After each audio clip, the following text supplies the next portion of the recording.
All right.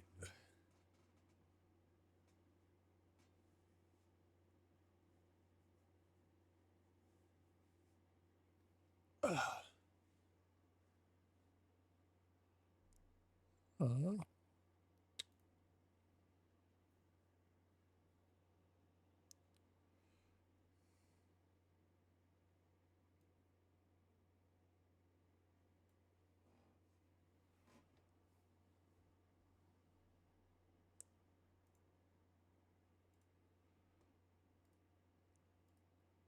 let me set everything up.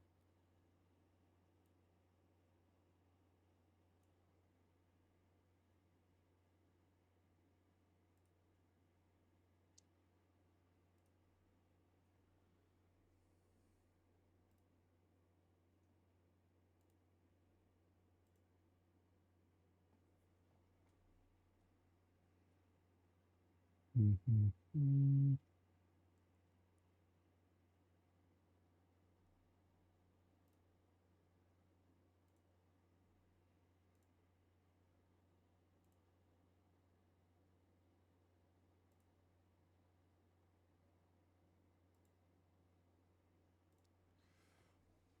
Ah, ow.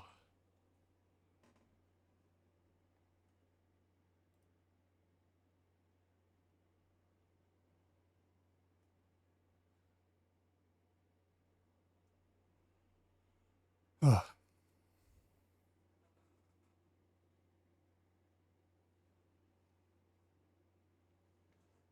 my arm hurts.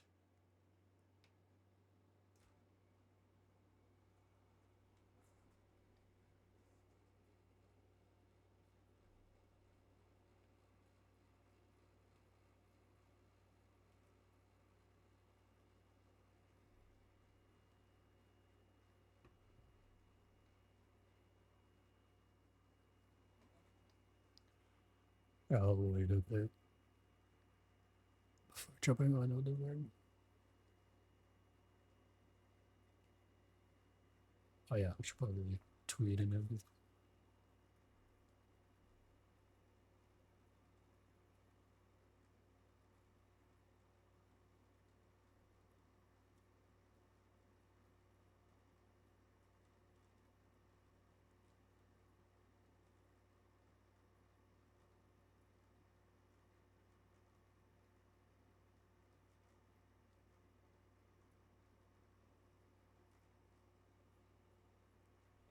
Oh my god.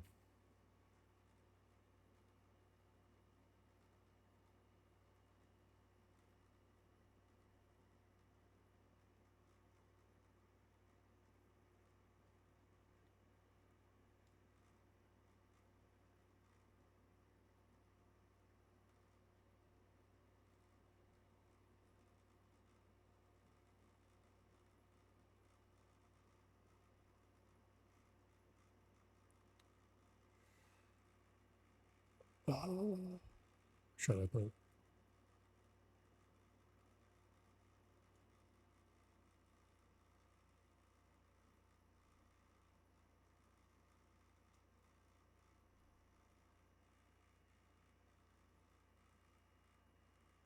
Mm,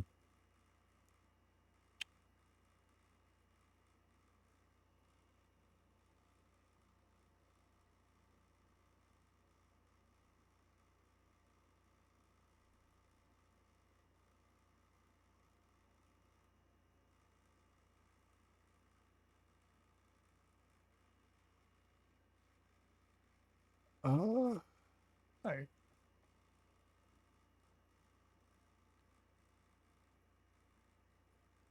First one down. On this guy.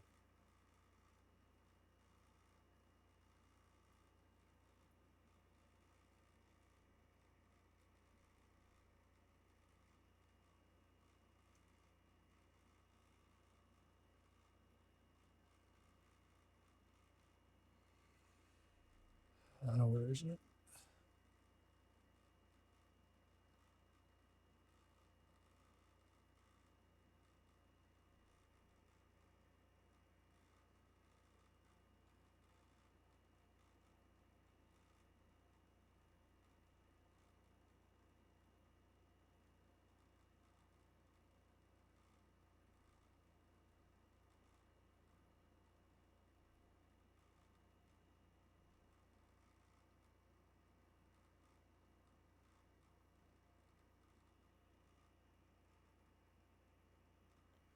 Hello, Blue. Oh, hold on. I'm just making a post that I'm live.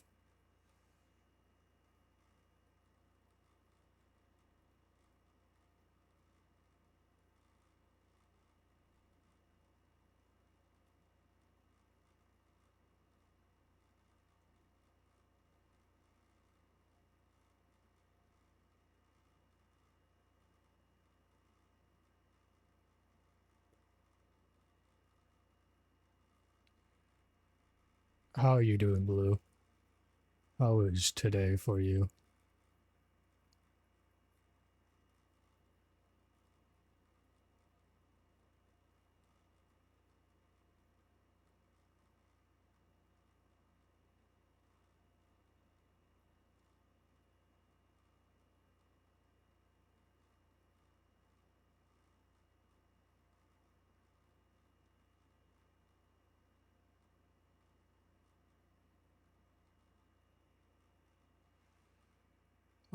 I'm okay.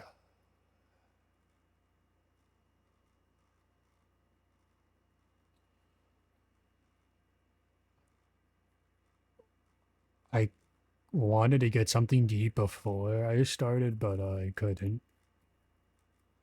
So I'm just gonna eat some point later tonight.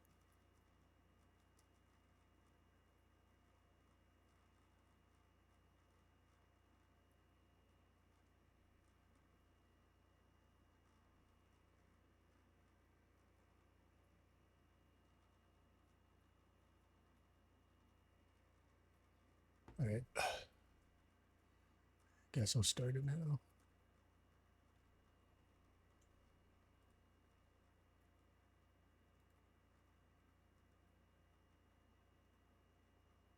Elden Ring.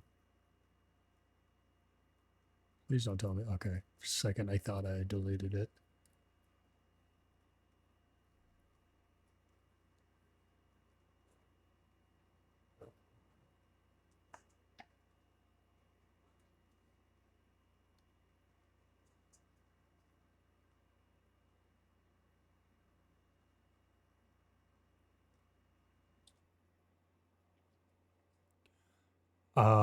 I hope so. I think I I do think I could probably do it. It's just gonna take a lot.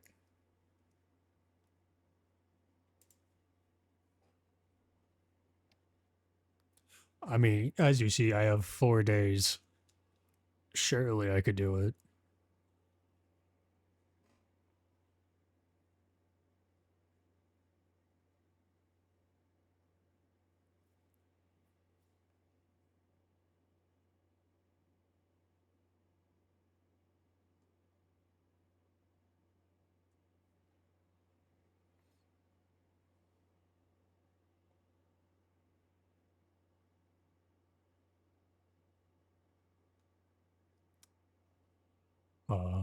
Hello?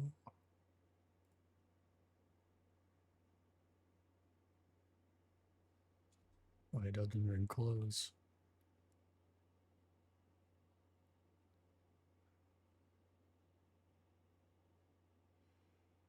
Oh, my eyes.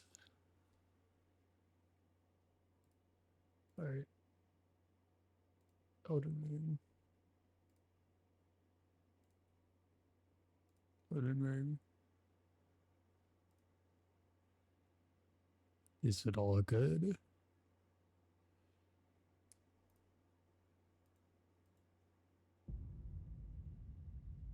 Looks like it.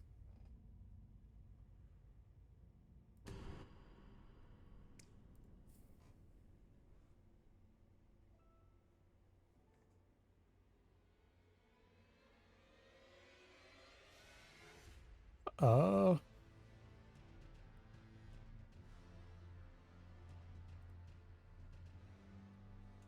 see if this works.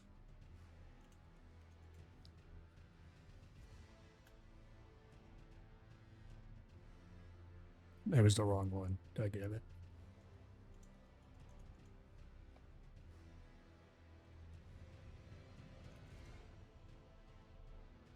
Am I stupid? Oh my god. can't type goals. If you can, pin that for me.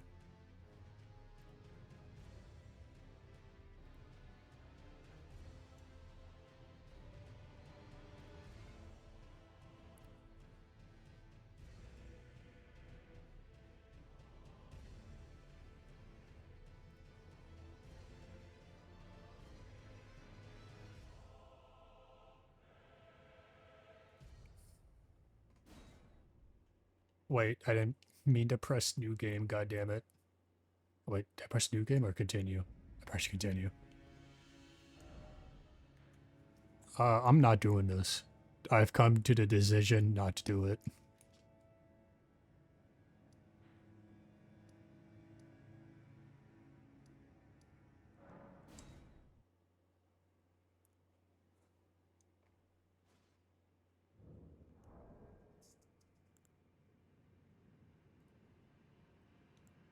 Let me turn my game up.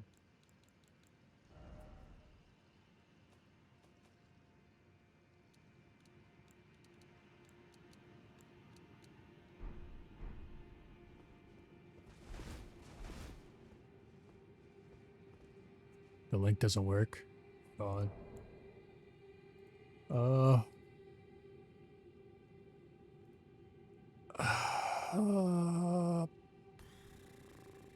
Trying to think.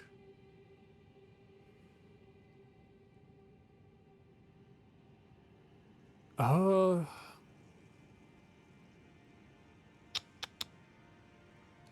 I don't know any like image service.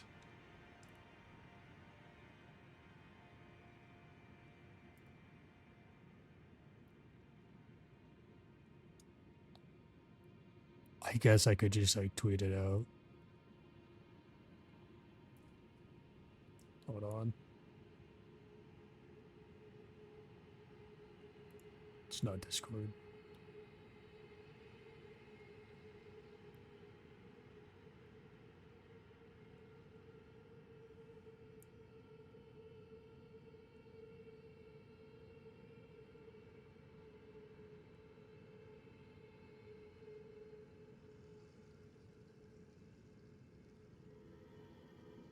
Save.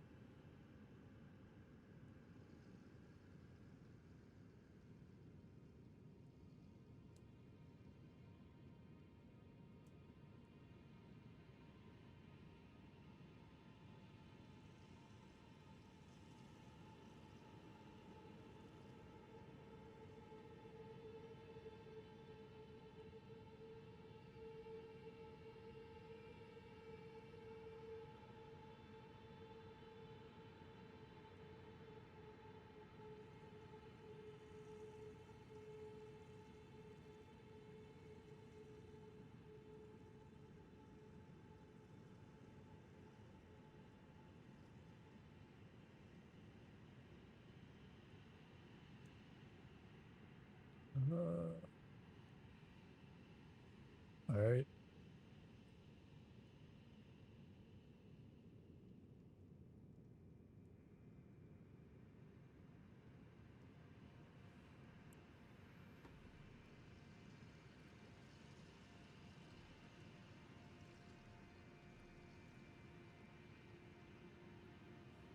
Give me 1 second.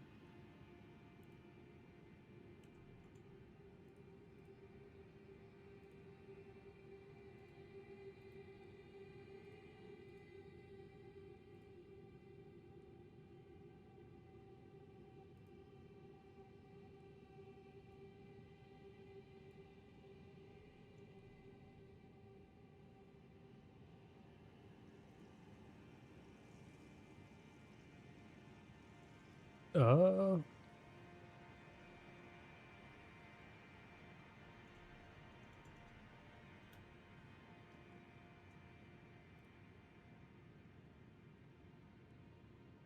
okay. Pin that one. Should work.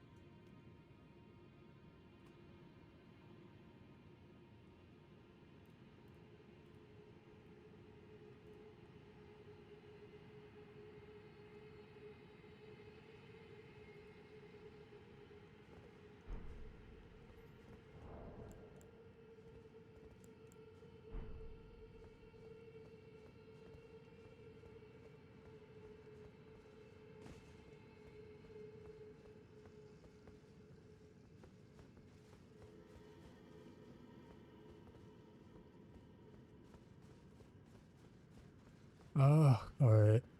Try to get used to the controls.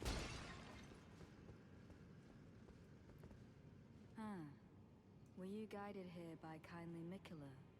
I am Leda, Give me a second. and like you, I was guided by faith along his honorable path. Touch the withered arm, and you too will be transported to the realm of shadow where Mikula the Kind now dwells. My compatriots are there already. Like us, they have heard kindly Mikula's call. If you can find them, they are certain to lend you aid.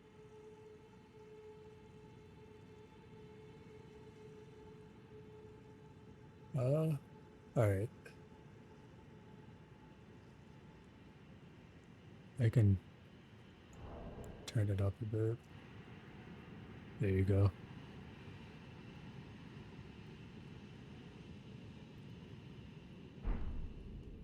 Come now, touch the withered arm, and travel to the realm of shadow. I will not... Does that sound good enough? Should I turn it up more?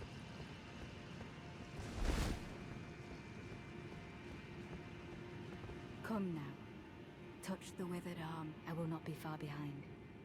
May we meet again. That doesn't answer my question. It's good. Alright.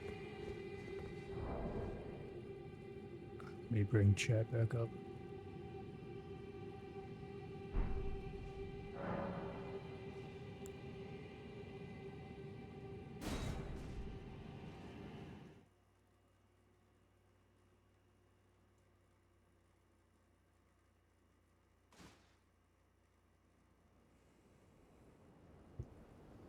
Oh.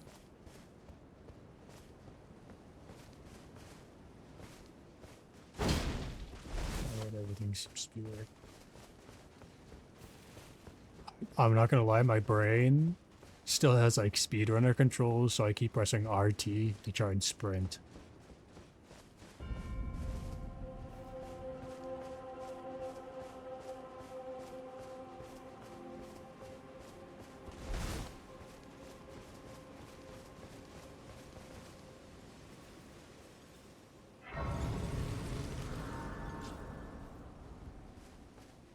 Okay, let's go fight our first enemy.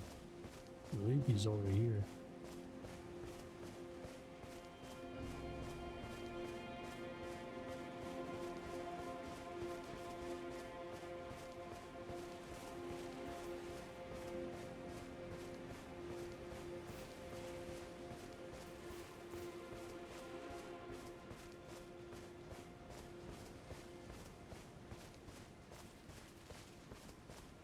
The fuck are you?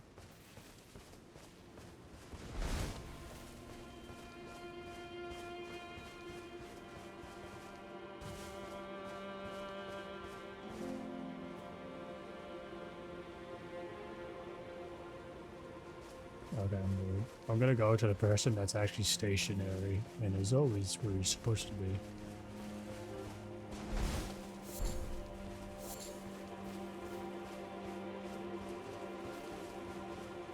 How do I look at the map again? Nope. Nope. Nope. Nope.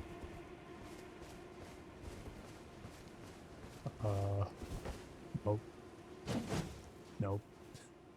Hold on, give me a second. Nope.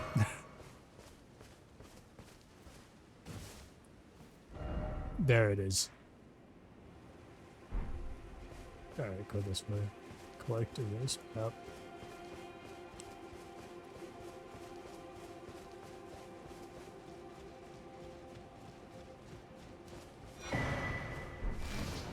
Nice.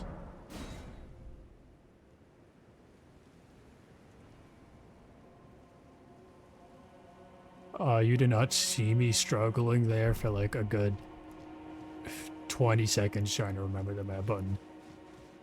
In fact, I got it first try.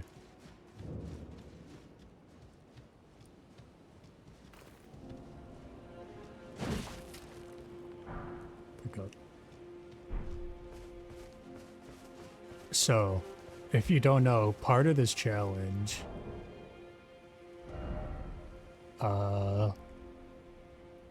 is that at least for right now, I am stopping at level 150.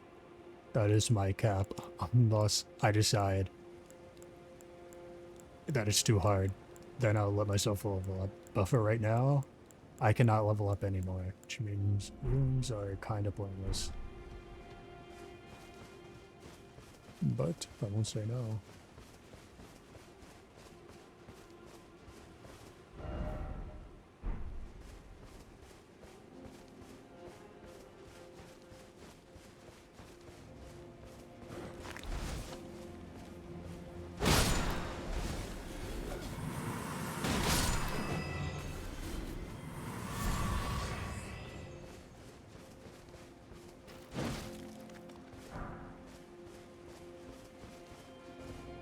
I'm gonna fight that thing. Select.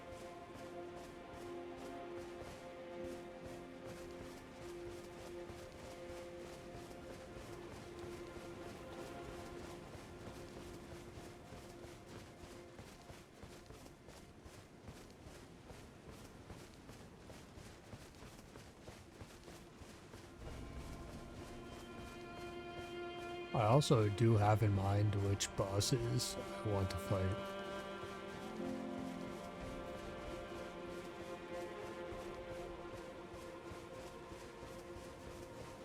One of them being right here.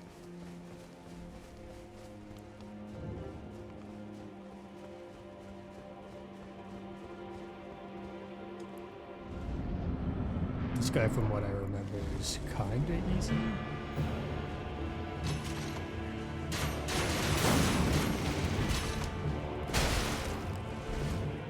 Okay, did not do a lot of damage. Oh! He did a lot of damage though. What are you gonna do? Oh! Okay, fair enough.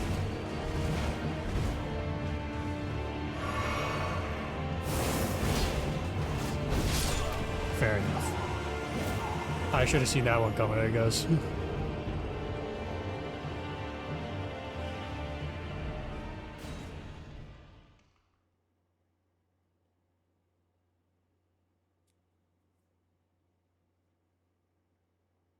Alright, I remember his skill set. It won't give me too much trouble. Hopefully.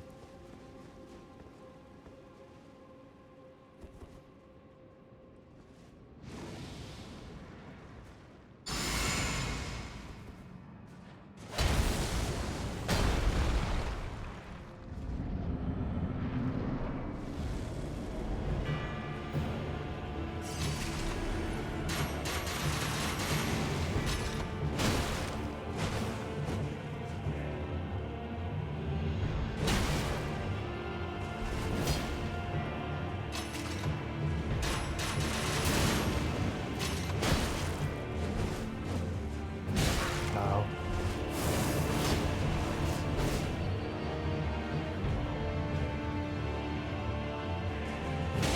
Oh my god.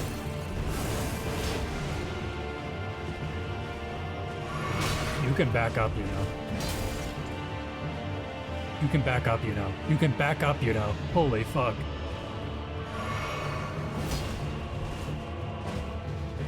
Oh, the input delay. The input save. I forgot the term.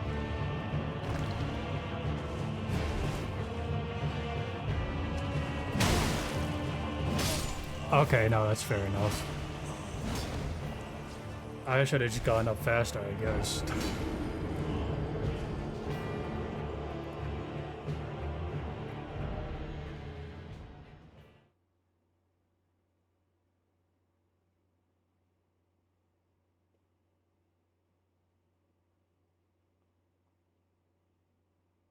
Oh.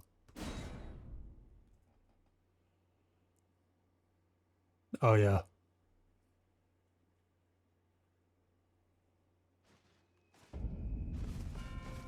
Hold on, give me a second.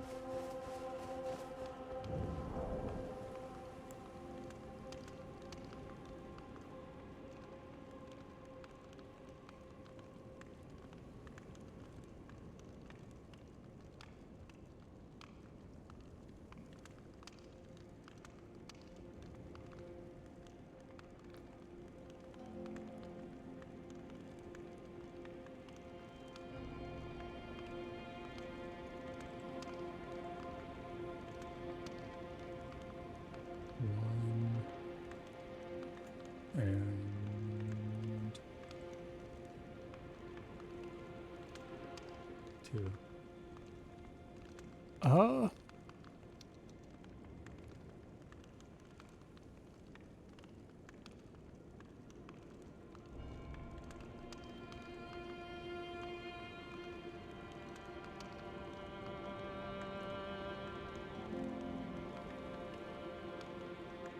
I forgot I was fucking with the chat. Yeah, I'll fix that later, I guess.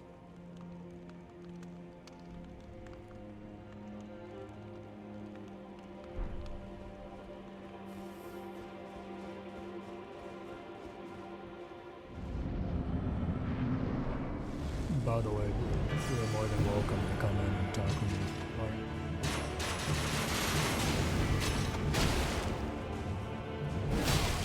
Fair enough.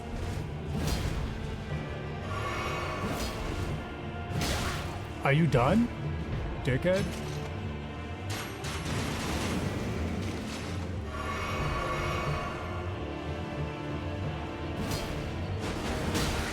Okay, regular hits are not working.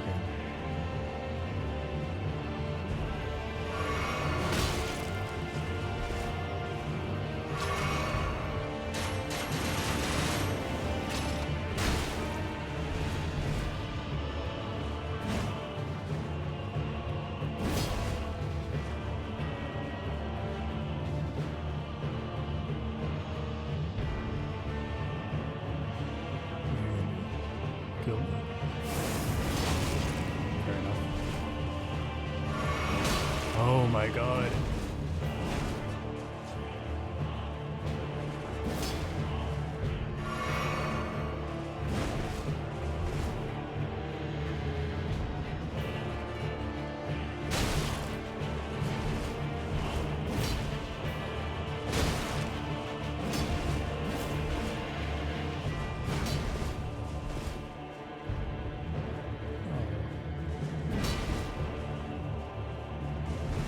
Oh my god.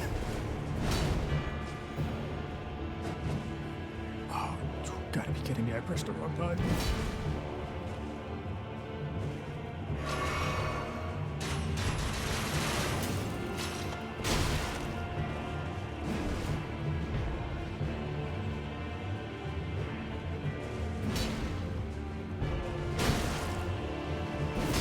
Okay, no. I guess I should have seen that one coming. Obviously.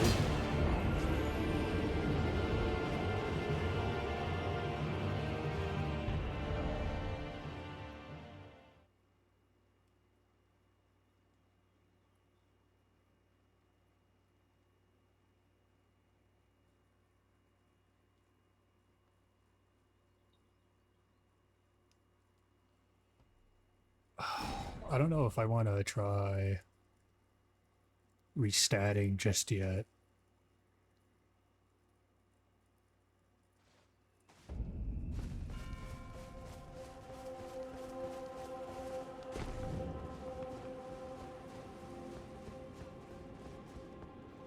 I'm not quite sure what I have for this build.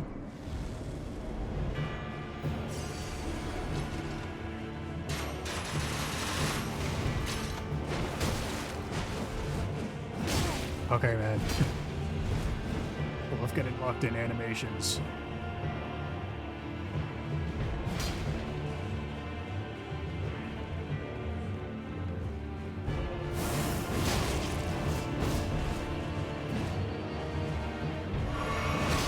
You can fuck off now. Oh my god.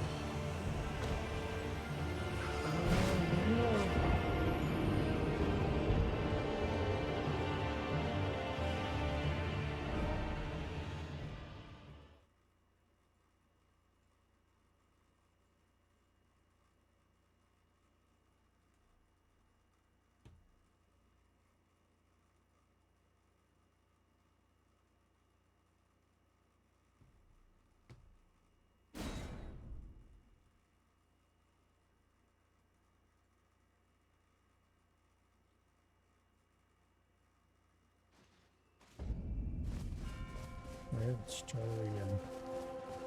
This time. Let me remember to put on all my stats.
Hey, no, that's actually so fair.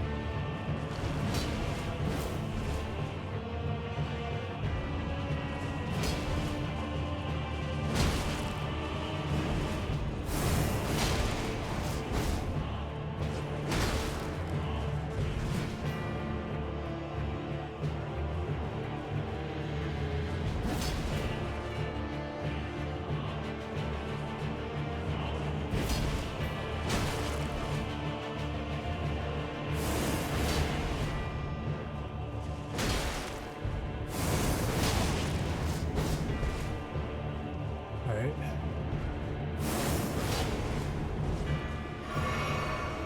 Oh, you dickhead. I didn't know you were one of them.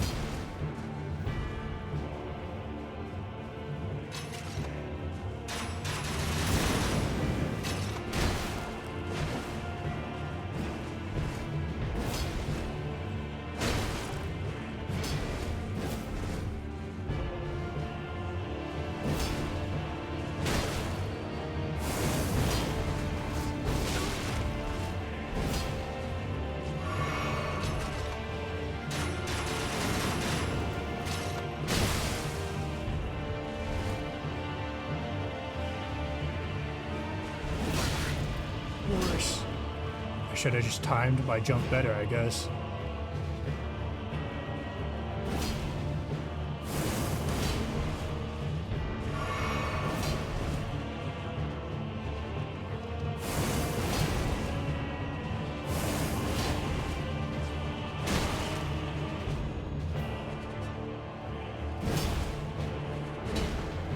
Well, that's lucky of me, I guess.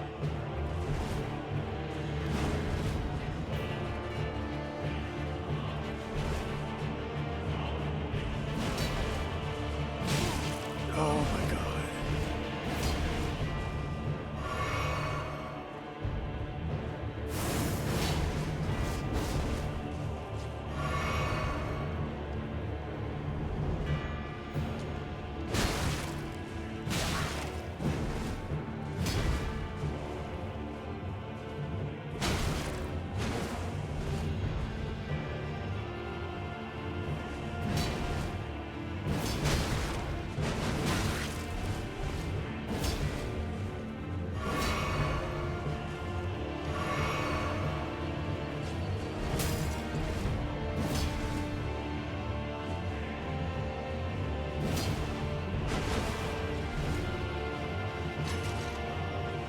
I fucked up there, but I'll take it.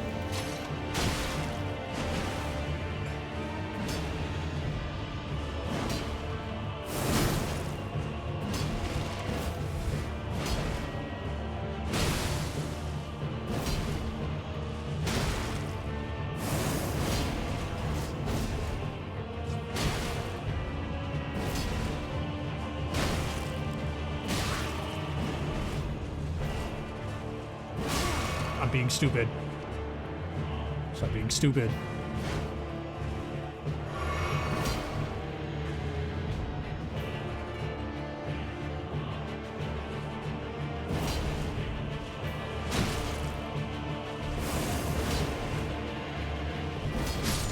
Dumbass.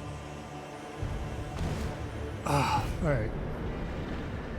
That was an easy enemy.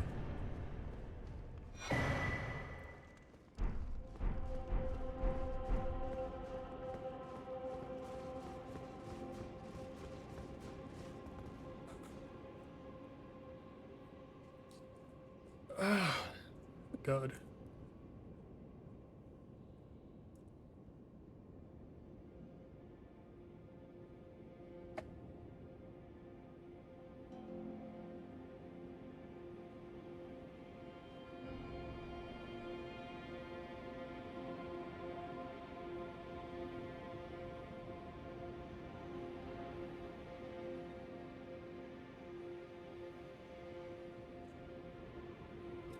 Alright.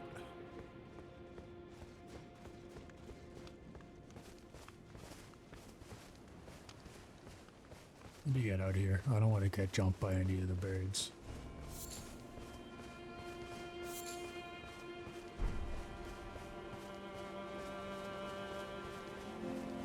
They all suck to fight.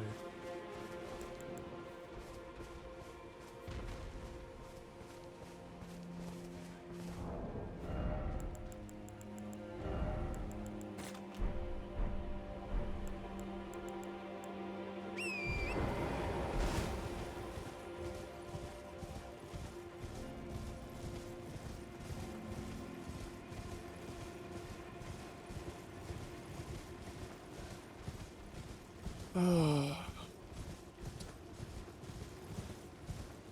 to go? So I'm not gonna lie to you, I did not plan anything in advance.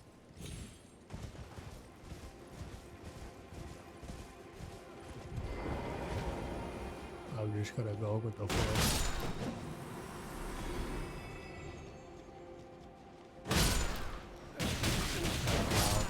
God damn.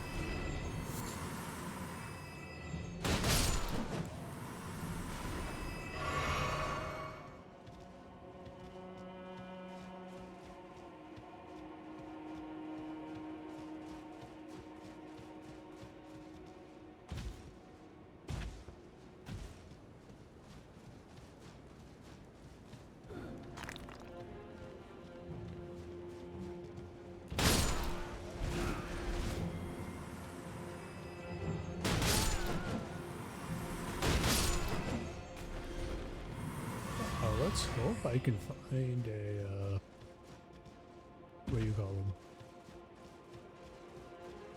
A bonfire soon or whatever. I'm low on health potions. Don't want to get any other fights right now.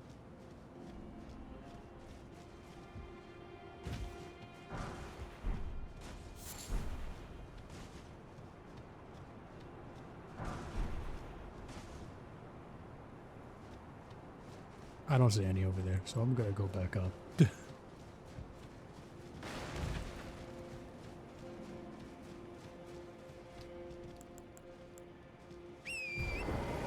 You know, I was thinking in my head, man, this would be so much easier if I had a horse. I remembered I do.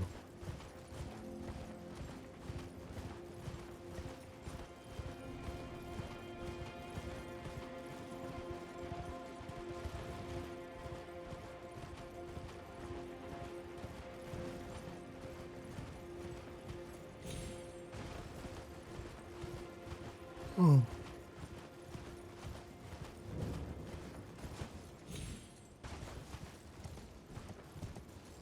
Give me this.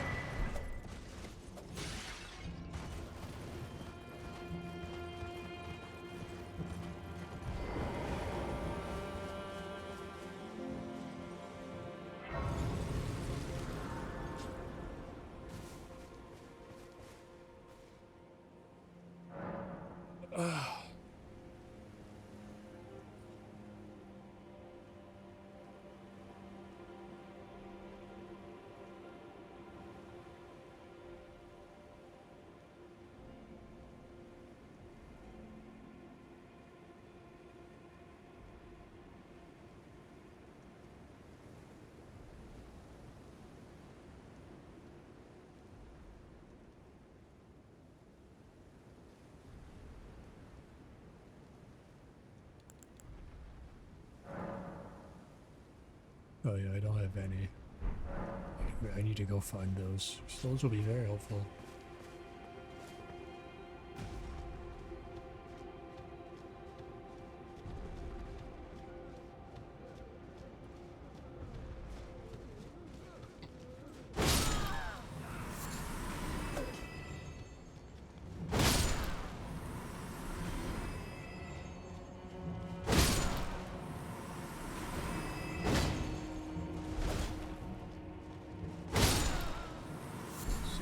First thing on the agenda, ignore the big guy.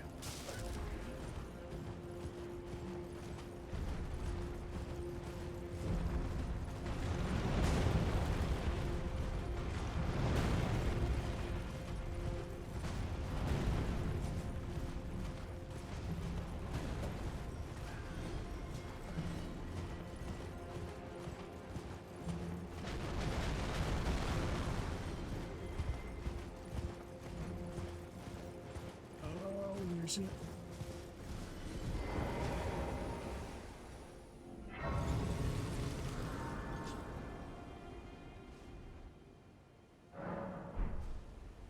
Can't be working.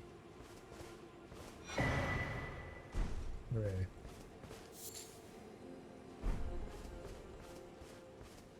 Fi. Another, treading the heels of Miquella. But understand, your kind are not forgiven. Oh. The Earth Tree is my people's enemy. By Marika long betrayed, set aflame. I believe Miquella's apologies when he says our delivery will come, but never will I see your kind as worthy. Oh. Okay.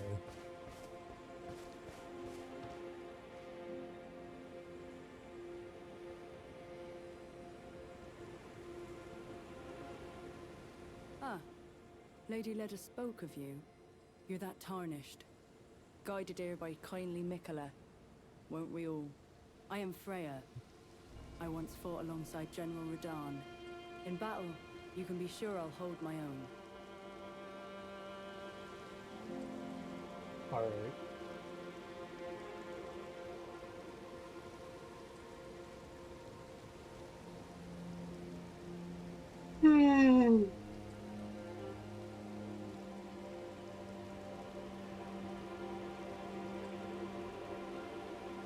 I really don't. Fuck. I really don't wanna, but I'll go fight this guy first.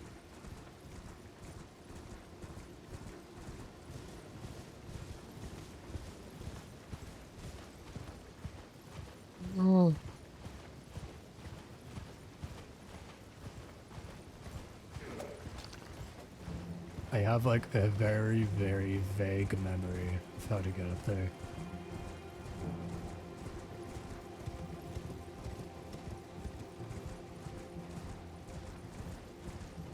I really don't like this place.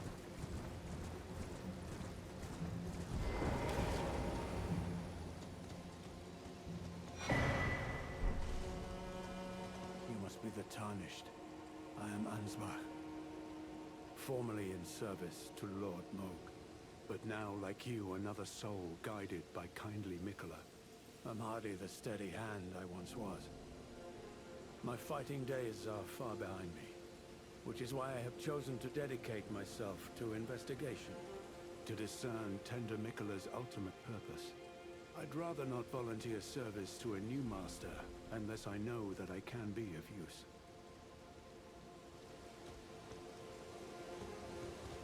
Oh, you. Hello there. Together, we work. Together, for Miquella the Kind. Many things we have found.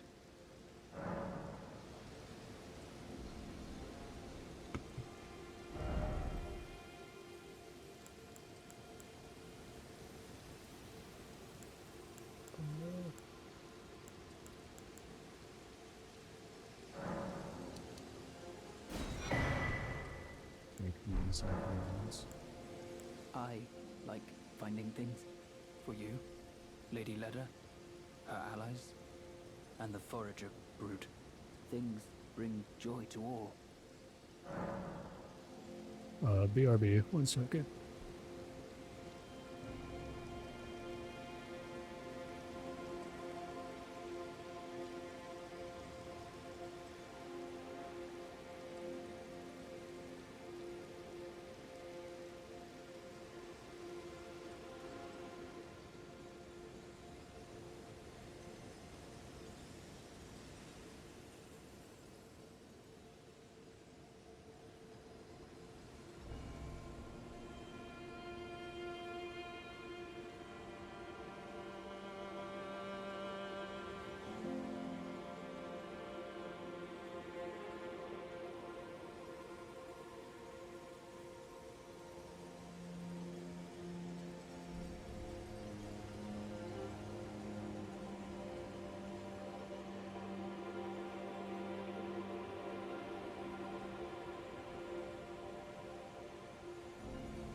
It is a strange taste.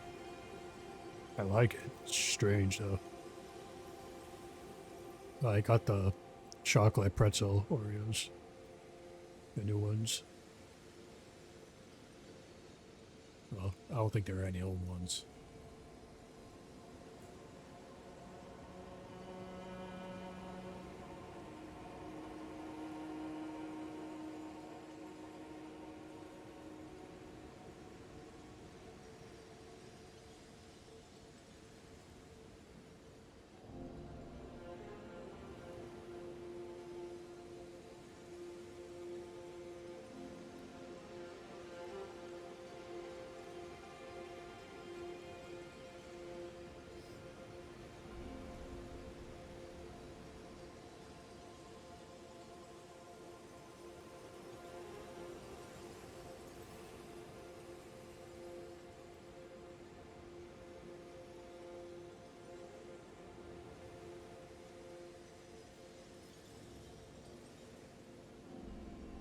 It's just kind of like the cookie part tastes like pretzel, and then they have like a chocolate filling.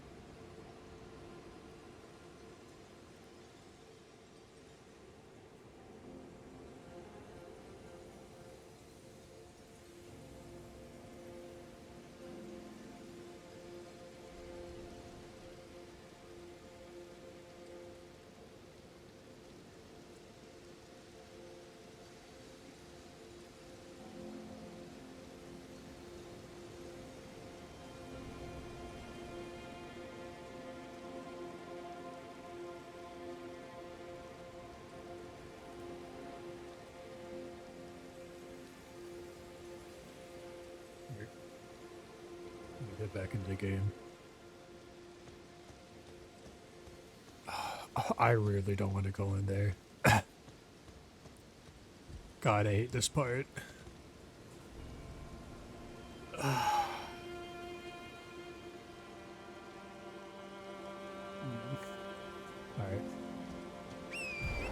I'm just gonna try and run through it as fast as possible.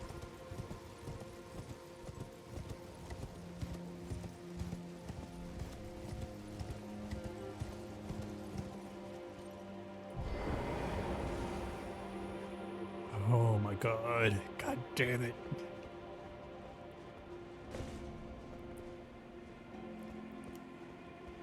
Okay. It's whatever. It's just like the two worst possible fucking insects combined together.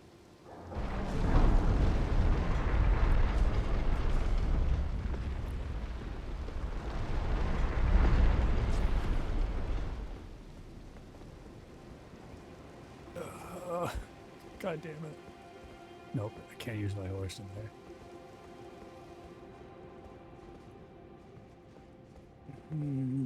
Oh my god. Okay. Just run through. It's whatever.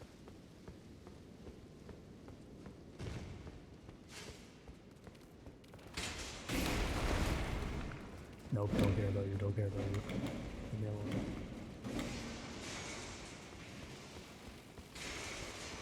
Oh, there's one up here, god damn it. Just run through. Don't care about anything in here. Oh my god! It scared the shit out of me.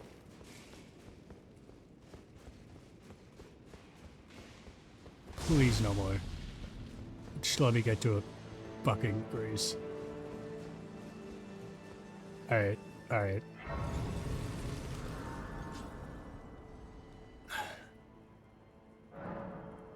Oh, let me get that out of my system. Oh, that sucked.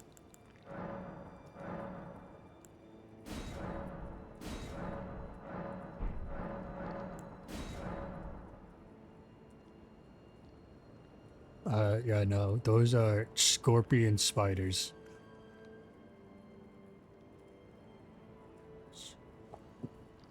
Also, I don't know if you noticed, but there are also small ones running around in there.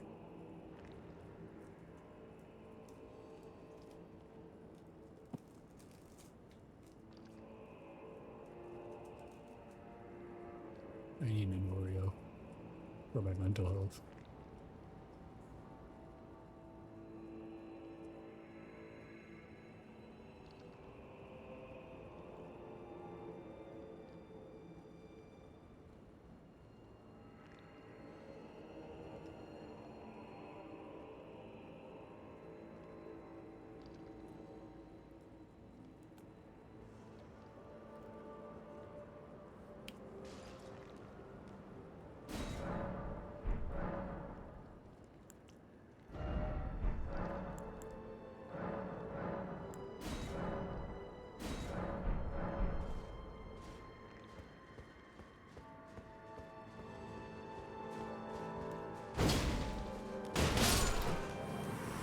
That was almost embarrassing.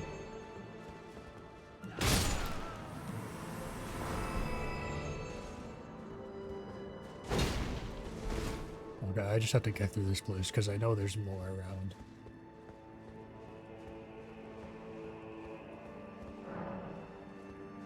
Fair enough.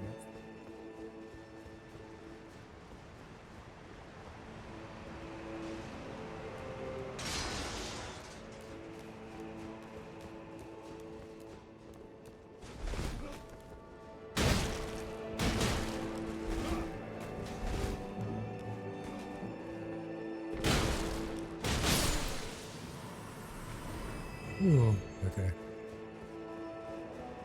You know, this next part, I'm gonna have to book it. If I remember correctly. This doesn't poison me, right? Oh! It does not poison me, but there is someone inside of it.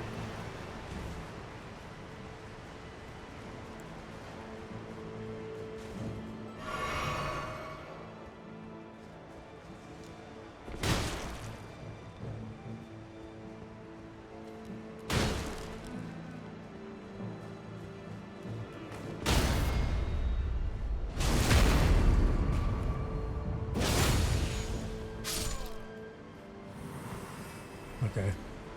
Just run. Don't look back. Don't look sideways. Just run. Oh, that's so fair.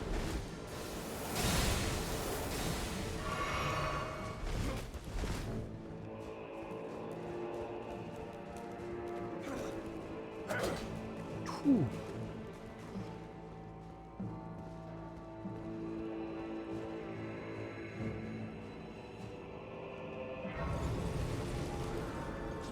Don't come up the steps.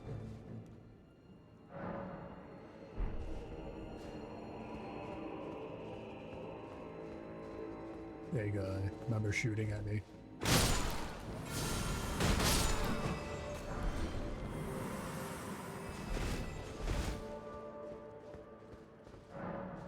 Locked. Fair enough.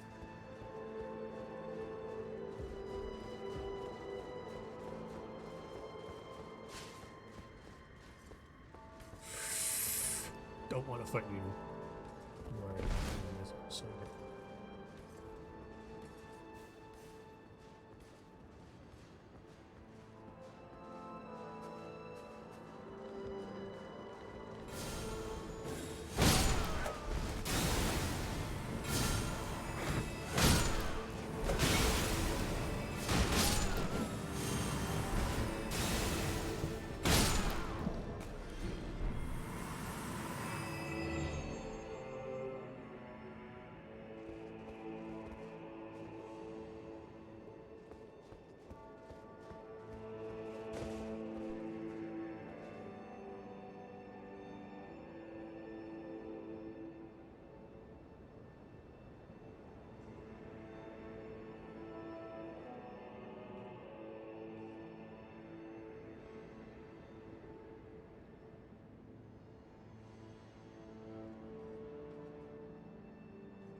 Alright, I'm back.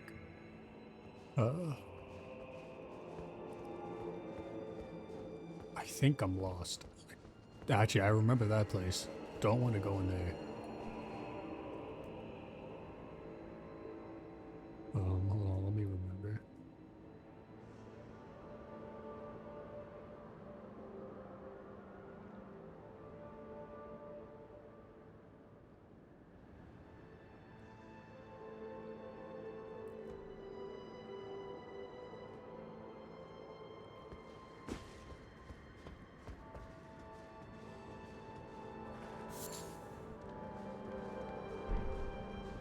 Trying to walk past you all.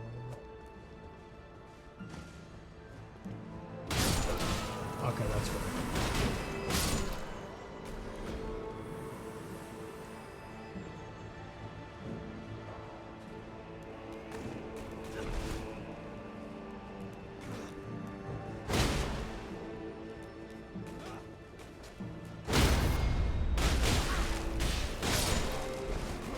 Can I leave?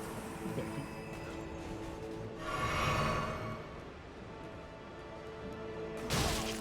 Oh my god.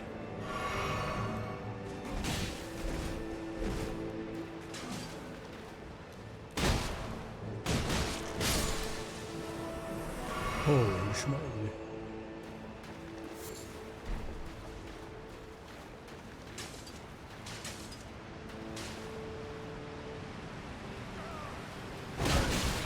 Oh my. How many of you are there?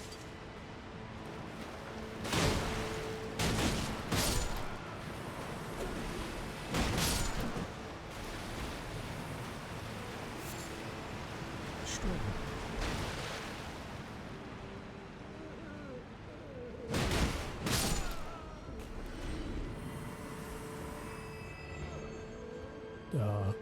I will stop for a second once I get to the next place because I want to order some food.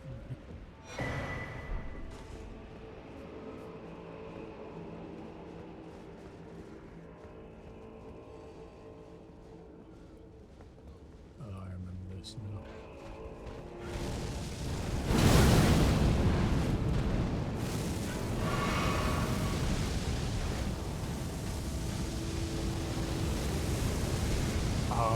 Hopefully it's okay. You know what? I'll take it. I'm running away.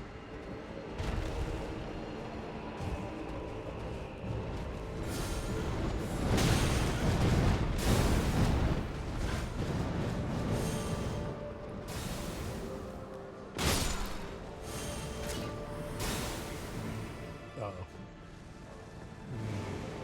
Kill me? Oh my god, you were close. Ah, I remembered who I had to run past next. God damn it.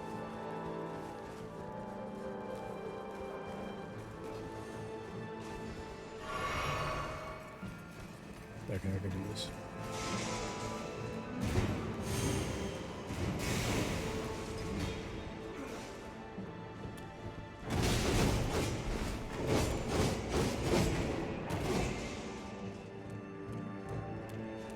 Please.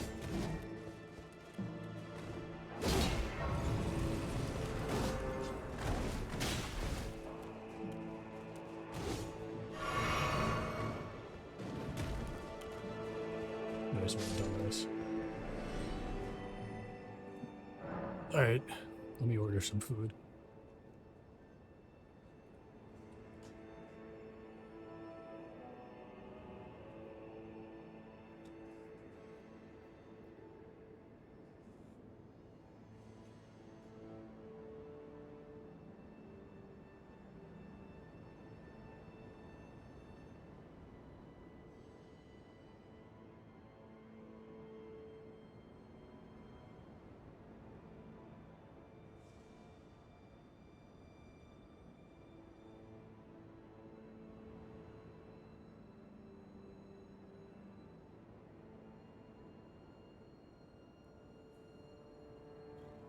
Whoa.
Oh.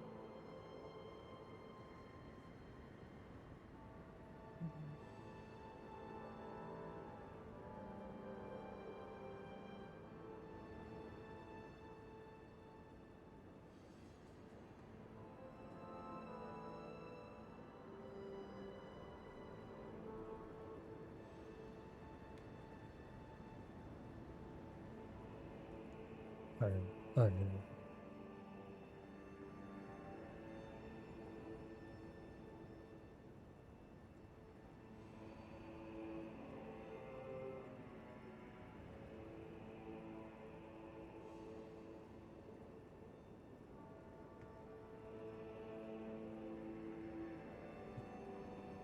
know.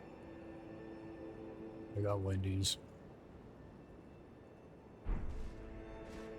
So, well, that arrives.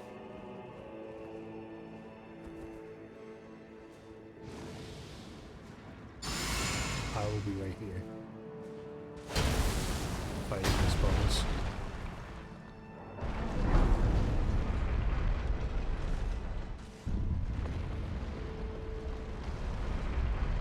As soon as these doors fucking open, oh my god.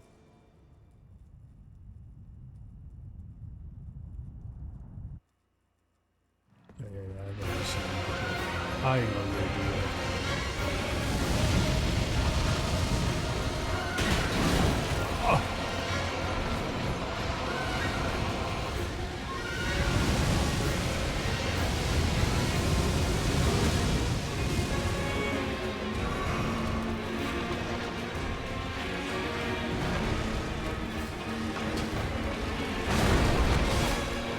Oh, it hit me? I could not even tell.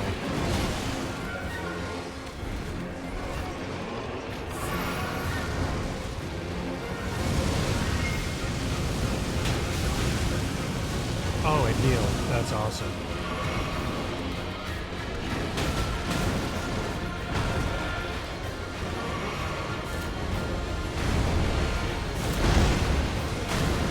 How many?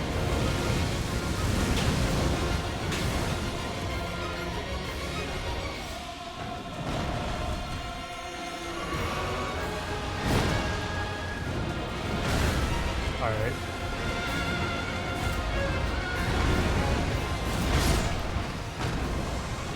Okay.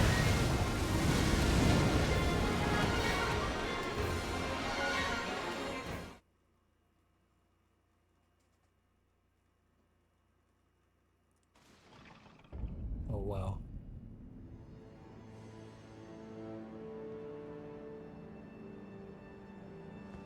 Have fun working.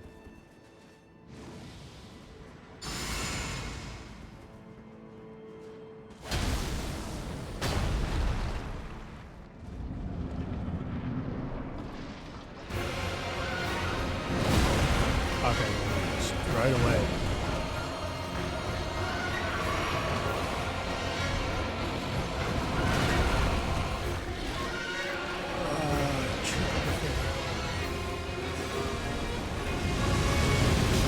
Awesome, man. Do I get to play the game? Or you're just gonna keep fucking me? Okay, fair enough.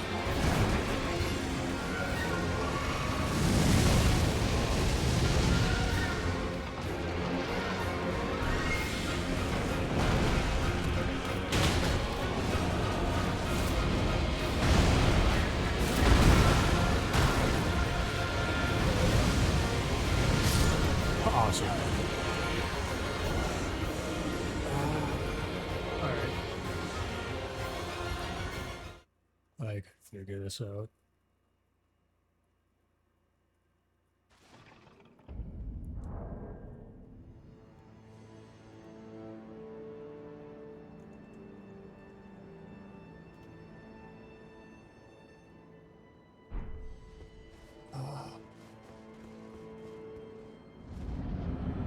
I didn't. Well, this is.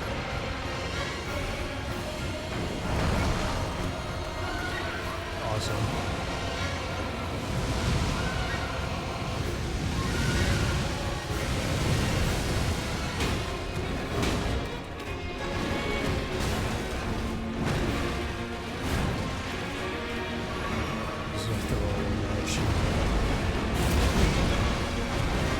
What's the timing?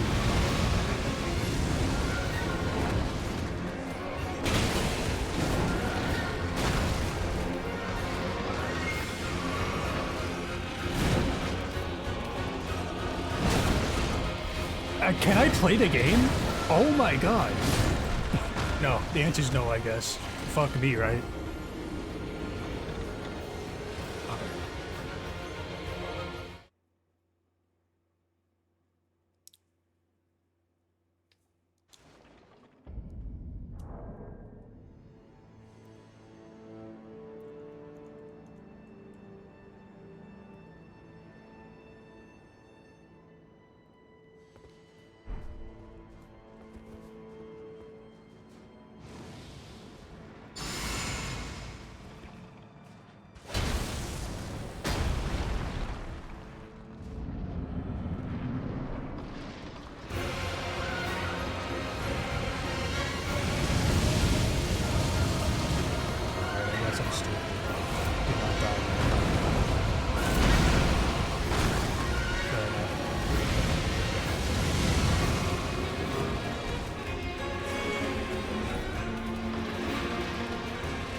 I love this game.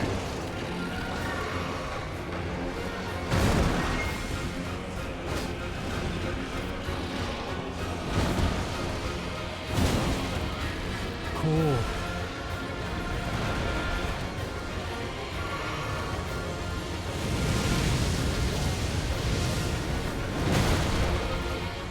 I'm gonna freak out in a second.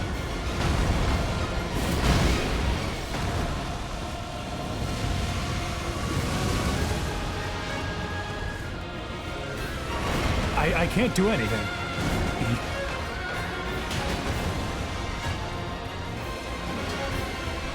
Yep, cool.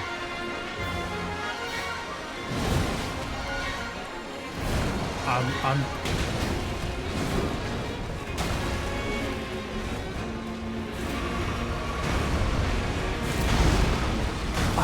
what? There is actually no tell.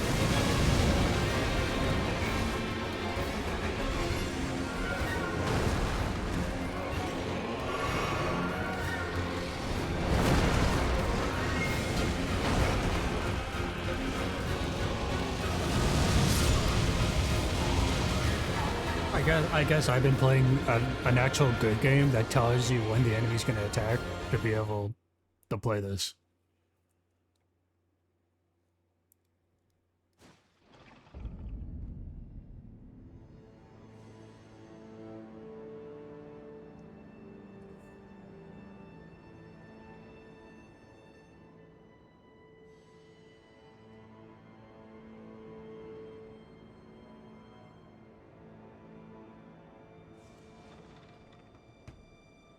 All right.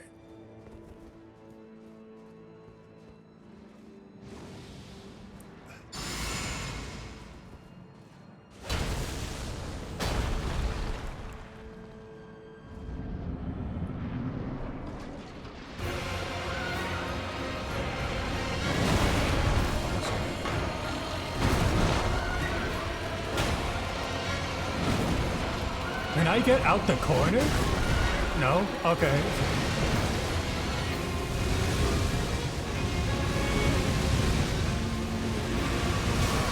Awesome.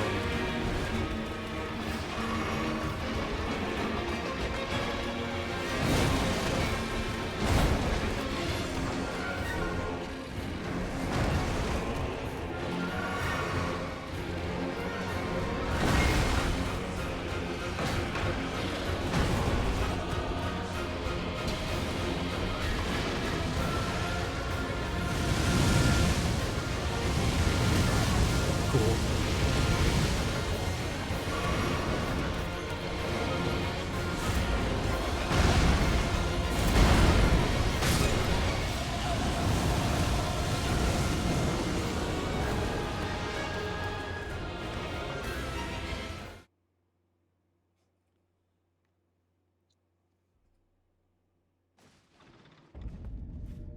No what I could be doing right now. I could be doing a 102-hour stream of fucking Expedition 33. Actually having fun.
Haven't been counting, so I now have to remember where the fuck I was.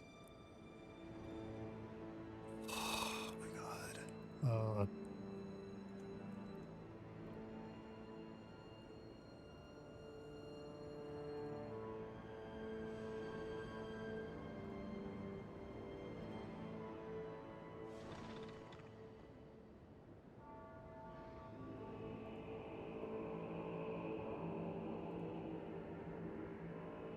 Where is it?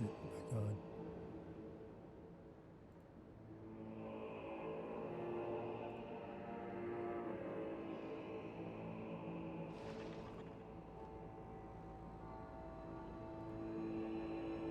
I'm gonna say I died 4 times because I genuinely don't remember.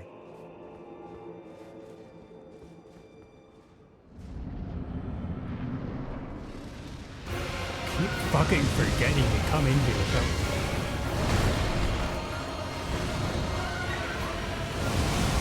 Awesome.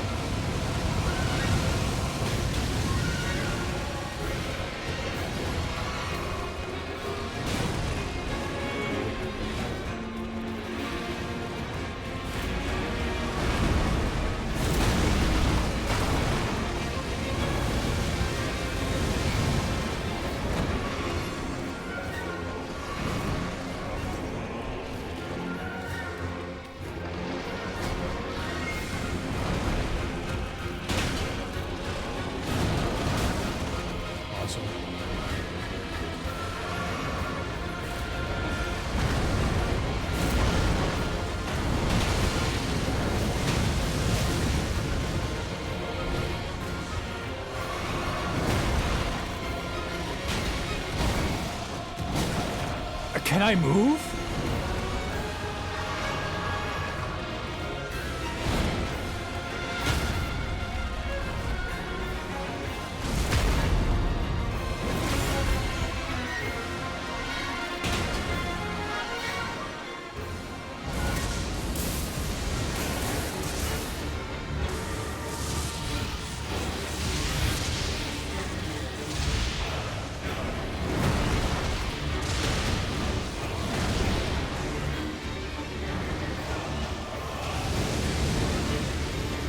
Oh my god, my controller disconnected or something.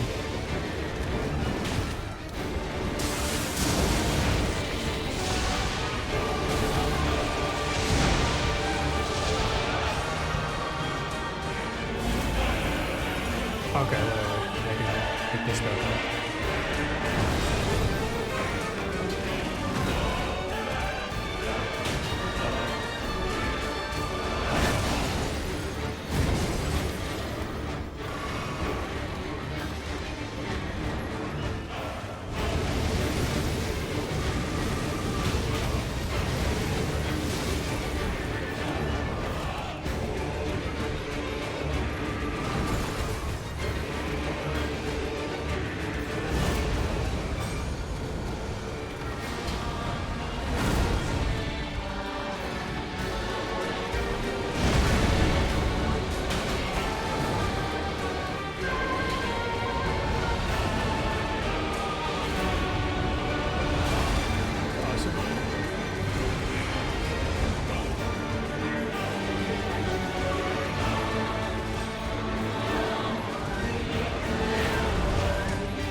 I'll give myself 1 or 2 more attempts before my food gets me.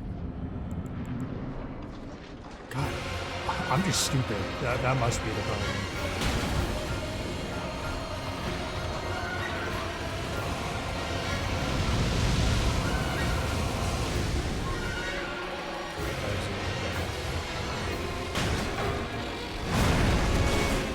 I got hit? Okay, whatever.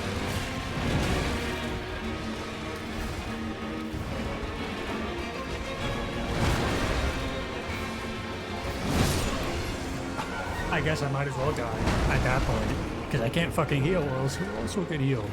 Just so... I also forgot to count the death, of course, because I always forget, because I'm...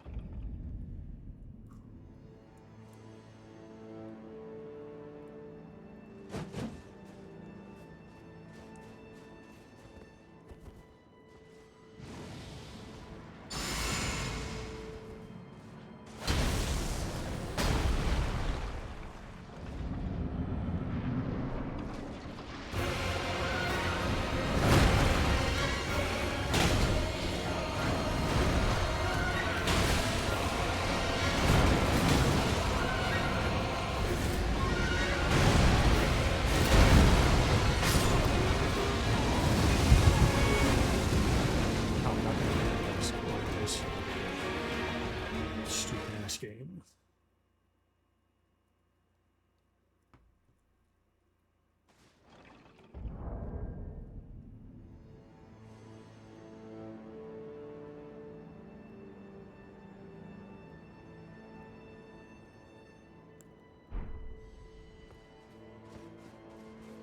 Okay.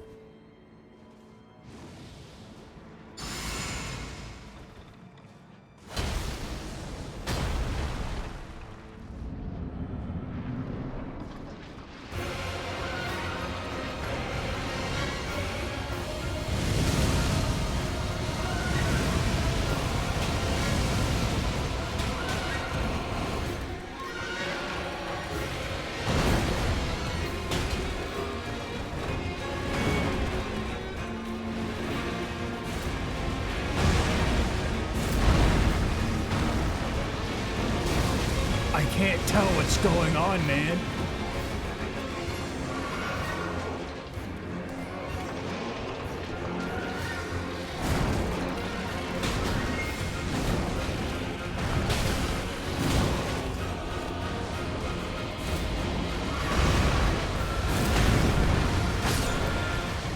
I don't know what to do all the time. As soon as I get hit by that second one, it's just like, will it hit me? Who knows? Most likely will.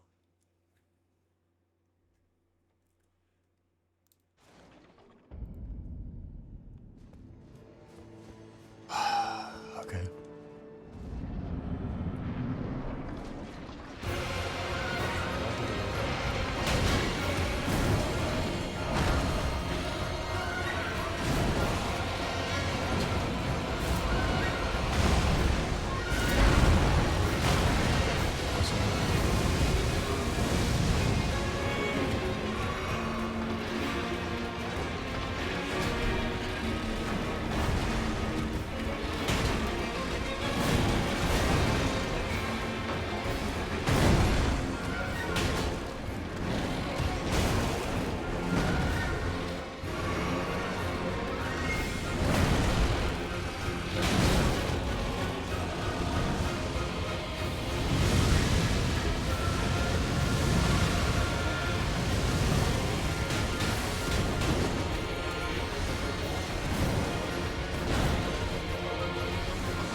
Awesome.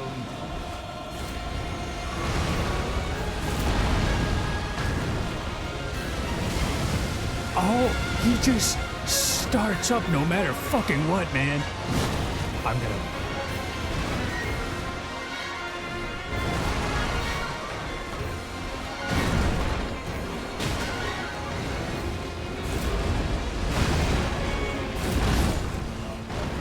What am I supposed to do? He had me in a corner.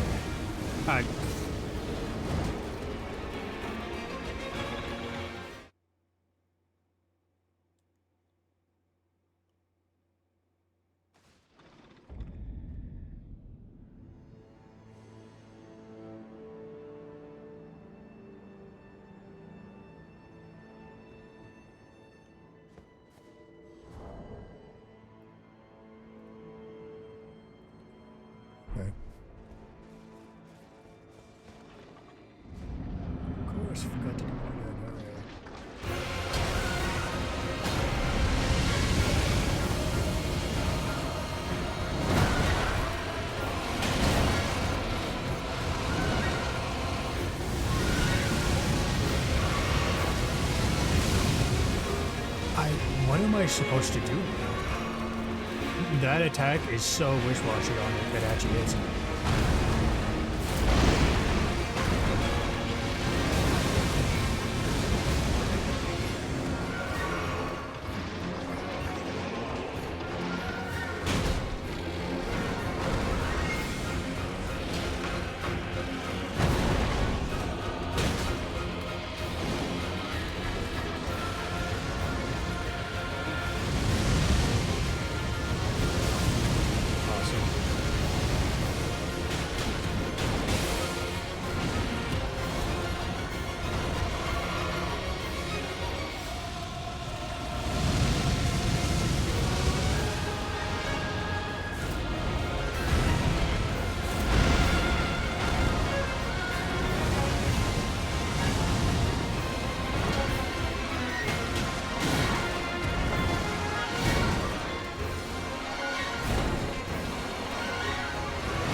Awesome. Whatever, man.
I also think I didn't ever get off chatting. Of course I didn't. Great. Well.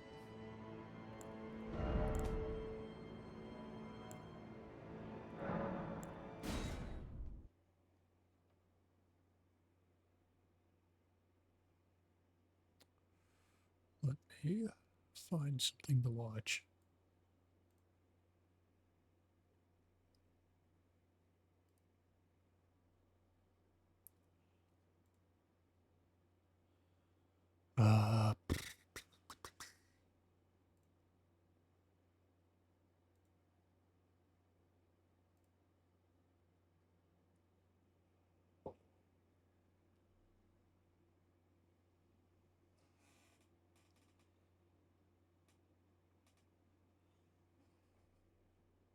Oh my god. What is there to watch?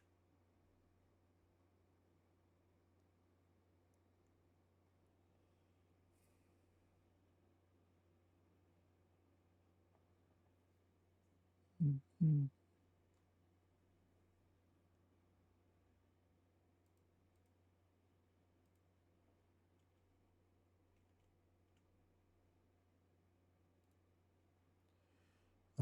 Alright. I'll put,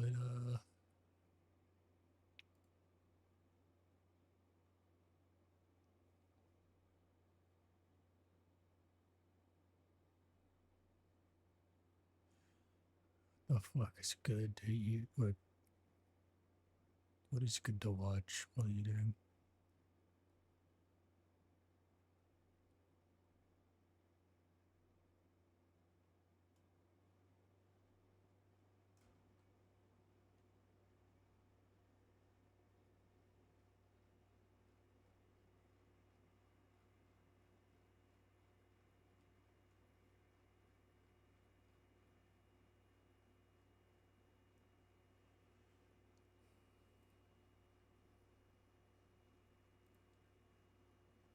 All right.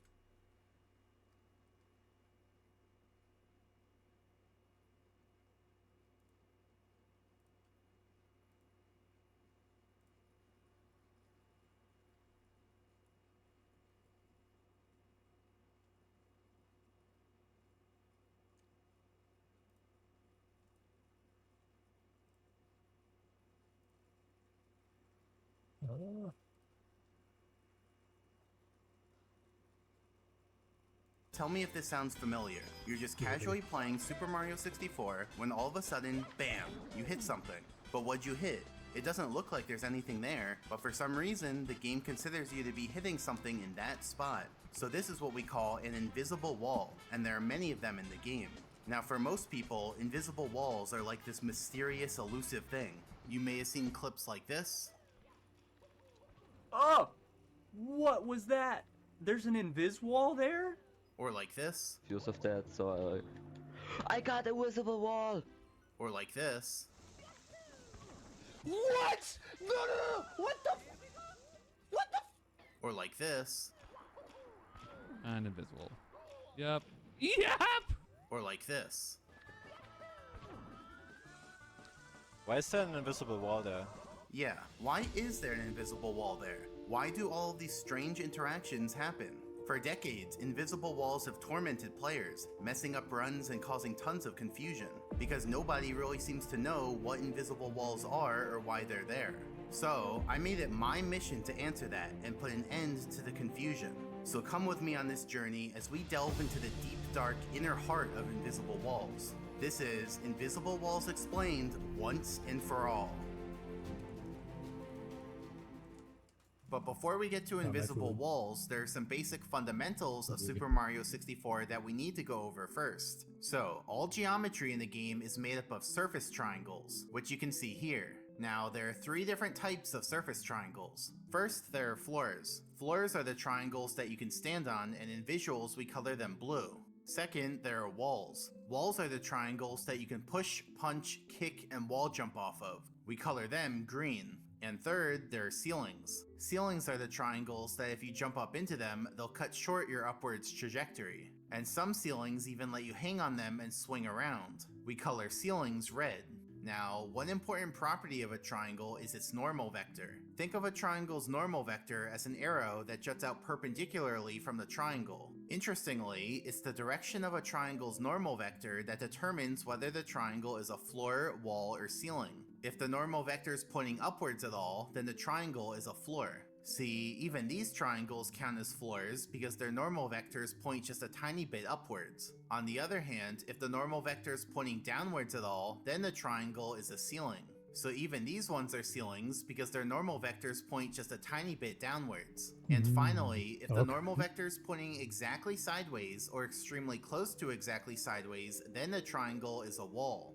So now you know the 3 kinds of triangles: floors, walls, and ceilings, whose normal vectors point upwards, sideways, and downwards respectively. Note that here I'm showing the triangles from the side, so they just look like lines from this angle. Now we're going to talk about the triangle hitboxes, aka how these triangles affect Mario in the area around them. So let's start with floors. A floor's hitbox extends 78 units below the floor, and its effect is that it snaps Mario up onto the floor. So we can see that as Mario enters the hitbox, he gets snapped up. But now let's make this visual more precise. You see, Mario's position is the point at the bottom center of his model, which I'll represent with this symbol. So when I talk about Mario entering a hitbox, it's purely about whether the point at the bottom center of his model enters the hitbox, not just any point on his model entering the hitbox. Also, Mario doesn't move around continuously, but in discrete chunks, which I'll represent with yellow arrows. So let's watch it again. Mario moves to the right 1 arrow at a time, and now he's about to enter the floor hitbox. So on the next step, Mario enters the floor hitbox and then gets snapped up onto the floor. In other words, those 2 arrows happen on the same step, so we never actually see Mario below the floor. Here's what a floor snap looks like in the game. Mario walks towards the wooden post and then snaps up onto it. If we have multiple floors in a row, then Mario would snap up on each one of them, so his height increases each time he reaches a new step. That's how climbing stairs works in the game. And if the floor is at an angle, then Mario would snap up each time he moves. So in this case, his height increases continuously. And that's how ramps work in the game. Though, note that floors will also snap Mario downwards to some extent, so that walking downhill works too. Now let's talk about walls. A wall's hitbox extends out 50 units on both sides, and it's offset to be a little lower down than the wall triangle itself.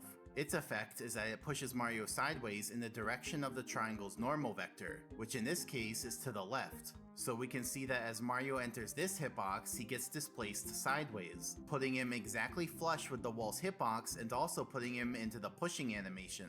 Just like before, the arrow for Mario going into the hitbox and the arrow for Mario being pushed out of the hitbox happen on the same step, so we don't actually see Mario inside of the wall hitbox. And so now, if Mario just keeps walking into the wall hitbox, then he ends up pushing against the wall in a state of equilibrium. Like on every step, he goes a little into the wall, then gets pushed out that distance, then goes a little into the wall, then gets pushed out that distance, etc. So that's what's going on when you push against the wall in the game. So even though Mario's position is 50 units away from the wall triangle, it still looks like he's touching the wall because his model is about 50 units in radius. In contrast, if Mario enters the wall hitbox from the other side, then he gets a big push from the wall, because this time he gets displaced almost all of the 100 unit diameter of the wall hitbox. Here's what that looks like in the game, though you're not normally meant to go into a wall from that side. And then for ceilings, their hitbox extends from 160 units below the ceiling to infinitely upwards. Now the lower portion and upper portion have the same effect, but what effect that is actually varies based on what action Mario's in, so let's go through the different actions. First, if Mario's on the ground, then the ceiling hitbox cancels his movement. So you can see that as Mario tries to enter the hitbox, his movement gets cancelled, which prevents him from entering the ceiling hitbox. And he also does the pushing animation when this happens. Here's what that looks like in the game. So note that even though Mario's 160 units below the ceiling triangle, it basically looks like his head is touching the ceiling because his model is just under 160 units tall. Second, if Mario's in the air and tries to enter a ceiling hitbox, then what happens depends on whether he's moving upwards or downwards. If he enters the ceiling hitbox while moving upwards, then his movement gets cancelled and his vertical speed gets set to 0. This cuts short his upwards trajectory, since from that point on, he'll start moving downwards due to gravity. I mean, gravity gets applied every frame you're in the air, but in these visuals, I'm simplifying things and only applying it when it's relevant to the point I'm making. So here's jumping up into a ceiling in the game. It cuts short Mario's upwards movement and then he falls down afterwards. On the other hand, if he enters a ceiling hitbox while moving downwards, then only the horizontal component of his movement gets cancelled, and so he just does the vertical component, which is moving straight down. Like, ceilings aren't going to cancel the whole movement, because that would let you hover in the air, and I have a hunch the programmers didn't want that. So here's what falling into a ceiling looks like in the game. It cancels Mario's horizontal movement to prevent him from going inside the ceiling hitbox, but he still falls down.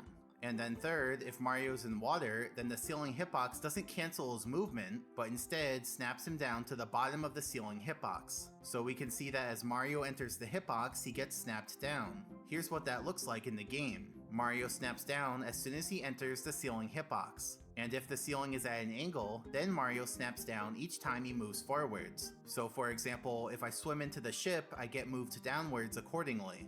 Now, you may find it strange that ceiling hitboxes extend infinitely upwards. Like, if a ceiling triangle's right here, then why should it have an effect way up here? Well, the thing is, most of the time, you only have access to the lower portion of the hitbox. The upper portion is usually out of reach, and so you wouldn't notice its effects. In fact, ceilings typically fall into one of two cases. Case 1, we're in an enclosed room, so the hitboxes look like this. In this case, the hitboxes prevent you from exiting the room. Like, if you try to exit downwards, the floor snaps you back up. If you try to exit sideways, the wall pushes you back in. And if you try to exit upwards, the ceiling cancels your movement and cuts short your upwards trajectory. So in this case, the room keeps you inside, and so you'd never normally be all the way up here interacting with the upper ceiling hitbox. And then case 2, there's an enclosed structure, like a box. So the hitboxes look like this. Now, I said ceiling hitboxes extend infinitely upwards, but that's just what they do in isolation. Because you see, when there's a floor above the ceiling, then the ceiling hitbox only extends upwards until it meets the floor hitbox. So you can see that the inside of this box is filled with the upper portion of the ceiling hitbox. And once again, this upper portion is inaccessible since there's no way to enter the box. Like, if you try to enter going downwards, the floor snaps you back up. If you try to enter going sideways, the wall pushes you back out. And if you try to enter going upwards, the ceiling cancels your movement and cuts short your upwards trajectory. So in this case, the box keeps you out, and so you'd never normally be inside of it interacting with the upper ceiling hitbox.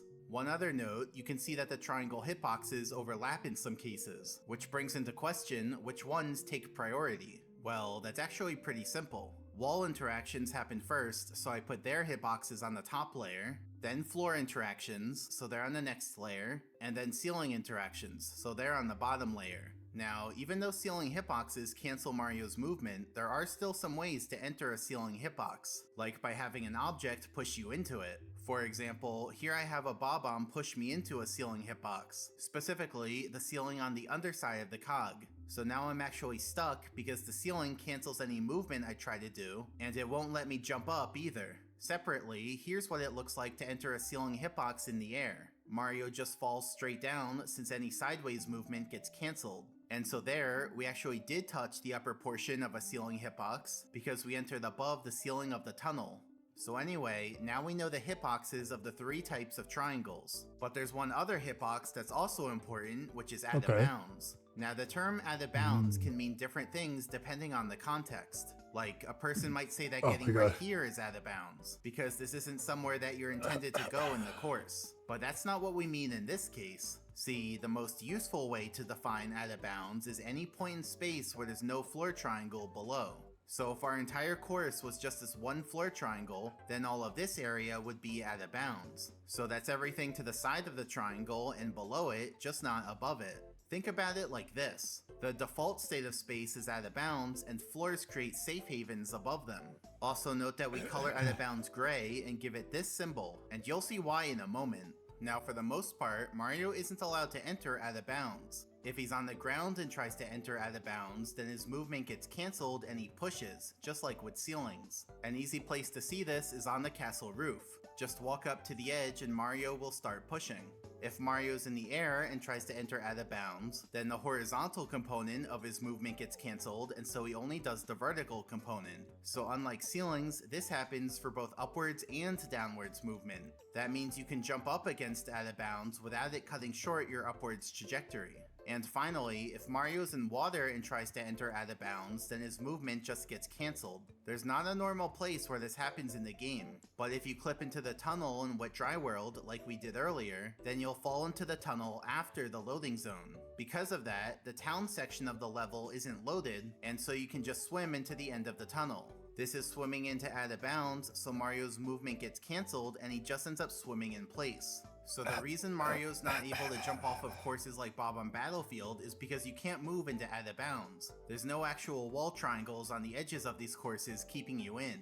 And for courses with death barriers like Cool Mountain, the reason you can jump off of these courses is because the death barrier itself is made up of floor triangles. Here's a zoomed out view of the whole course. So you can see that the death barrier is made up of 2 giant floor triangles below the main part of the course. And then here's a side view of the 2 courses. So Cool Mountain has a death barrier floor below it, while Bob-omb Battlefield doesn't. The death barrier creates a safe haven all around the course, making that area habitable. So that's why in Cool Mountain, you can jump off the course and go below it, whereas you can't do that in Bob-omb Battlefield. Now it is technically possible to enter out of bounds, but it's even harder to do than entering a ceiling hitbox. Like, our old trick with getting pushed by an object doesn't work in this case, because the game knows not to apply the object push if it would put Mario out of bounds. But nevertheless, there are still some ways to do it.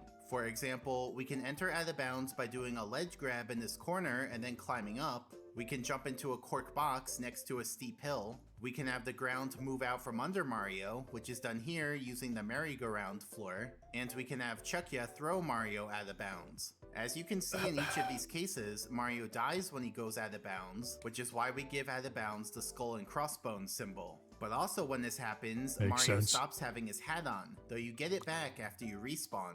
Now everyone always wonders, why does going out of bounds make Mario lose his hat? Well, let me explain. You see, Mario's logic every frame goes like this. First, it resets his hat state, so he'll be in the state of having no hat. Then it lets Mario do his action, like say, 1 frame of walking forwards, and finally, it updates his hat state to be how it's supposed to be, which gives him his hat again. And so his hat will be on by the time he gets rendered. So that's what normally happens every frame. But between steps 1 and 2, there's a check. Specifically, it checks if Mario's out of bounds, and if so, then we're done with the function, don't do the rest of the steps. So let's say Mario's currently out of bounds, and now let's walk through the steps to see what happens. First, it resets his hat state, which makes him have no hat. Then the check ends the whole function since Mario's out of bounds. So we never even get to step 3 where it puts his hat back on, and so we just see Mario without his hat. In other words, we're seeing the intermediate state of things that we're not normally supposed to see. So anyway, now we know the 4 types of hitboxes: floors, walls, ceilings, and out of bounds. Now you may have noticed that there's a bit of a similarity between walls, ceilings, and out of bounds, because they all basically block Mario's horizontal movement. So let's do a side-by-side comparison. On the left, we'll have Mario interact with a wall hitbox. In the center, we'll have Mario interact with a ceiling hitbox. And on the right, we'll have Mario interact with out of bounds. And just to clarify the ceiling case, there weren't many ceilings that worked well for this visual, but I did find one. See, in the castle foyer, I clipped behind this pillar, did a backwards long jump, and then used the speed to clip behind the upstairs key door. Now opening that door loads a new area, so by clipping behind it, we end up in this sort of fake area that you're not meant to be in. There's not many surface triangles here, despite what the visuals look like. So that means we can go to the edge of the floor and push directly on a ceiling hitbox, specifically the ceiling of the hallway below that has the boo in it. So I just wanted to clarify that. So now let's compare the 3 cases. If Mario just walks forwards, then in all 3 cases he stays in place doing the pushing animation. Here's a diagram from above. See, the wall hitbox lets him go into it and then pushes him back out, which makes him be flush with the hitbox. But the ceiling and out of bounds hitboxes just cancel the movement, so he won't even be flush with those hitboxes. But now watch what happens if we try pushing at an angle instead of head on. In the wall case, we do a sidestepping animation, but in the ceiling and out of bounds cases, we still push, but now at an angle. See, the wall hitbox lets you enter the hitbox at an angle, then pushes you out perpendicularly, which lets you move along the edge of the hitbox. But the ceiling and out of bounds hitboxes still just cancel the movement, so you don't end up moving along their edges. So to recap so far, the pushing animation isn't actually specific to walls. It can happen for ceilings and out of bounds too, though the sidestepping animation is specific to walls. Now let's see what happens when we jump into these 3 hitboxes. For the wall and out of bounds, the jump goes all the way up. But in the ceiling case, the jump goes nowhere, because like I mentioned earlier, ceiling hitboxes cut short your upwards trajectory. So in this case, Mario doesn't even leave the ground, he just lands instantly. So in our bullet points, let's add that ceilings are the only one that cancel your upward speed. And just to keep the bullet points lined up, let's add that out of bounds is the only one that kills you. But now let's see what happens if we jump into them, but don't touch them until the downwards portion of the trajectory. In all 3 cases, Mario's forwards movement gets blocked, and so he just falls down in place. So just like with the ground movement, the wall lets Mario move into his hitbox and then pushes him back out, while the ceiling and out of bounds cancel the movement altogether. But that's just for jumping at a slow speed. If instead Mario jumps into the hitboxes moving at a medium speed, then in all 3 cases he does a soft bonk. You know, a bonk without any star particles and Mario stays upright. So let's add that to our notes. And if he jumps into the hitboxes moving at a fast speed, or during certain other actions like a dive or slide kick, then in all 3 cases he does a hard bonk, which has star particles and Mario falls off his feet. So let's also add that. But now listen to the sound of each bonk.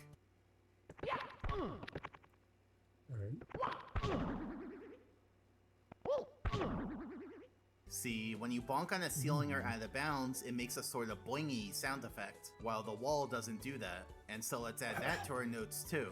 So overall, you can see that the three cases are pretty similar. They all let you push on them, and they all let you bonk on them. So it's easy to see why people might confuse walls, ceilings, and out of bounds. Someone might see Mario pushing and think he's pushing on a wall, but actually he's pushing on out of bounds. And someone might see Mario bonk and think he bonked on a wall, but actually he bonked on a ceiling. So just keep in mind how similar these three types of hitboxes are. Now, we're almost ready to get to invisible walls, but there's still one more topic we need to cover first, which is positional units. For example, here I'm showing Mario's position on screen, so you can see his X coordinate, Y coordinate, and Z coordinate. Each coordinate represents how far along Mario is on the corresponding axis. The X-axis goes east and west, with east being the positive direction. The Y-axis goes up and down, with up being the positive direction. And the Z-axis goes north and south, with south being the positive direction. So take a top-down map of a course. If we zoom in, we can see the grid of individual units. So a single unit in SM64 is incredibly tiny, only like a centimeter wide. And the extra bold lines are the X and Z axes. Now we're going to analyze what a surface triangle looks like at this scale. I mean, surface triangles are usually way bigger than this, but we're going to be looking at some pretty tiny triangles for now, just so that we can see how certain properties work. Now, as you know, a surface triangle has 3 vertices, but what you may not know is that these 3 vertices have to have integer coordinates. In other words, the vertices always lie on the intersection of a horizontal unit line and a vertical unit line. So a triangle might look like this, or like this, or like this, but it would never look like this because here the vertices aren't at integer coordinates. The reason for this restriction is because triangle vertices are stored as shorts, and a short is a variable type that can only have integer values between negative 32,768 and 32,767. So it's impossible for a vertex to have a value that isn't an integer. So now let's consider this floored triangle. The question we're going to be analyzing is, where can Mario stand on this triangle? You might assume that it would just be this area, like the area enclosed within the triangle, but that's not right. Let me explain by filling out this little table. So Mario himself is at some coordinates, and those coordinates are stored as floats. Floats are another variable type, and they basically store real numbers, like numbers that can have decimal components. For example, let's say Mario's at X coordinate 1.3. Hold on, give me 1 second. I want to see something.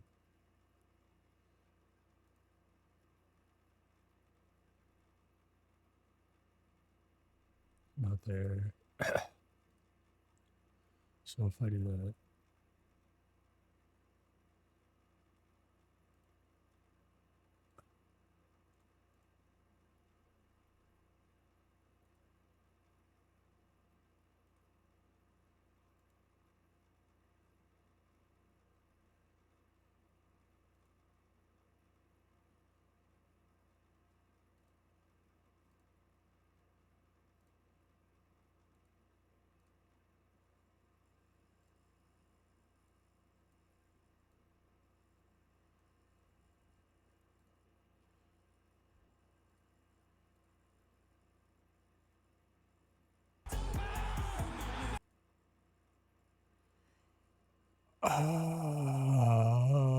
Okay.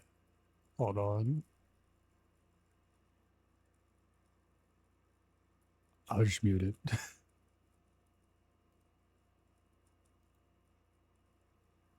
And Z coordinate negative I was like, 2.79.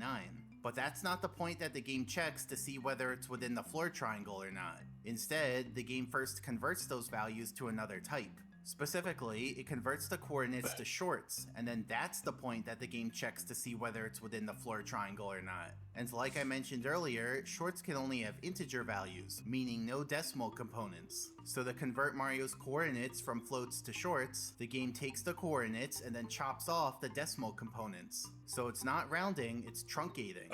And so to summarize, even though Mario's at 1.34, negative 2.79, the floor detection function first truncates those values to 1, negative 2, and then checks if that new position is within the floor triangle or not.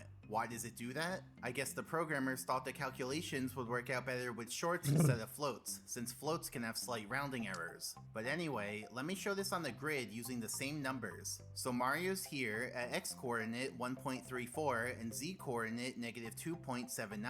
I'll also add a highlight to Mario's current unit square to make that easier to track. And then for the floor detection point, we can start at Mario's position, but then we have to truncate the decimal components. So for the x-coordinate, 1.34 becomes 1, meaning we go to the left edge of Mario's unit square. And for the z-coordinate, negative 2.79 becomes negative 2, meaning we go to the bottom edge of the unit square. So in general, the floor detection point will always be on the corner of Mario's unit square closest to the origin.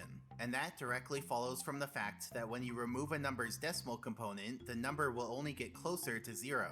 So now if we move Mario around in a continuous way, we can see that the floor detection point moves around in a discrete way. And in all 4 quadrants, the floor detection point is still always on the corner of Mario's unit square closest to the origin.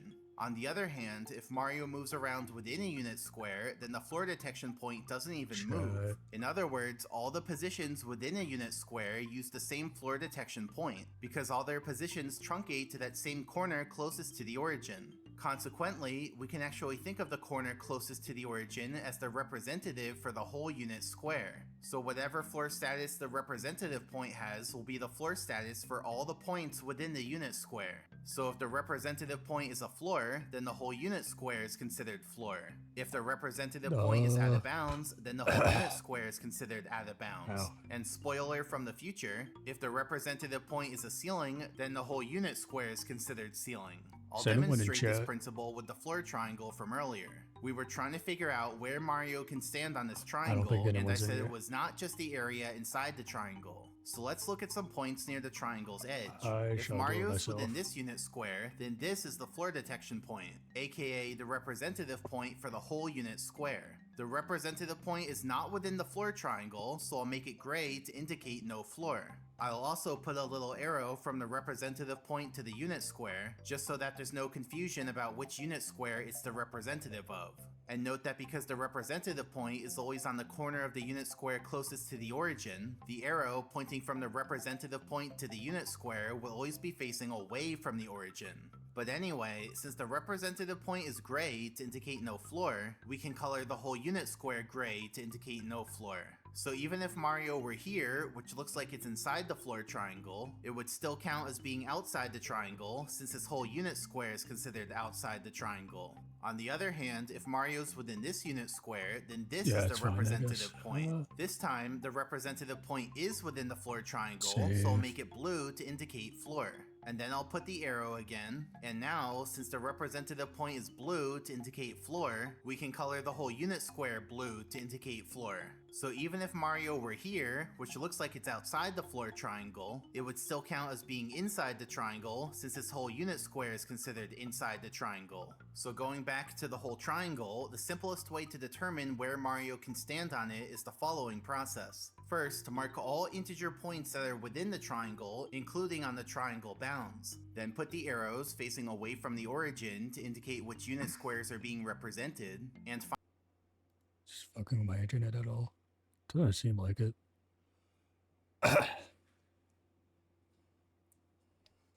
To anyone in here, do y'all want to keep watching this, or should I put on something else?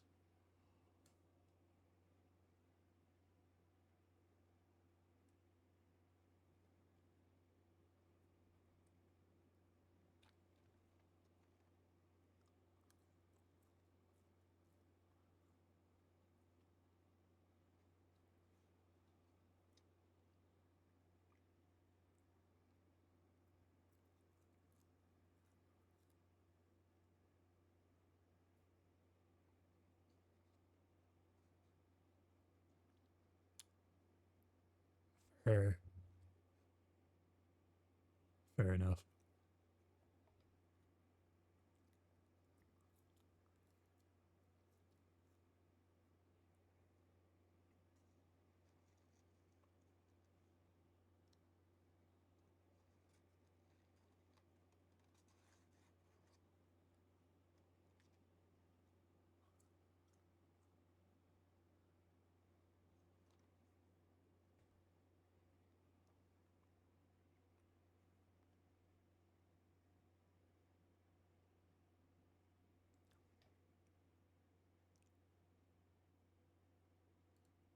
Alright, I think I'm gonna turn this off first of all.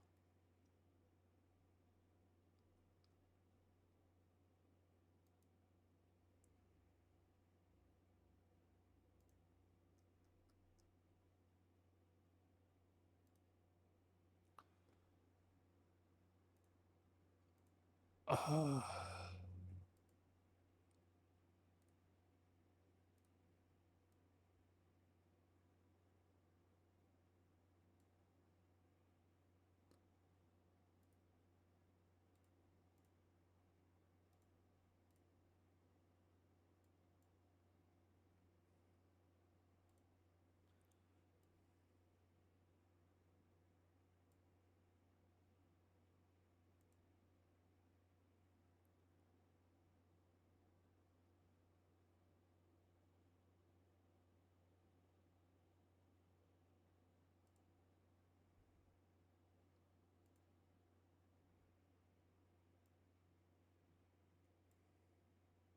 I think everything should be alright.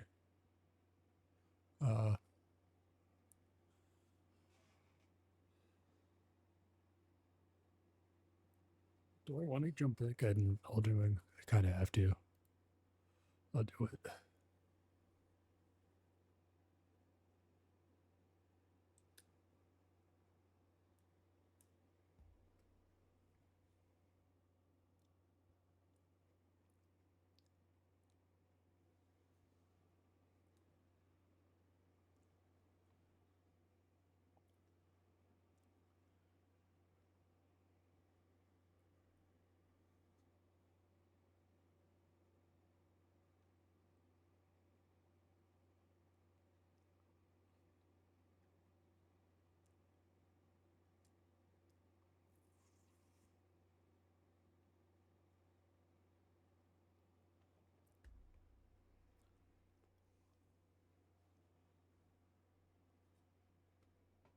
Hold on, let me just.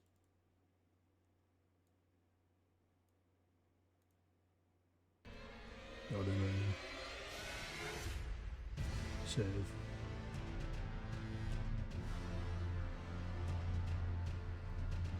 I think that's all working.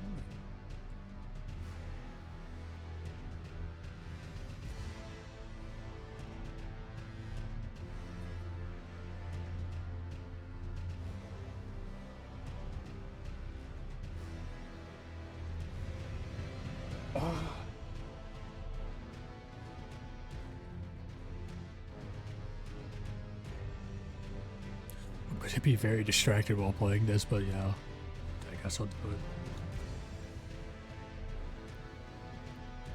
Comes with the territory.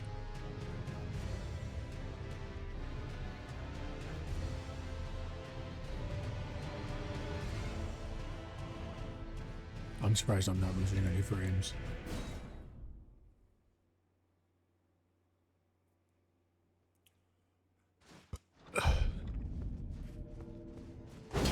Wrong one.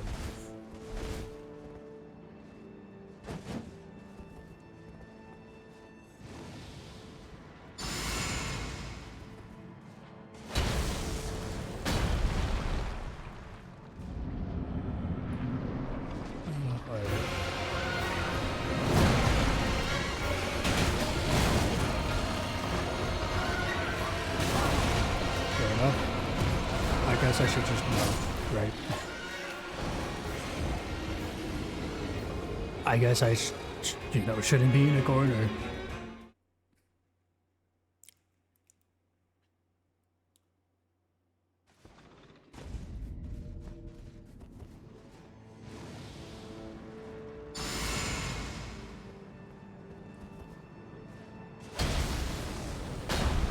Damn.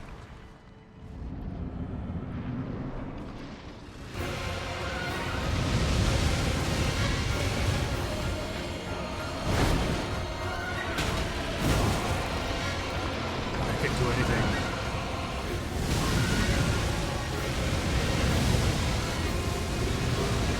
Can you stop for a second? God.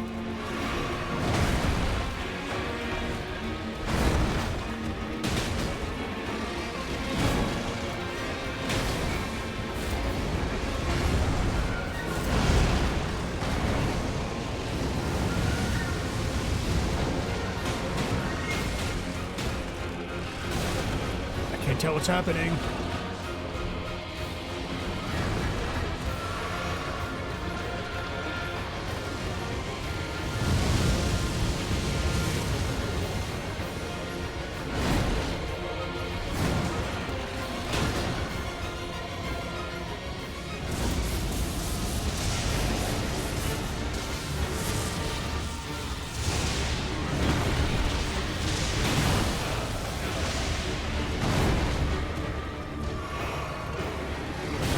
Oh my god, that would be great. Fucking see it. No, actually. Whatever. No, fuck me. I guess. Whatever. I hope you know I'm not. I'm not keeping count anymore. You guys can keep count, but I'm not. I genuinely don't care anymore.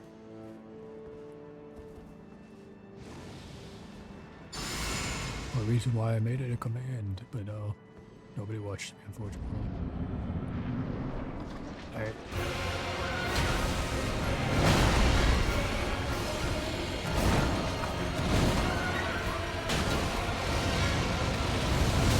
That's fair.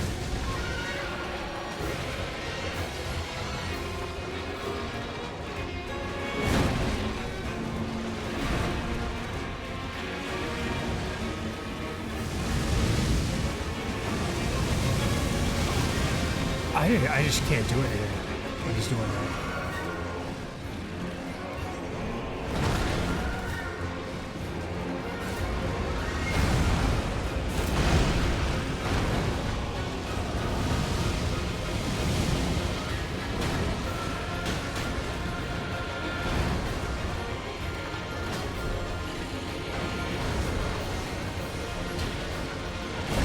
Speaking of just can't do anything, I'm fucking horrible in this game.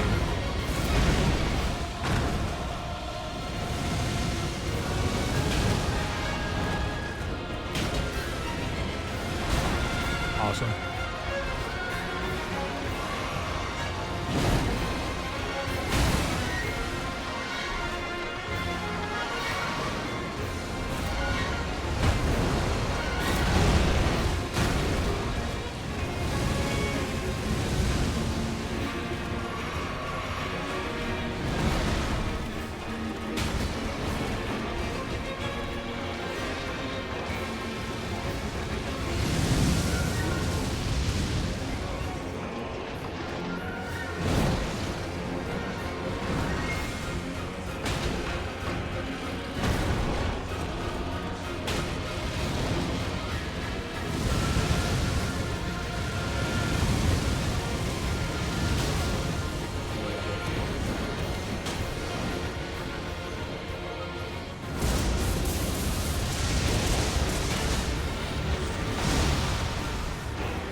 Awesome. I guess I just don't get to play the game.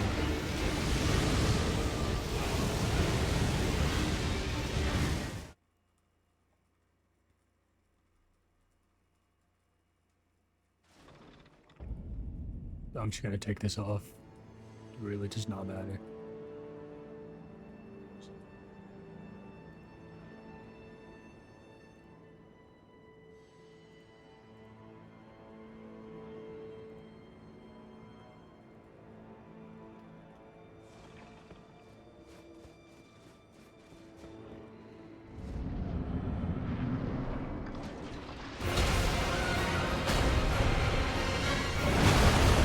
Awesome. Awesome, cool. I love playing the game. Can I do anything? Or are you just gonna be a dickhead the entire time?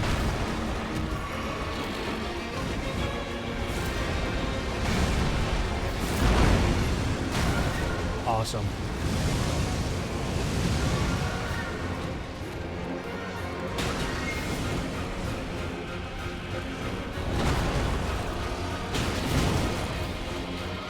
So it's just whatever he feels like. That's when he attacks. That's great.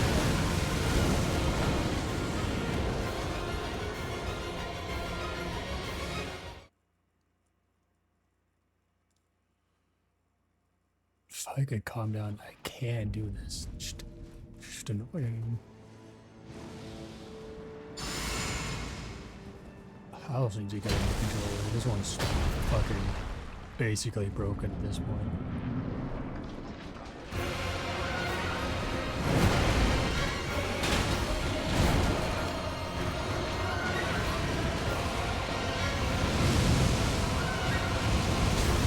Awesome.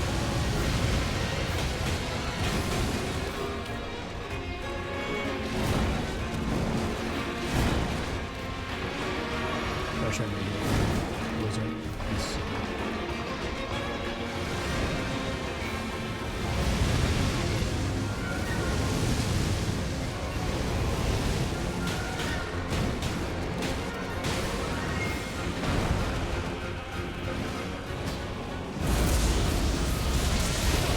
Awesome.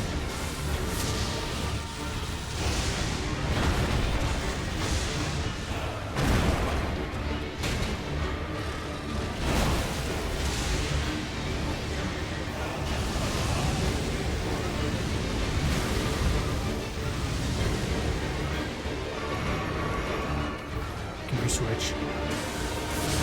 No? Okay.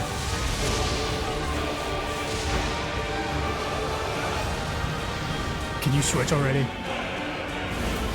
Thank you.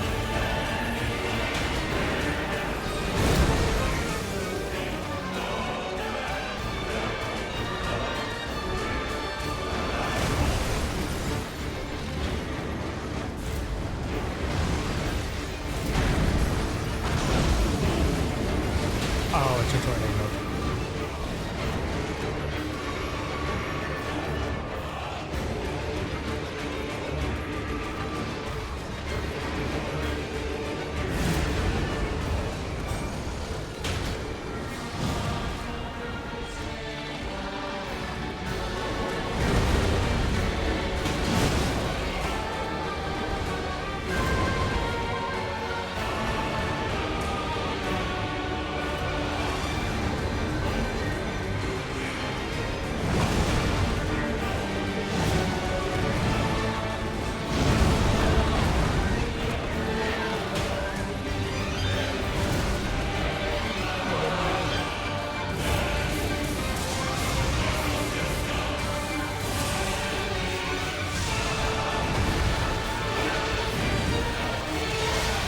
Oh no, that's fair. I guess I should have just guessed that one.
Oh my god.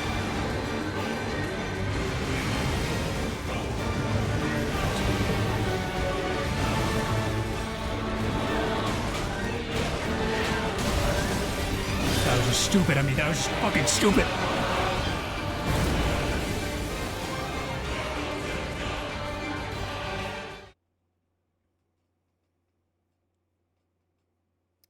I didn't even change the game title again, I bet. It's fucking stupid.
really just choose whenever they want to do shit.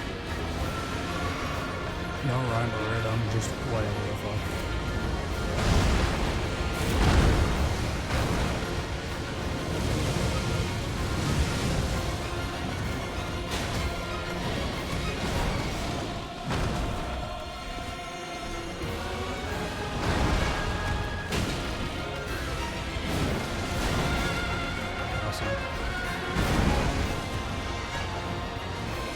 Oh, you stupid fuck! I had.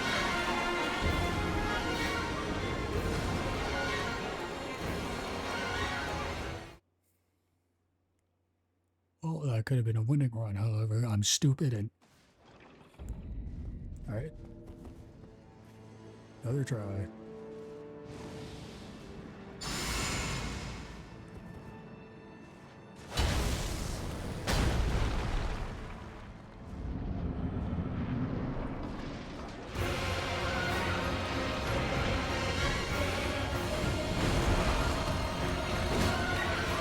I hate this game. Genuinely from the bottom of my heart. Why does anyone play this stupid ass fucking game?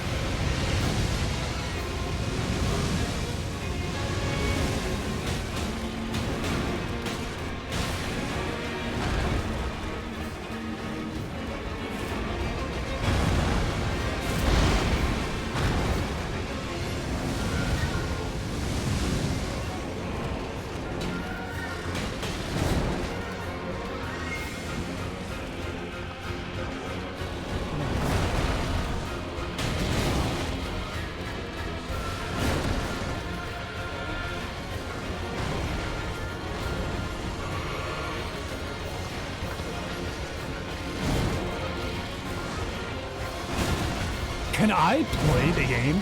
Or are you just gonna keep...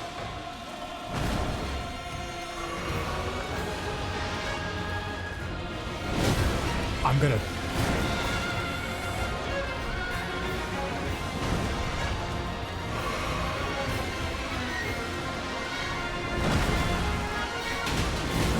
No, every time I try it, no. I just don't get the play the game.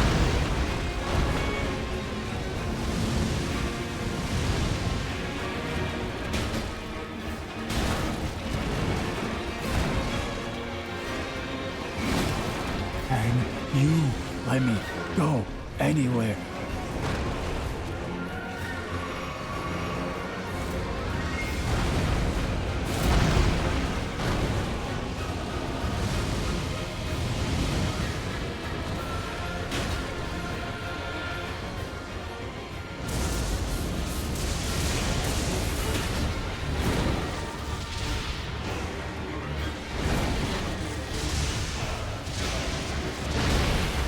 Worse.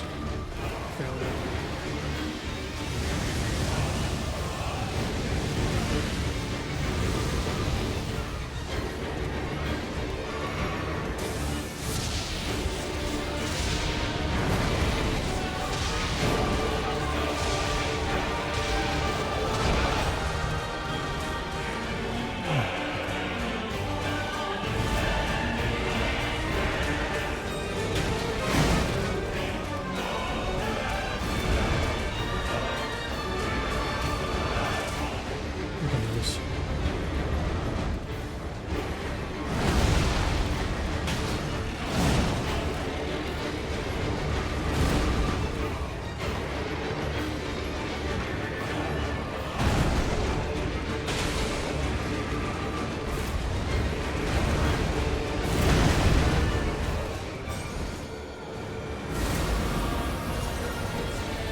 expedition not over. That's all.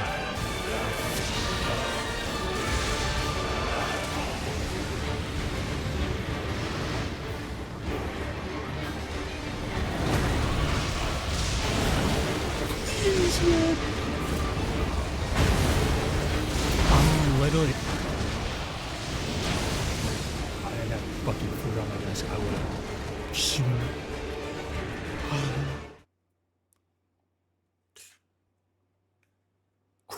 Okay, whatever. I love it when I just get backed into a corner and I just have to take it.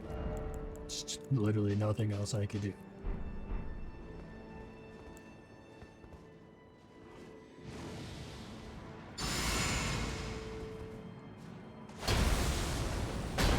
Not gonna lie, after this boss fight, I'm switching to Expedition 33.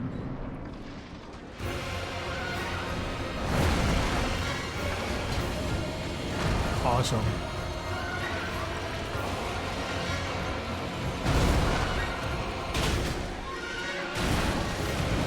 Can I tell what's going on, or are you just gonna...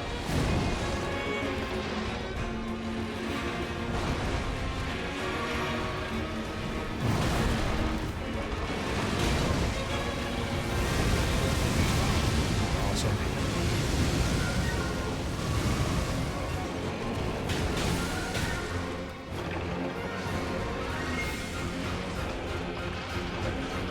You're gonna do something?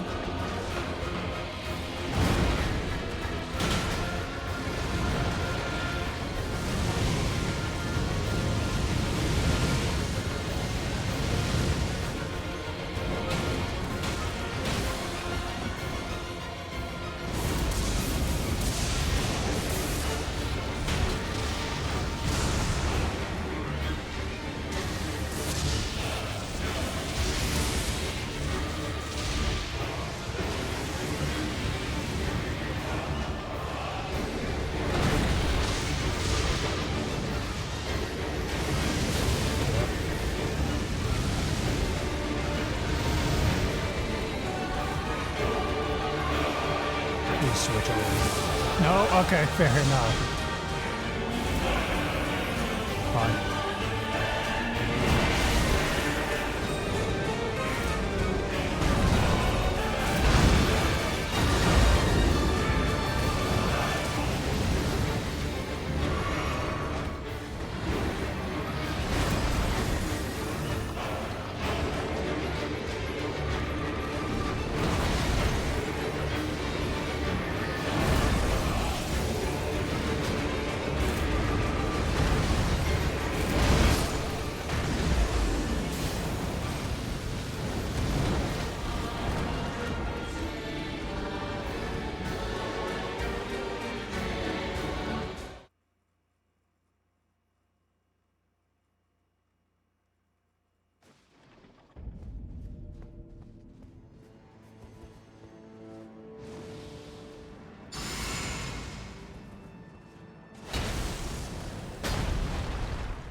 This game, if I'm fucking playing like this, complete fucking ass.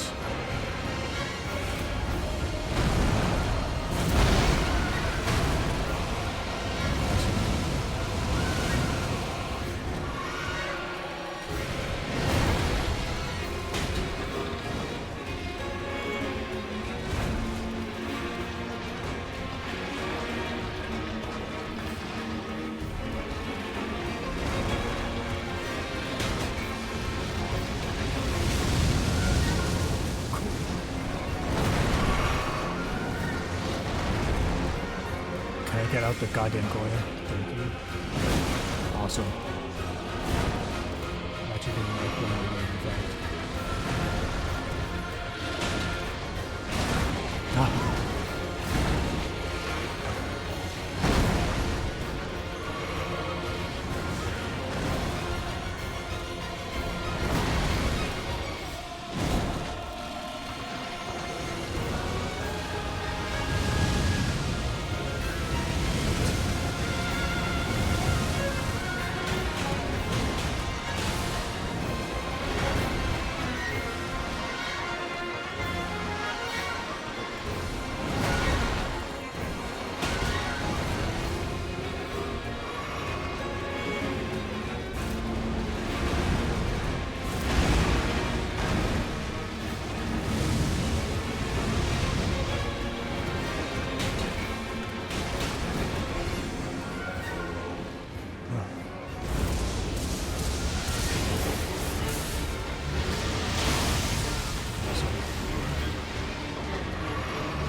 You can stop with the fucking lightning, you know.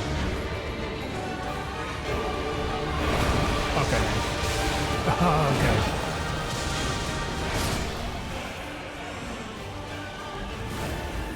Oh, of course.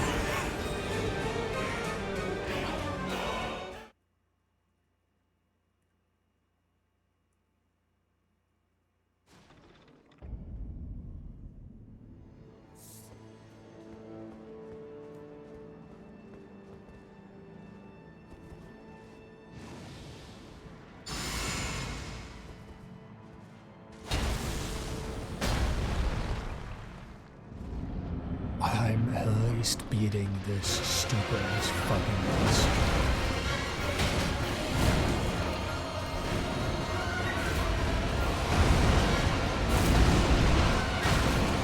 Awesome.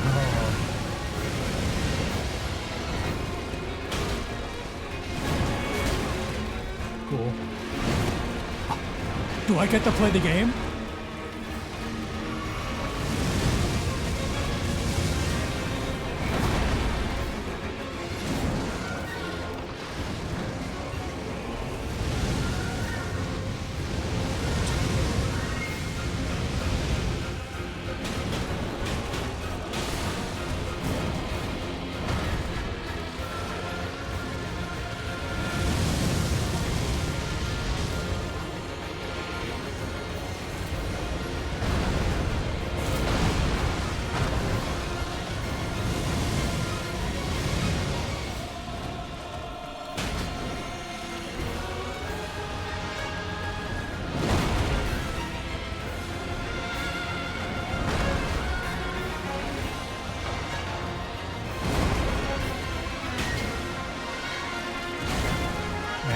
Having horrible.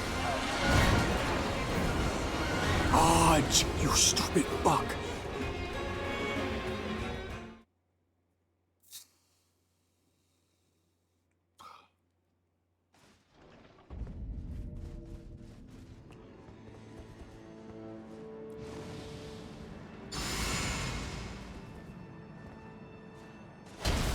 All right.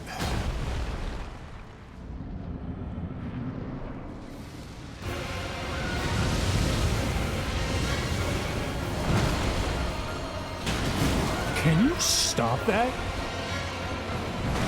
Alright. I'm about to quit. I'm about to quit, man. God, it's like, what's even the fucking point at this point?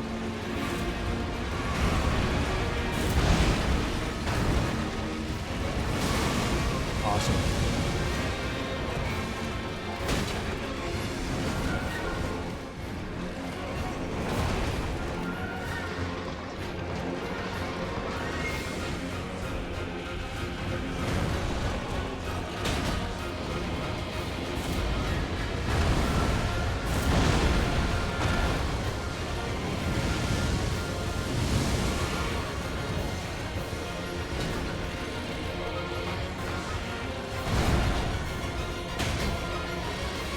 Oh my god, I just can't do it anymore. I'm fucking ass apparently.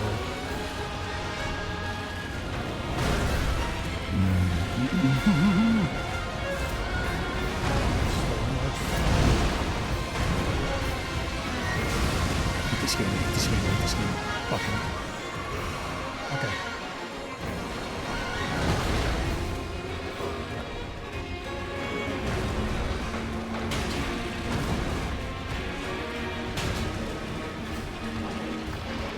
Can you do, like, the fucking normal attacks, please? No? Okay.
Cool. I'm dead.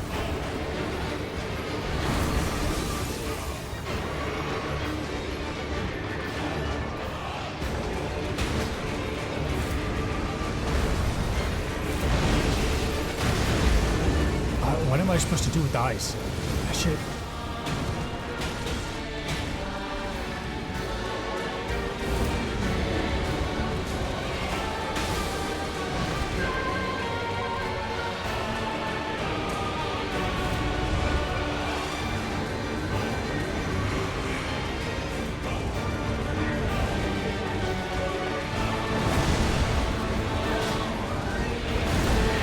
Awesome. Love that.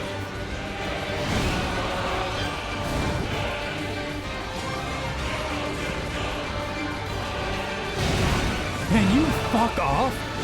God.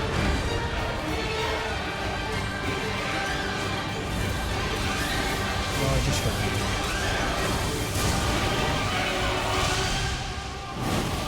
Awesome.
Where was I? Oh yeah.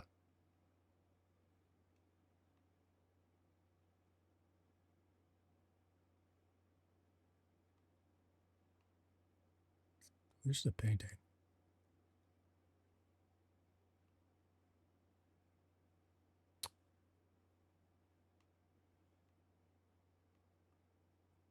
Not anywhere around me, I guess.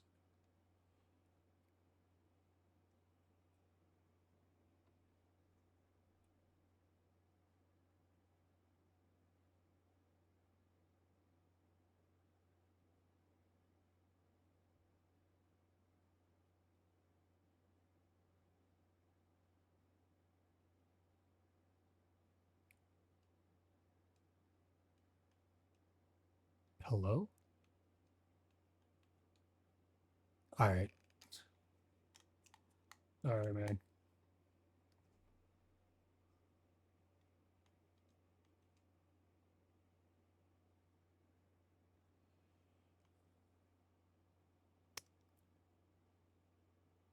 Sinister Cave.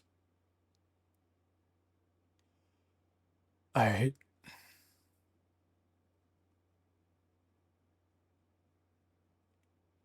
Wait. Fair enough.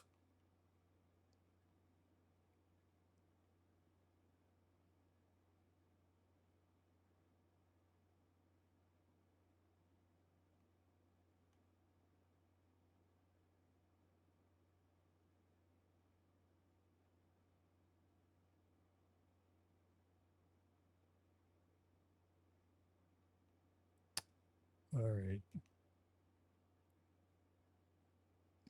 Oh, I don't want to know what's in this cave.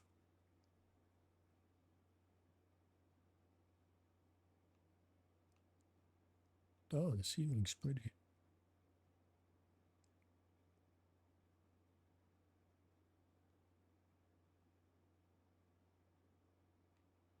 Wait, is that a way up? No. Hold on. No.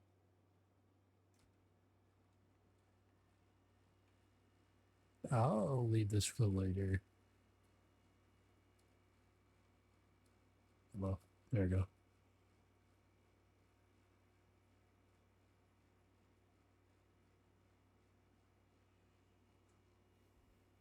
I don't want to go to the end game just yet.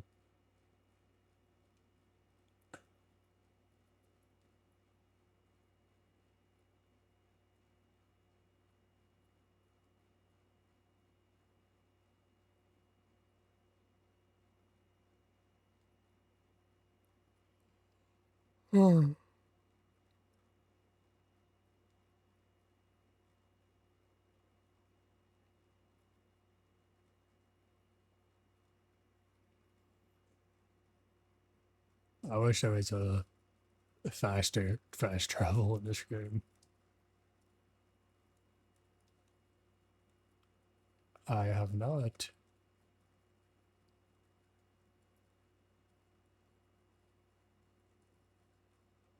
Explored any of this part of the map. So I'm gonna go over there. Can I fast travel, please? Does not look like it.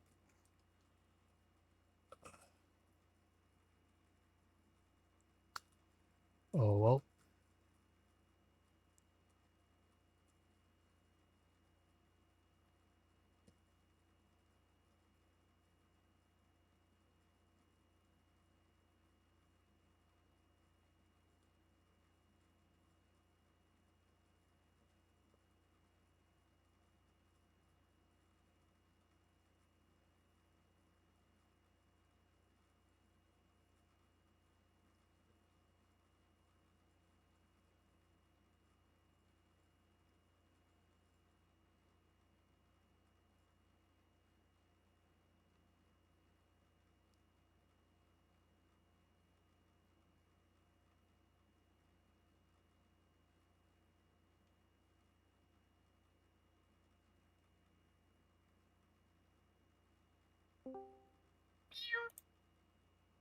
Hello? Oh, alright.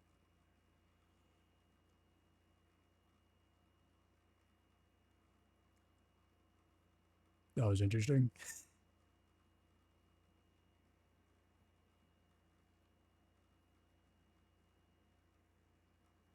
I think I've been over here before.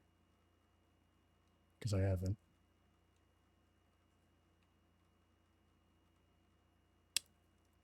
God damn, this map's so big. Alright, I'm gonna fight you. Y'all.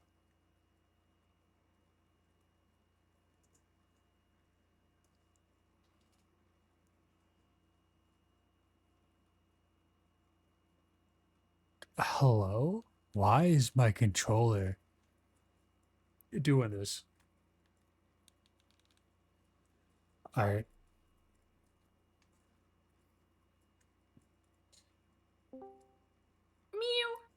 Hello.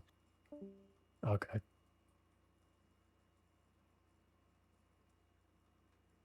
The hell? It's the wrong number. Here it is. Hey, Galumi.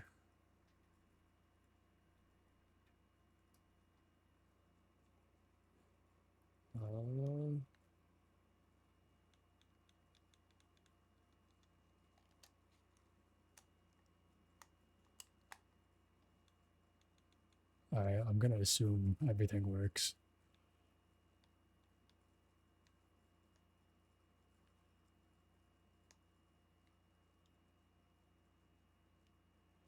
How are you doing?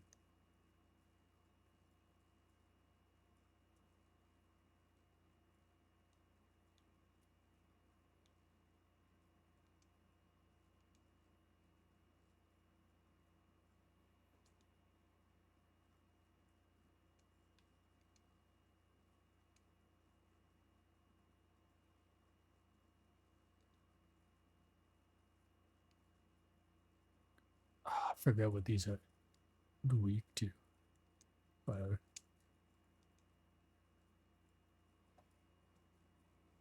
One's weak to fire.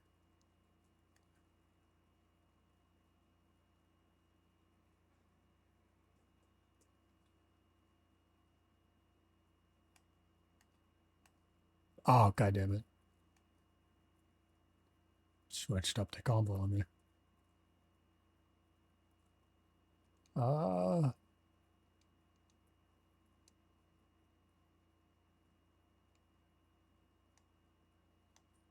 It is resistant to fire. Well, I don't know if it's resistant to fire, but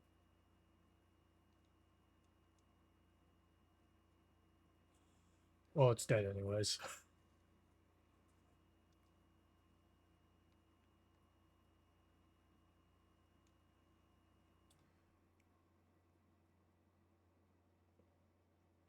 Cool. I don't think I'll replace that with anything yet.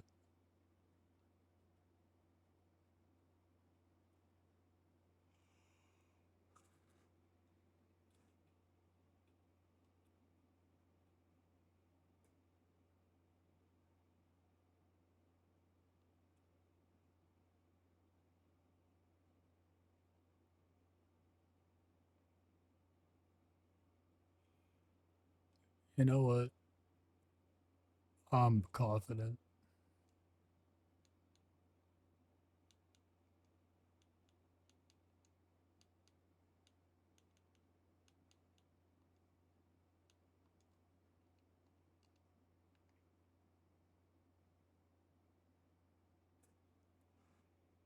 See if I can beat this guy this time.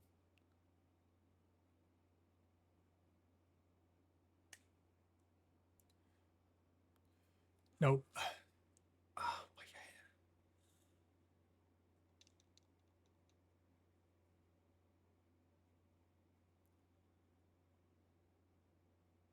God. My arm is so fucking sore for some reason. Don't know why. Where am I? I'm singing Mickey, Mickey,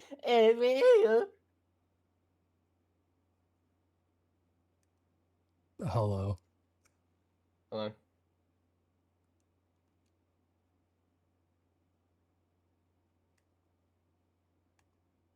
So what you been up to?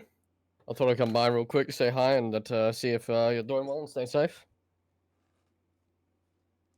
I'm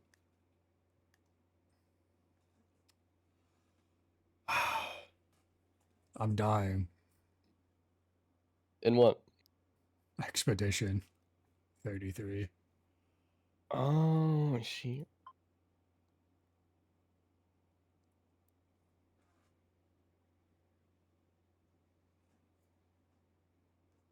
How are you doing, Ninky? I've been well, thanks, man. I just woke up. Oh. No, sorry, I didn't just wake up. I actually, what was I talking about? I don't know. You said you Oh, just right, woke when I up. woke up. No, I didn't just wake up. I woke up like, I don't know how long ago.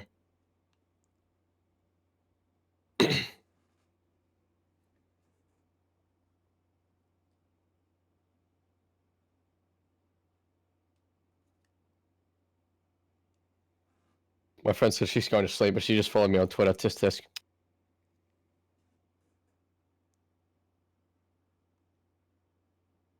She followed you on Twitter or unfollowed you? No, she followed me. I say that'd be crazy. Someone said they were going to sleep and unfollowed you.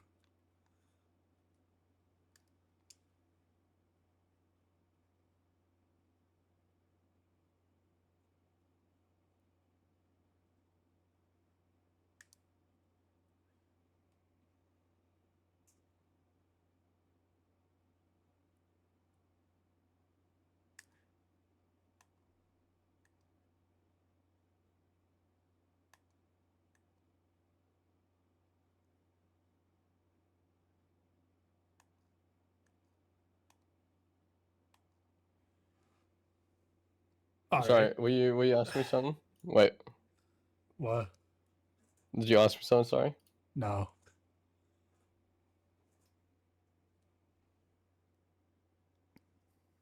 Alright, well, that's it. You take it easy, man. I'm gonna order some KFC. I got some stuff to do. If you want to play some games later, do send me a message. I'll be more than happy to. Alright. Also, I don't know if you're aware, but your stream is still on a white screen. Alright. But yeah.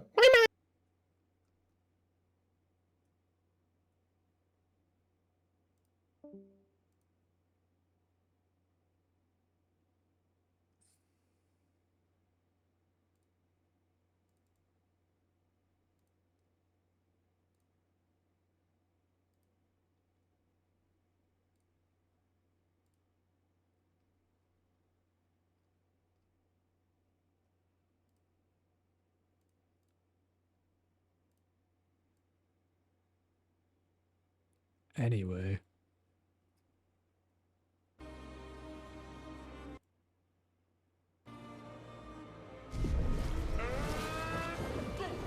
I'm gonna get back to exploring the world. Where am I? No, I wanna go around.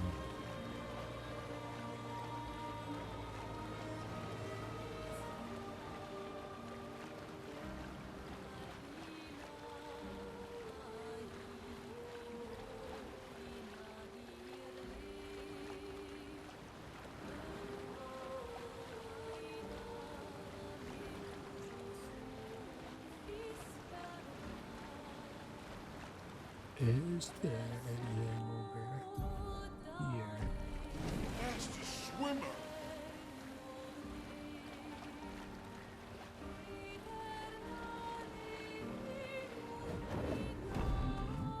Any secret items? Dark Shores. I can do this.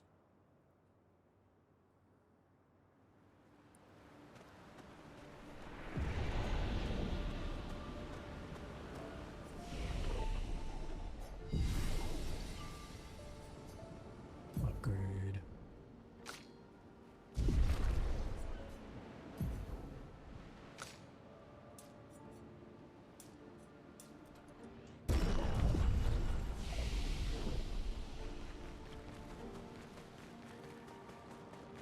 Oh, it's you guys.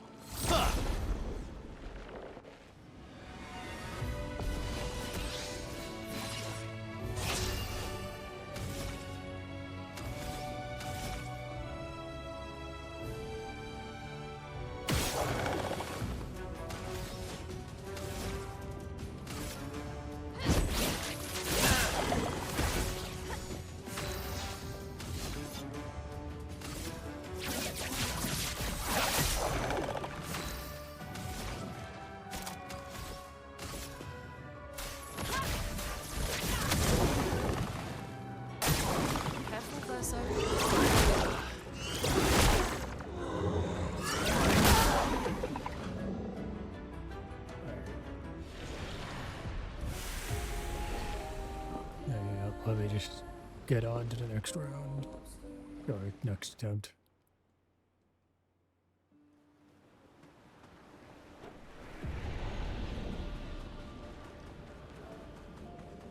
We can do this. Just enough patience.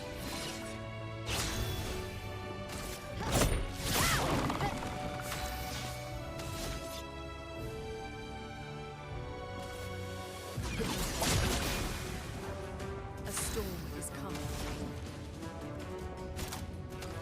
Yeah, it just doesn't work half the time, I guess. Maybe I wrote something Take wrong. cover!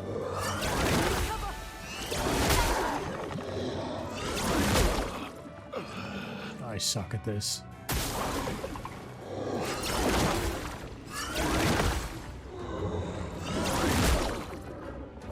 Damn. Alright, I got it next time.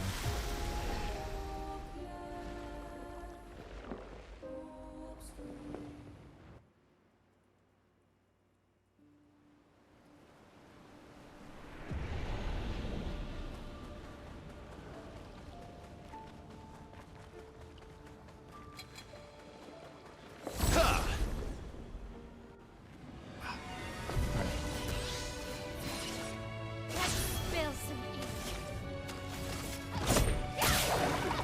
Let's carve a path.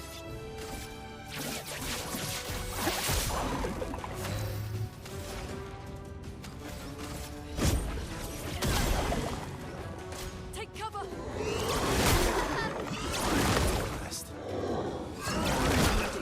I can't get the timing on that last one down. I'm ready.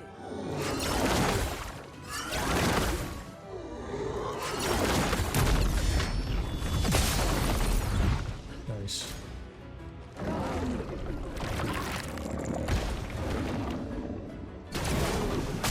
It was the other one. It was the other berry. Fuck it.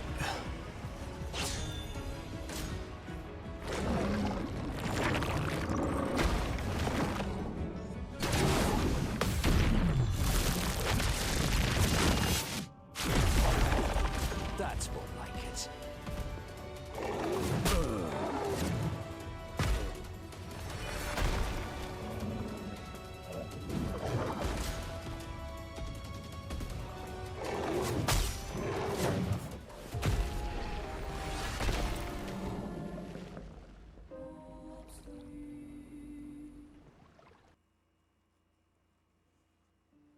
Oh.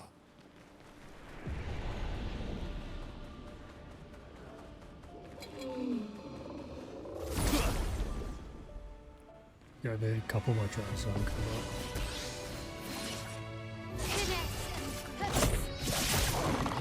Let's carve a path.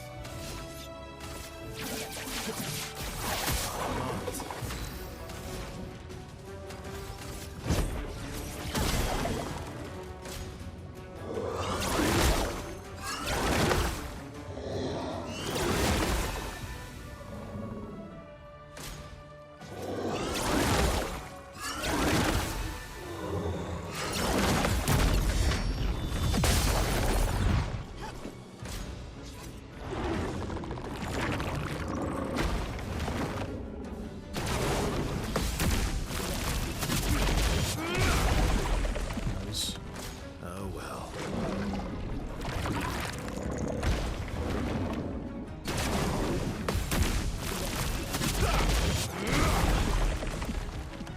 Careful now.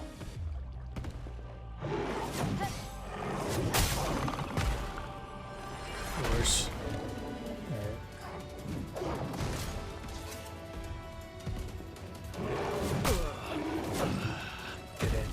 Didn't that stuff.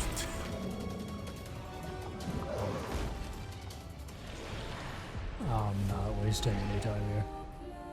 Obviously can't do this.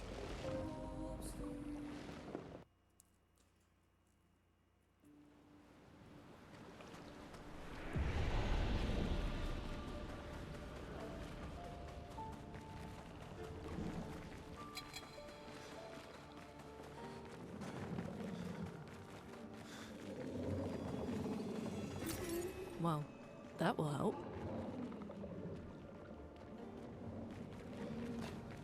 No, this place is full of those enemies. I cannot do this.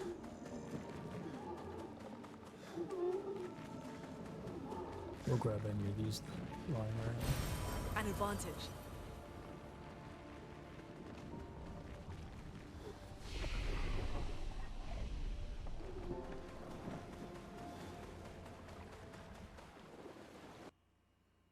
Oh.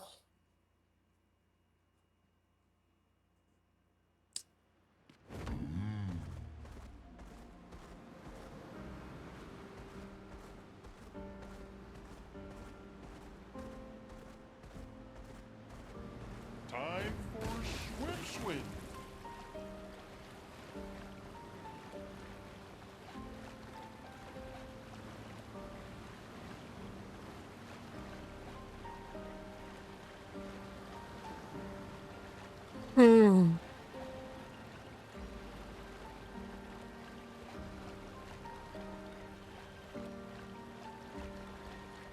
Guess I'm just gonna do it there just now.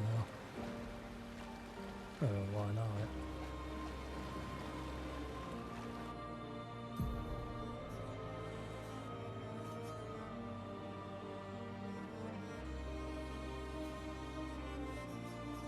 I don't think there's much else I could do.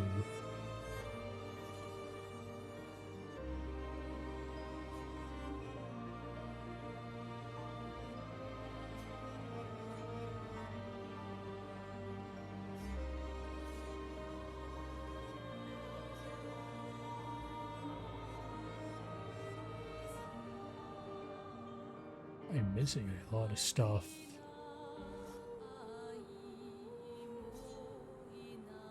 To like get around, but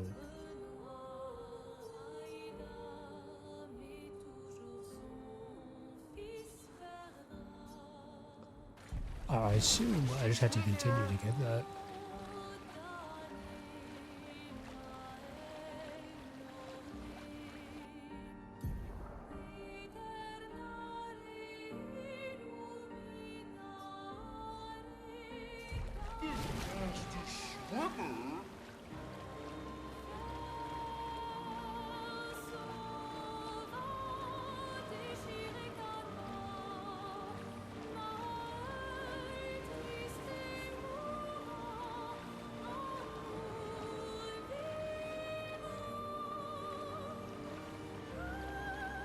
Can't get up there.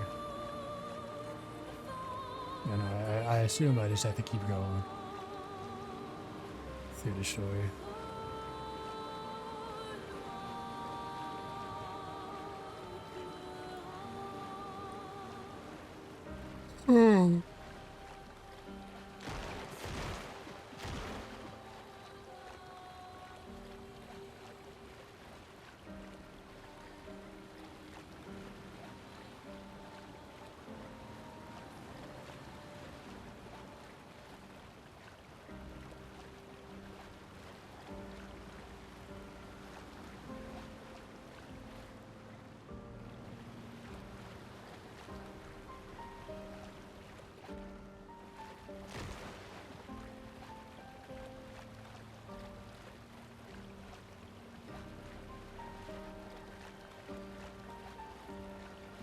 Oh my god.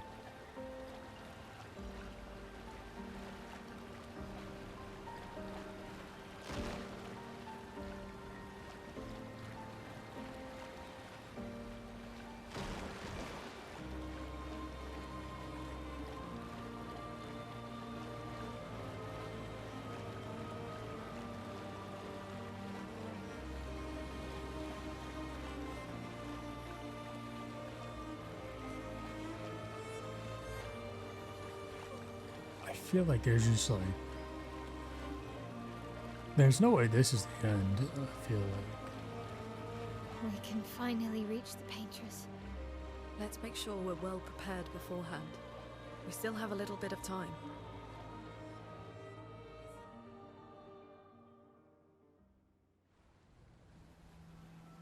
Fry.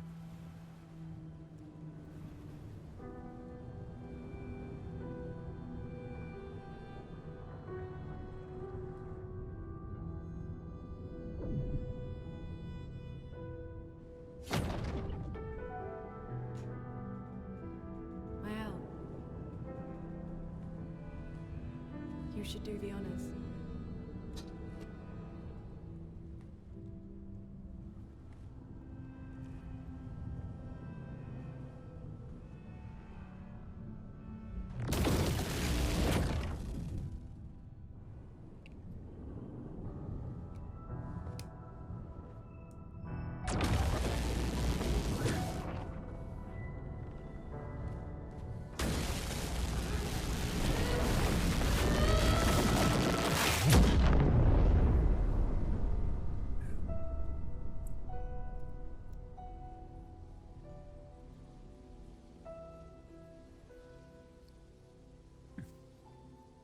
Ah, God.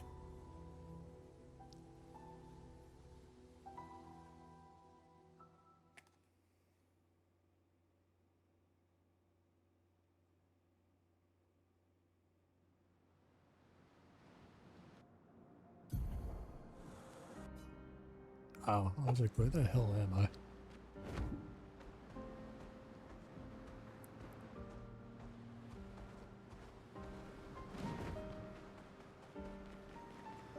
Who's this? Avril, 40th Expedition. Gigi and Edmund were leading. They were on a clean glide to the monolith when they flew into some sort of barrier and just gommaged away. Our gliders are useless without a way past the barrier. Bernard's going to explore on foot, see if there's an entrance. In the meantime, we might as well make ourselves at home. I guess I'll try my hand at fishing. Assuming those sea Nevrons left any fish for us to eat.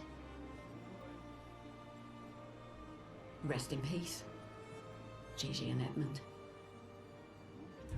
Alright.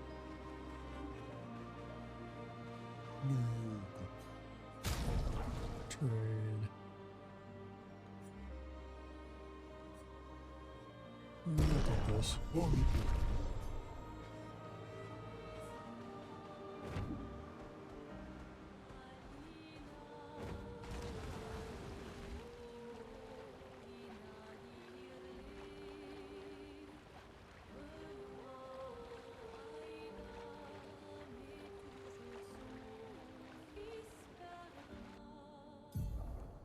You know what?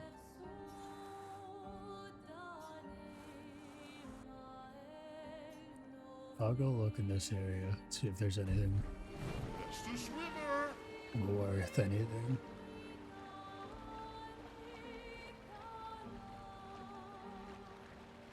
I feel like there has to.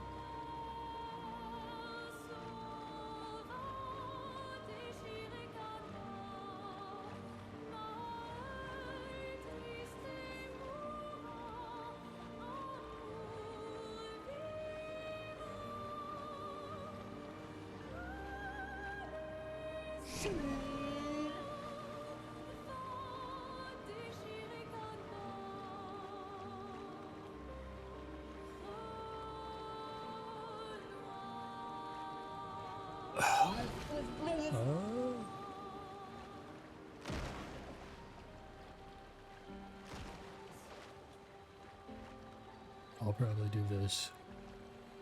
And I'll head to the painters. And then I'll probably switch back down and That's the swimmer!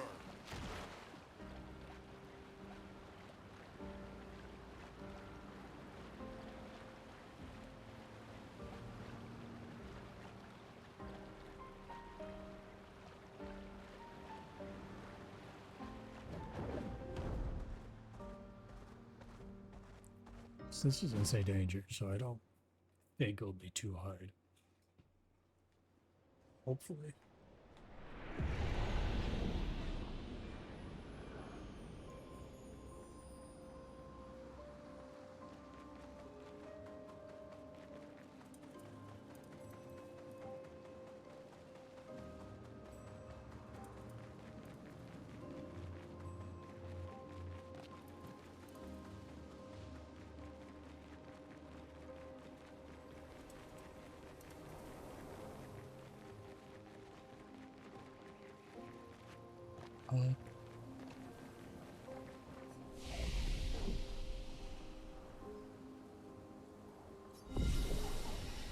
Enabler.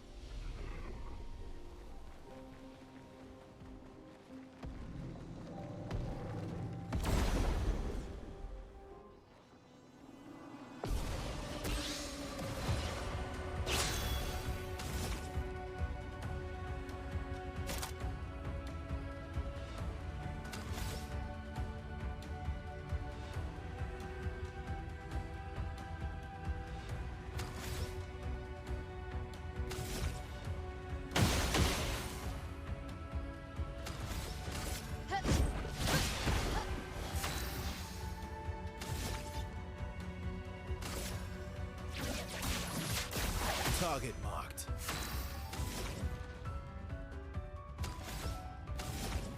I feel like these were heal from Tyler. Oh, we Danger! Luna. Careful, Mael.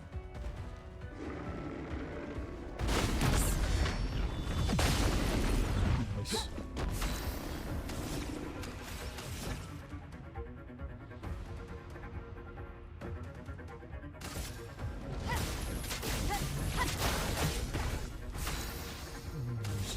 System, it seems like.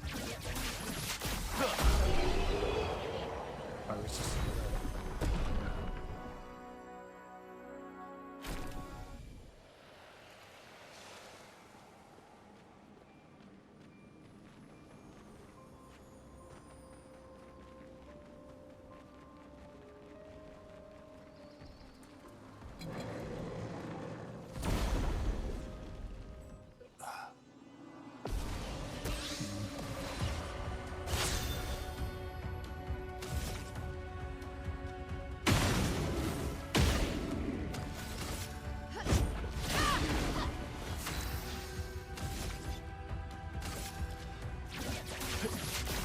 Target marked.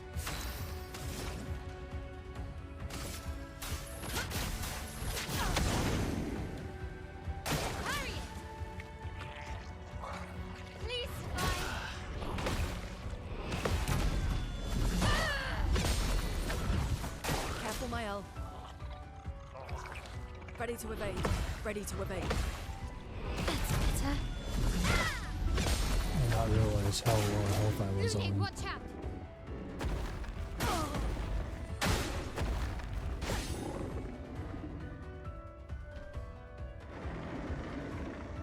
Like, powerful blow. Interesting.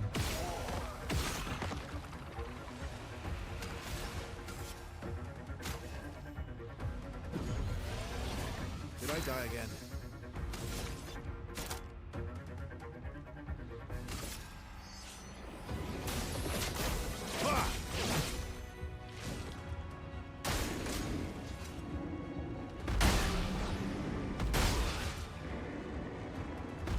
That's better. Alright. I'm ready. Not leaving you behind. Boop.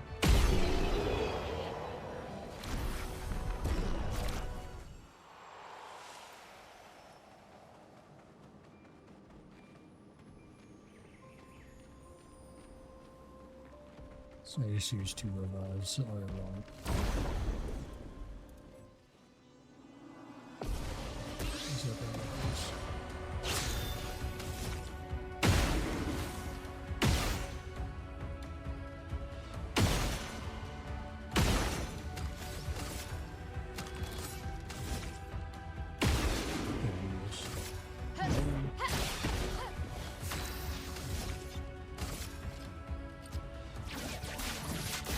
Target marked.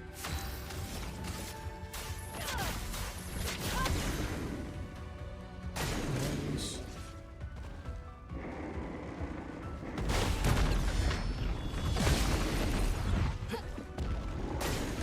Get ready. On me. That's better. Oh, both of them down. Yeah. On fire. Let's dance.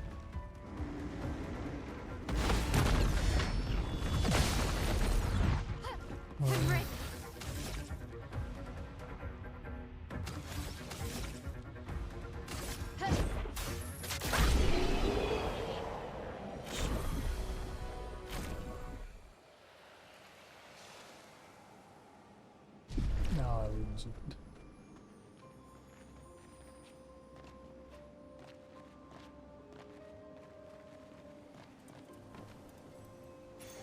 An advantage. Okay, okay, okay.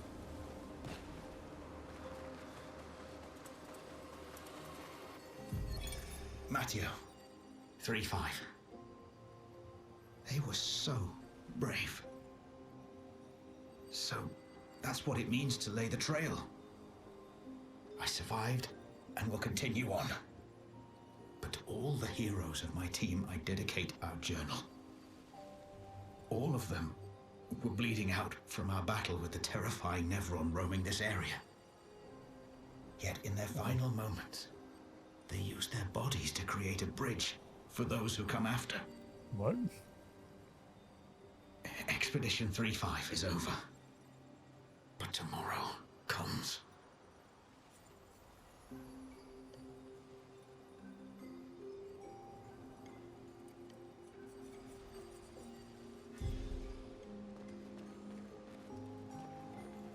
All right.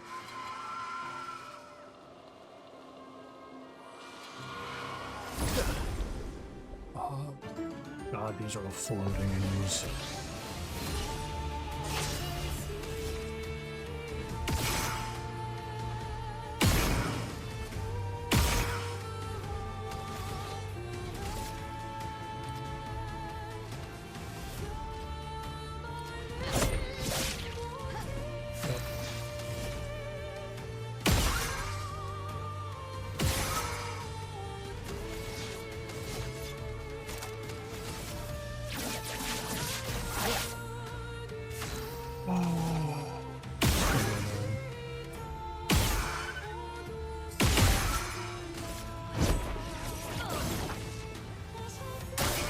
Take cover.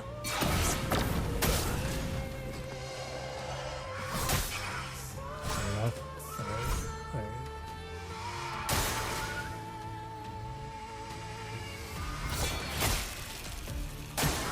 I'm ready.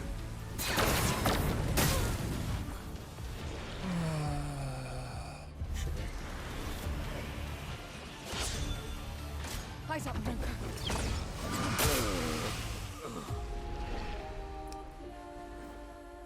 All right.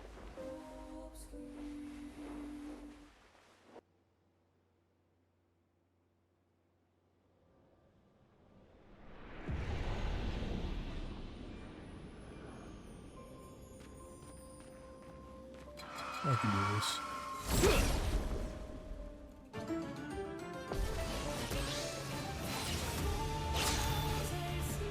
It's gonna be a very annoying fight.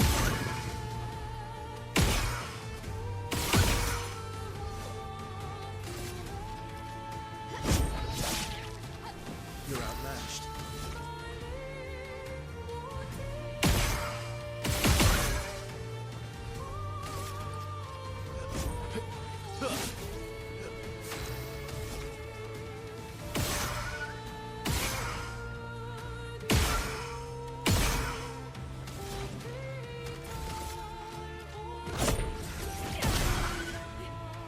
Let's dance.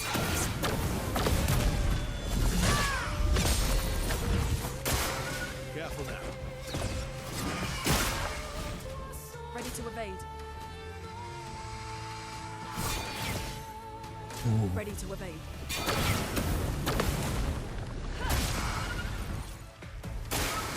Let's dance. Take cover. Bring it on. Let the ink flow. Don't have enough. The expedition's not over. I don't have anything I can break.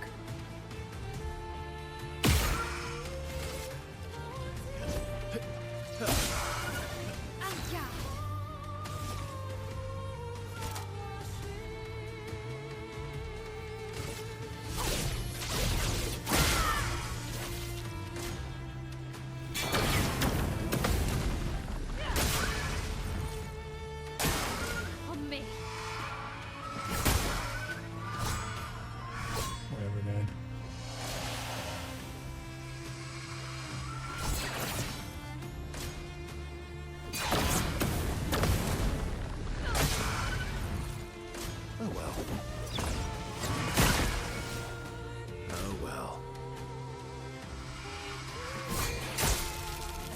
I tried to be fancy with it. Shouldn't have.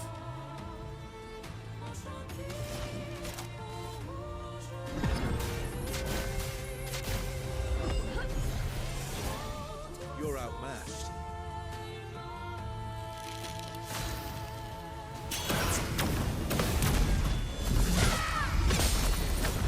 Lune, watch out! Bring it on.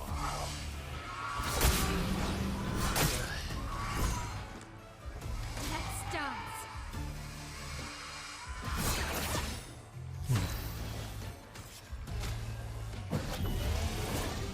Not leaving you behind.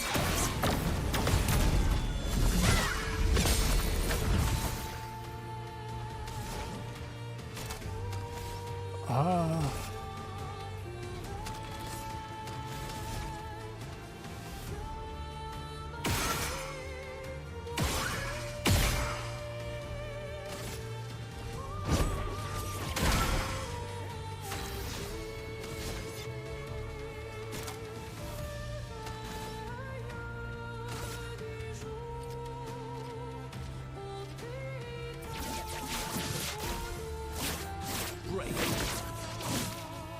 I'll do it. Oh, I hate this game.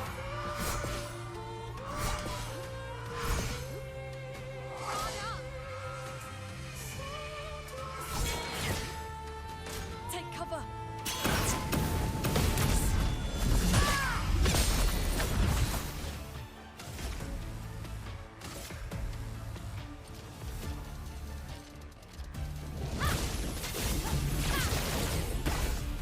Ready to evade. Careful now. I'm ass. That's just the problem, man. Just not a.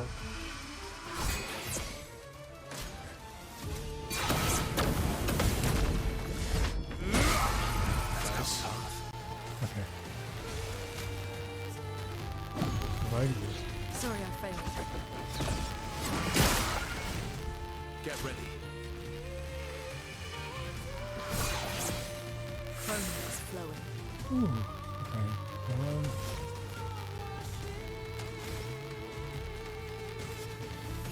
Use another.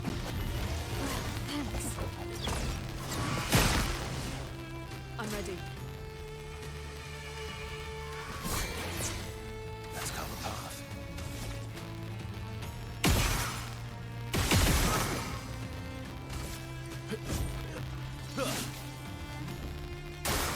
Let's dodge. Do it on me. That's the best I can ask for. Okay.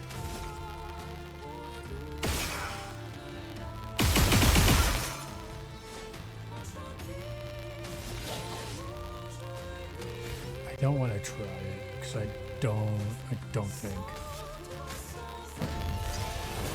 You can't leave us yet.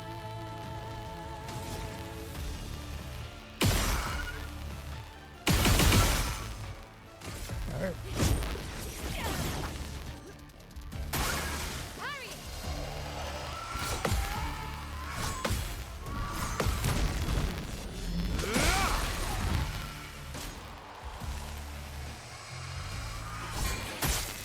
Let's cover path. Well, I tried. That's all I can ask for. Myself.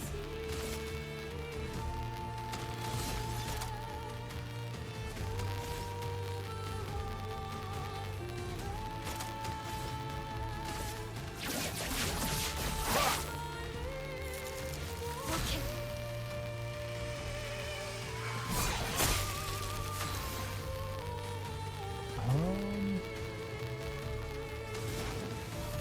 Alright. Careful, Verso. Let the ink flow.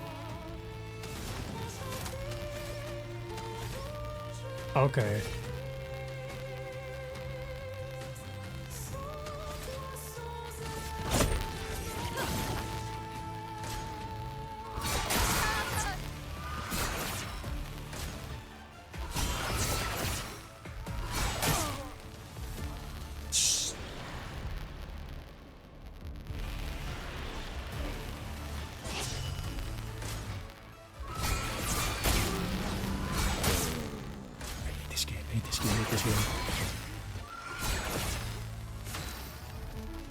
Ah,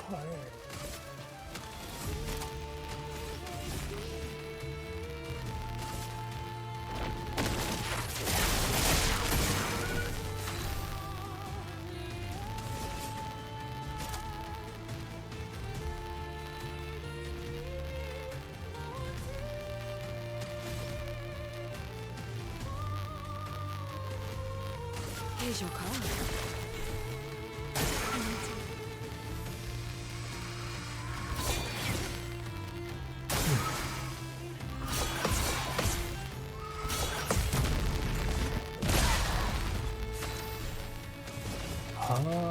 we're gonna try. Maybe not so much today. And fail. Take your shot.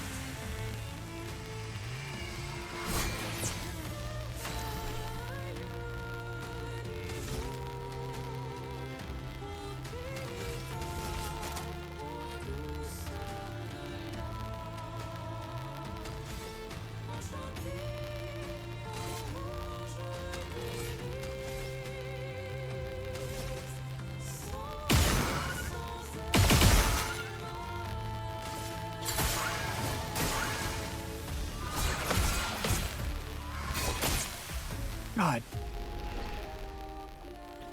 Okay, I could do it. I know how now. I see the vision.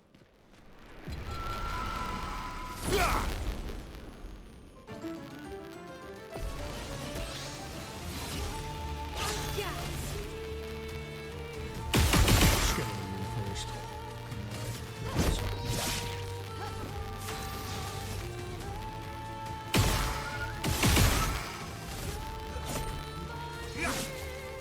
A storm is coming.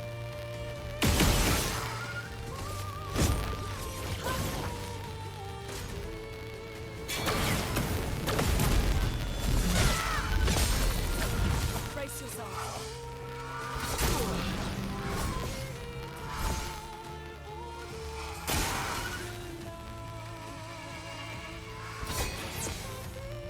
Careful, my elf.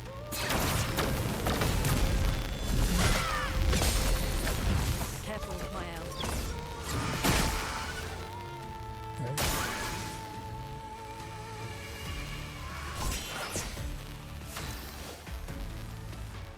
Oh.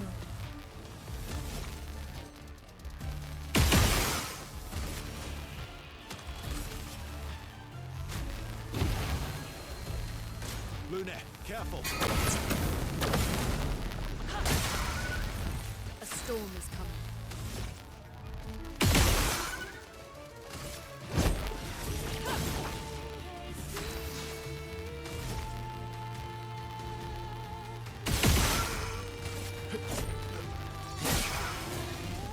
Danger!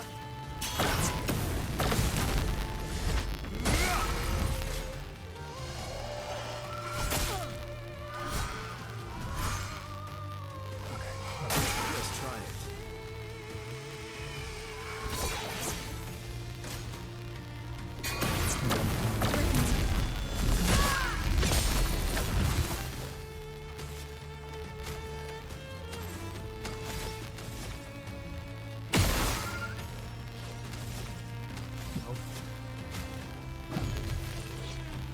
You can't leave us yet.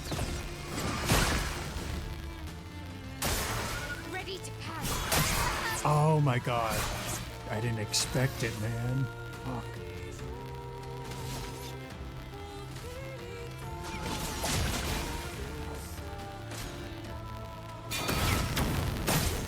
Not impressed. Oh my. I'm assing. I'm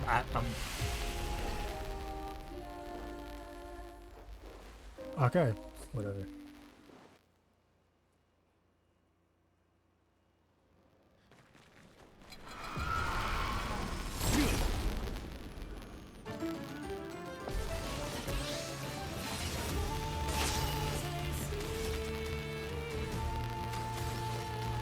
God, floating enemies are just the fucking worst.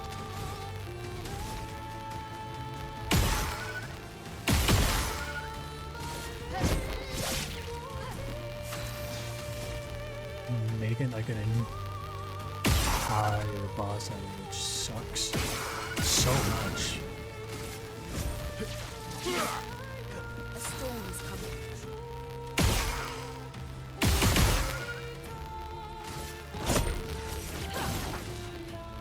Get ready.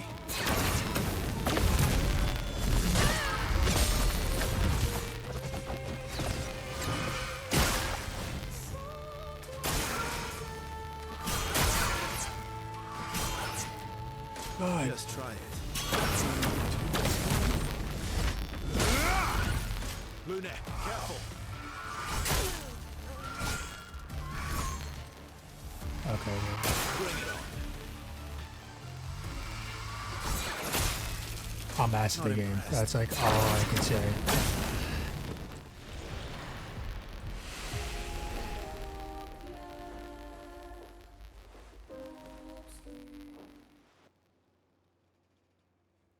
It's not a help that my arm is sore as hell, man.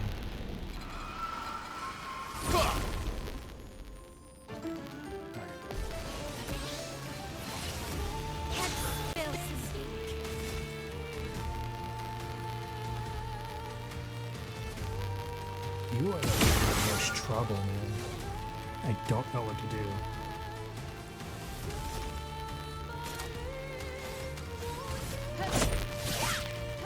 Let's carve a path.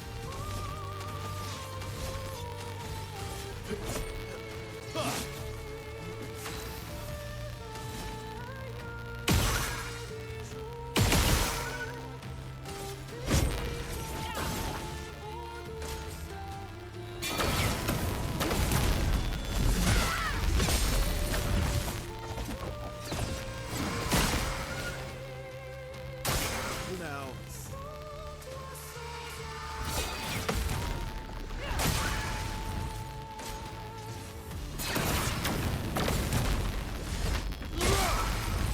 Just try it.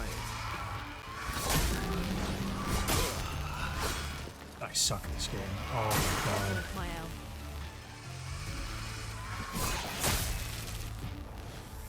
Speaking of fucking sucking at this game, Let the ink flow. Red guy again. Don't die.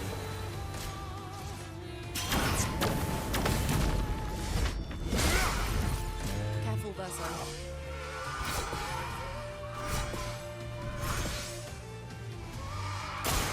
Watch out, my L.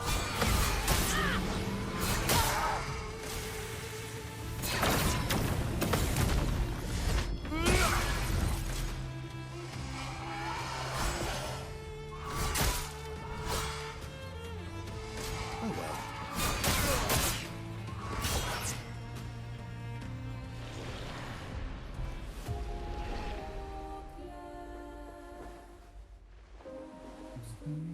alright.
can't believe that worked.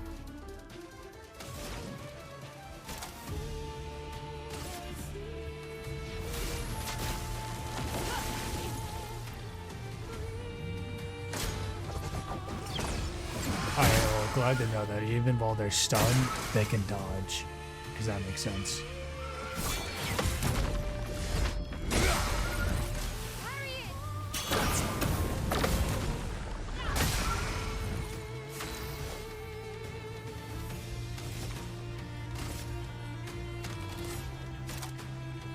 There.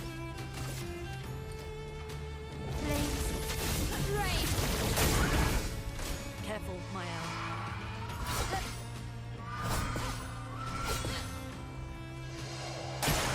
Watch out!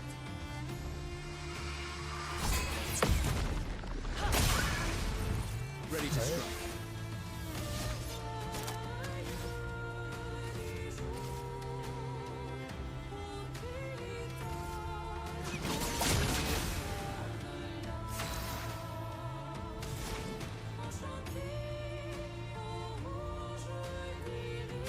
Oh.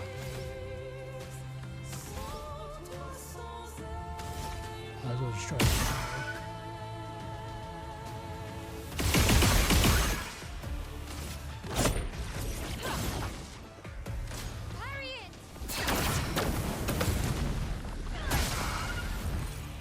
Brace yourselves.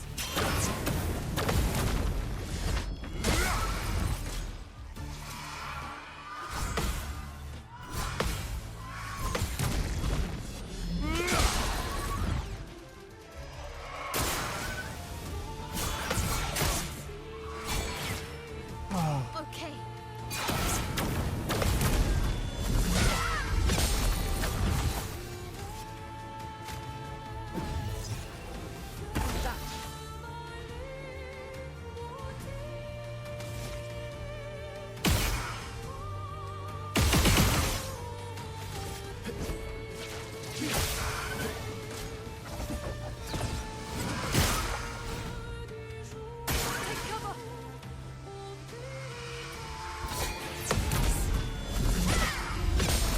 Just kill that one, please.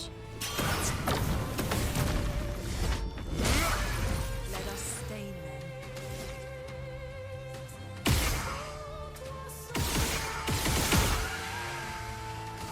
Alright.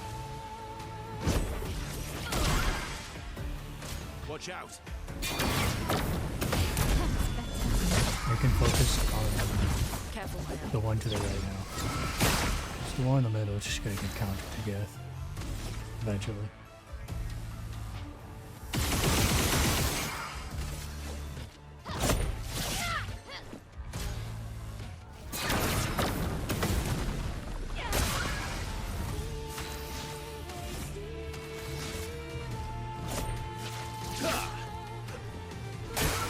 Take cover.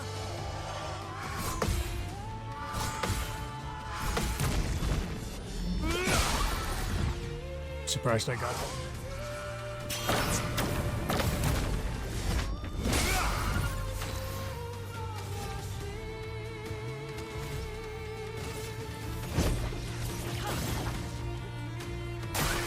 I'll do it.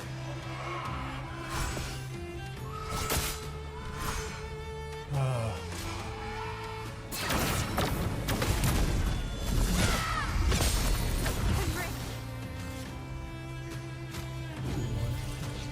I'm back.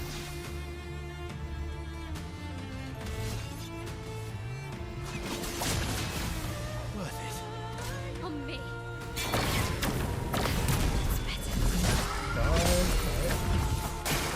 Oh well.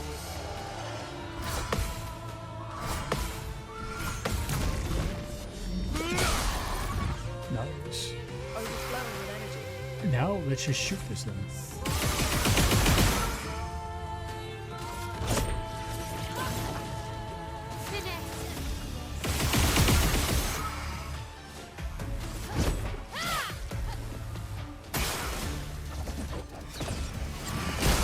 Nice. Finally. That was a hard ass fight. Ooh. anything else. I mean, that is a nice weapon.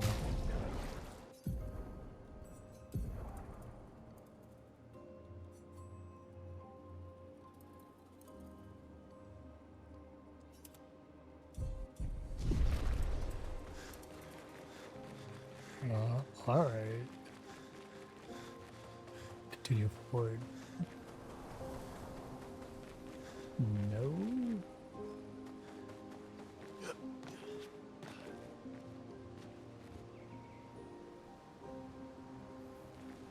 I don't think I can make that jump. I definitely cannot.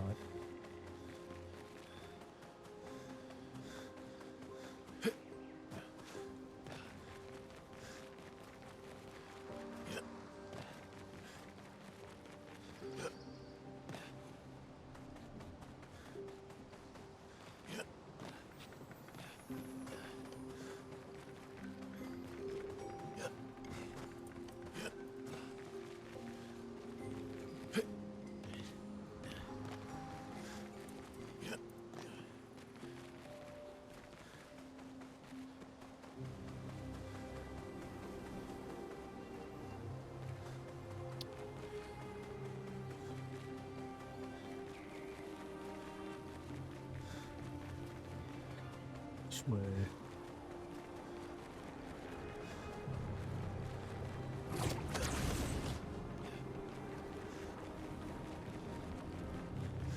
My eyes hurt. I'm not gonna lie. Ooh, trader. Oh my.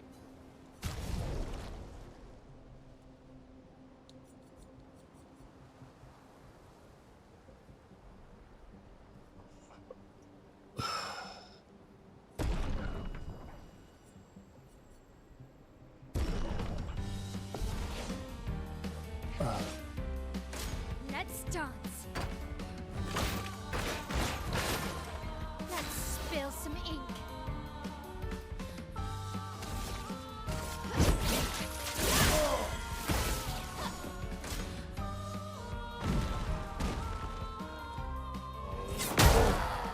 God. Alright.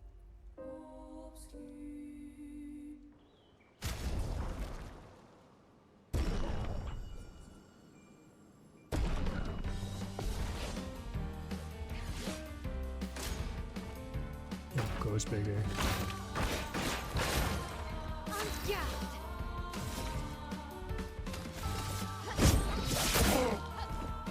On me.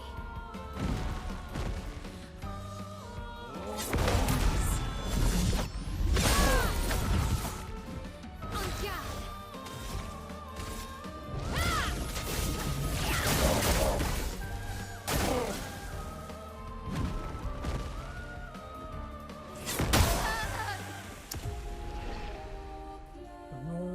Alright.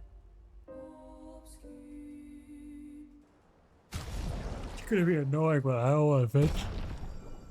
Oh my god. It'll be annoying, but I will eventually kill him.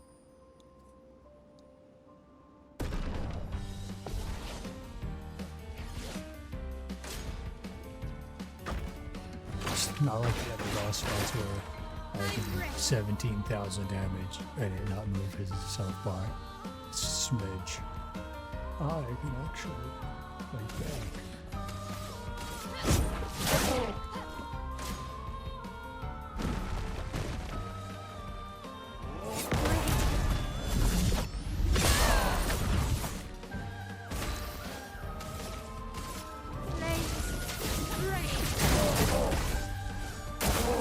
Let's dance.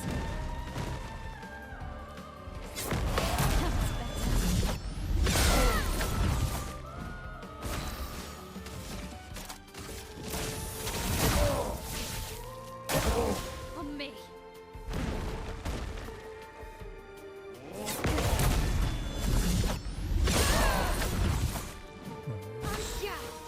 Alright, I'm gonna finish this off.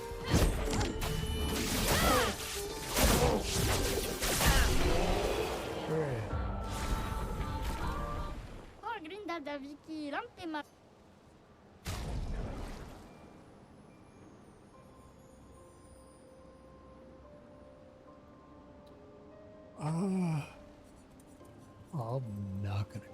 Oh, I will. I always do this.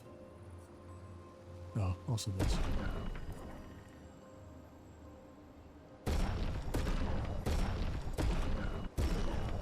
Oh, halbamara.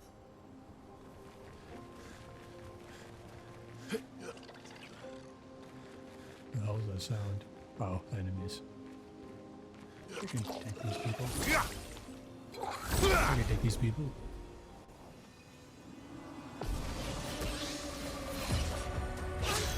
Just a bunch of these things.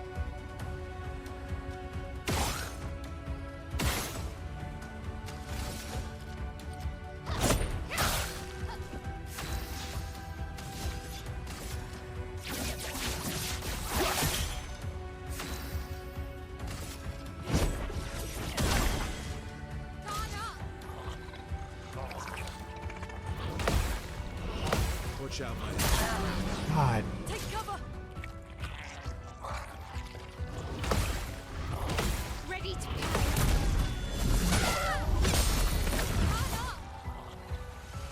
Not in place. Ready to revenge. Incoming. I can do it. Suck at this game. Sorry, failed.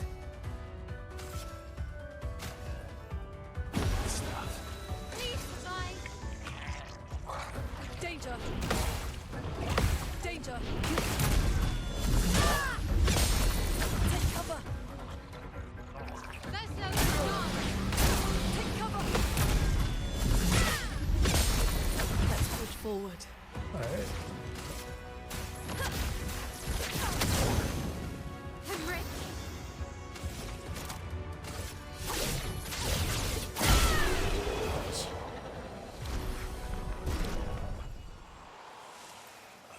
I will take one of these. Thank you. Interesting.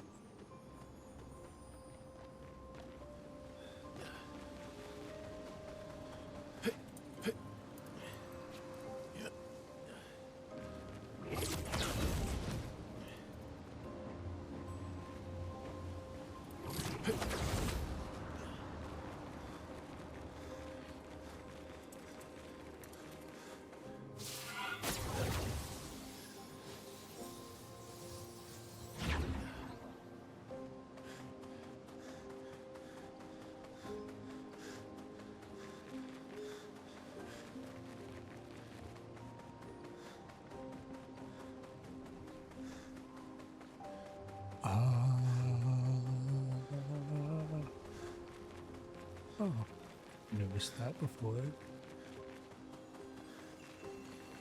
Give me. What have we here?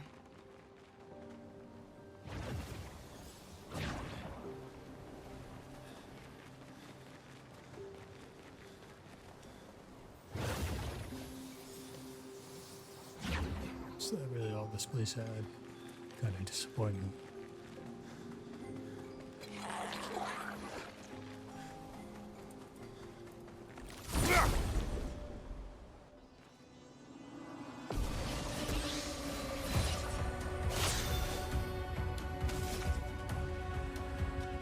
Oh, I remember you, kinda.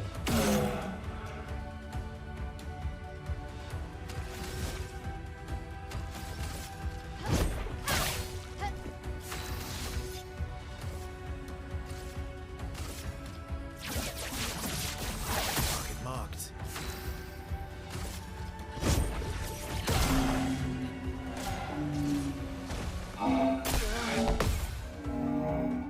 Harry it. Please fly.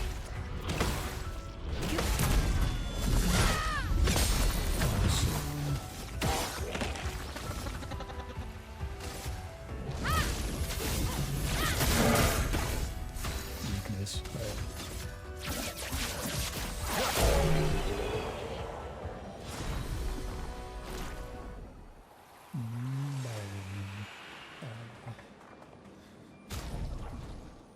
I just realized.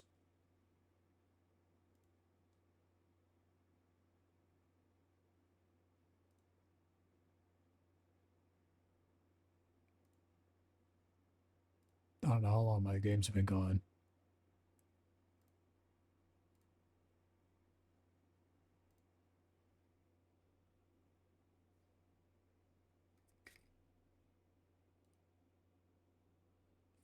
But I've been watching NBA this whole time and it disappeared at some point and I forgot about it.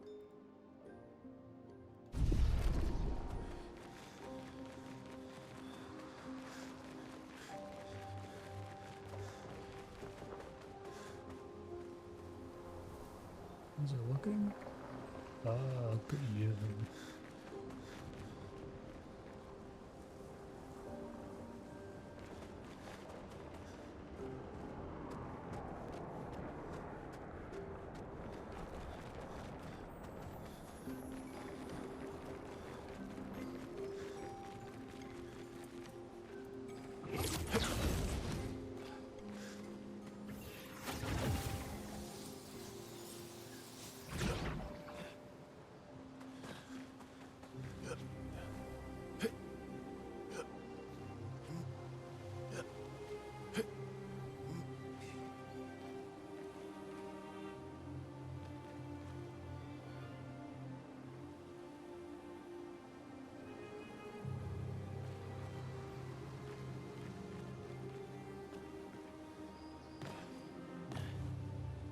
You go back and grab this.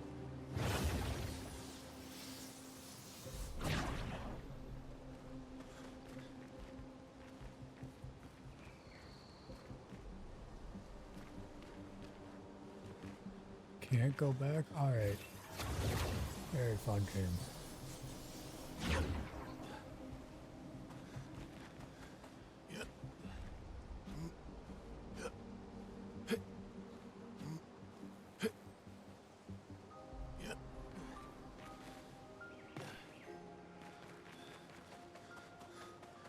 I guess I will walk back again.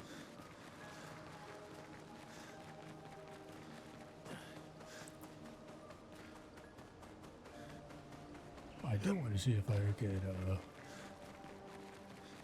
all the doors open in there. They'll have to look at it. Don't look anything up.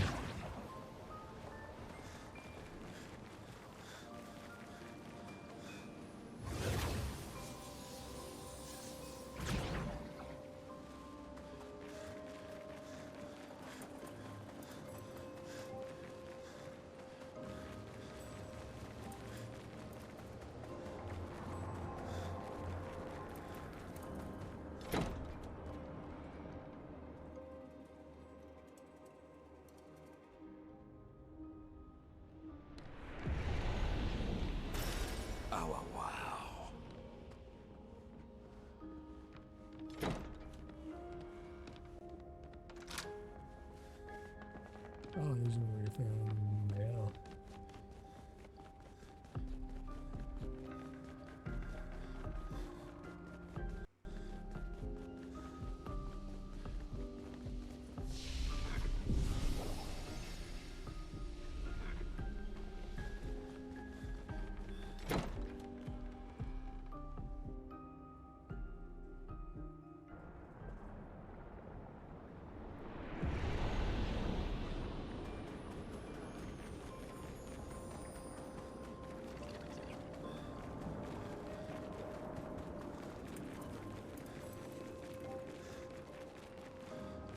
Wait, anything around here? No? Oh.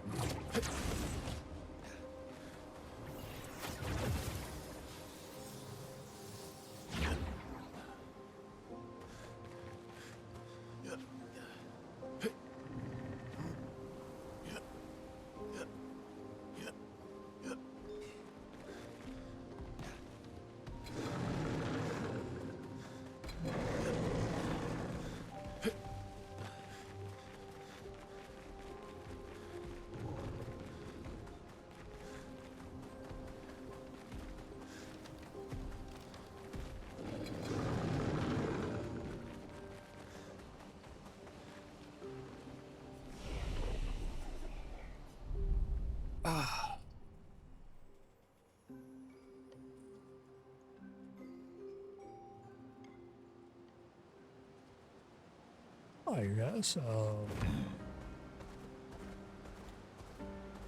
Let us get quit.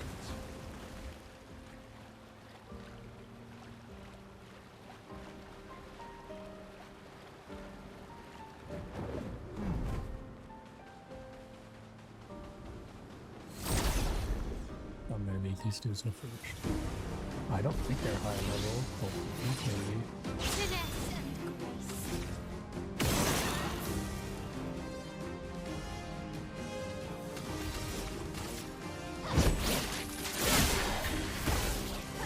My turn. I don't want to try and run over them. I'm gonna kill you as fast as possible.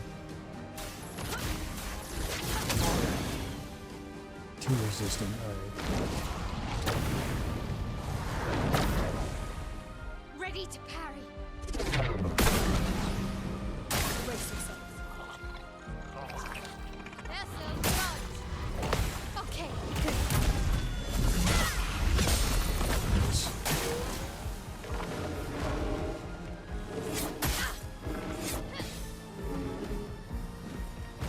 Alright.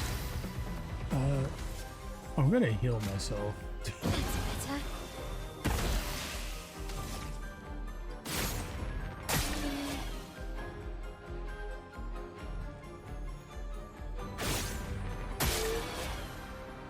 Well, that's not fun.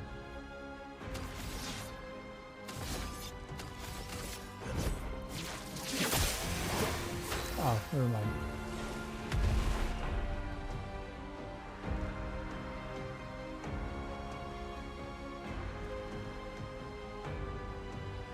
What the hell happened?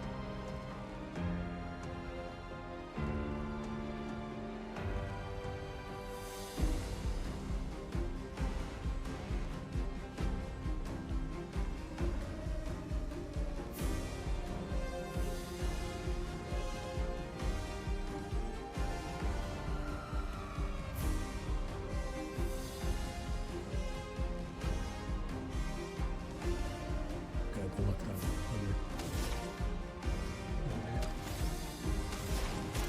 You like the ice, right? Well, don't have any ice. Brace yourself.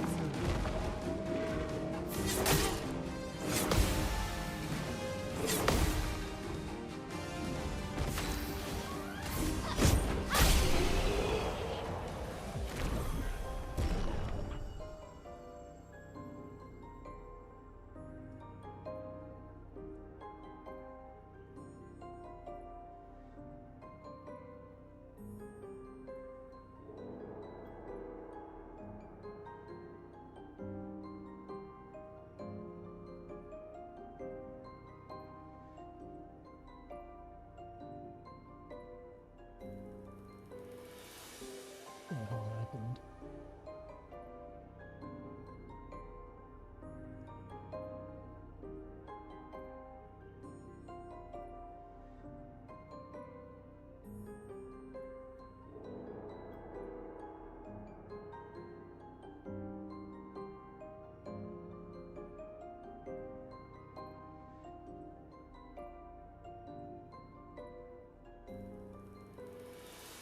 See, tourist visiting.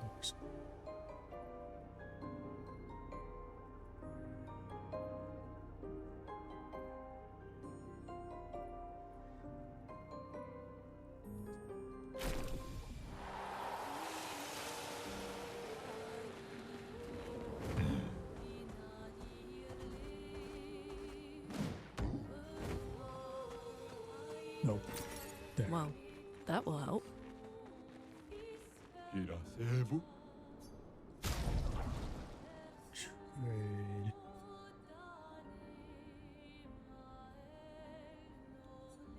Holy Okay. Alright.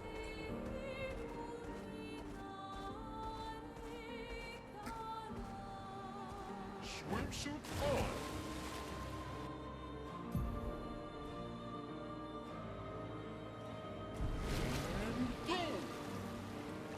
Go straight.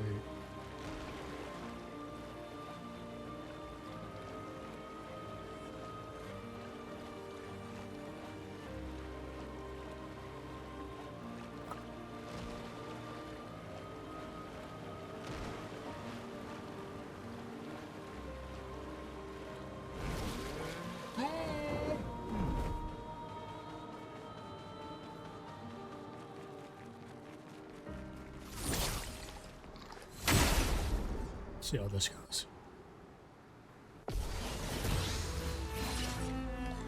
Careful now. That's better. Okay. Watch out.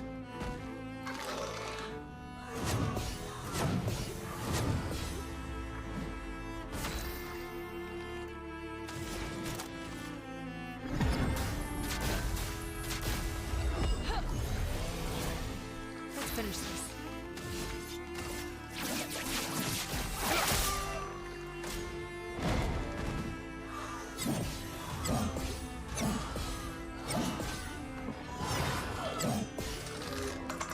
Oh my god, there's still more? Let's spill some ink. Oh.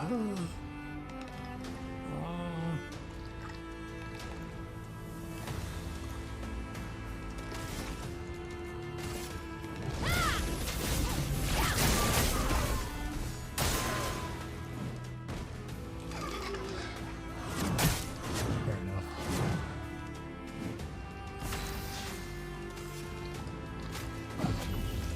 Disaster expedition, eh?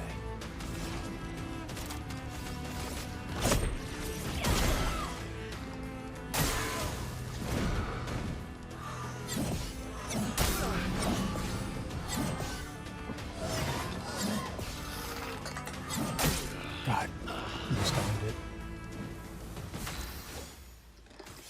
Oh, can you get back up? Can't use it on me.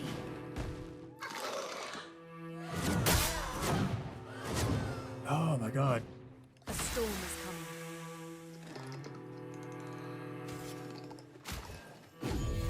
Let's finish this.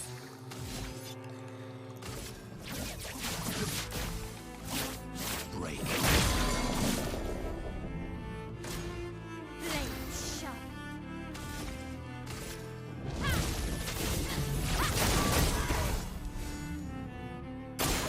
Luna, careful.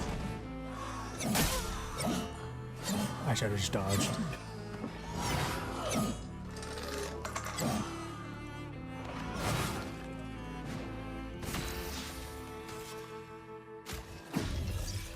A storm is coming.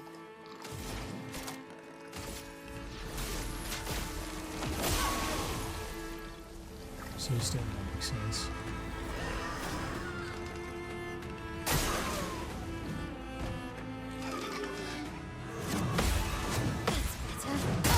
Ah, fucking God.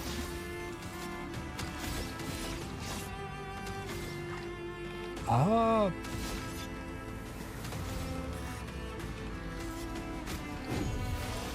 Let's go again. Finesse and grace. From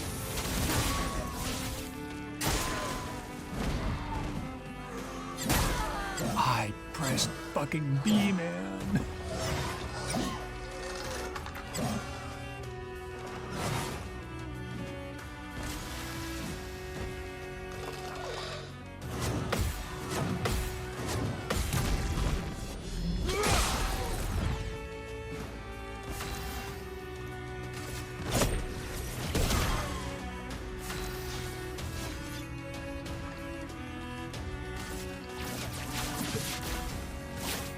Break.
Careful, Mael.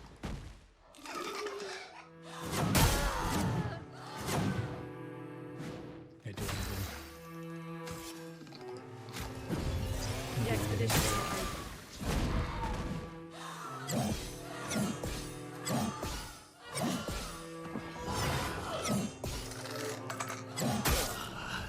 I can't get that down for the life of me.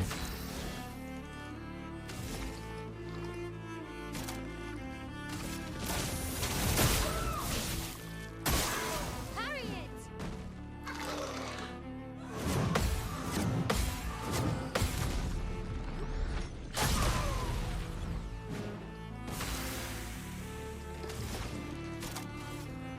Brilliant light. Let's finish this.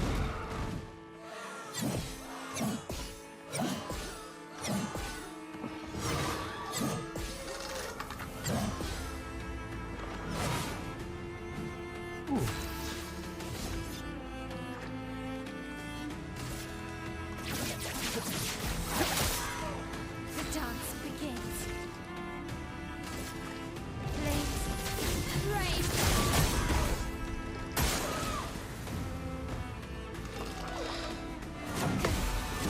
Nice. That's better. Let us stain them.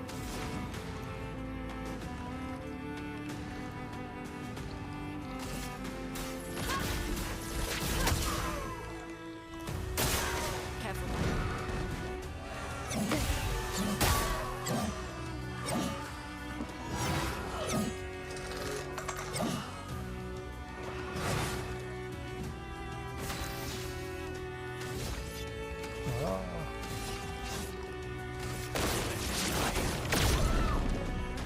My turn.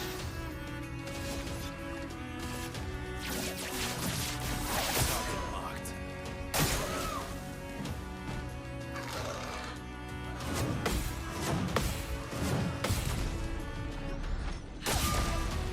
I think I get it now. Let us stain them.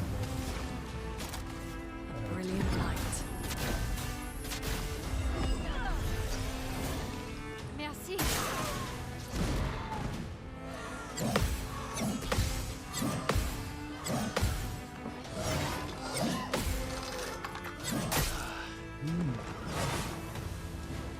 This hurt.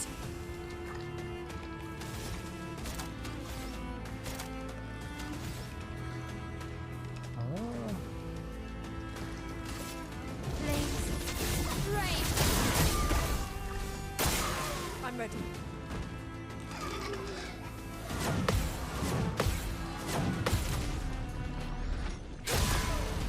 So every time I think I broke its guard, it got stronger, like defense. So that's why I'm doing so well. I think so. I don't actually remember what it's all. How much just taking. But it feels like.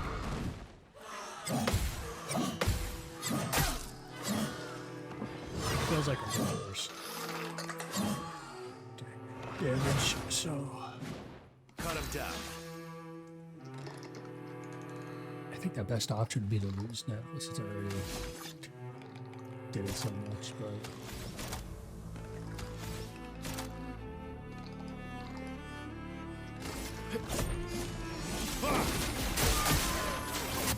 oh, God damn it.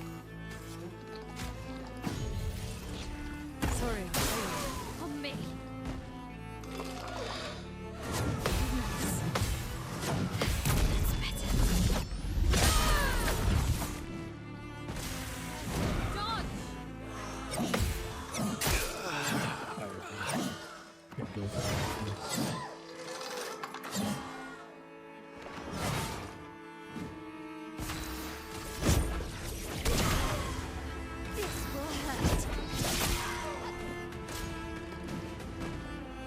I'm just gonna die to see how it goes, or see if I'm right. Ready to obey.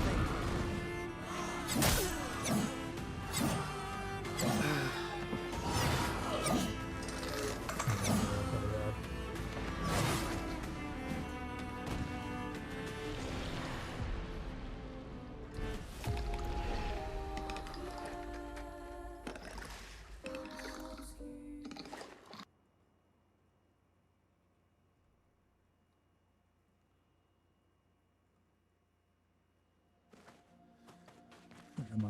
Oh.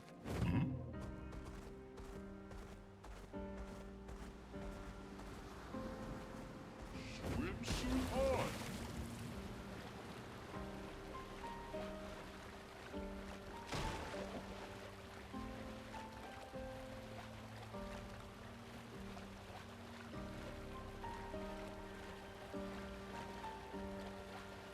I can beat this thing. It's easy.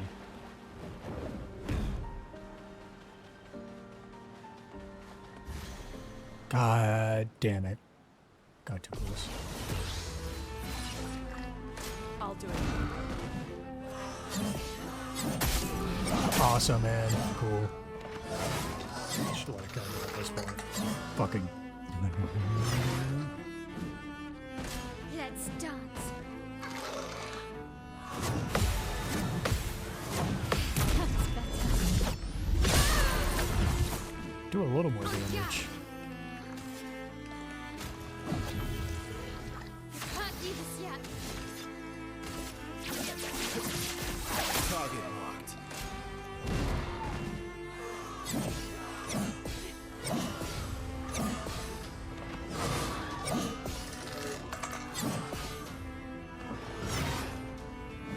Ooh. Let the ink flow.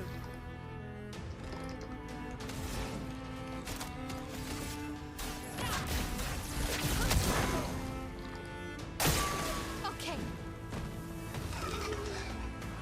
Ready to go. Ready to go. Blades sharpened. Hold on. Alright. Does not seem like my theory was correct.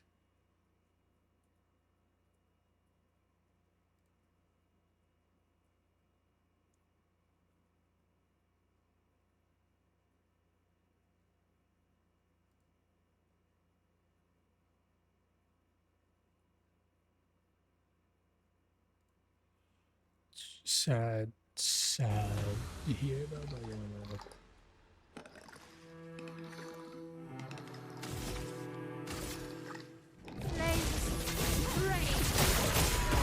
Let's cut the path.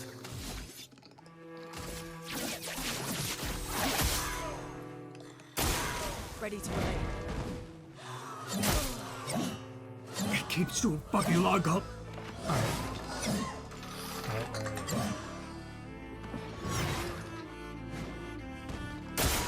Oh well.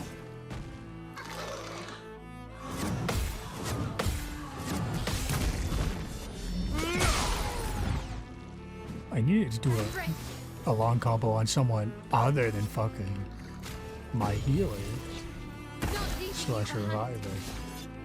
You're getting annoying.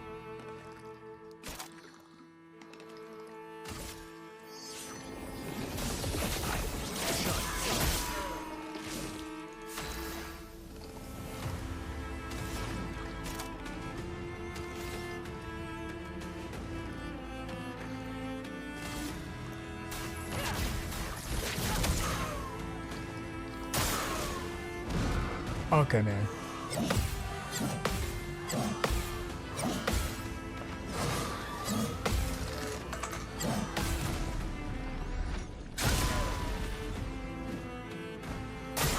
Bring it on.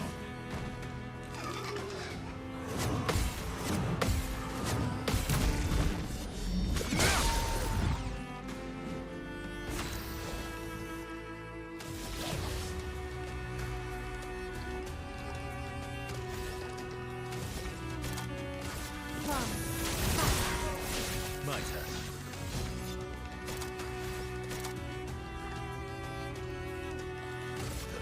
Your existence ends now.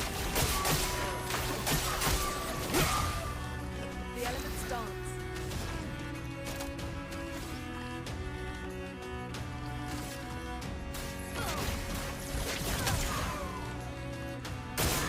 Take cover.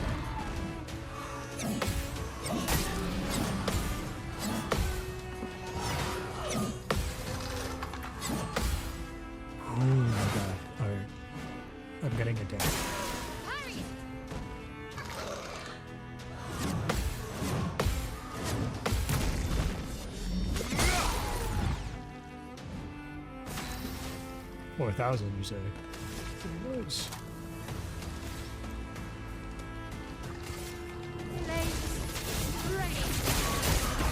Maximum damage.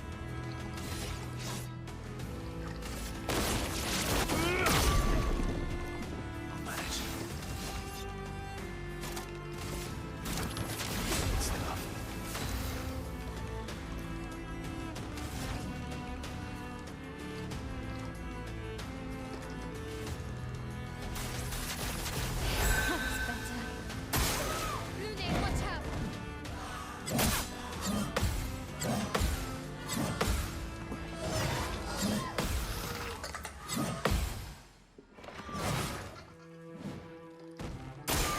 Luna, careful.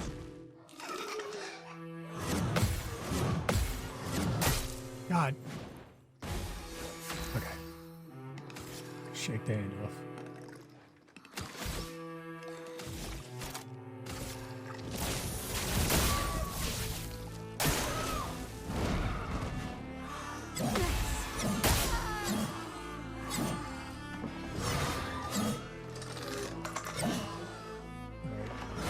You had to revive your friends. Disaster expedition, eh?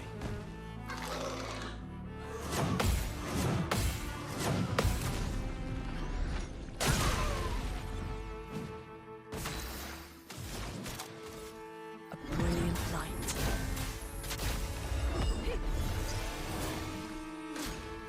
Better.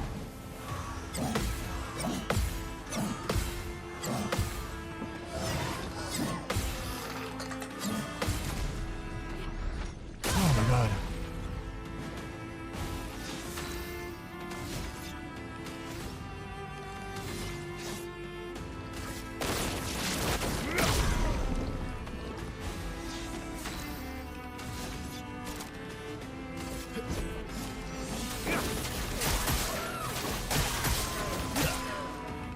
I'm ready.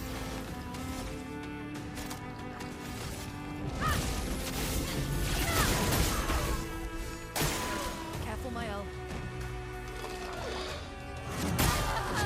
I don't know why I wasn't ready though. My brain So much potential. was not in there.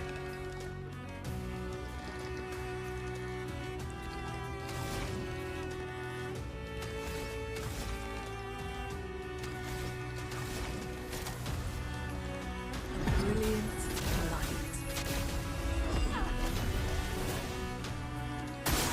Bring it on.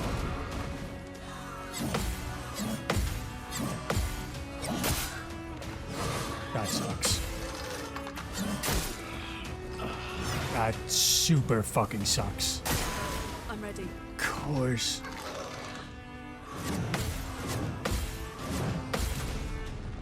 Strongest of in person. Fucking.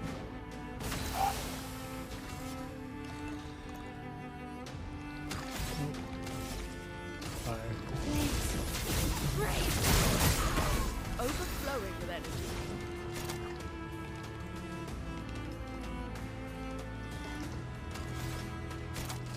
A brilliant light. Let's have some fun.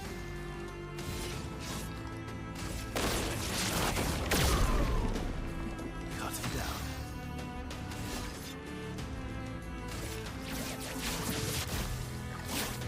Break.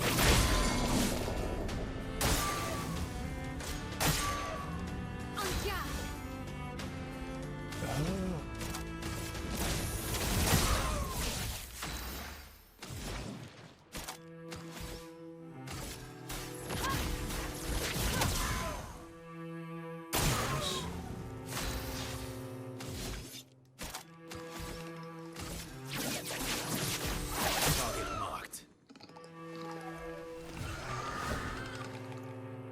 Okay, I think I know what I'm gonna do.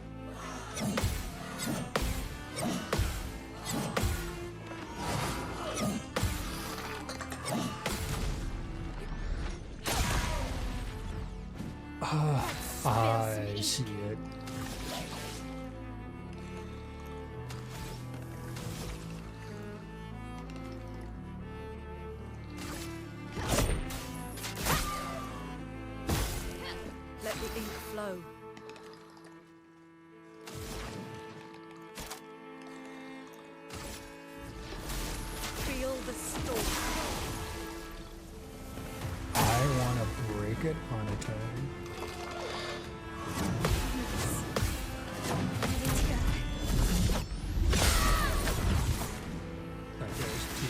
get the most damage out.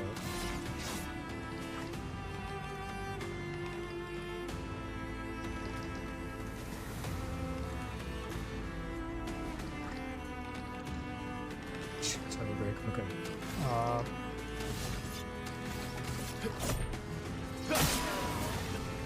Ready to carry.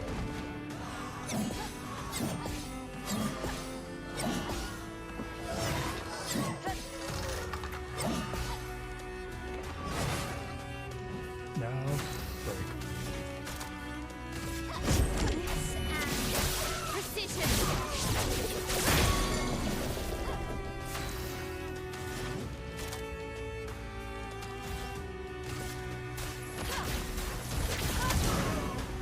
Let's cover path.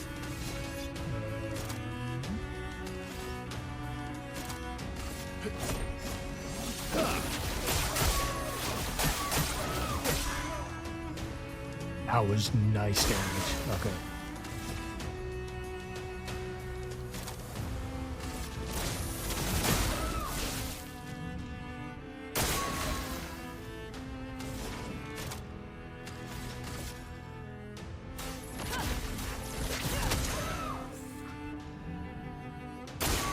Ready to evade.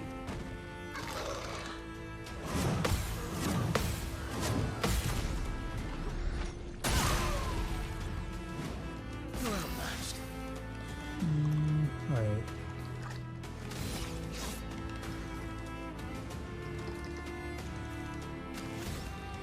Nice here. I'm ready.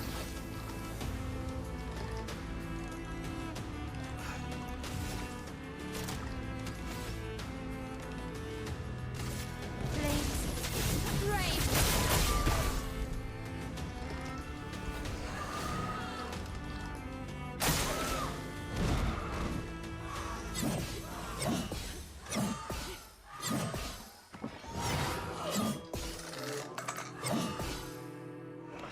Ooh. Gonna slow you. Feel the storm.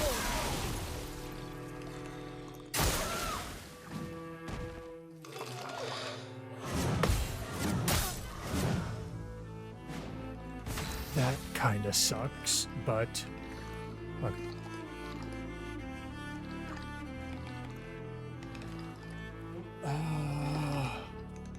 What should I?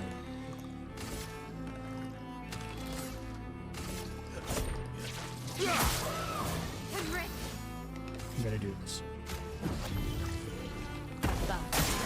Watch out, my now.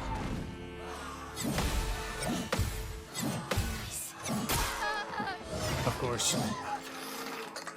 Okay. You're outmatched. Well, thanks. Ready to. Good. A storm is coming.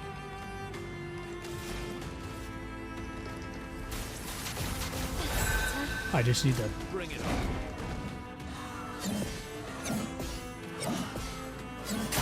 I hate this.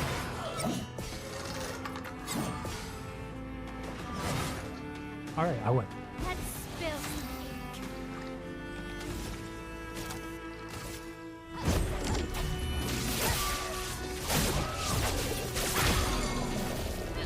I'll manage.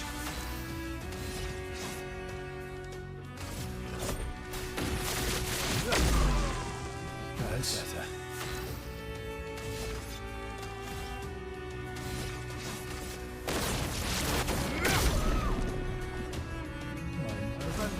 Oh. Oh, okay.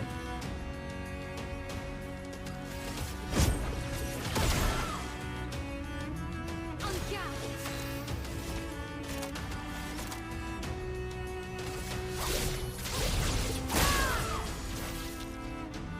Let's carve a path. Damn, that sucks. Oh shit. Good.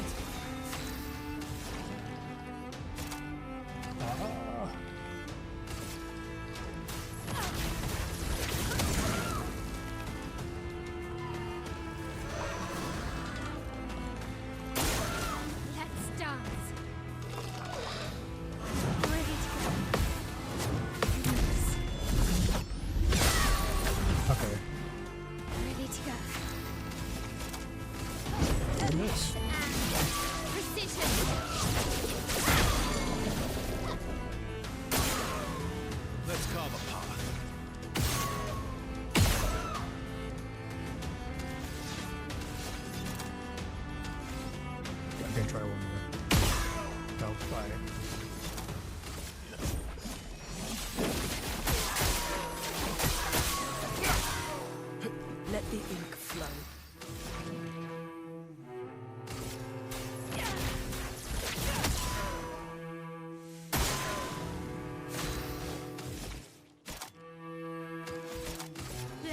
Cut through the flame.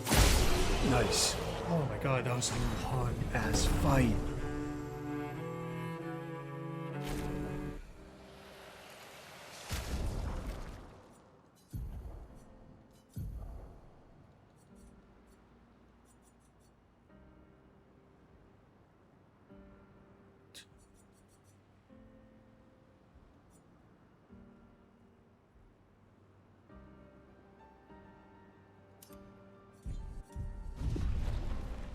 Alright.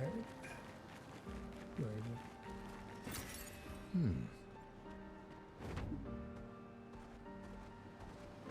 3,000.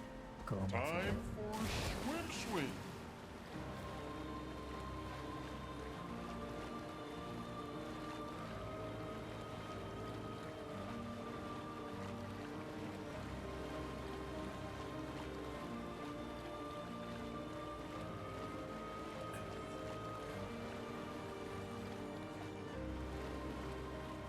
Close it here.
We can do this. For Gustav. For all of them.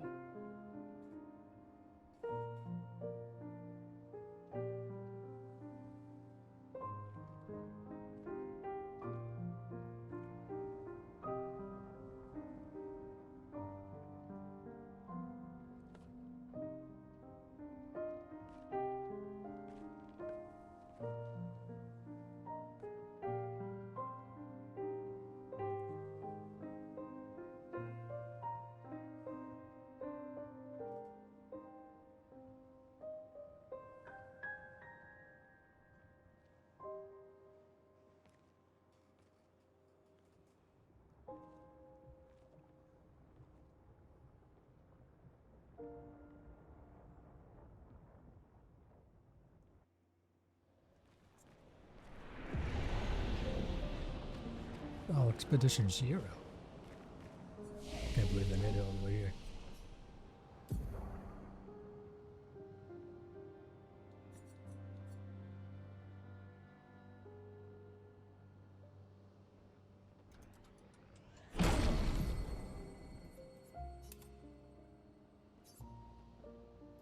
Alright.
This is beautiful.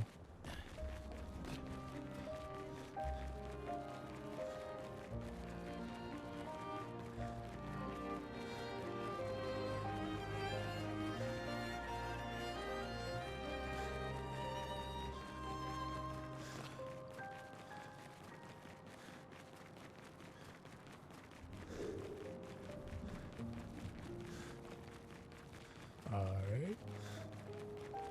Just a straight path.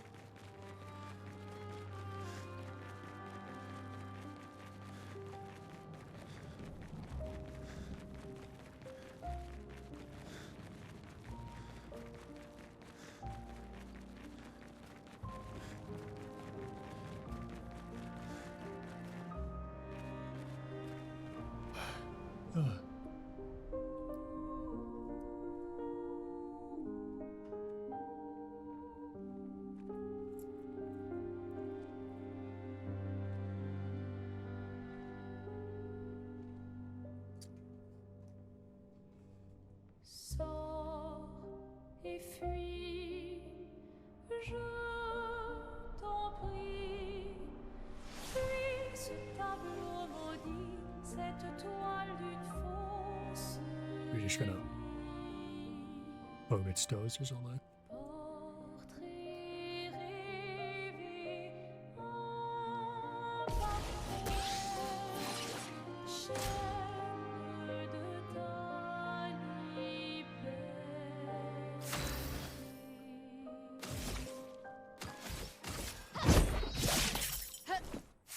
Oh.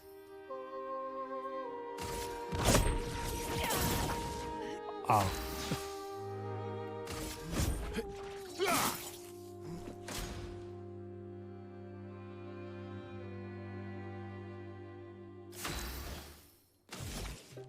What about this?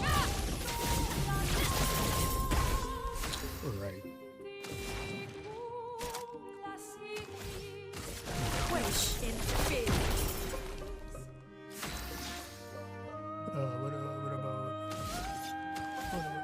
about this?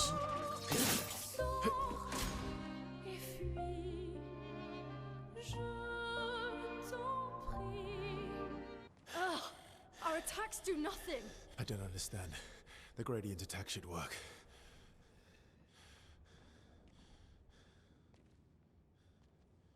Wait, Mael. I don't think this is. Uh-oh. No.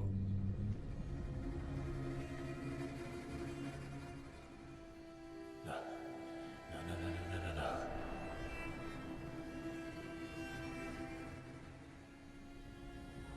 What the hell is that?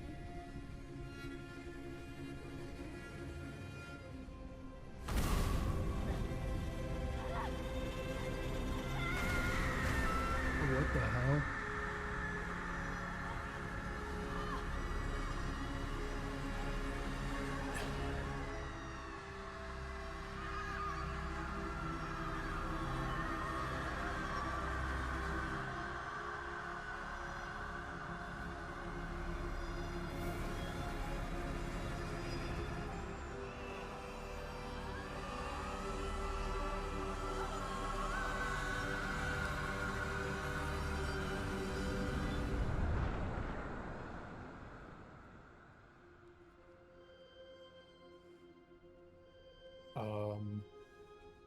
Right. Everybody okay?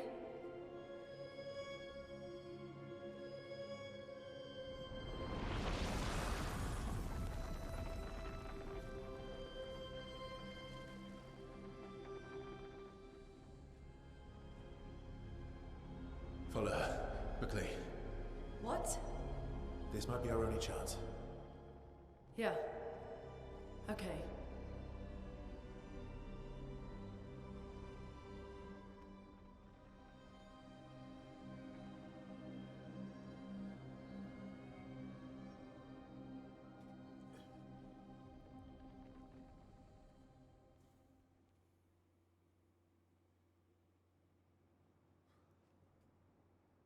Reach the monolith. Hooray.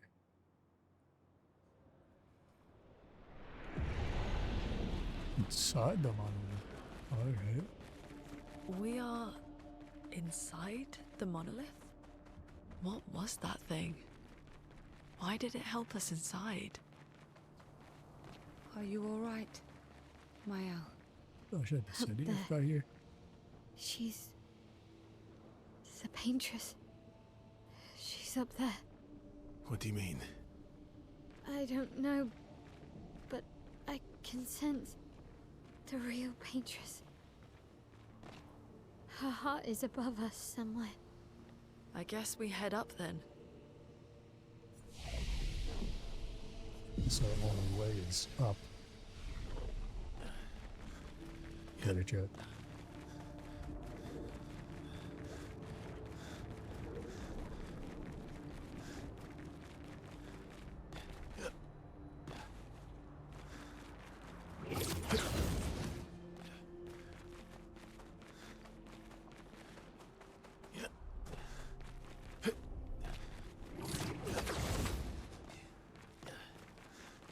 Oh, hey guys. I'm gonna have to kick your asses. Yep. Hope you don't mind. Let me just... Oh, you're a lot tougher than I thought.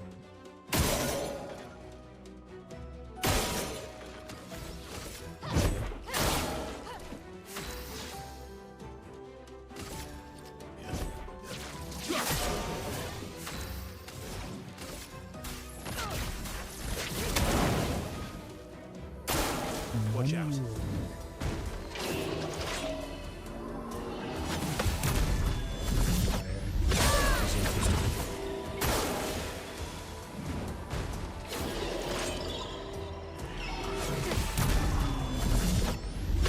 I remember when I struggled with that move.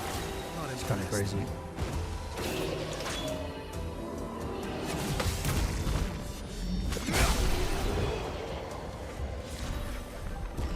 There was a point in time where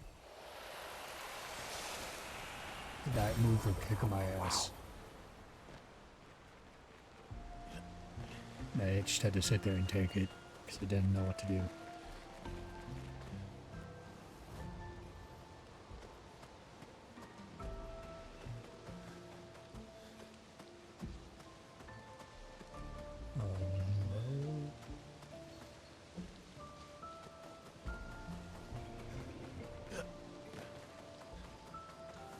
Alright. Seems fine. Verso, what was that? I don't know. Fire. Again. And it said he has got really far in here.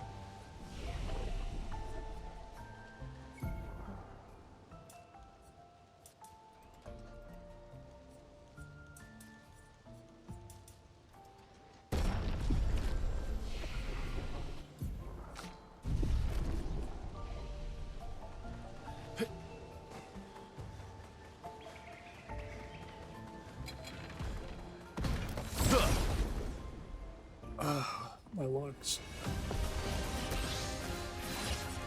Let's spill some ink.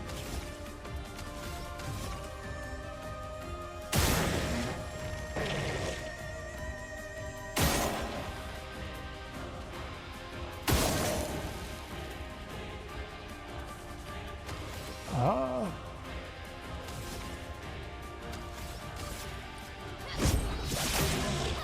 You're outmatched.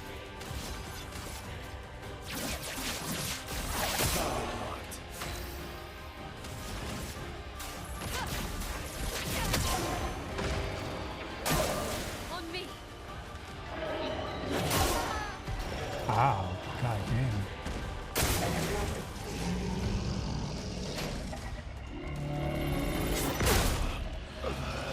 I did not get it timed right.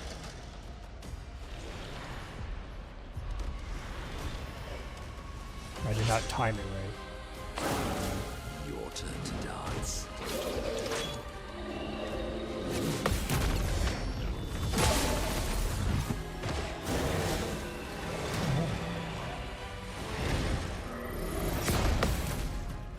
can't believe I did that.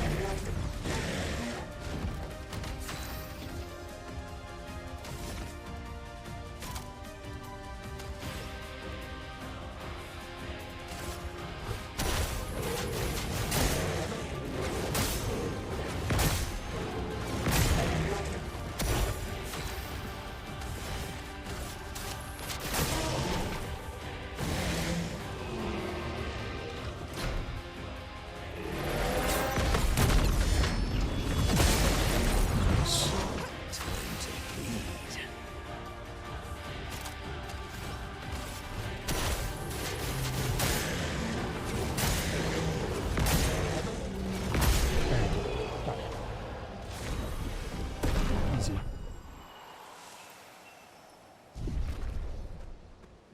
I'm gonna heal myself.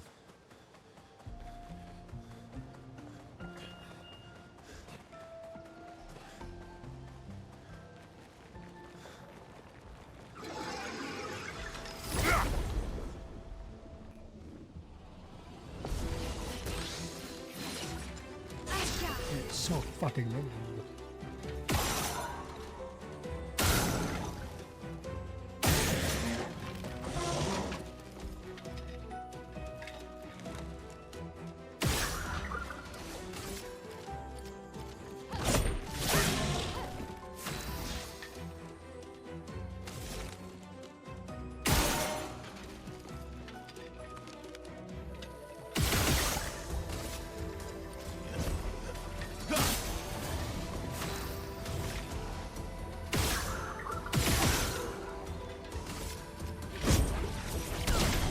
I'm not gonna lie, I forget what that floating thing does. But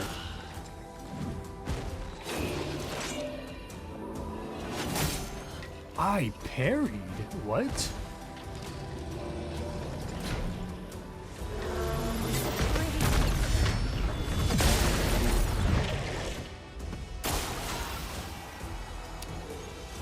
Alright. It's not where I use it later. Sorry, I failed.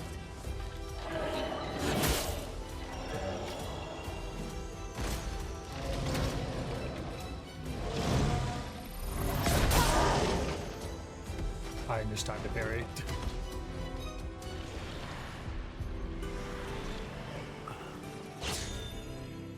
I'd love a dance.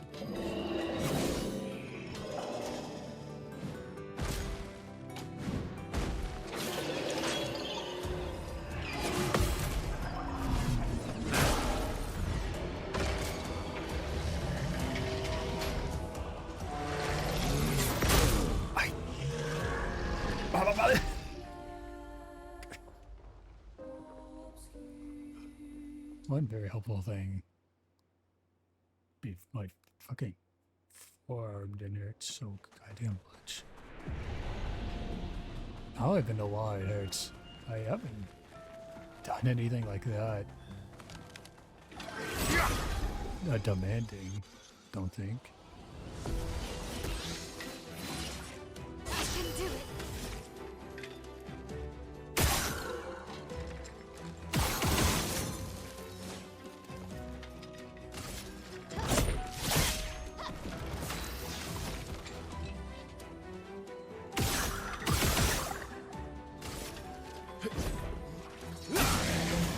A storm is coming.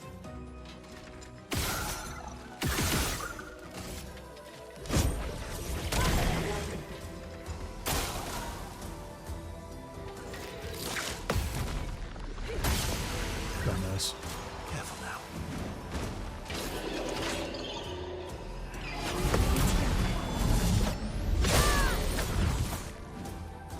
Okay. I pressed it. Alright, yeah, it's anyway. Take your shot. I hate this game. I hate this game. I hate this game. I hate this game. I hate this game. Very too early.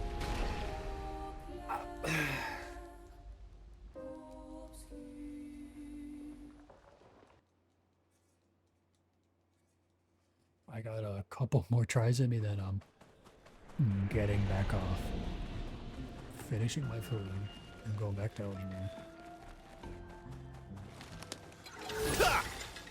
You stupid fuck.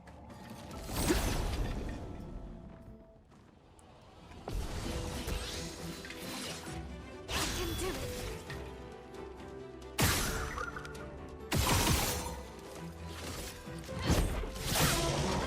I can't improvise.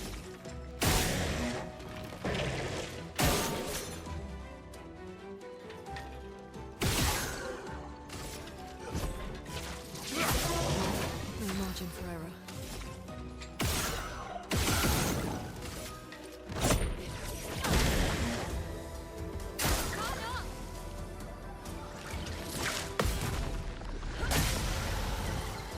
Careful,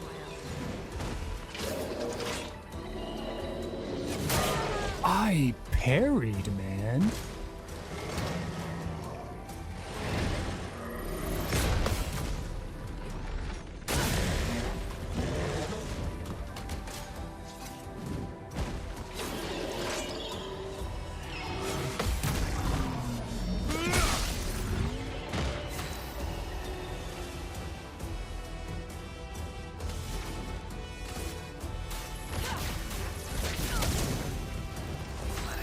I don't. Careful, Verso.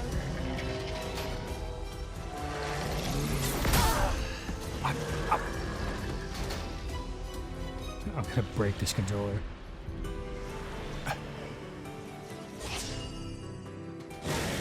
Why, yes, I love a dance.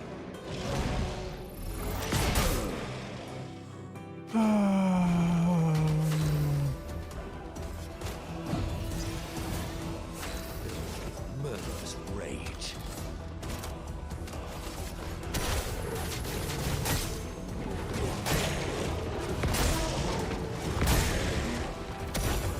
If I've gotten one counter off at this point, I would have won already.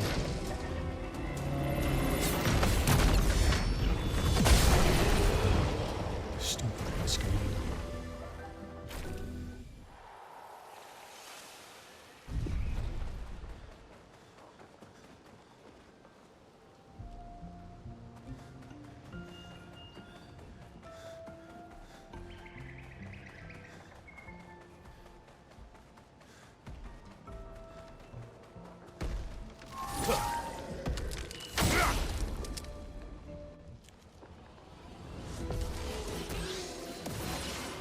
Careful, Mael.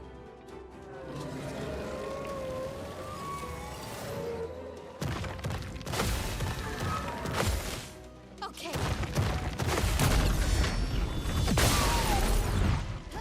On guard. Oh, alright.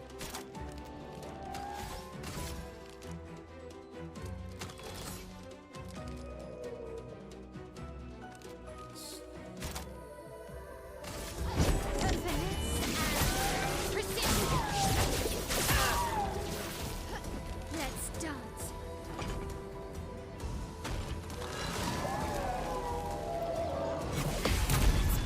I can't believe I got that. That was pure luck.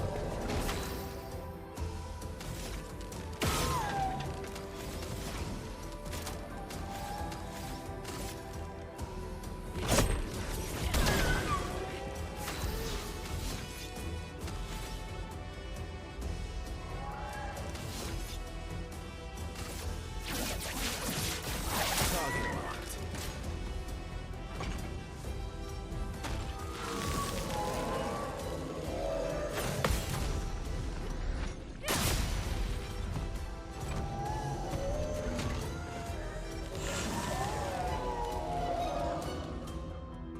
On guard.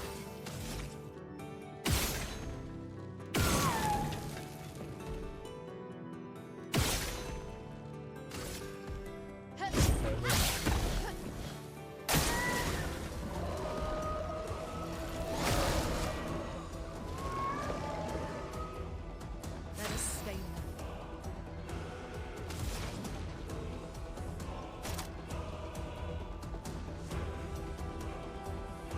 No one is here, but also at the same time I stare at you. The turns into ice. Nobody dies. It is there because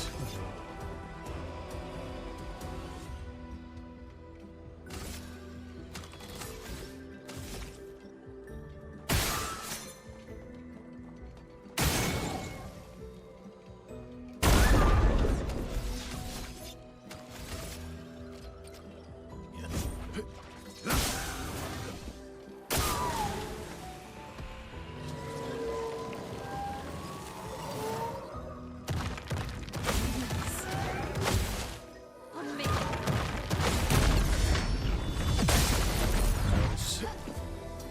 Ready to parry. It's better. On guard.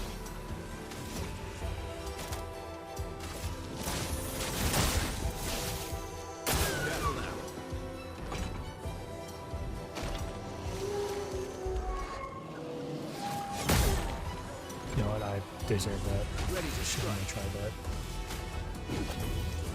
You could do better.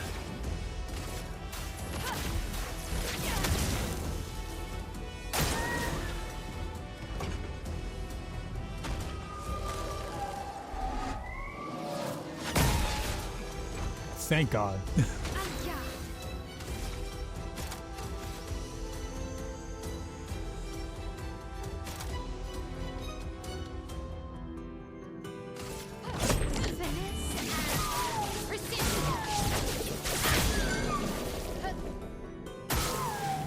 Let the ink flow.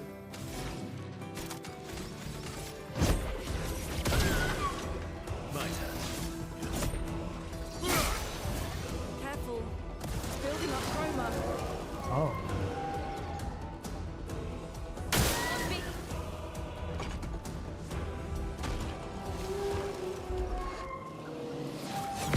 That's better.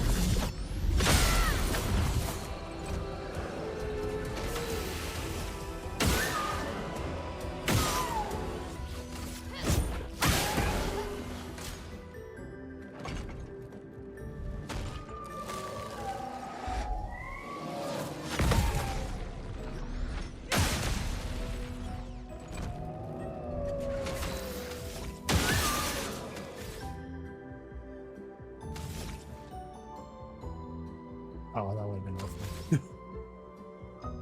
Alright. My turn. Okay.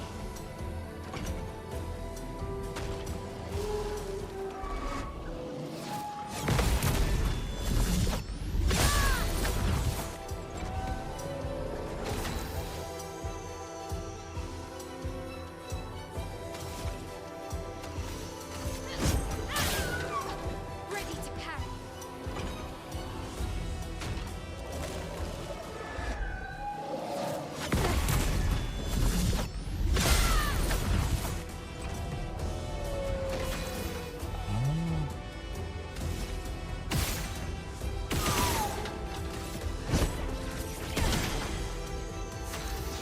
And hopefully this is enough to kill. Also very take on money.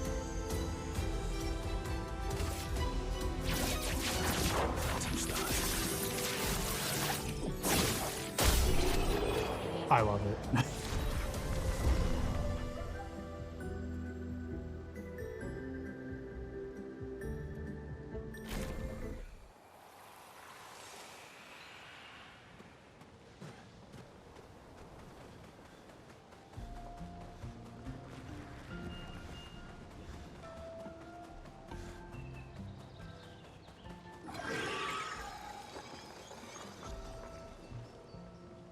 Yeah, okay, we're pretty healthy.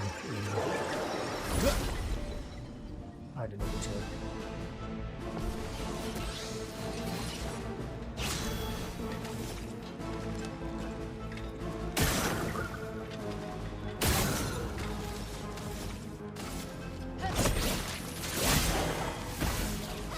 You're outmatched.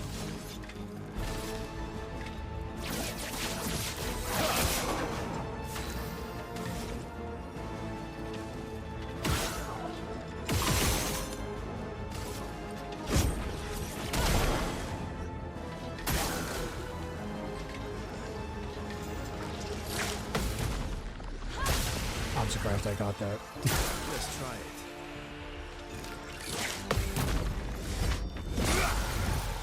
Careful, my owl.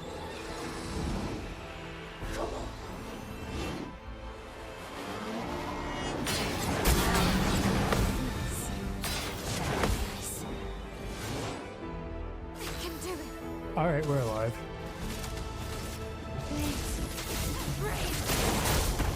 Not looking good.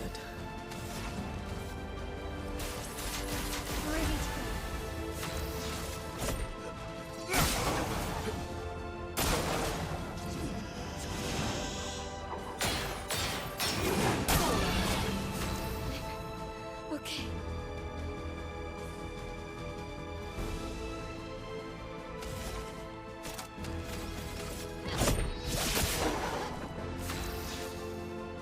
Oh.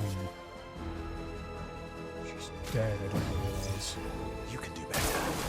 Coming.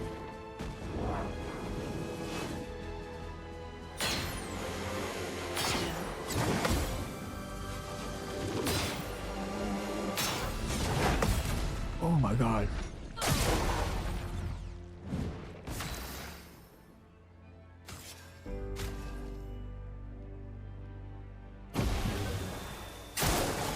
Coming.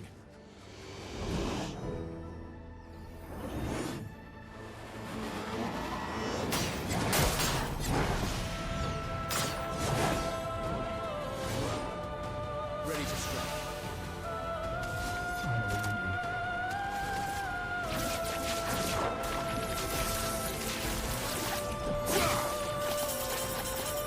Oh. That's embarrassing.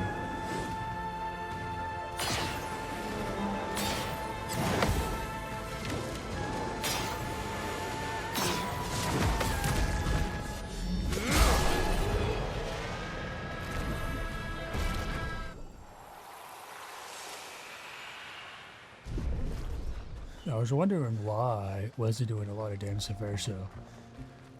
Turns out British used light attacks and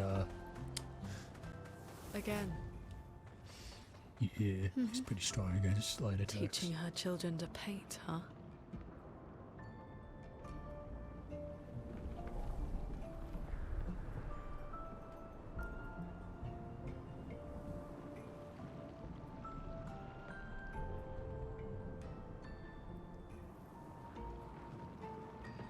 Ooh.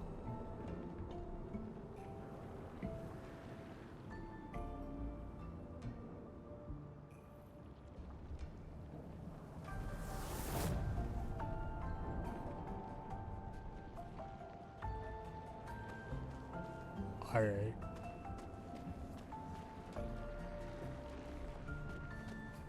Where? Oh, there it is. I was like, where am I supposed to go?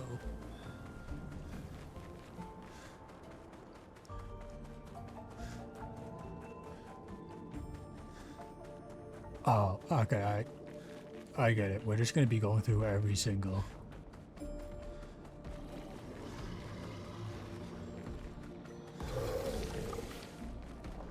Every single field.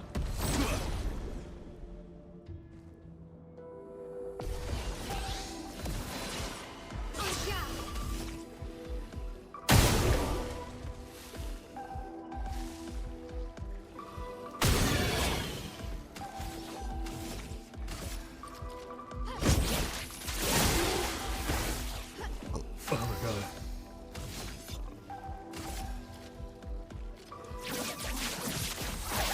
Marked. Pretty sure they're weak to fire. I was wrong.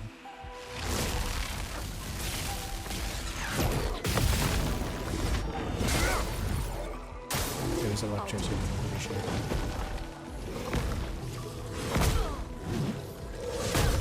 I'm an idiot. If there was just no other way to say what that is.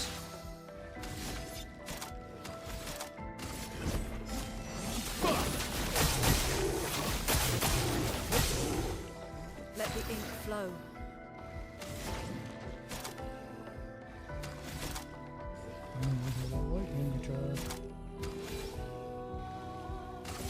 Wait.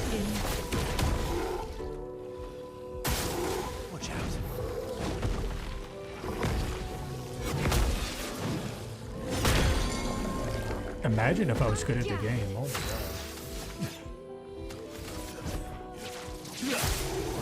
Let us stain them. I know I can't fucking imagine.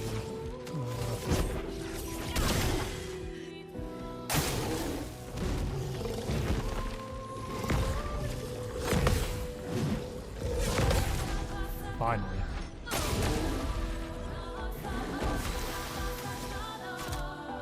I'm done. Oh. There's it.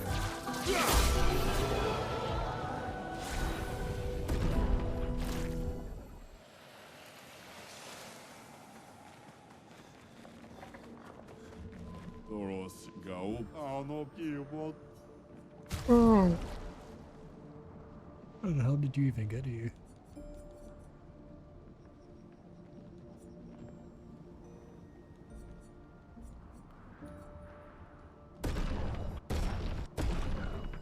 Sure, I'll fight you.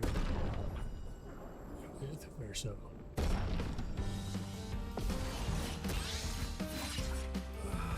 Oh well. Oh, I didn't think he'd start off like that. Improvise. Didn't really need it. Oh well.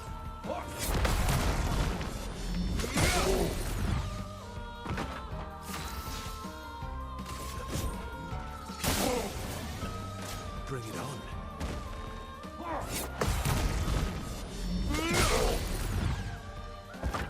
Let's carve a path. Just try it.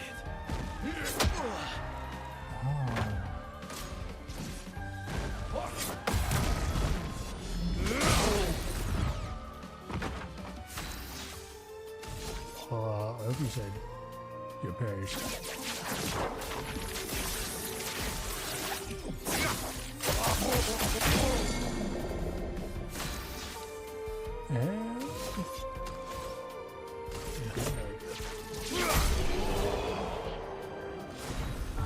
Probably been really embarrassing if you do not die there.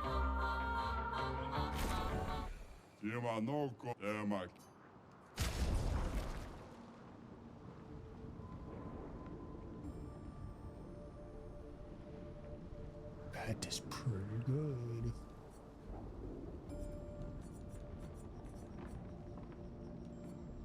World?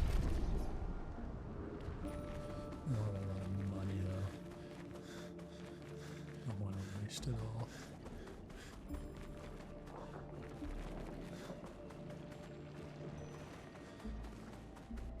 I want to waste it all and die.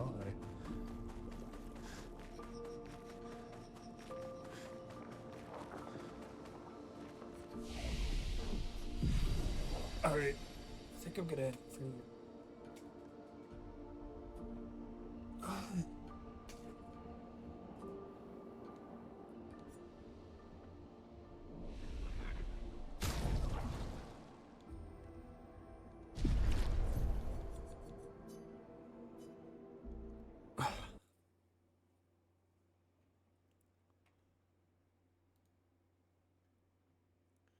Gonna end that right there for right now.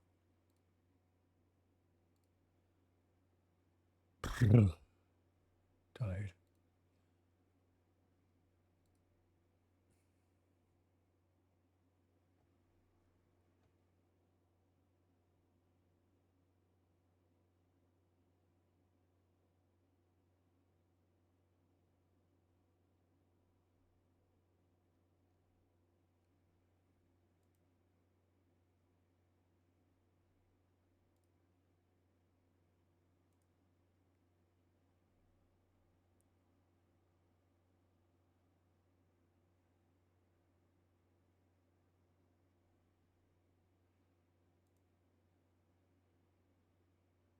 Alright, don't know what that was for.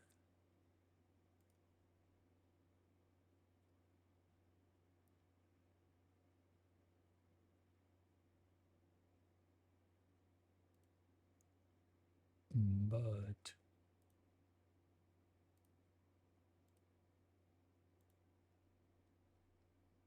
I will be right back. At use the bathroom.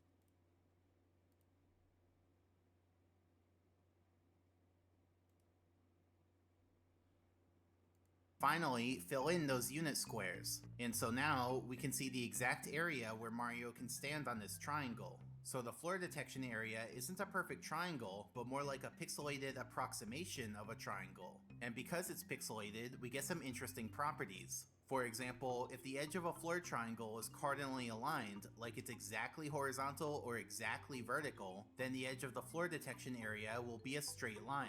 More specifically, if it's an edge that faces towards the origin, then the floor detection edge will coincide with the triangle edge. And if it's an edge that faces away from the origin, then the floor detection edge will be 1 unit offset from the triangle edge. On the other hand, if the triangle's edge is not cardinally aligned, like it's on a diagonal, then the floor detection edge will be jagged.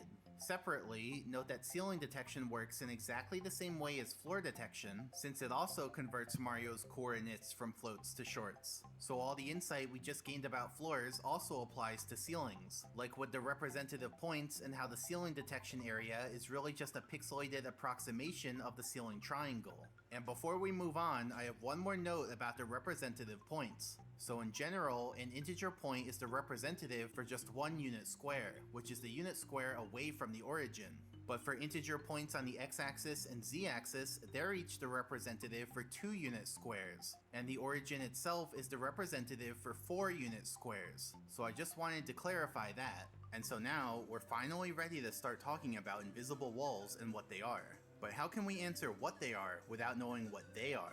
In other words, what do we even mean when we say invisible walls? How should we define them? Because we can't find examples of them to analyze unless we know what actually qualifies as an invisible wall. So let's break it down. The term invisible wall has 2 parts to it, invisible and wall. To satisfy being invisible, we just have to not be able to see it. For example, this would count as an invisible wall because I don't see anything there. However, this would not count as an invisible wall because I can clearly see the wall there. And then to satisfy being a wall, you'd think I'd say it has to be a wall. But think about it, a casual player can't see specific triangles and their classifications. Instead, a casual player would just go by what it seems like is happening. After all, they say if it looks like a duck and quacks like a duck, it's a duck.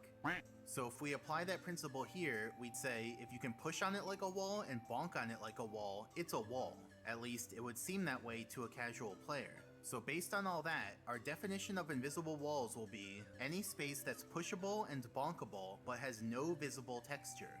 Now remember our discussion from earlier? We established that walls, ceilings, and out of bounds are all pushable and all bonkable. So really, an instance of any one of these 3 hitboxes could be labeled as an invisible wall, so long as there's no texture associated with it. Now, surface triangles usually have textures, so a wall could only count as an invisible wall if the programmers didn't put a texture for it. A ceiling could count as an invisible wall if you hit its upper hitbox, since that's so far away from the ceiling texture that it would just seem like a separate thing that's invisible. And then out of bounds would always count as an invisible wall, since it's a hitbox with no surface triangles, and so it has no textures. So those are the 3 things that can count as invisible walls. But from there, I've further broken it down into 8 causes of invisible walls. 3 of them are pretty straightforward, 4 of them are a little more involved, and the last one, well, let's just say it's the final boss of the causes. But instead of thinking about them like this, 8 items in a row, we're instead gonna think about them like this, with 4 items on the left, all separate, and 4 items on the right in a 2x2 table, like a Punnett square. So I basically created the periodic table of elements but for invisible walls. And we're gonna spend the rest of the video filling it out. Like, for each cause, I'll explain how it works and we'll look at examples. So, let's dive into the first cause of invisible walls, which has to do with wall triangles. See, most wall triangles have a texture, but surface triangles and graphics triangles are 2 completely separate things in the game.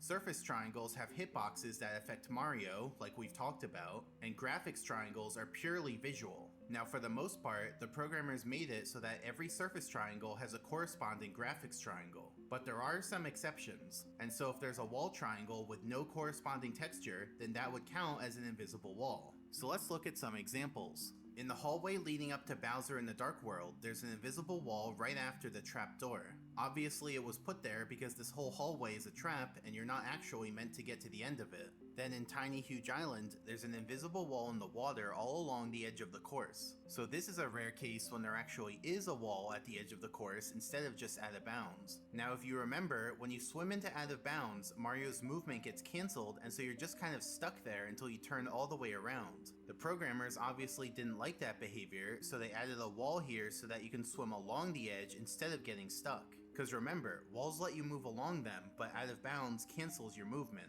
And note that this wall is also present in the tiny version of the island. Then in the slide in Tall Tall Mountain, there's an invisible wall in the shape of a little rectangle at the top of the end of the first tunnel. So you might be wondering why that's there.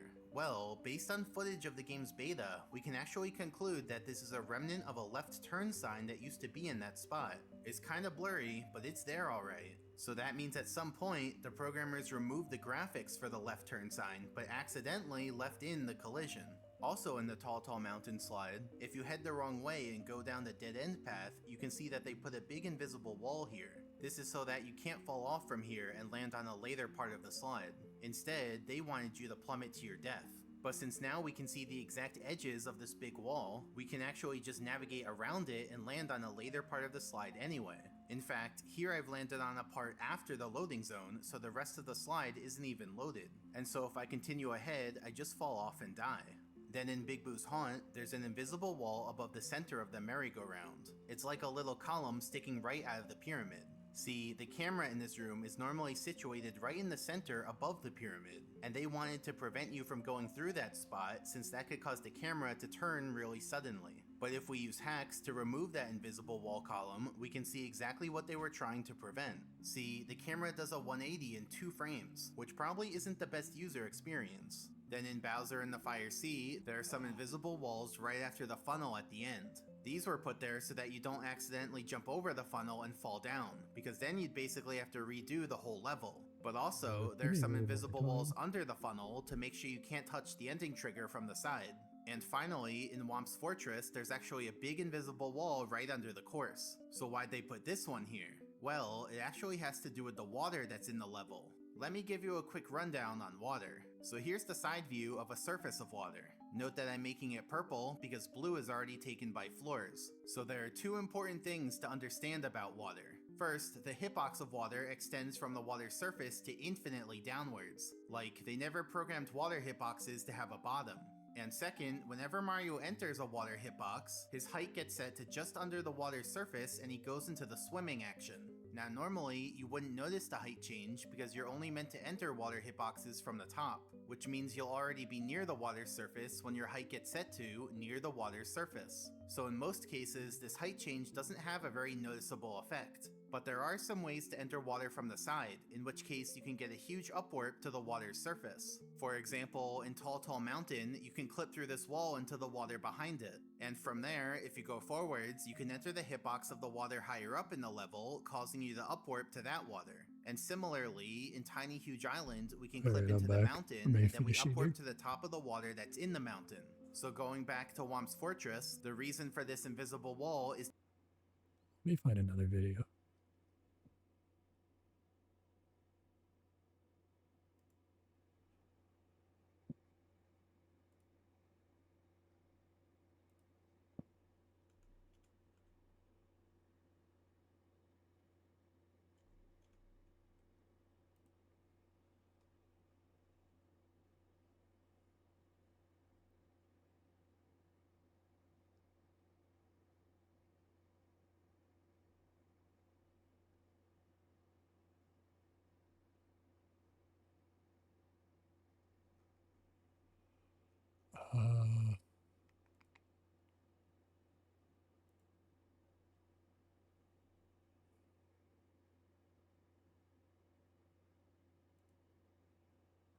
And now for the main event.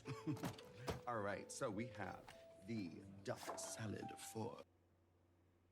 Hold on. There it is.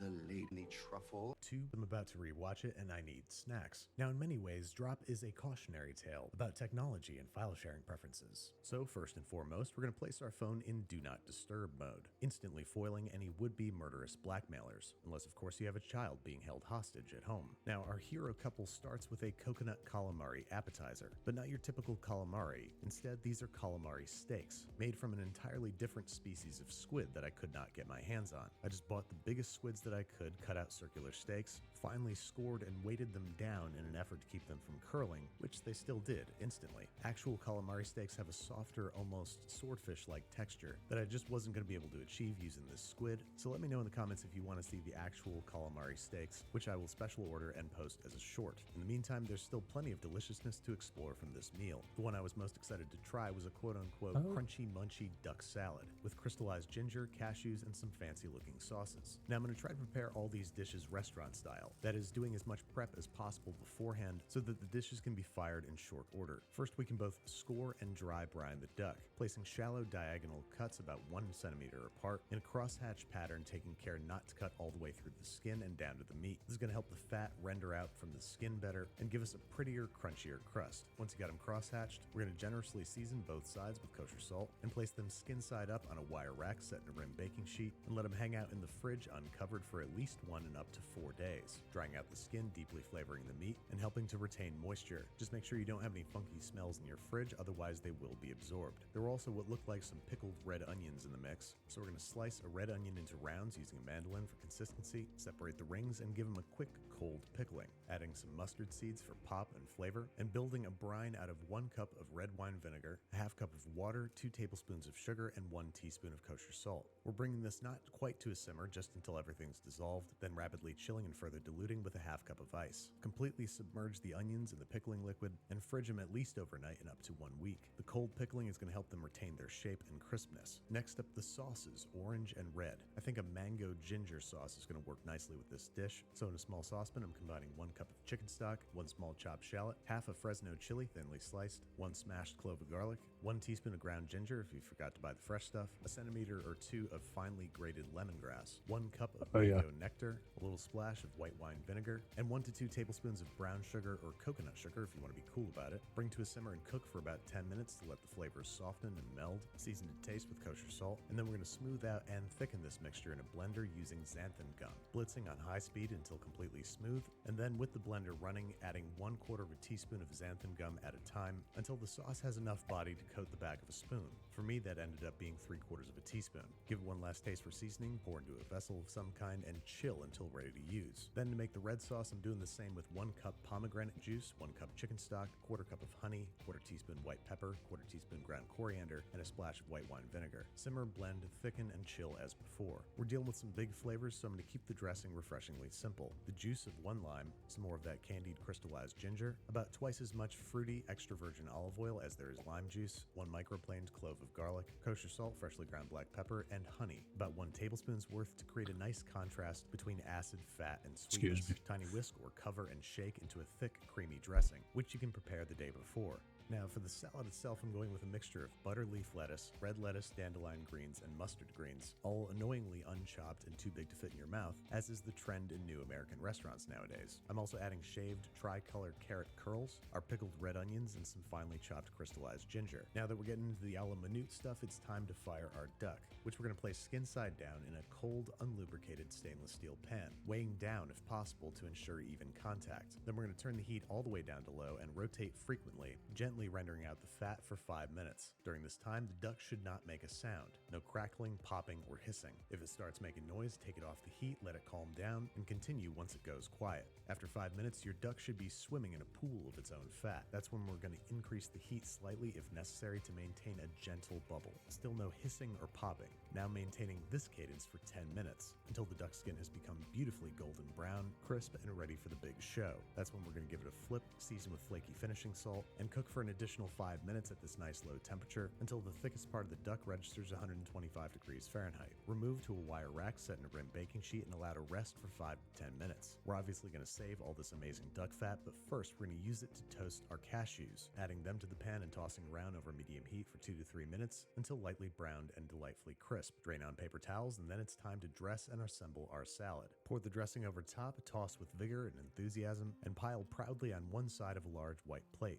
Top that up with our duck fat fried cashews, and before laying down the duck, I'm going to do the relatively complicated pattern of sauces. 3 tiny dots of the pomegranate sauce juxtaposed against 2 larger dots of the mango sauce. Then I started to carve the duck into bite-sized pieces, but chef got pissed at me for my sloppy sauce work. I tried again, said that was the best I could do, and they told me I could finish out the rest of my shift, whatever that means. Lean the best looking slices of duck into a row in the center, top with a bit more candied ginger, and there you have it, the crunchy munchy duck salad. Medium rare duck with a nice crispy skin, mellowed out bitter greens, and all different kinds of flavorful sauces. My favorite of which was undoubtedly the mango. It's sweet, spicy, fruity, and savory all at once, and the salad makes for a lovely, bright contrast to the rich, fatty duck. But in the end, 2 dollops of that mango sauce wasn't enough. I told that to chef, and they told me to just go home, whatever that means. Now, what this definitely needs is a starch, so it's a good thing that Henry ordered the truffled mashed potatoes, giving me the opportunity to experiment with something I've always wanted to try, using half russets and half Yukon Golds, hopefully getting the best of both worlds with a texture that is at once creamy and fluffy. Pretty standard potato prep. We are peeling and chopping into uniform pieces and dropping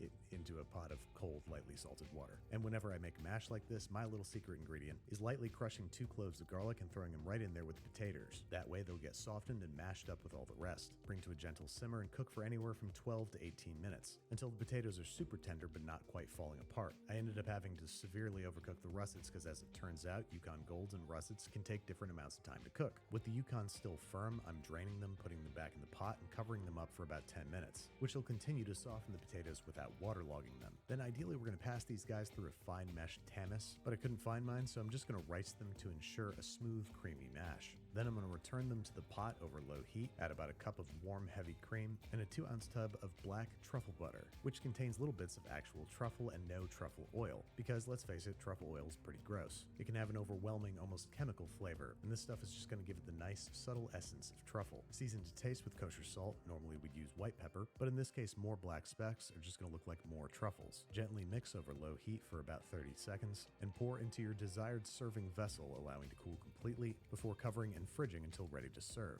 To serve, I'm going to allow it to come sort of back to room temperature from the fridge. Then I'm going to top it up with some crushed black truffle potato chips, just for a little extra hit of both black truffle and, well, potato. Then one of the many uses for that leftover duck fat is to drizzle generously over top the chips, ensuring better browning and deep flavor. Bake at 375 degrees Fahrenheit for 20 to 30 minutes, or until bubbling and lightly browned. Garnish with some freshly picked thyme leaves, and as is so often the case, it's going to get to the table right as we're finishing our entrees. No, that's fine. These were $30, we might as well enjoy them, especially because they are extremely enjoyable. The black truffle is nice and subtle, and the potatoes are delightfully rich in flavor but light in texture. Next up for the gentleman, we have the Kobe filet, which, if it is genuine Kobe, would cost $100 for the 8-ouncer that he ordered, and the restaurant would likely charge $200.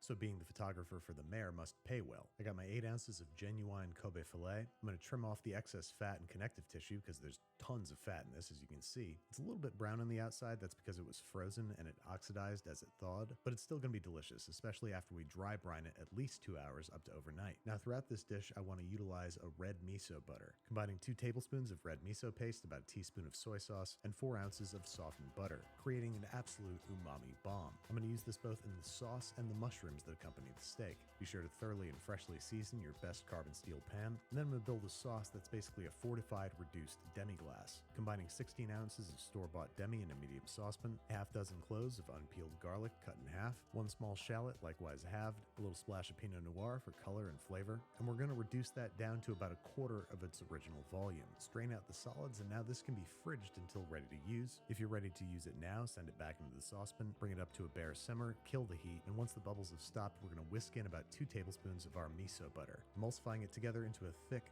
devastatingly rich sauce. Hardly necessary for Kobe beef, but hey, this is a first date in a rooftop restaurant. Now is not the time to exercise restraint. Speaking of which, I'm going to execute my very favorite mushroom preparation as of late, propping up a whole head of oyster or maitake mushrooms in an adorable little pan, generously drizzling with extra virgin olive oil, making sure to rub it down into the mushrooms, and then generously brushing with our red miso butter. Season with a little bit of kosher salt and freshly ground black pepper. And this guy's going to roast at 375 degrees Fahrenheit with convection for 25 to 35 minutes, or until deeply golden brown, crisp on the outside and meaty on the inside. It also looked like there were a stack of multicolored baby carrots. I'm going to quickly saute these in some vegetable oil, hit them with a splash of water and cover them up to steam, getting them tender throughout before browning in the oven. I'm also going to toss them with a little splash of soy sauce for color and flavor. And before they head into the oven to finish off, I'm hitting them with a few leaves of freshly picked thyme, some freshly ground pepper, and holding off on the salt until they're done. Cover and roast at 375 for 5 to 10 minutes, then uncover and toss occasionally until nicely browned all over. Last but not least, we're placing our Kobe filet into our well-seasoned and lubricated, ripping hot carbon steel pan. The objective here is not to cook the steak, but just to develop a rich, dark brown crust on all sides. Once we've achieved that, this guy too is headed into that 375 degree Fahrenheit oven, where we're going to flip it every 5 minutes until it reaches 125 degrees Fahrenheit at its thickest point. Take it out and let it rest for 5 minutes before carving. I'm going to pour our fortified demi-glace sauce into a totally inappropriate sake cup, stack the carrots in an avant-garde fashion, flank them with our roasted maitake mushroom, and the steak appeared to be simply cut in half. Not my favorite presentation, but I always strive for accuracy when it suits me. Range on the plate, maybe keeping the sauce to the side as it's a little interruptive, wipe up errant juices, and there you have it. A profoundly meaty and savory main, for which the sauce turned out to be surprisingly necessary, because even though this was genuine Kobe beef, I could hardly tell the difference between it and a normal, well-marbled filet mignon. It was certainly juicy, but not enough to justify its price tag. The mushrooms absolutely rock, they're one of my favorite things to make nowadays, and the carrots were carrots with a nice soy glaze, an appropriately subdued side to let the meat do the talking, and like the duck, a well-deserved entrant into the Clean Plate Club. At this point, I'm not going to have any snacks to watch the movie, so last but not least, we have the dessert, which plays an essential plot point in the movie, and it's also the perfect thing to whip up for your drop viewing party. They never said what kind of panna cotta this is, so I'm going to take some creative liberties based off its appearance, blooming 1 packet or 2.5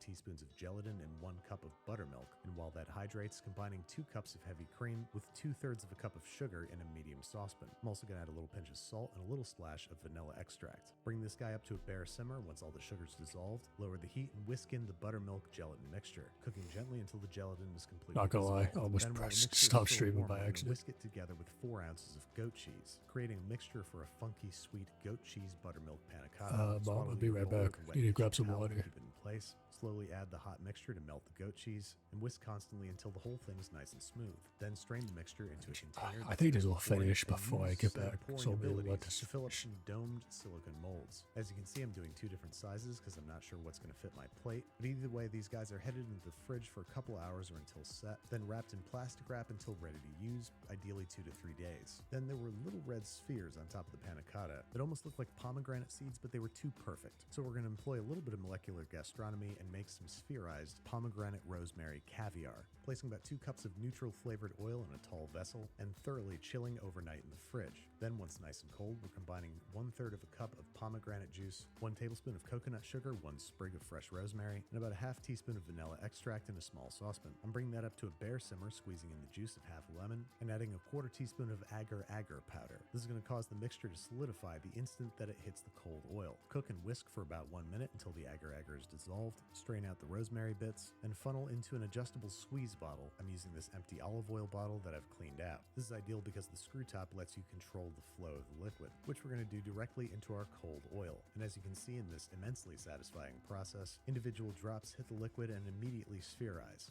I was being a little bit too overzealous and I ended up with some big deformed clusters, but as long as you take your time, you should end up with perfect pearls of pomegranate. Thoroughly rinse off the oil and dump these guys into some cold water where they can stay for a couple hours before being served. Try to pick out the very nicest ones, strain them in a little sieve, and then it's time to unmold our panna cotta, filling a rim baking sheet halfway with warm tap water, dropping in the mold for just a few seconds to loosen things up, inverting and carefully pressing out into your serving vessel of choice. I'm going with the same bowl within a bowl as used in the movie. Then I'm going to use a mini rubber spat dipped in water to tuck in any rough edges underneath the panna cotta. Generously pile on our pomegranate rosemary caviar, trying to keep it all directly on top. And there you have it, a shockingly easy, yet delightfully decadent and elegant dessert. But how does it taste? Well, first off, it's delightfully creamy, almost like a whipped Greek yogurt, and the flavor is phenomenal. The goat cheese and buttermilk work stunningly well with the herb and fruit flavors, and it's going to be my new go-to dinner party dessert, right after the tequila shots, that is.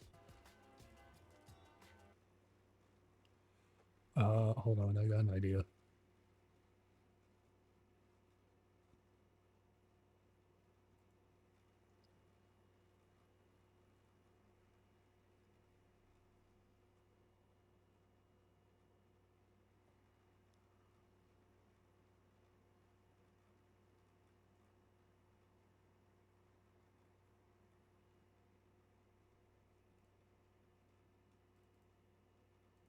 Nice. Nice.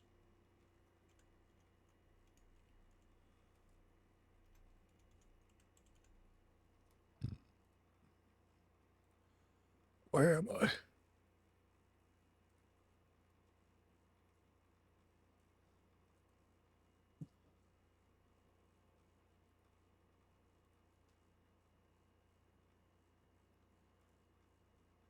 Hey, Jack.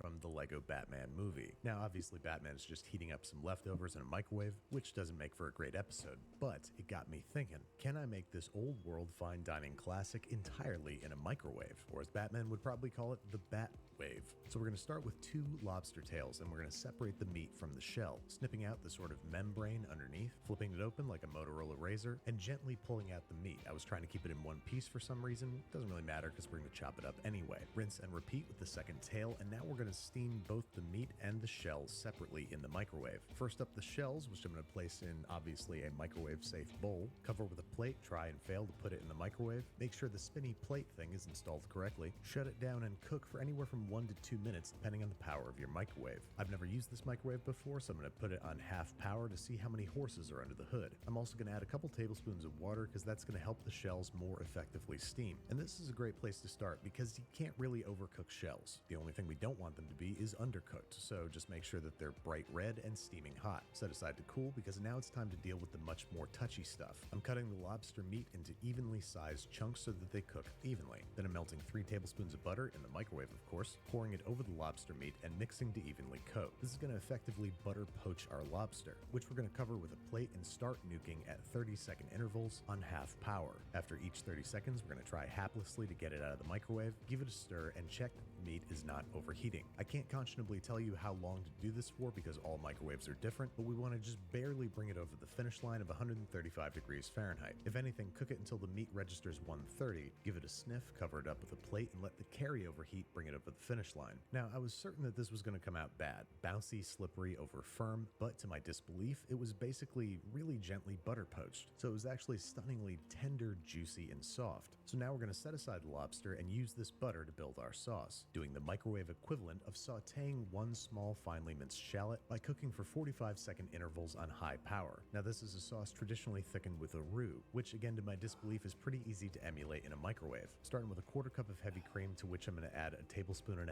of all-purpose flour. Whisk until completely smooth and set aside. Then we're going to treat our butter shallot mixture the same way we would on the stovetop, adding 1 clove of finely minced garlic and quote-unquote sauteing for an additional 30 seconds. Then while it's nice and hot, we're going to thicken it using our cream and flour mixture, slowly streaming in while mixing constantly so that no lumps form, which basically brings it to the stage of a bechamel before it's cooked and thickened. I'm also going to add about 2/3 of a cup of seafood stock. Then I'm going to microwave this guy 30 seconds at a time on high power, whisking thoroughly each time until we have a beautifully thickened sauce. Unbelievably easy compared to the stovetop version. Now all there is left to do is finish flavoring. 1 teaspoon of Dijon mustard, 1/4 teaspoon of cayenne pepper, and a 1/2 teaspoon of sweet paprika. And because it's not a good idea to microwave alcohol, I'm just going to add the tiniest splash of brandy to inform the flavor. Then while things are still nice and hot, it's time for one last hit of richness. 1 large egg yolk, which we're going to temper by adding some of the hot mixture while whisking constantly. Then whisk the sauce constantly while adding the egg back to the bowl. And what results is an impossibly rich, flavorful, smooth, delicious, and beautiful sauce. Now lobster thermidor is usually topped off with Gruyere cheese. I'm going to add a little bit to the sauce just to make things extra awesome before chopping up and adding our lobster meat. Now I should say that lobster thermidor usually contains mushrooms as well. well, but this came out so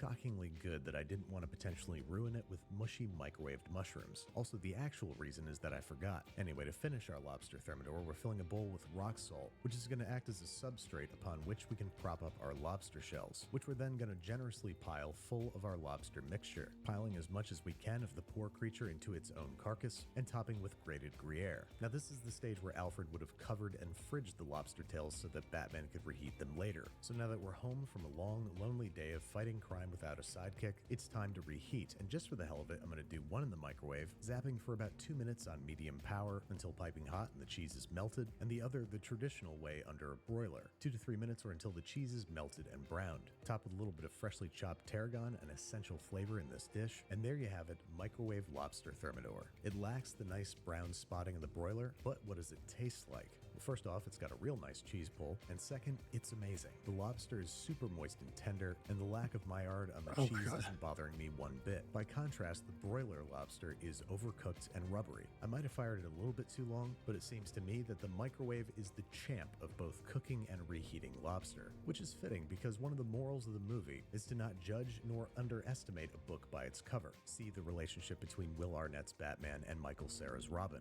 But the other moral of the movie is to reach out and connect with others rather than go it alone. So to make legit old-fashioned lobster thermidor, I've decided to assemble my very own Lobster Justice League.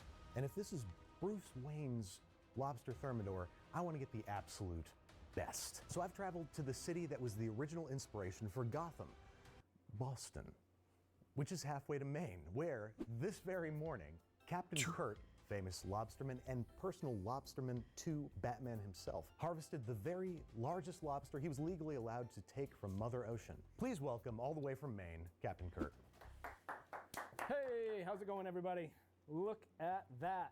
That is the largest lobster we can legally harvest in the state of Maine right there. Well, I thank you very much for Do y'all getting it like for me. lobster? Tell me a little bit about this lobster. What's its name? This is just a big honking boy lobster right here that was crawling on the bottom of the ocean this morning and is now It's been a long time since I tried How it, do you know but it's a boy? Show me its genitalia. I Right here, think you I flip didn't like over, it. And if you look right there, you see that? I mean, it looks like 2 legs. What I would give, right, fellas? I know. Hey-o. Now, I have a couple questions about lobsters because I've only ever killed one, and I've hated it. Yeah, understood. I'm a weak man, so can tell. I don't like. I'm picking up on yeah, that. No. Well, what's the most humane way to kill a lobster? Well, I'm also a marine biologist, so I recognize that lobsters have the nervous system equivalent of a bug, and so I think either cooling them off before or a knife right I think through if the I tried head it is again, the I'd probably most like humane lobster. way to do it. But honestly, I just put them in a pot of steaming water, boiling water, and it's pretty quick that way too. So you can't really go wrong. Now, tell me a little bit about the lobster's anatomy. There's stuff you got to take out. There's tamale. There's roe sometimes. Walk me through it. There's all kinds of good stuff. Obviously, you got the claws and knuckles, and there's plenty of meat in there. That is my favorite part of the lobster to dig into. Then, of course, you have the tail. Then you got legs. There's 8 of them on the lobster. You can cook those and just roll them out. Nice meat in the tail flippers as well. There's meat in the tail flippers. Yes, plenty of meat right in the flippers right there. You pick each one of those off, and there's a nice little delicious morsel of meat in there. The tamale. I've heard that there is some risk associated with eating the tamale from lobsters on the East Coast. What's the deal there? So tamale is essentially the liver of the lobster. I don't eat it personally. I don't think there's a lot of risk involved there. My grandmother loved to eat the tamale of a lobster on crackers, and she lived till 99 years old. So I think you're all right. That's what I'm learning is if I just smoke cigarettes and drink, a bottle of wine a day and eat all the worst things in the world, I'm going to live until forever. Live forever. Yeah. You heard it here first. Yeah. We're marine biologists, so, he knows. That's right. Check out Captain Kurt's Ready Seafood in the link in the video description. Thank you so much for bringing this all the way from Maine. No Appreciate problem. it. Thank you very much. Thanks for staying in uniform. Absolutely. This is how I rock it right here. All day long. Batman's Lobster Man right here. Keep fighting crime. Or tell him to keep fighting crime. You keep fighting lobsters. I'll fight the lobsters. He can fight crime. We'll be good to go. Circle of life. So I am a form of Buddhist. More accurately, I'm a pantheist. I believe that the entire whole of existence is God and that there is no differentiation between me and you, that all of existence is one uninterrupted singularity, and that I cannot kill this lobster without killing a part of myself. Or something. So I need a roiling cauldron of unexpressed rage and murderous intent. And I could think of nobody better than the one and only Nick DiGiovanni. I feel like that's really offensive. That's what he told me to say. I am going to ask, or rather beg, that you dispatch it, because here's the thing. Dispatch it? I can't even say it. I'm not a UPS delivery driver. Oh, that's nice. You're tucking them in. I don't get pleasure in killing lobsters. Yeah, I'm sorry to infer that you did. I really am. What I'm doing is projecting. Like I said, I don't believe in differentiation between you and me. I think that we're effectively the same organism. You just want me to kill a lobster, right? Yeah. I don't want to do it. I did it once and I had nightmares. It still haunts. It haunts me still. Every night. You're good? No, I've never been good. What do you mean? No, never in my life have I been good, but we're still doing it. What? Sick. So let's talk about Skip lobster past that thermidor. part. Lobster thermidor is a very decadent old world dish. Basically, we par cook the lobster, scoop out the meat, make a decadent sauce of bechamel and tempered egg yolks and tarragon and mushrooms and shallots and garlic and brandy. Oh, damn. And then we mix that, chop up the meat, mix it up with the sauce, put it back in the shell, cover with Gruyere and Parmesan, broil. Profit. You have a perfectly broken down lobster that's been cut in half. It's ready for you. Worth coming all the way to Boston for, I gotta say. Fantastic. Is this a nice setup for you? It's beautiful. Good. Thank you very much. Yeah. Come here. Give me that. Give me that. Do you want to? Are you gonna boil these or are you gonna roast them? What are you gonna do? Steam. Steam. Okay. Boil them. I'm gonna par cook this, and I'm gonna remove all the meat for you. Thank you, Nick. That's correct, right? Thank you, Batman. Is that a yes? Yes. Okay. Thank you. I'm like Stop calling him Batman. 2 to 4 bites away from finishing this burger, but like I'm at that point where like even putting it in my mouth makes me feel nauseous. To clarify. Clarified butter. Nice. Just to clarify, he's gonna clarify butter. Wait, what are you gonna do with clarified butter? To clarify, no, there's no clarified butter involved. Oh, Batman's a trickster. To clarify, I'm gonna par cook this, take out all the meat, I'm gonna give you the meat, and you will do the rest. Clear as butter. That's been clarified. While you're doing that, I'm gonna get started on the sauce. Sounds great. Okay. Bye. He's got squirrely energy today. What's he doing? He just ran off without a word. So, that's all show. He's showing off right now. All my lids are in here. Nailed it. Is that what you call them? What? We'll be right back. What I do want to do is I'm going to wait until you're done cooking to do the sauce because I want to use the claw shells to fortify the stock. Very smart. Very smart. Seafood stock's usually pretty gross. Wonder what this tastes like. Fine, Steve. We'll drink a cap full of it. It's not very good. Really watery. Has a mild seafood flavor. Nick's just doing home improvement over here. This is nice, huh? I'm having a good time, yeah. Lobster's going in to par cook. Nice. Just steam it for just a short bit. There we go. Farewell, Frank.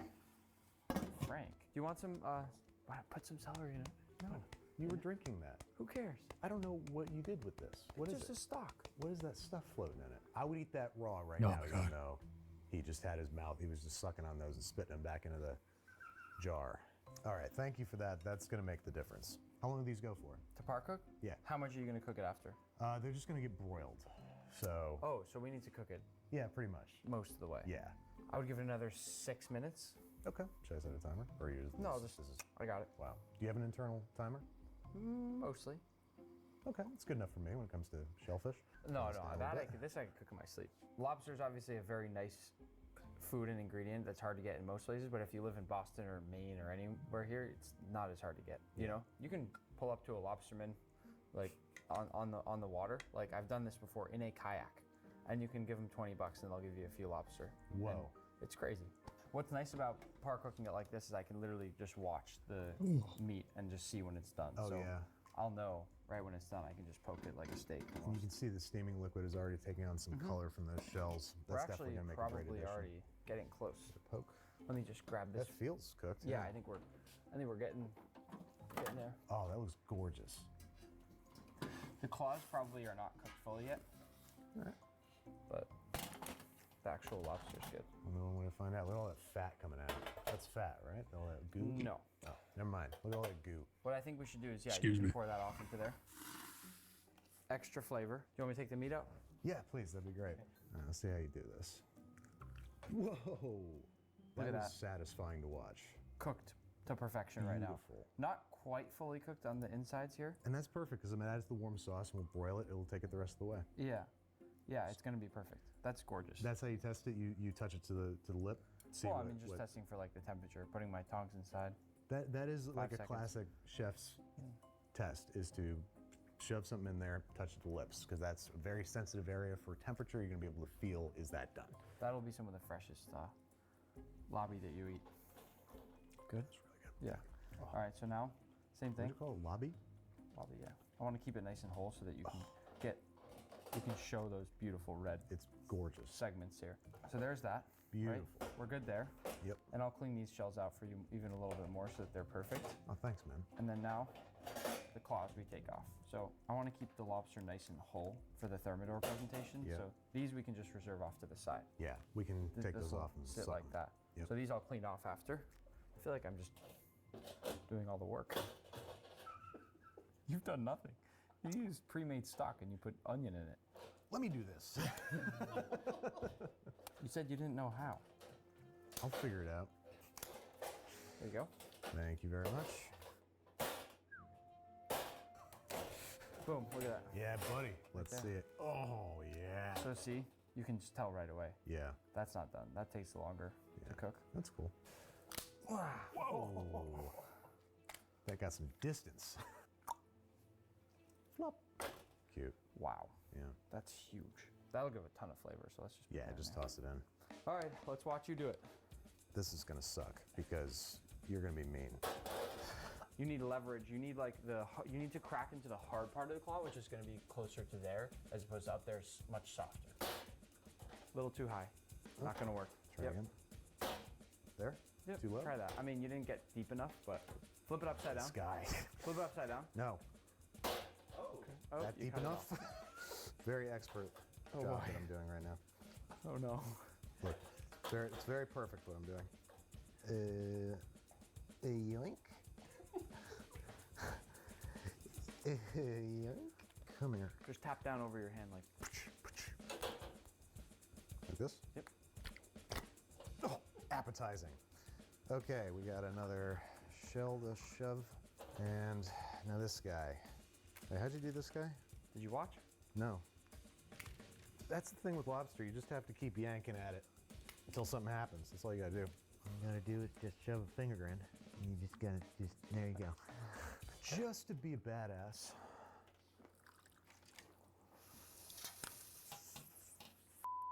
I'm gonna let that go for like 10 minutes just to really pull out some of that flavor. But with shellfish, I find no more than an hour, like you're not gonna get any more flavor out of it. Usually just kind of comes out pretty fast. All right, while Nick so kindly continues to clean out the lobster carcasses, I'm going to start doing something for once and chop up the lobster meat and get the sauce going. And I want, big honking bite-sized pieces. This is not like, choppa. Like, I want something that like when you grab a piece of it, this is a solid forkful.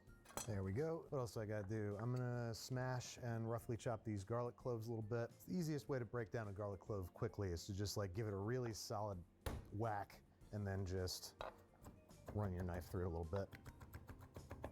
It's not gonna finely mince it, but we don't necessarily need that. This is an extremely chunky kind of filling with all the lobster chunks and the mushrooms and everything, so some little chunks of garlic isn't gonna bother anybody. Just to preempt things, I'm gonna strain this stock that we have so fortified with all that lobster shell goodness. That is gonna taste a hell of a lot better. I wanna taste some because I tried some of the stuff out of the box. And it tastes like cat piss. So, oh, way better. It actually tastes like seafood. It's great. I have here, it looks like 3 tablespoons, actually more like 2 tablespoons of butter. So I'm probably gonna add about 2 cups of stock. You wanna go with about a tablespoon each fat and flour per cup of liquid to make a nice, thick, bechamel-like sauce. We're also gonna be adding cream that's gonna help thicken things up, so really very few ways that this is gonna go horribly wrong. I'm just watching your videos in the background. What? I'm right here, dude. You don't have to watch videos of me. I'm right here. I like having them edited. Nick is savage. He's one of the most savagely funny people. Butter's nice and melted and foamy. Gonna add 1 small finely minced shallot. Now normally I wouldn't add shallots and garlic right up front because I have to cook the mushrooms, so they would, you know, potentially burn. But because mushrooms are full of water, they're gonna basically excrete a ton of liquid that is going to prevent things from burning. They're not gonna start crisping up for a while. So that will insulate the garlic and shallot from getting burnt. We're adding quite a bit of mushrooms because they do cook down quite a bit. I added a little pinch of salt that's Oh my gonna God, draw out sorry. the moisture. I'm gonna give them a flip because I wanna get all those shallots and garlic off the bottom of the pan. I want them to be exposed to the heat. Things are looking a little dry right now, but these are about to start pissing moisture into the pan. We're gonna let those cook until all the moisture is released. Then once that moisture is evaporated, then they're gonna start to brown. That's when we flambe, that's when we start thickening. That's when the party begins. We'll be right back.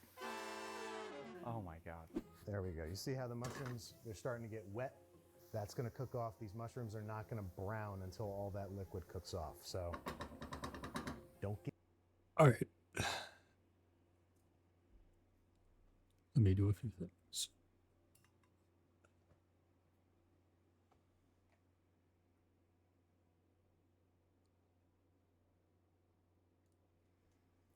This off.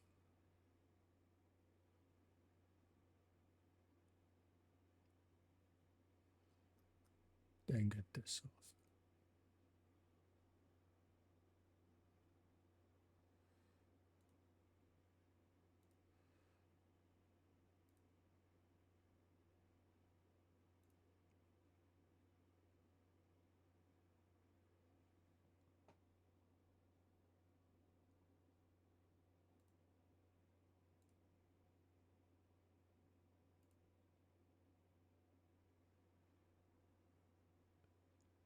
By the way, officially done with the first day, kind of.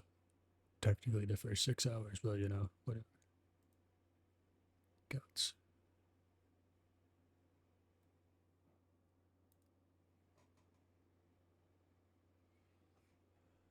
Let me do some stuff.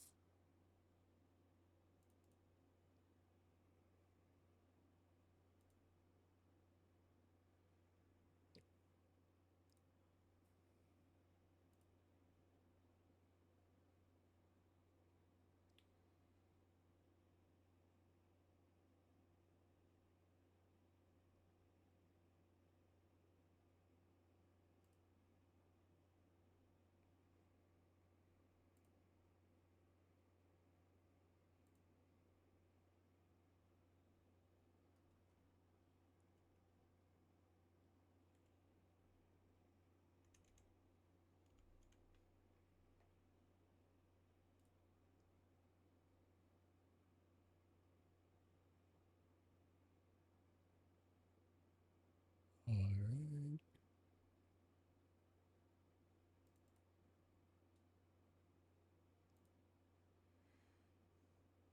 If this works, it's going to be the stupidest thing ever.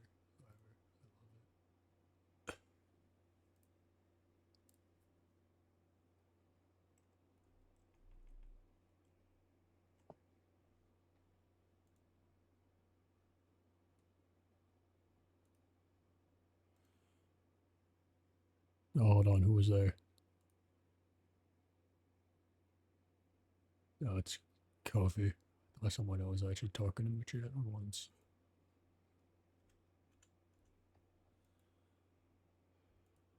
Yeah.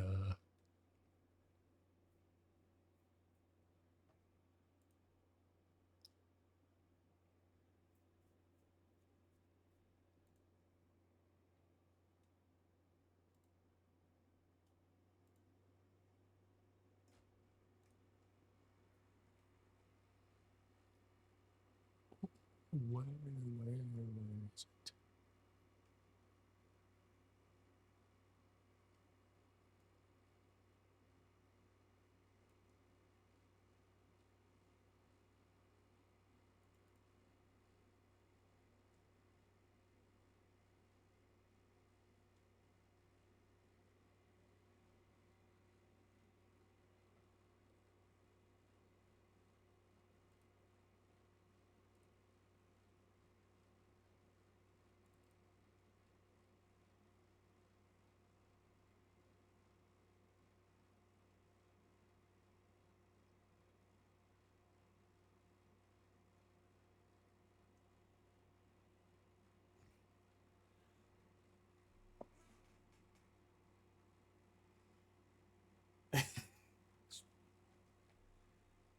Might be the stupidest thing I ever did.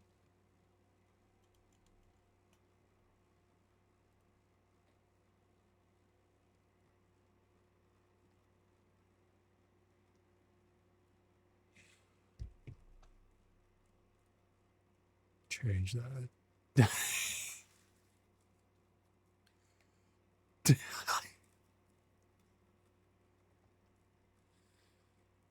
I feel like I'm dying.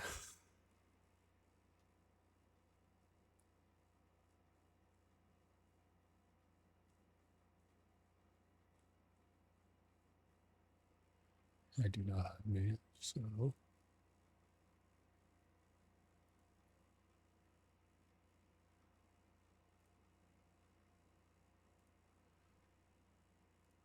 open.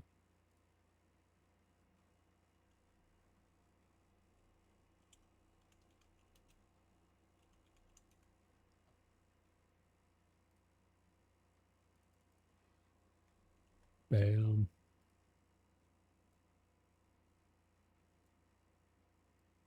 Yeah, short it down, shrink it even.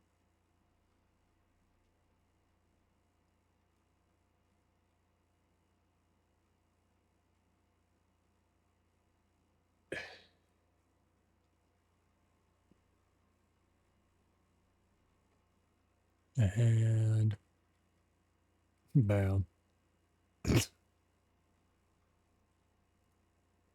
I'll keep that for off days.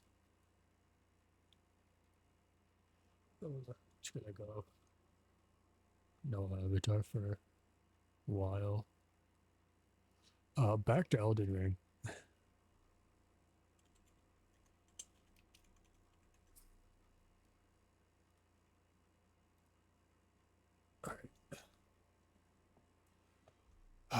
Let me open this stupid ass game.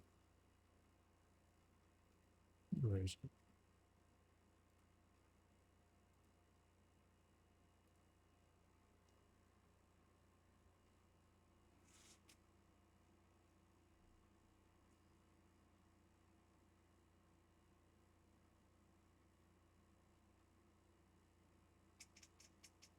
Where's my controller, in fact? Oh, found it.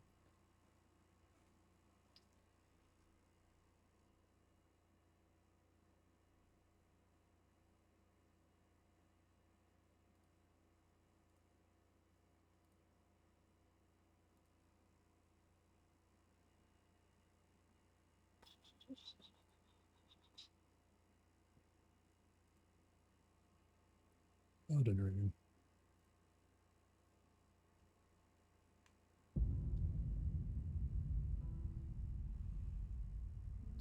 Everything seems to be working fine. It's not what I wanted to do. There you go. Oh, turning it on would be a good idea.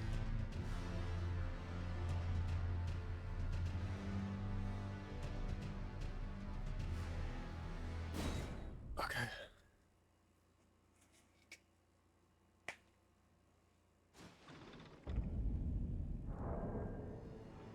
Now that I've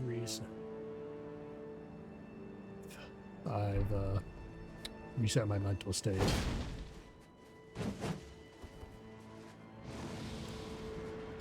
Let's see if I can do this. The answer will probably still be no, but you know.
Okay, that's a little hard to dodge.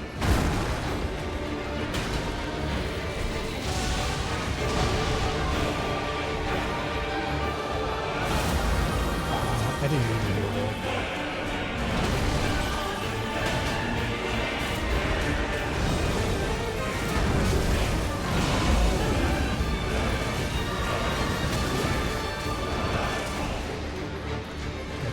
Get out of this corner, man.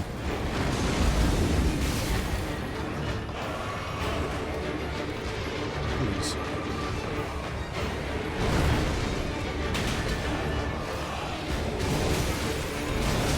Can you stop?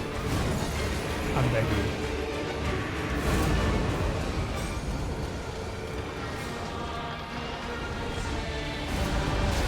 Okay, that was a stupid one. I should have done that.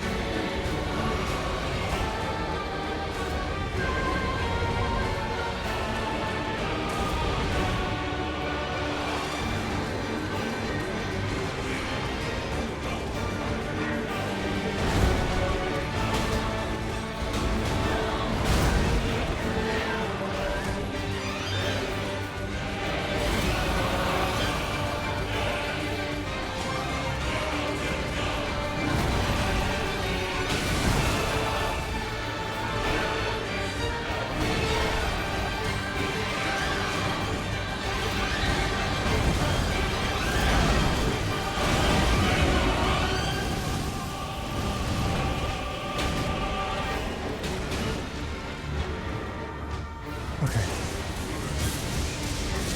Oh. Damn it. Okay. I didn't expect the combo attack yet.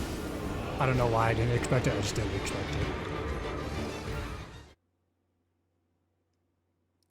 Why did I say I didn't expect it? I mean, I forgot about it.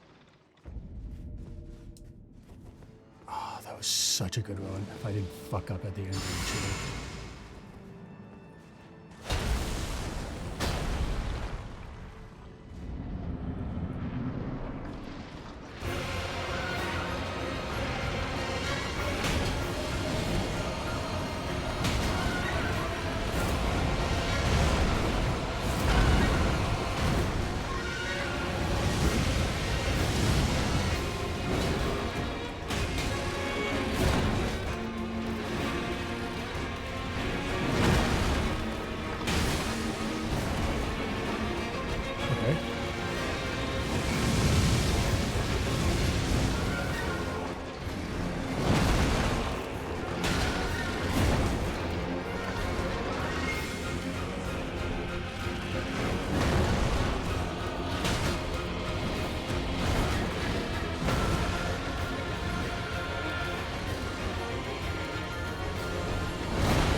got greedy.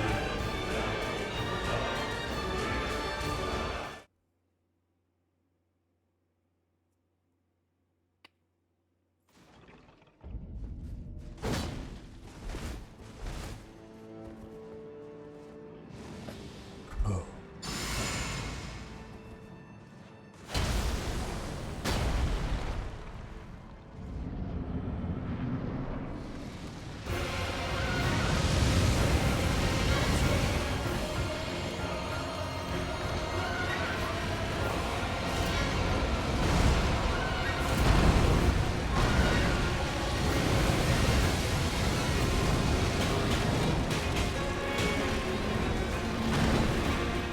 Nice.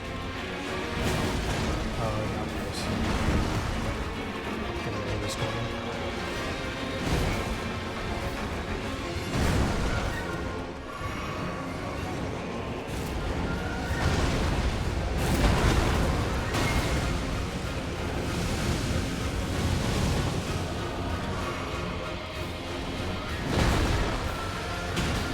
Oh my god. I was just getting fucked over by the walls that entire time.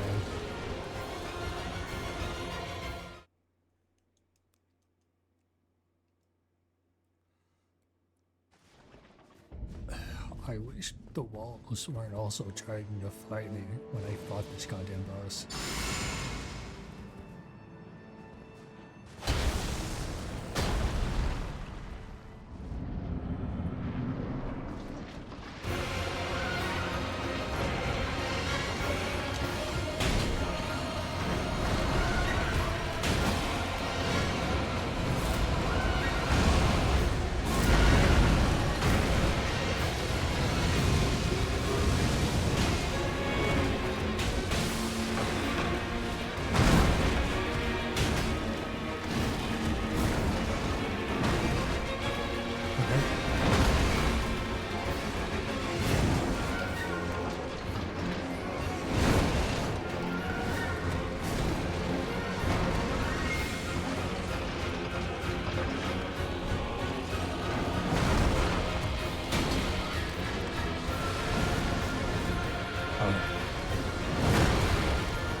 Oh my god, man. When are you gonna get the fuck out of lightning state?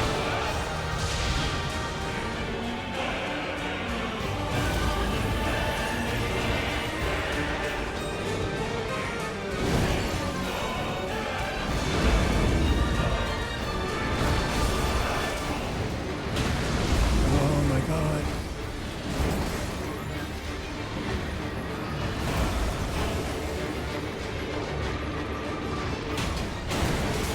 That was stupid of me. I don't know how to do that. Should have known better.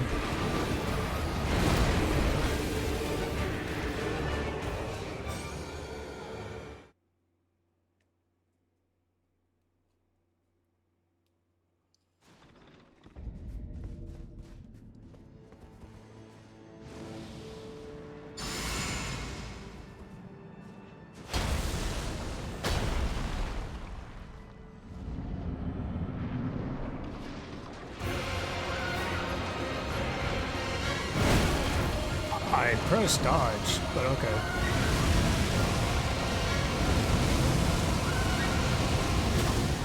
Whatever, man. That's cool.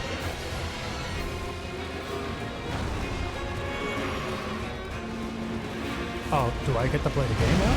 No.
I can just lock the fuck in. I can actually do this, but I'm not locking in. Doing the opposite, in fact. Doing the opposite, in fact. I'm locking out.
Oh my god, that was so fucking close.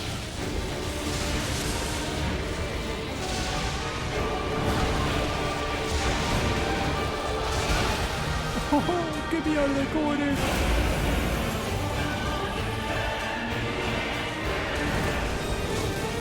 Okay. Whatever.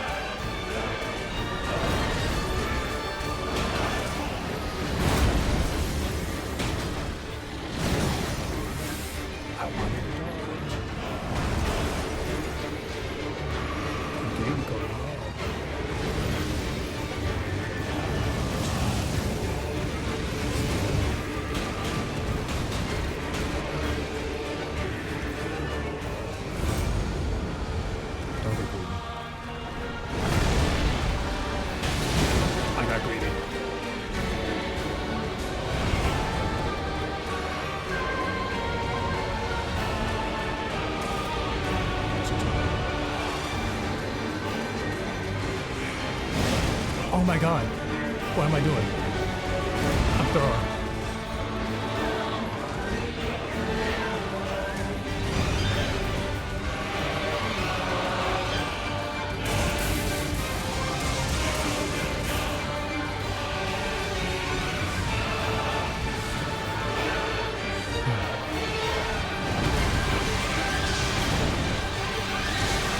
I rate you and everything you are.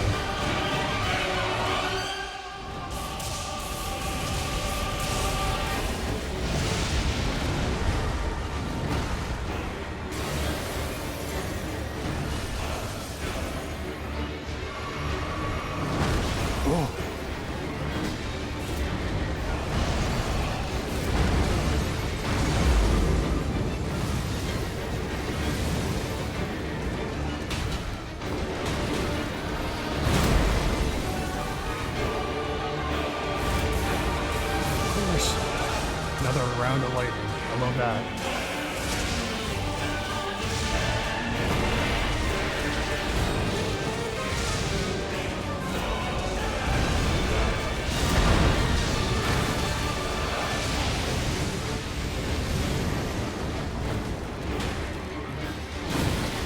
Please stop. I'm begging you. I said I'm begging you, man. You can't.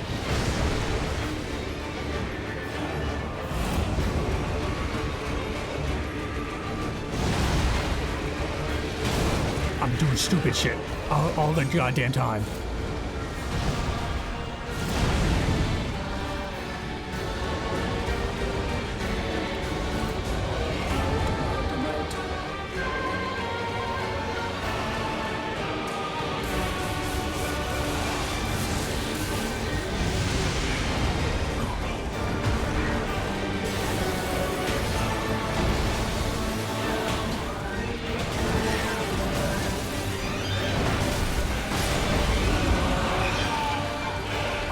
was just playing way too timid the whole time. I didn't know.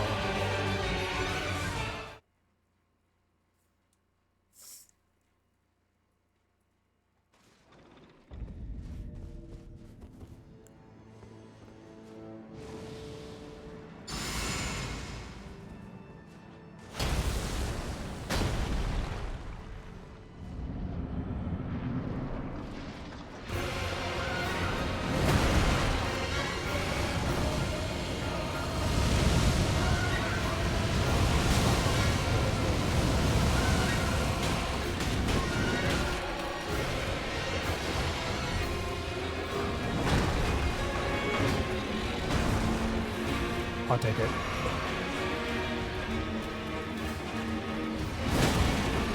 Fuck off! Holy shit!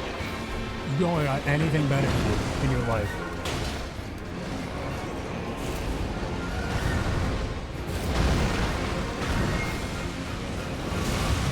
Thank you, man.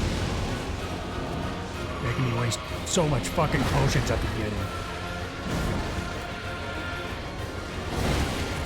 I'm gonna scream. If he keeps doing the same fucking attacks and never fucking varying, oh, this one, of course.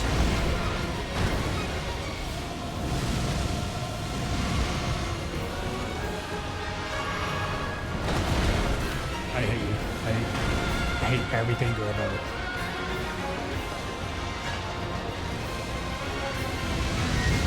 Do an attack I can counter against me. Fuck.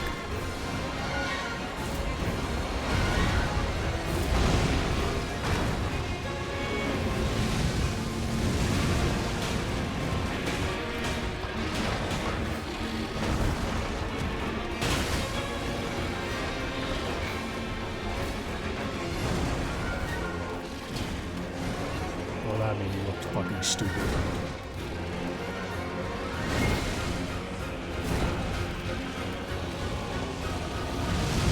Hey, can you do the fucking spinny version anytime soon, please?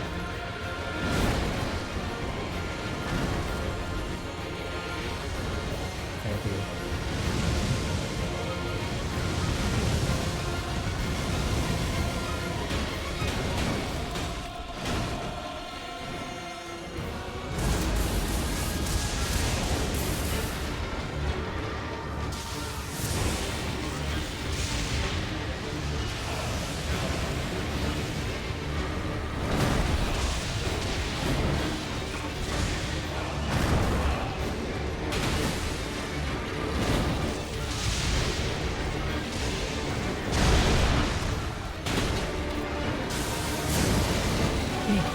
Get out of my fucking way!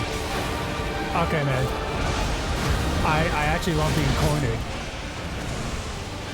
I'm gonna punch my fucking mom. I don't know if you guys saw that, but he was literally blocking my only fucking exit for 3 fucking years. Whatever.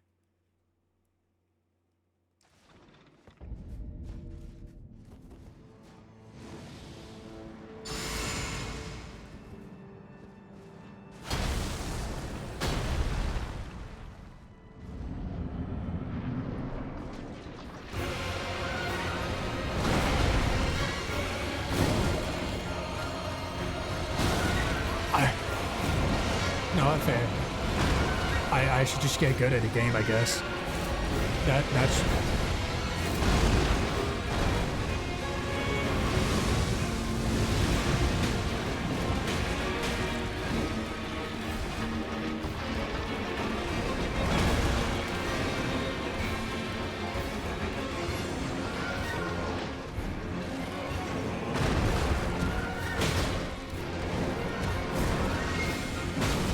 Of course.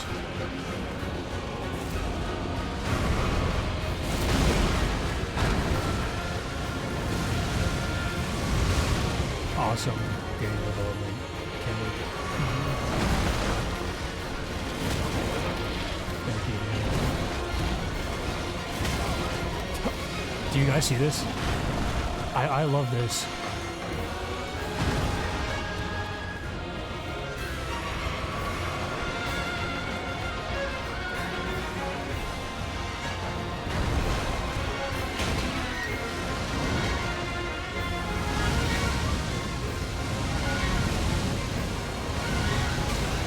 Fuck me, I guess. Awesome.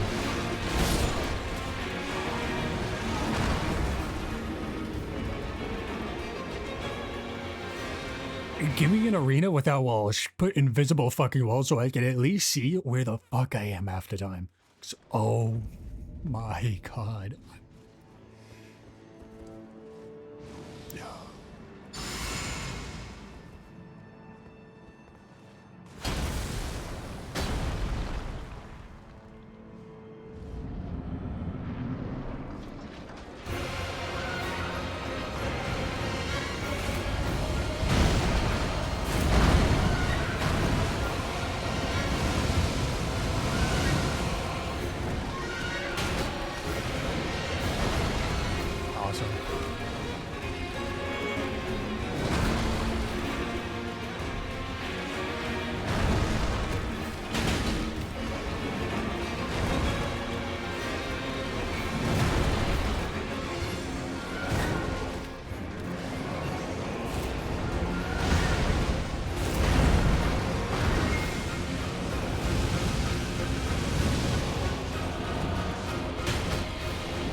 Seems like a very fair fight, honestly.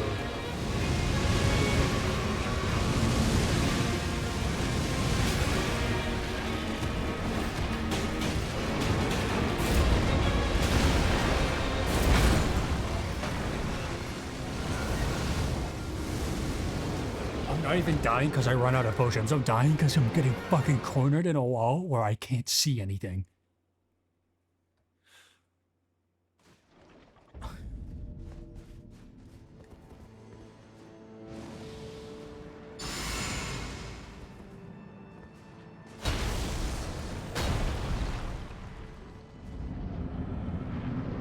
Okay.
awesome.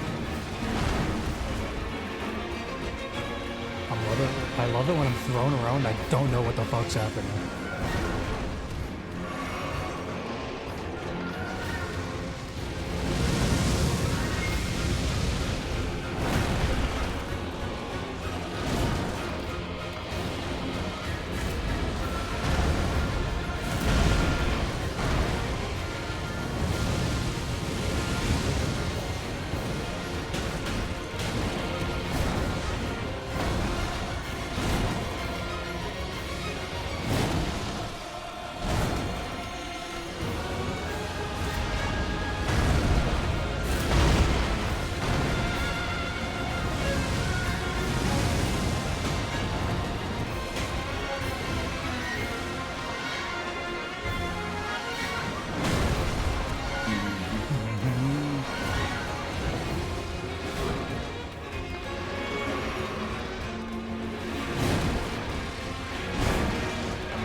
Are you gonna do anything?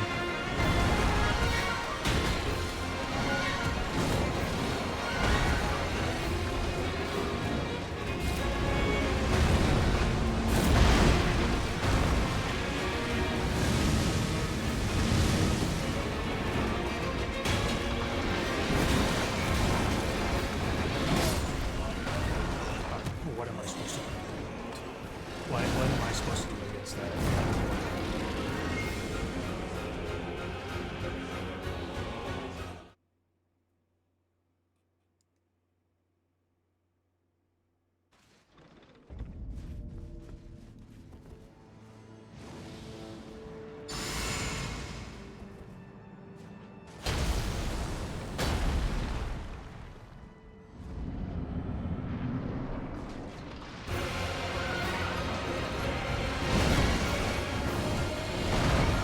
Awesome.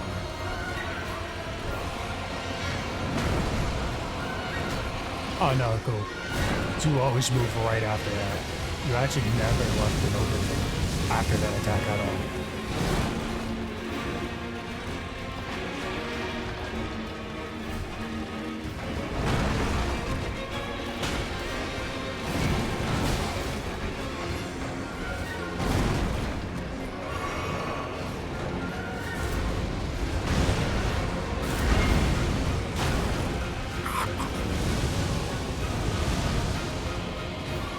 Okay.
face-to-face phase anymore because he's just doing annoying attacks that don't give me any openings.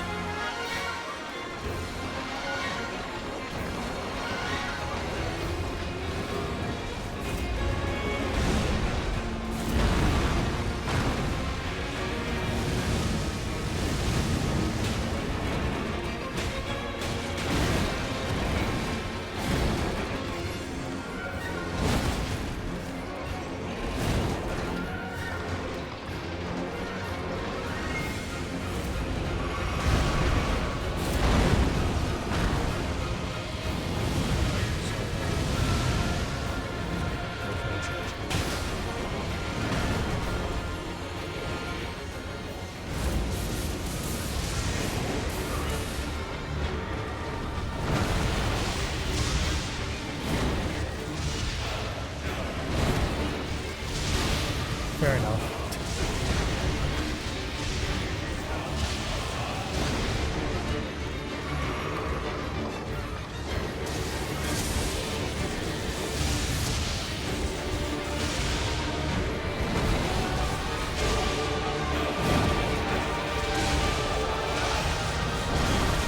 Awesome.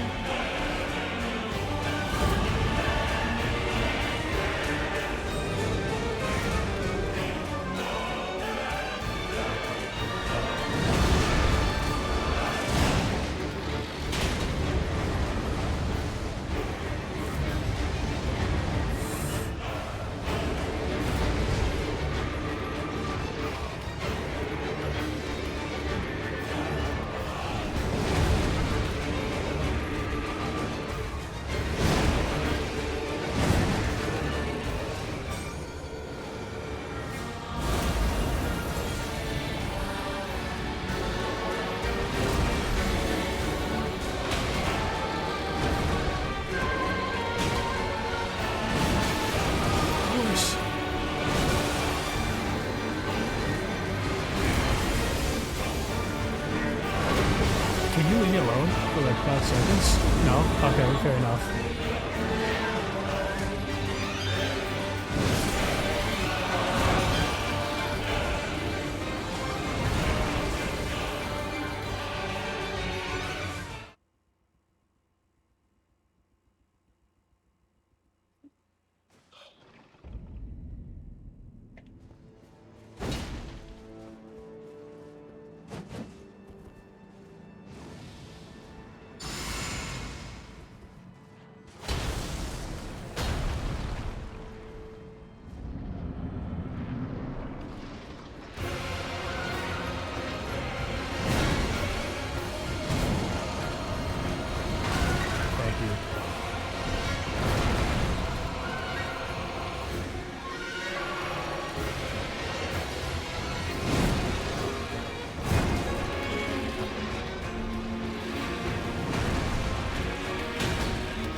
Again, the movie famously, you know,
a second.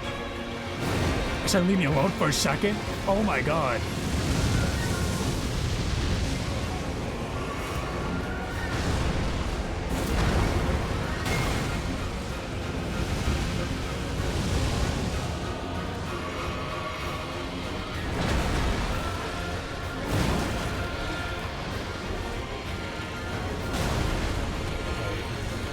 Fuck off for a few seconds and then catch me up.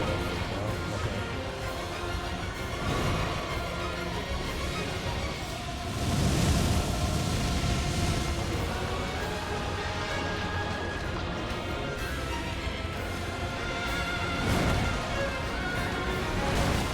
Awesome.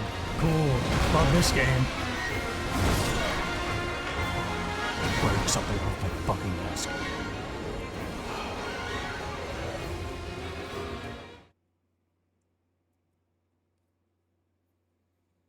Love it here.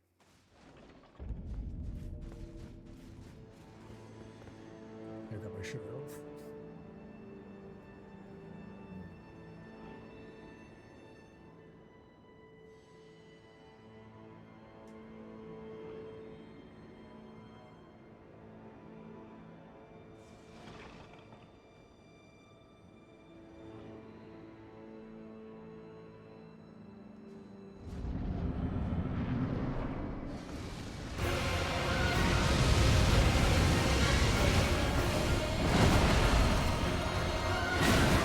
Oh my god.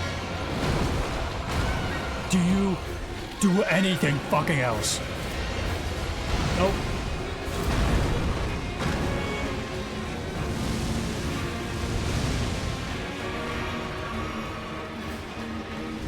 I didn't do any of the things. I just went in this bitch raw. Because I'm stupid and fucking.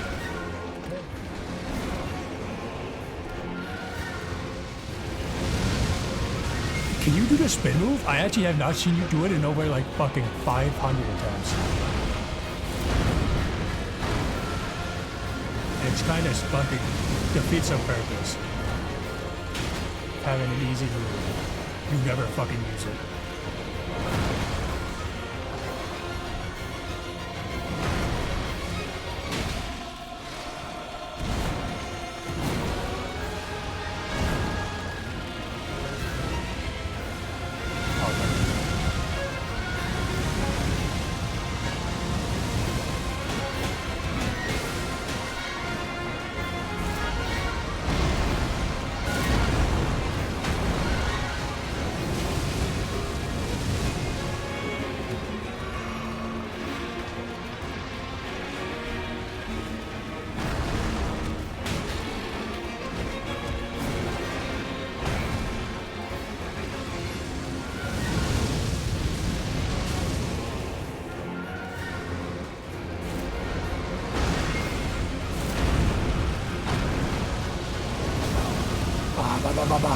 Keep fucking doing that to me in a corner, I swear to God, I'm going to.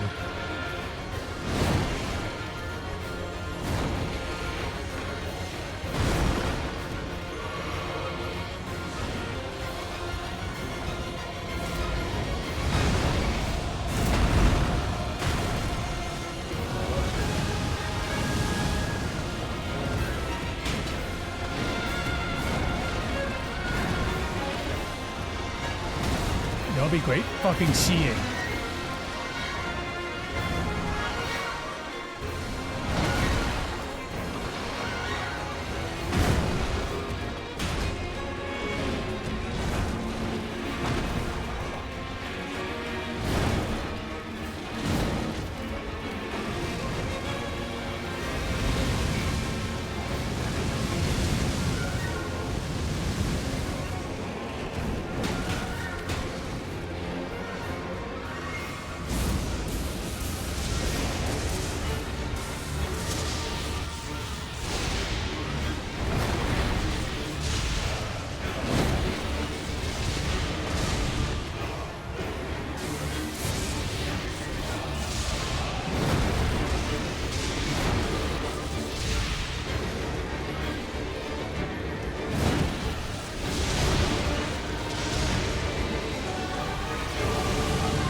very stupid. Every time the wing comes up, that one attack always gets.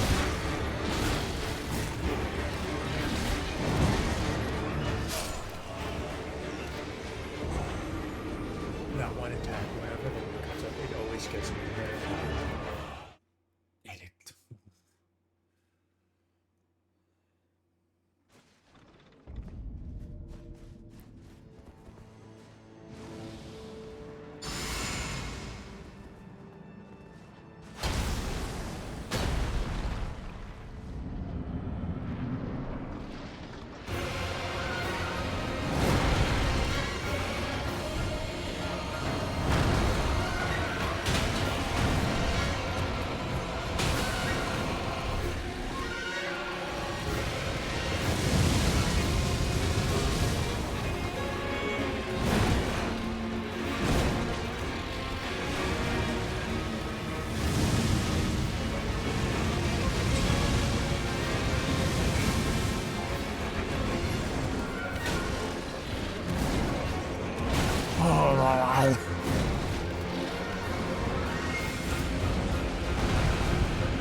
Awesome.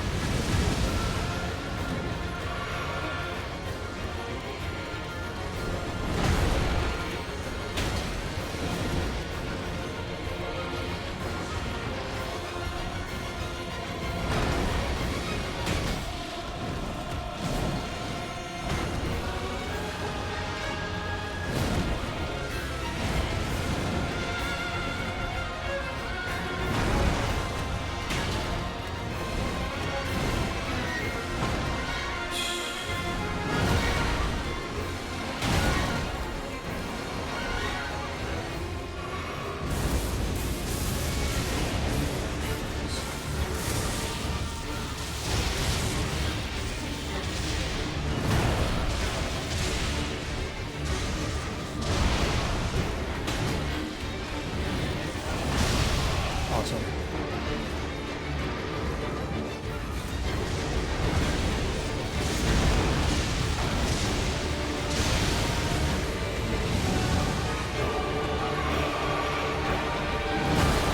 I don't even know what I'm saying anymore. I'm just fucking making angry noises.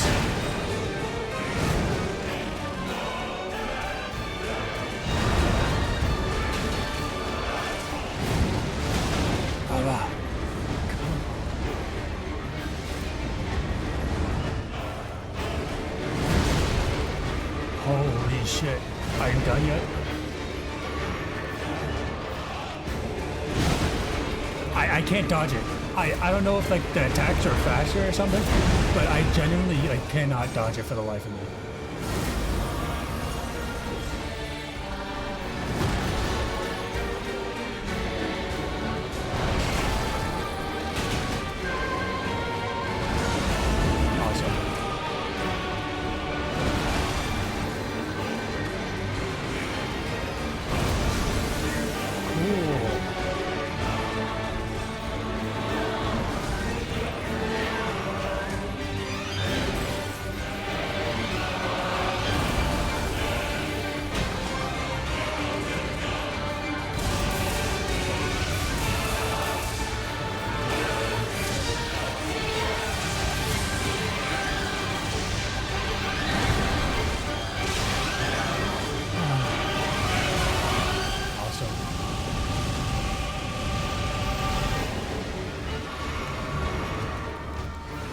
The one time he gets an opening.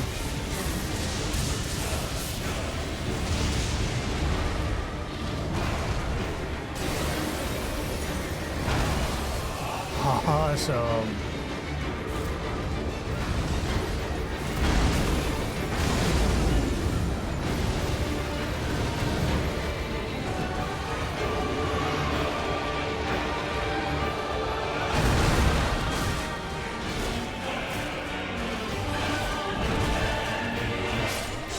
That's actually still whatever.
Awesome.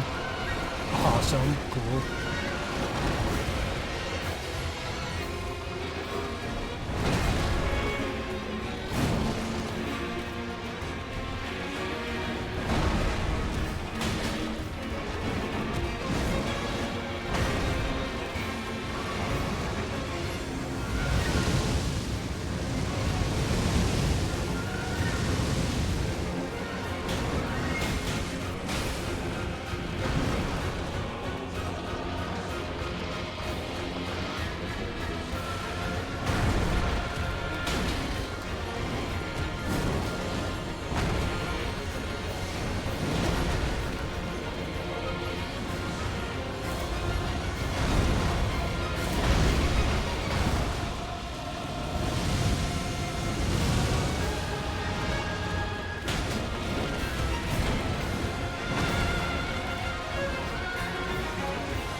My ego almost got the better of me.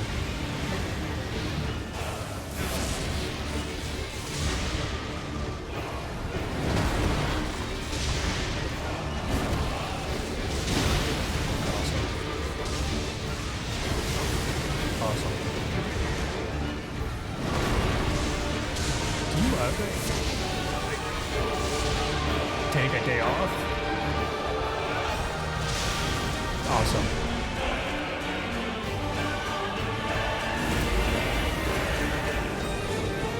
Less aggravating, more restorative.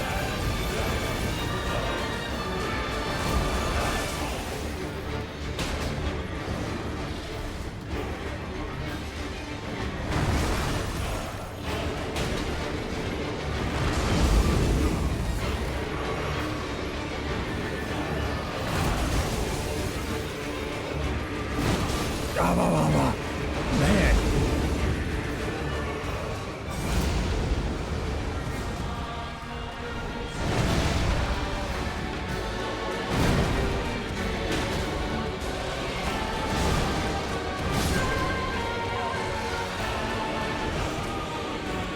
I just keep getting caught on this spot.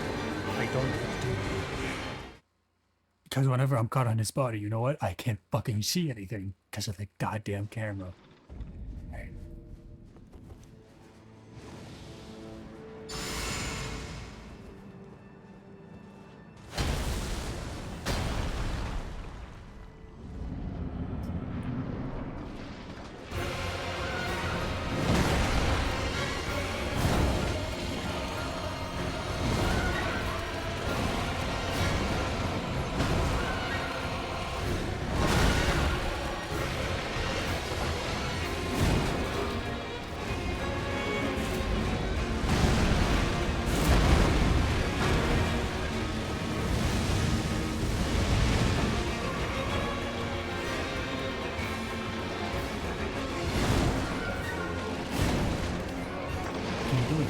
Please.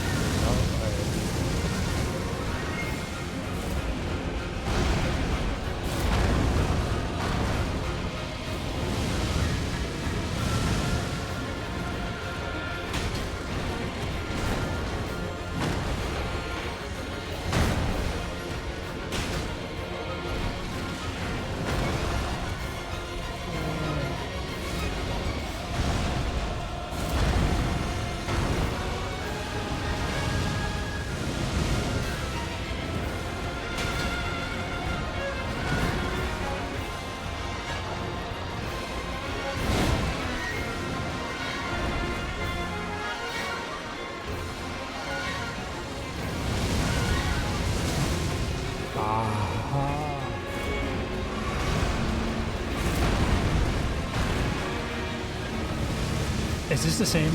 Is this the only move you do?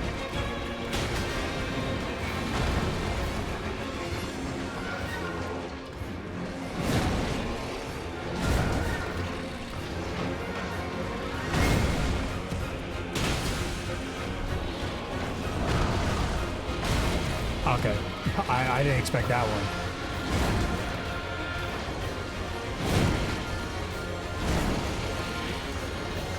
Fuck off.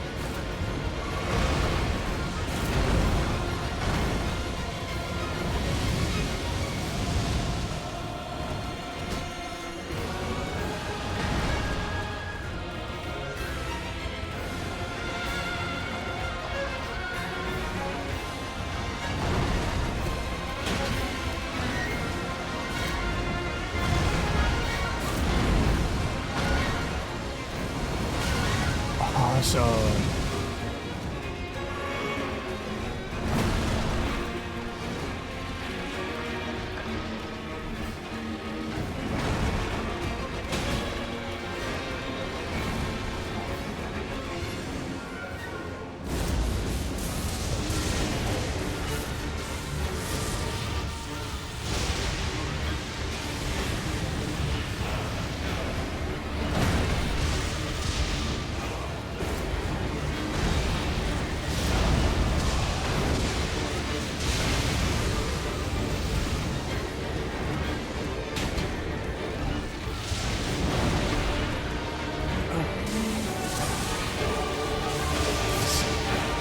Switch already.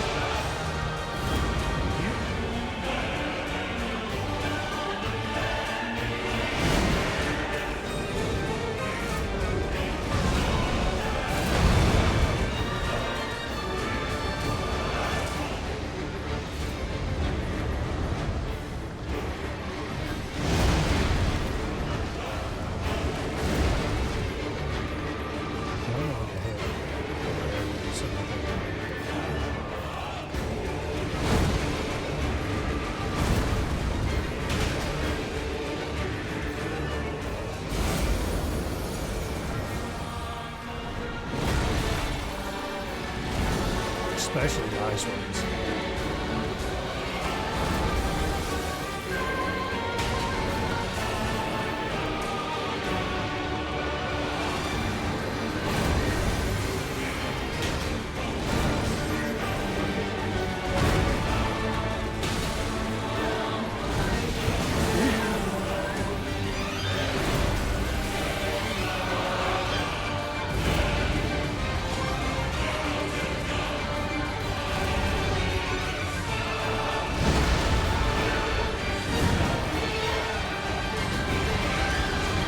I know what you're doing. Air ones. Oh, you fucking bitch. I hate you.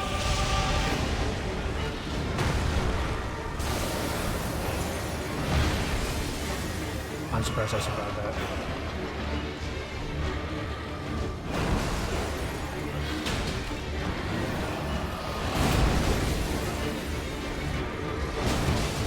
Okay.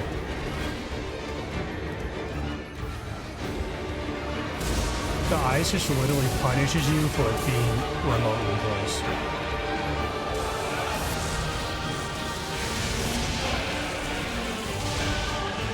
That's all it is. Awesome. Fucking breath right in my face.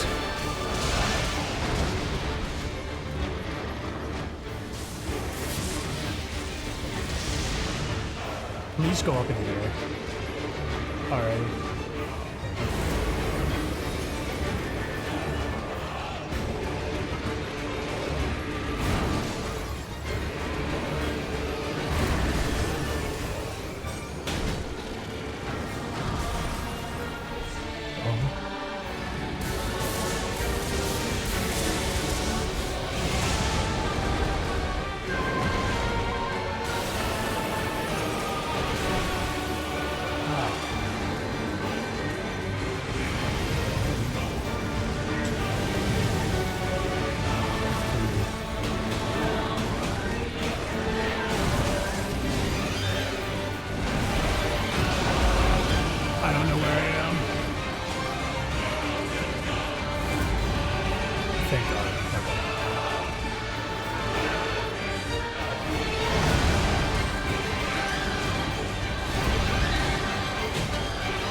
fighting.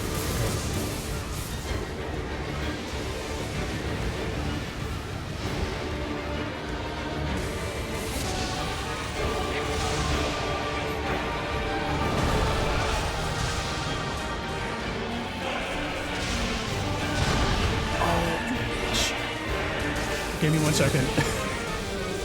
I see you there. You're just gonna have to wait.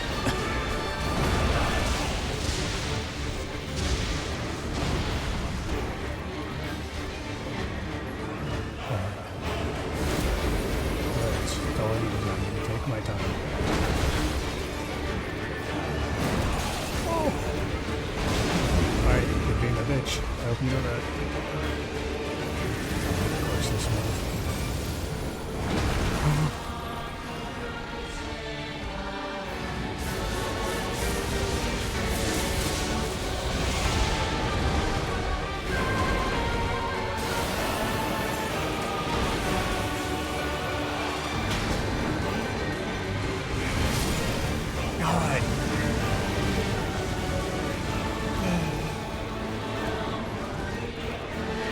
God.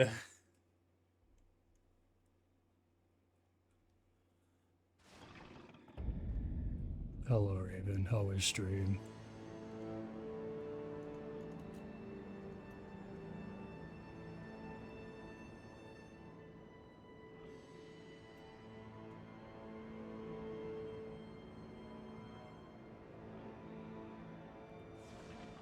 Yo, Duelist? Nice. I has gun skin for Vandal. From who? Give me. I don't care. Just give me gun skin.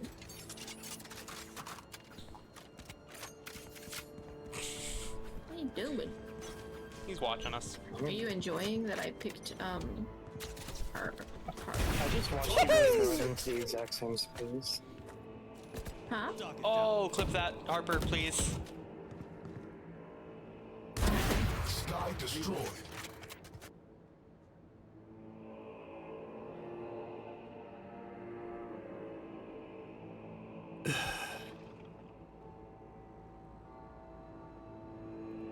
I think Duelist was my first bot. Was he my first or no?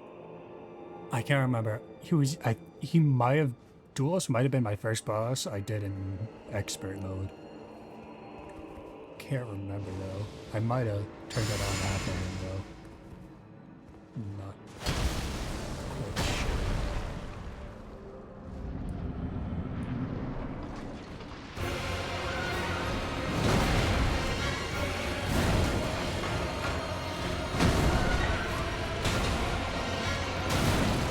I love walls.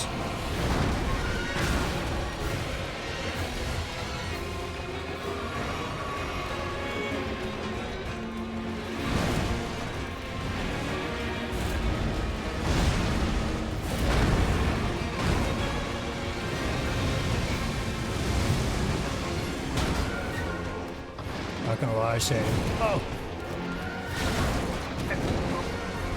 Can I see what I'm at doing, please?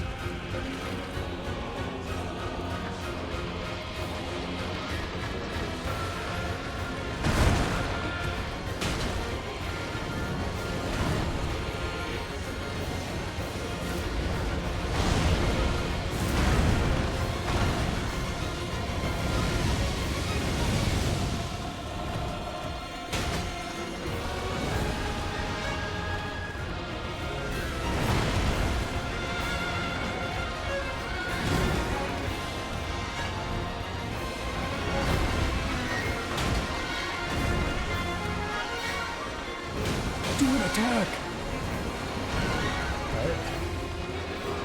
Gotta remember standing.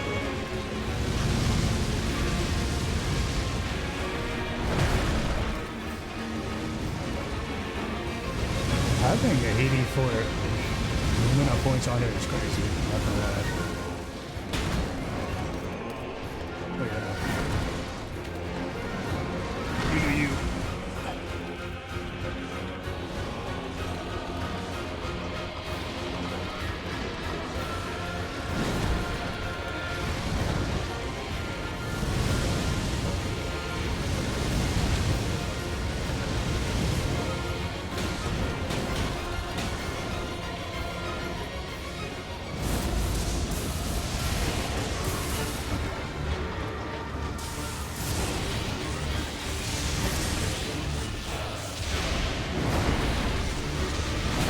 Oh, stop, please.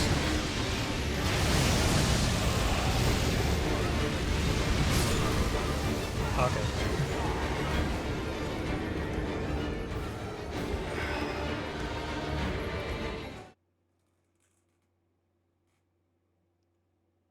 All right.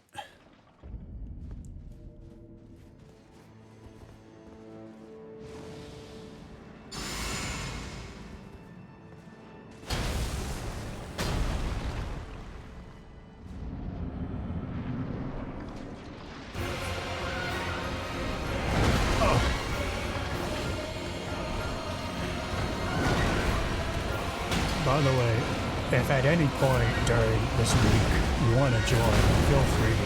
I'm just sitting inside my car and my stream PC.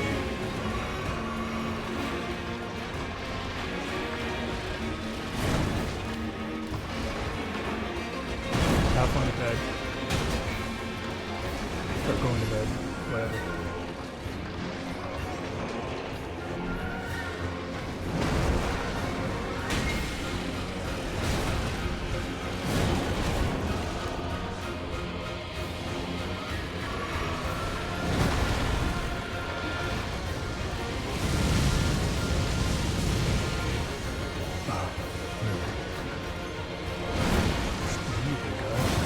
Fuck me, man.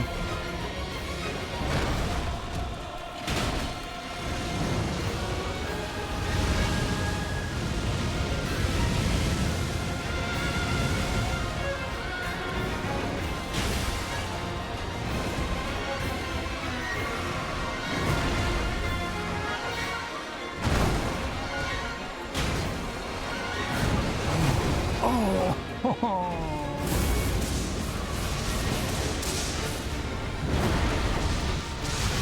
Awesome.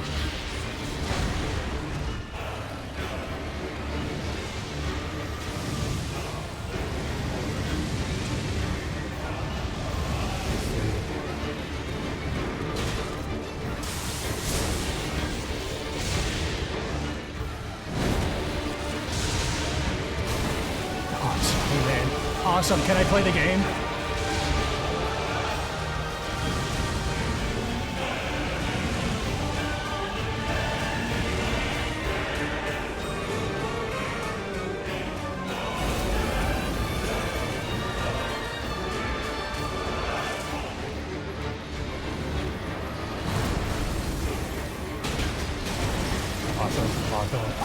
Awesome.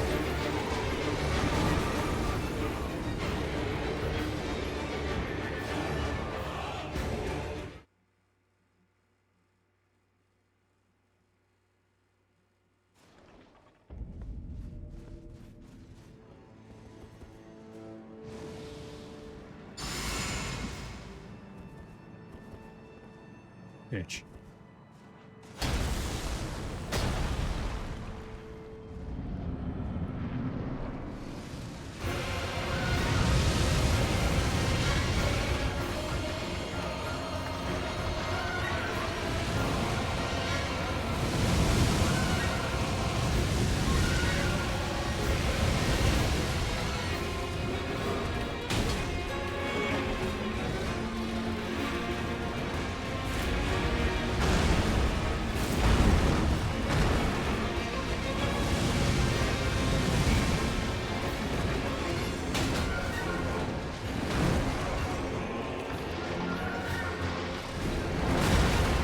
Okay, man.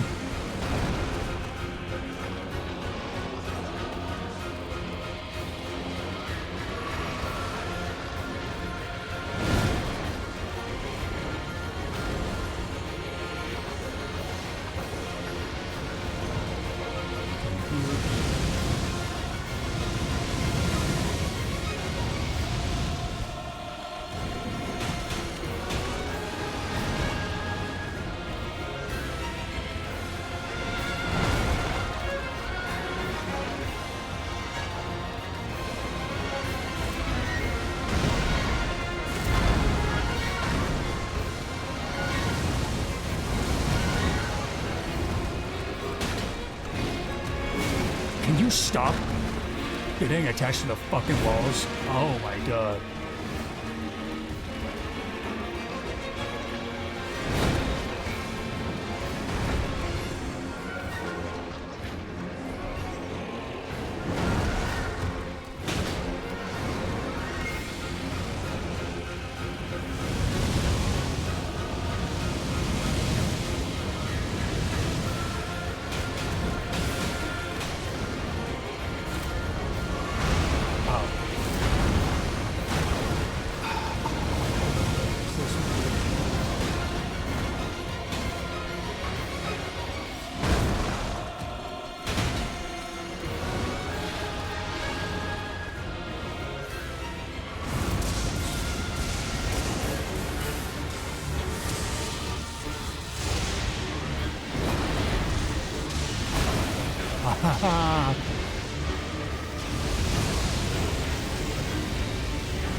It was just most of his health anyway.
I love getting stun locked out animations.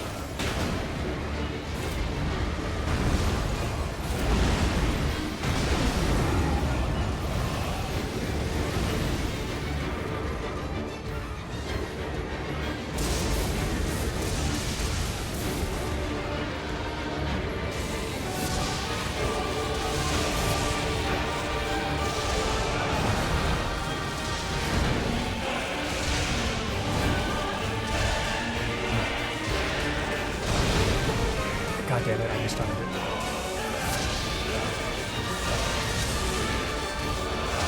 You can go back up in the air. Okay, fair enough.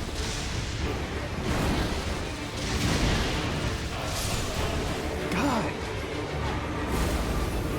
If he didn't heal, I probably still wouldn't have fucking got him, but...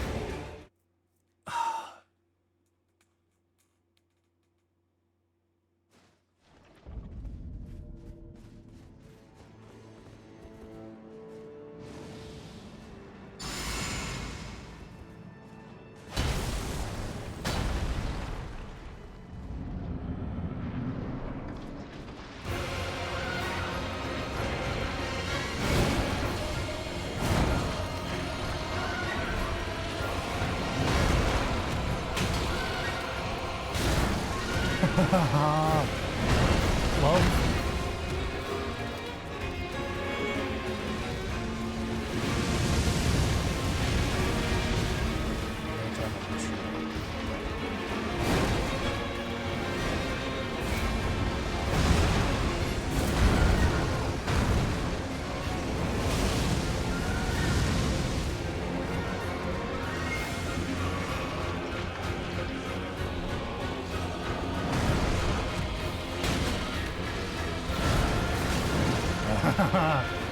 Awesome. Cool. Love it.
Gonna go transform anytime soon?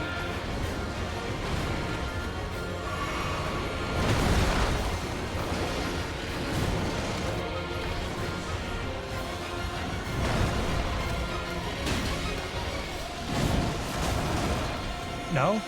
Uh-oh. You just want to hit me, I guess. For one time.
I just don't get it. I don't. I should just stop it there. I genuinely don't understand. I should only hit when there's fucking wind, I guess. Oh my god. Everything else is too fucking chaotic, and I just get pushed to the fucking wall or inside the thing, and I can't fucking see it.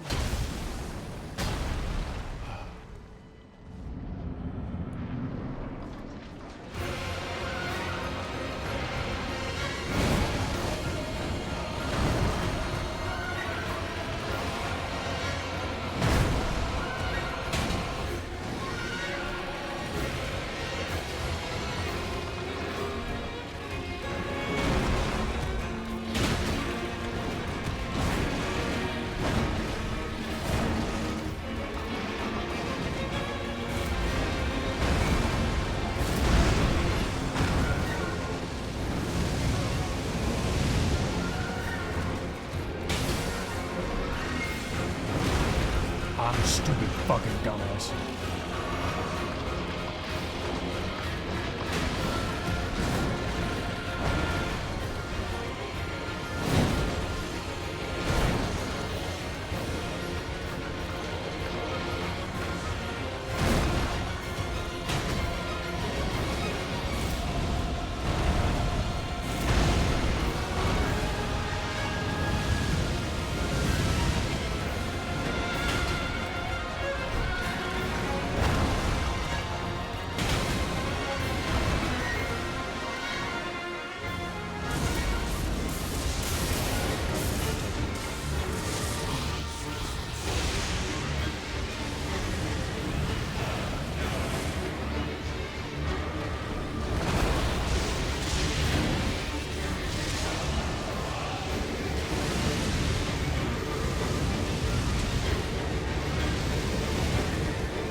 Yes.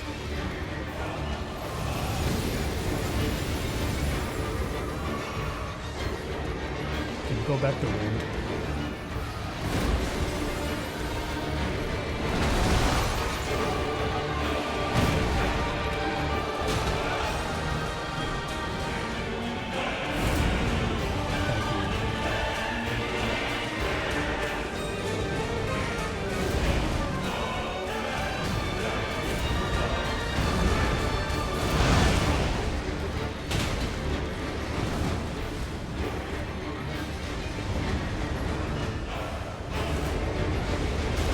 Oh, you gotta be fucking me, man.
I need to go back around this.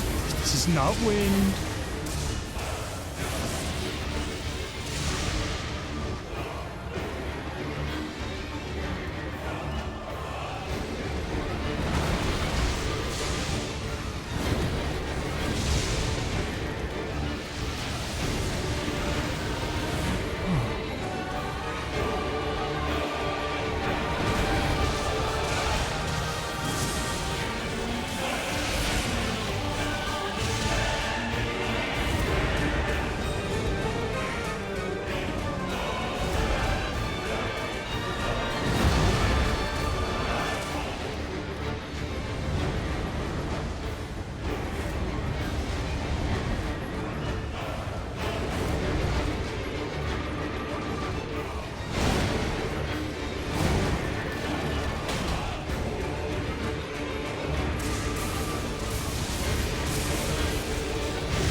I'll try it.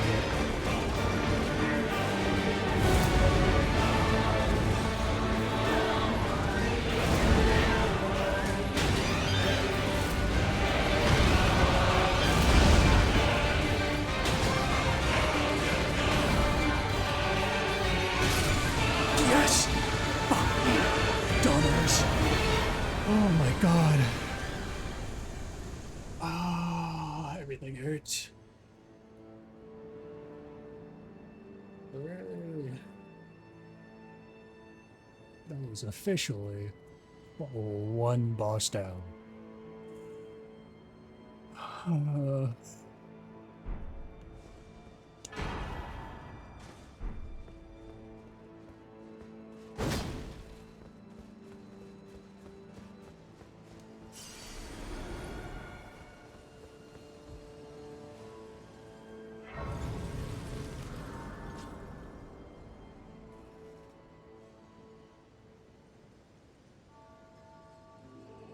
Oh god.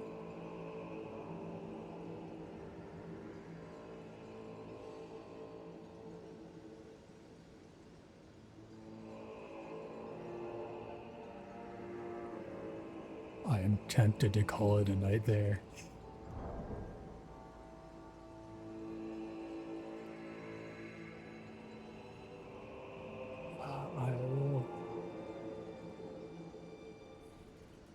I will go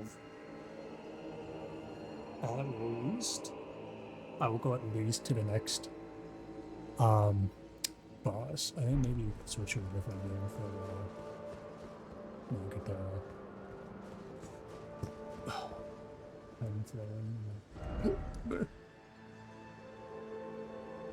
I don't know where that is, so I'm just gonna type it back here.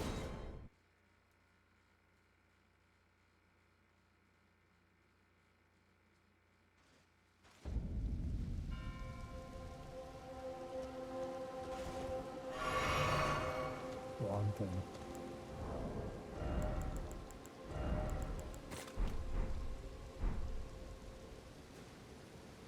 Oh, God.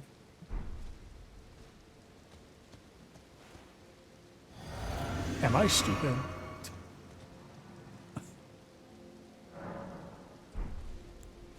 Okay, I have the horse out now.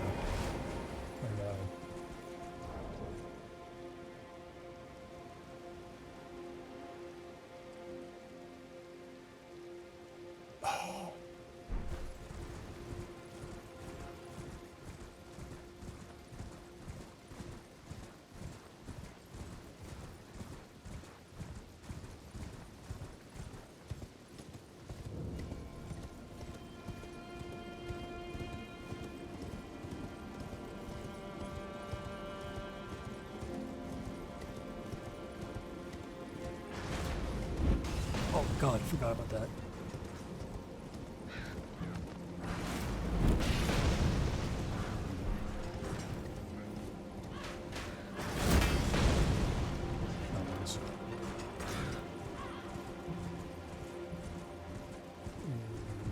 this the map? Maybe.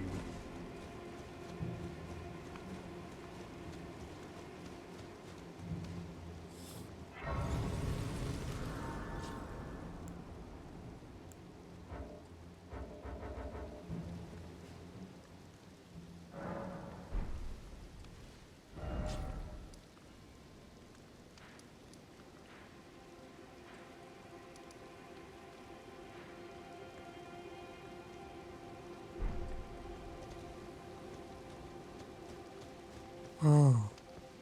Oh.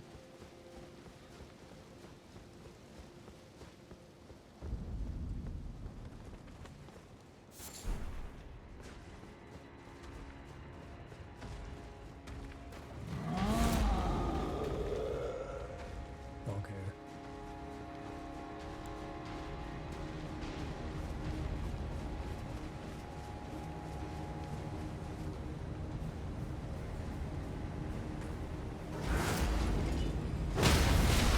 How? Okay.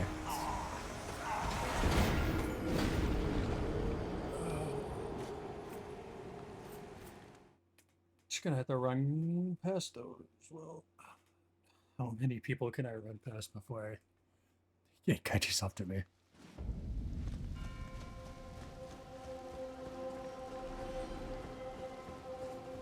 Hmm.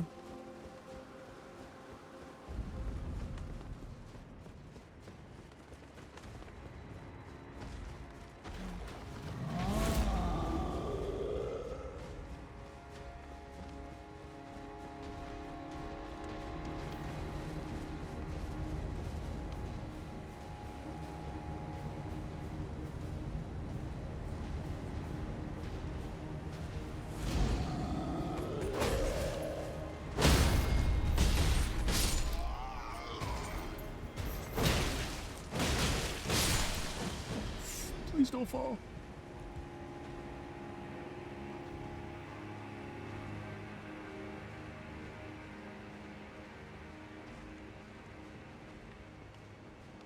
All right.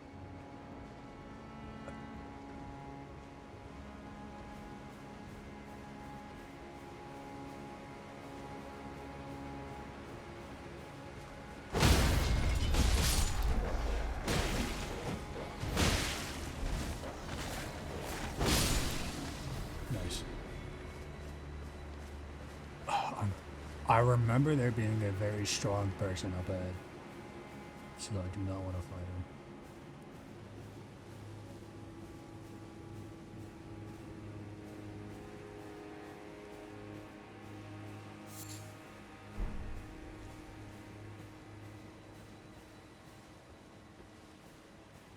Alright, one of these dudes.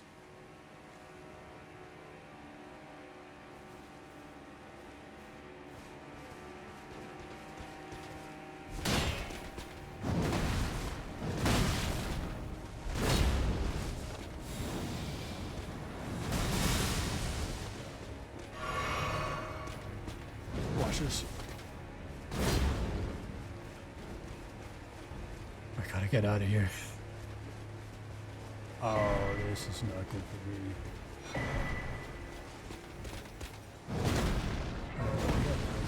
Do you mind?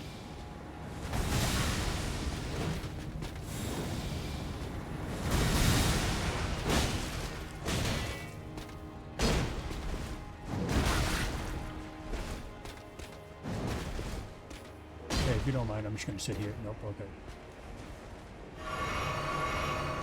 Fight?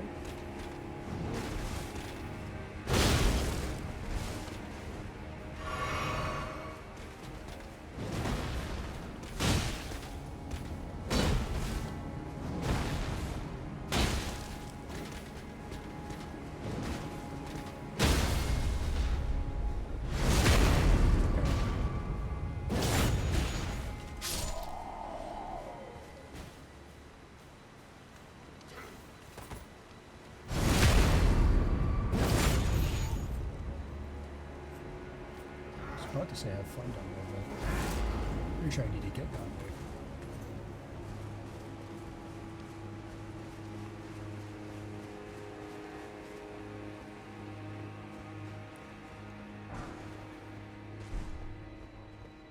Hmm.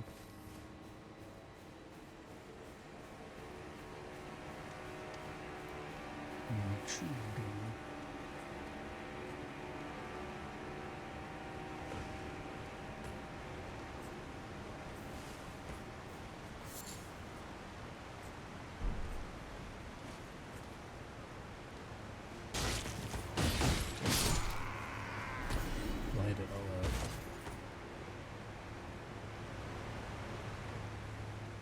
I really don't want to go down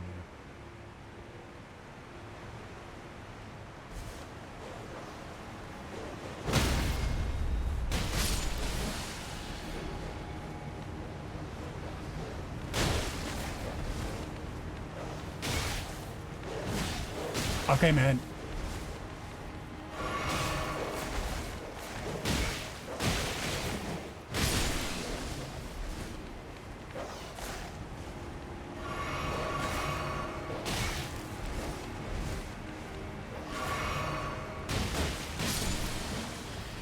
Oh, God.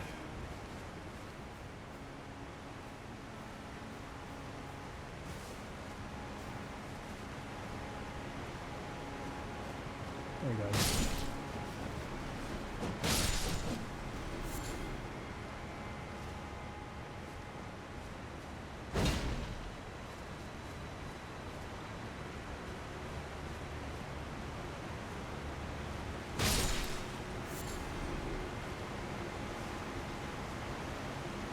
This is the scariest parkour I've ever done.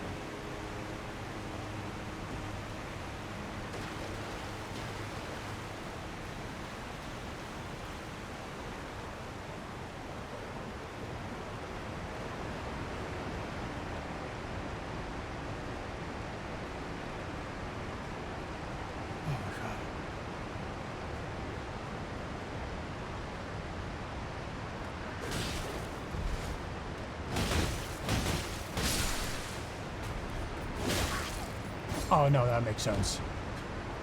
Sorry.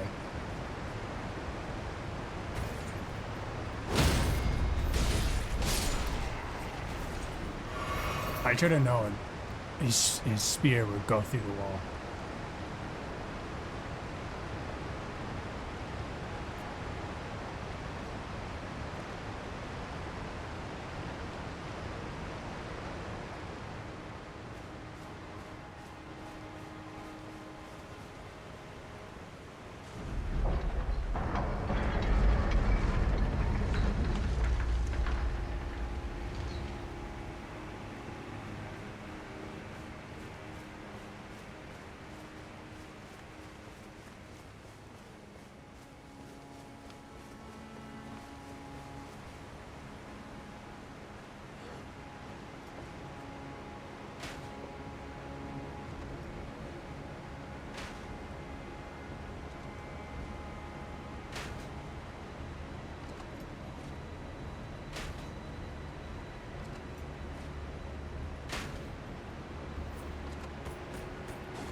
Fair enough.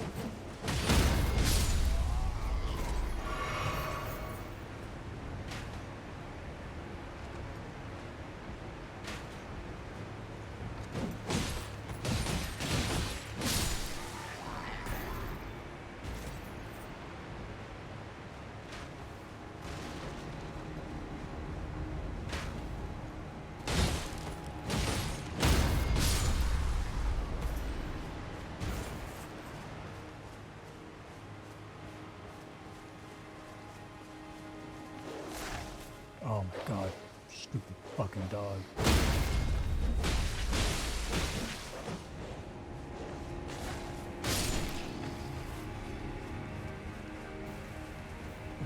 supposed to go? Forget.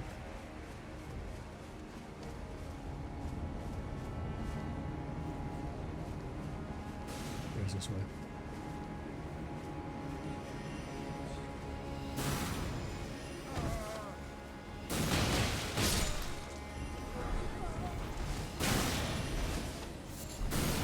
Okay, man. Fuck.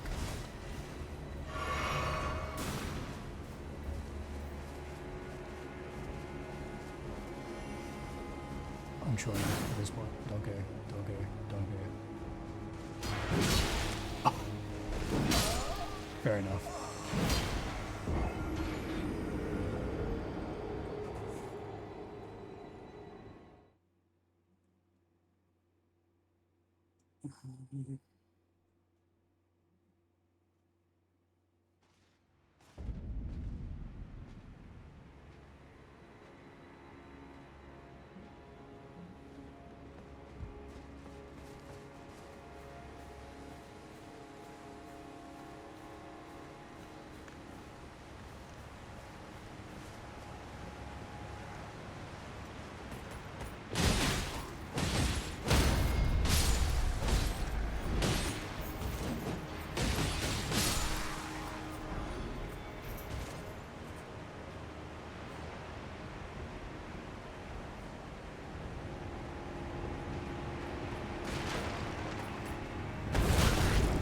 Oh, okay. Sorry for thinking you just had a kick.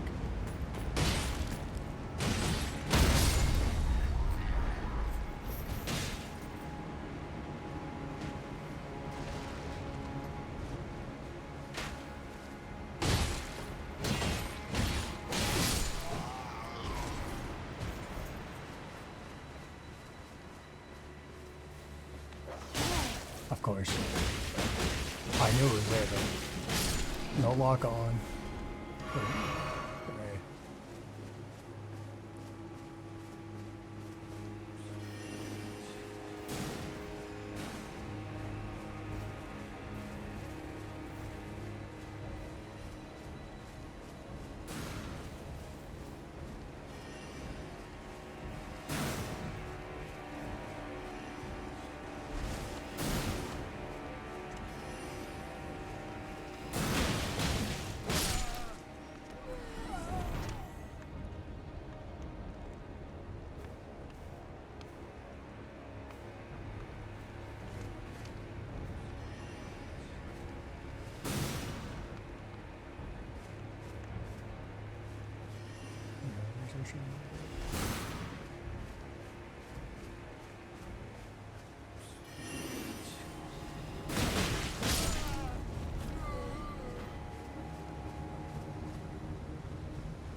I assume he doesn't know where I am anymore.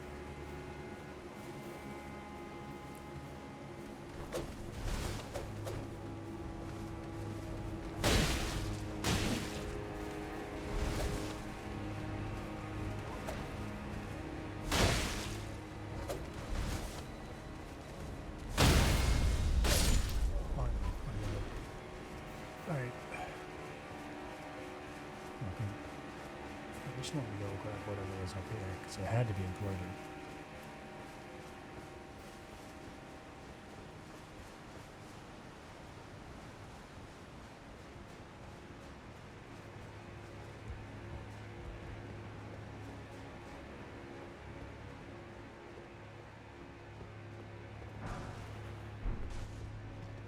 Right.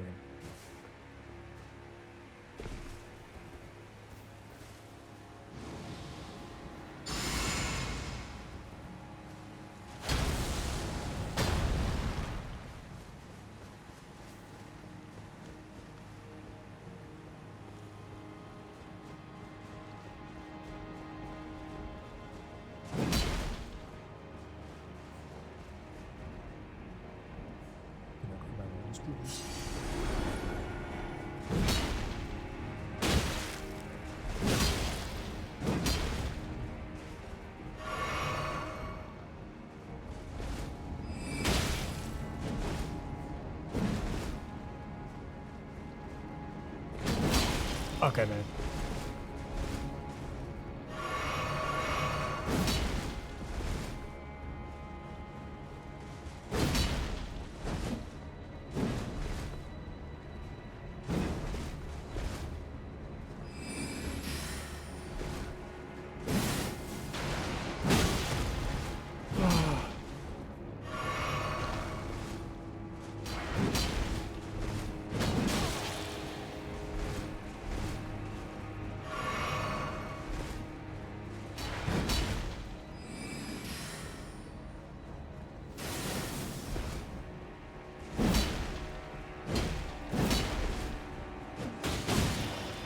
Okay.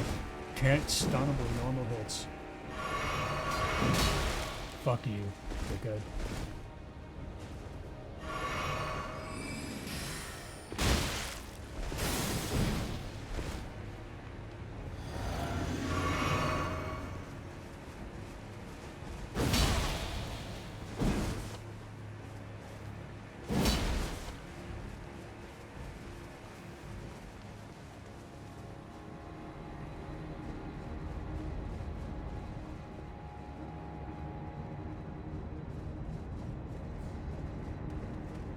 Oh!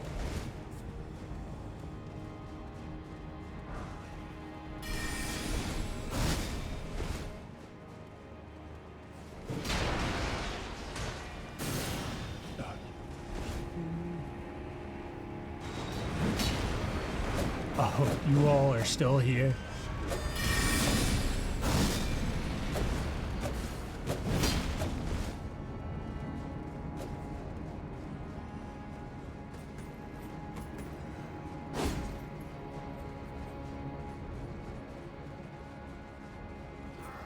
For me.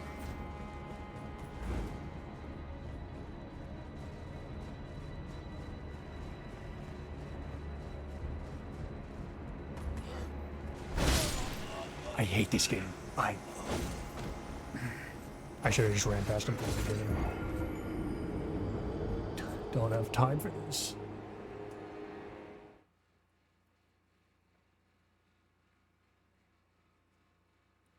I'm just running straight. Past every fucking enemy I see.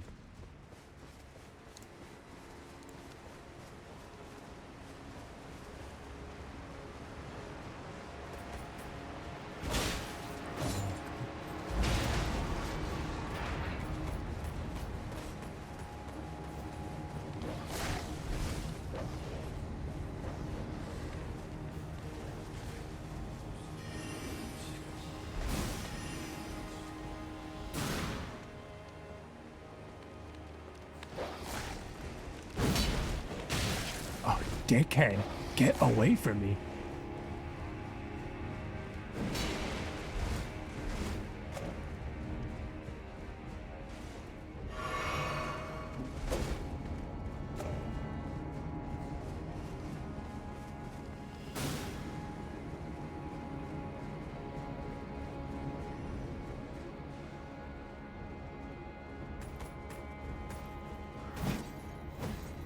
As long as I keep running, he can't catch me.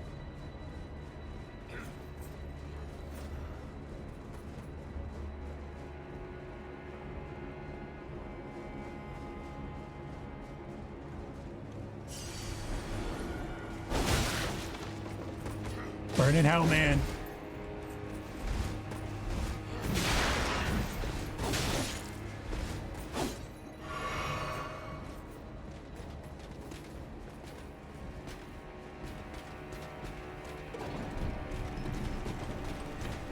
Yeah, bitch.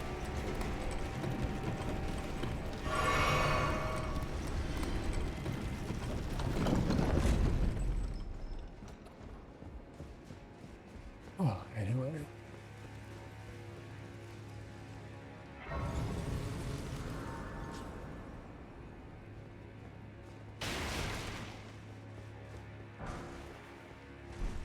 I'm gonna try this boss one time, and then I'm switching games.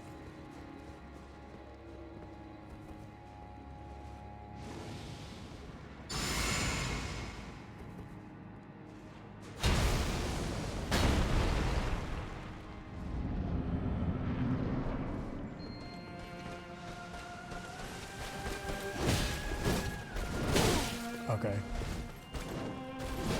Got the potion on this, so that's great.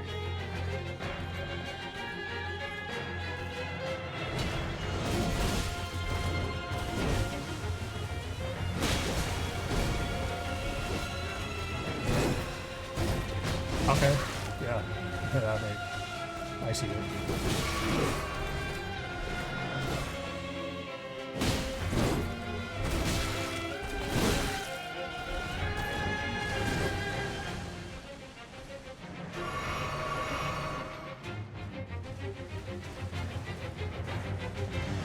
Are you gonna hit me? Hit me. Hit me.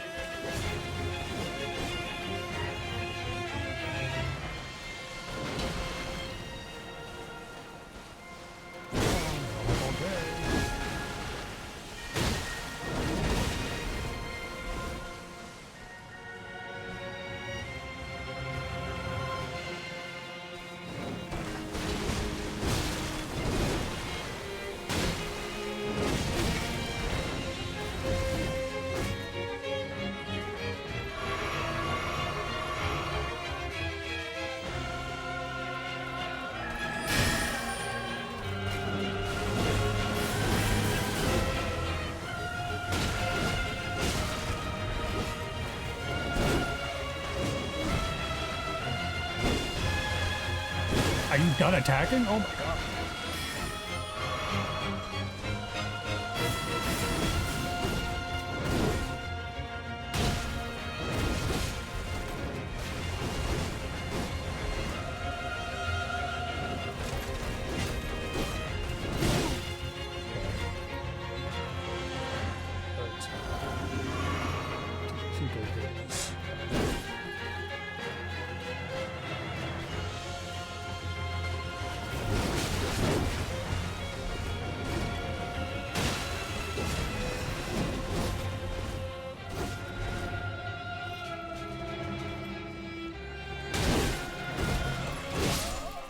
Alright.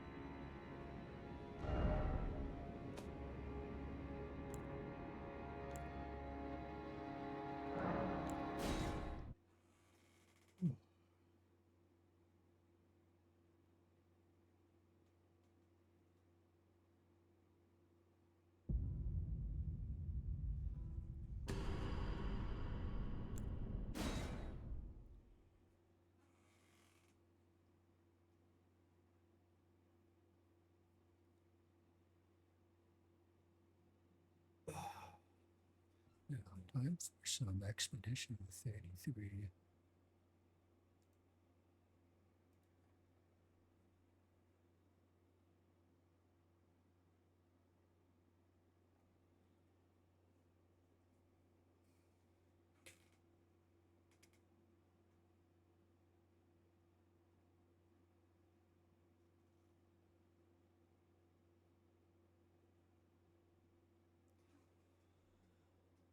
I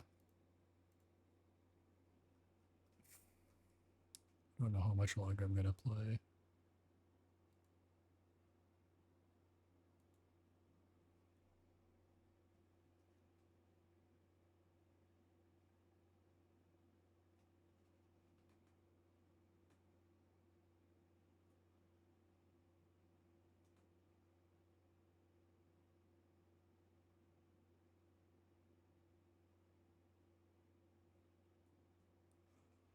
Oh yeah. Game category and stuff.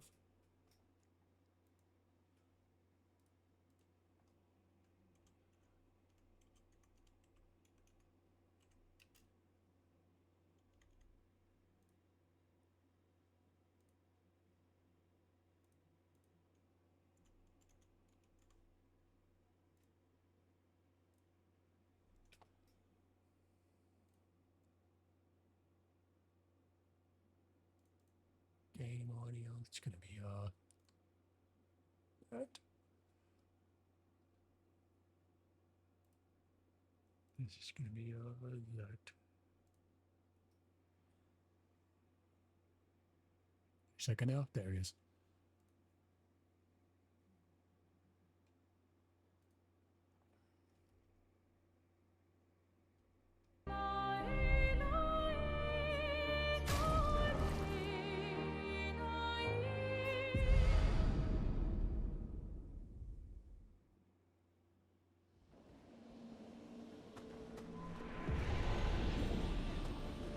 All right, I was here.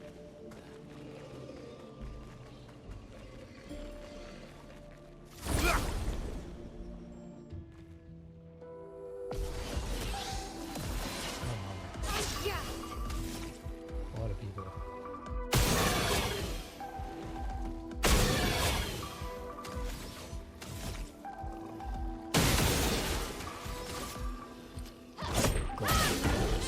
My turn.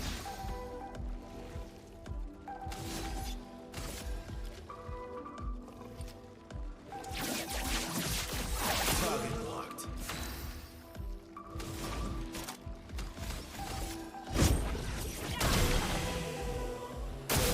Brace yourself.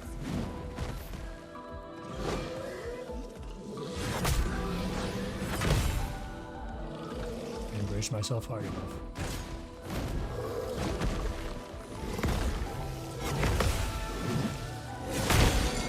Ow. Well, that sucks.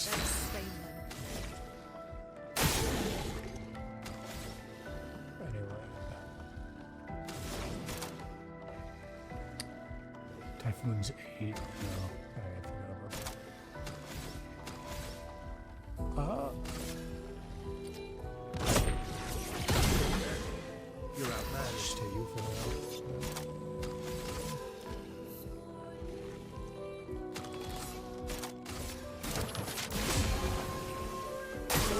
Lune, careful.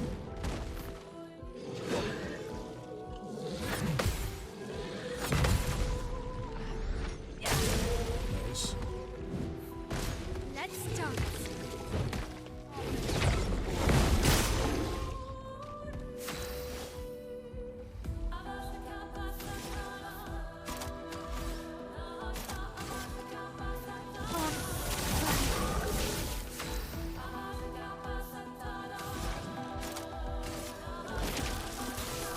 Eternity of ice. Ready to strike. What does? That might be weak to ground. Marked. On me.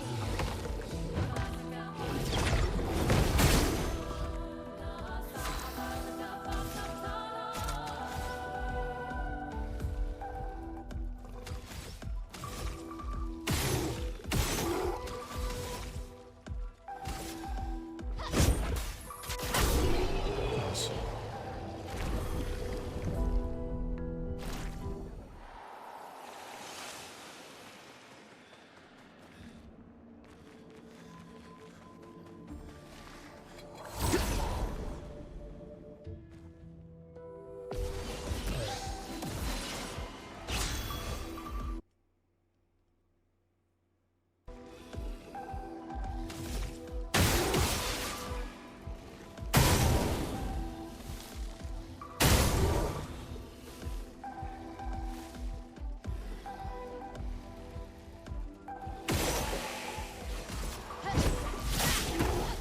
You're outmatched.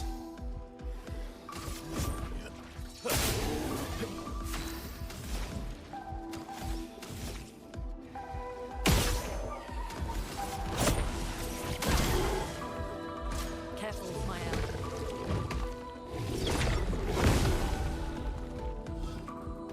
On guard.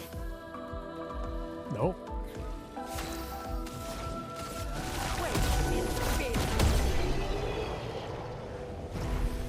I don't think it was weak to rock, but I killed it.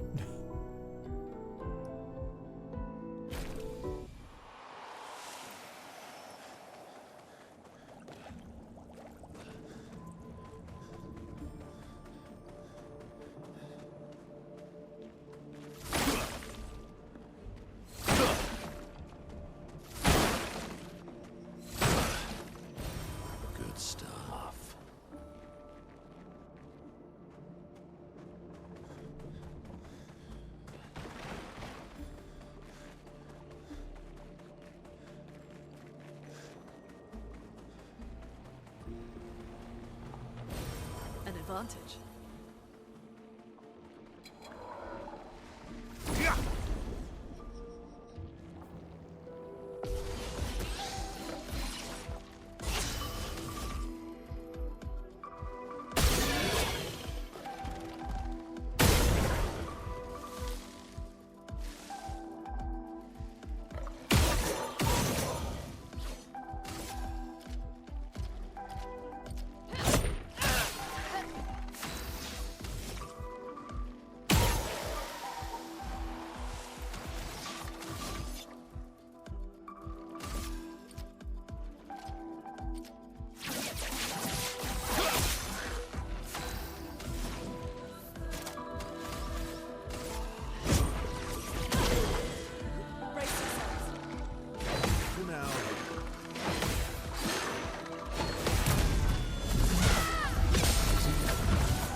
Just turned around.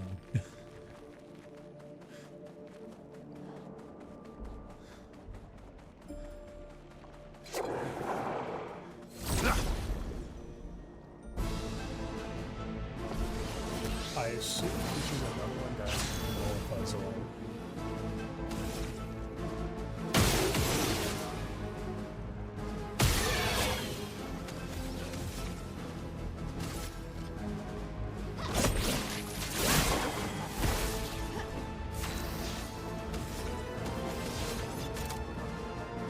I can figure that out. Your existence. You to it.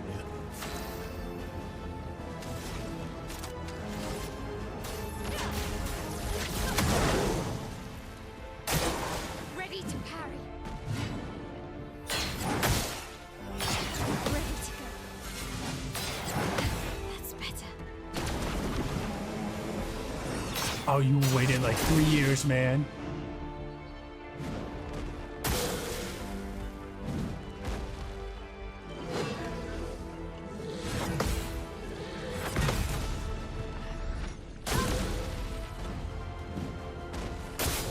Watch out, my help.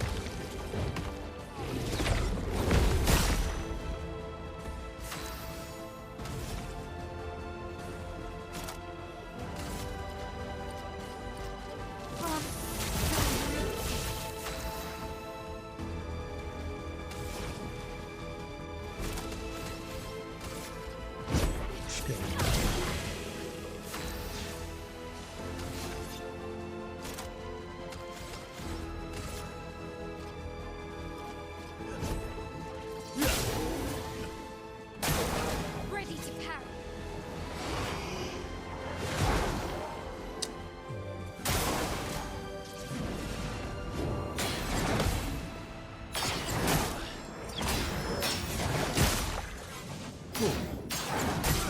Okay. Are you done?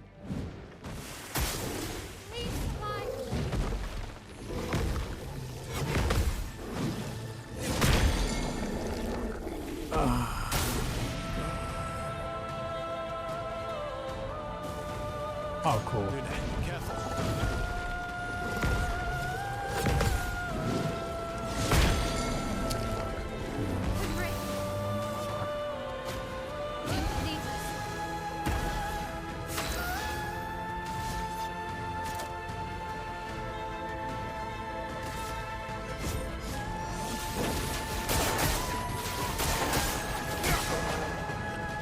Brace yourself.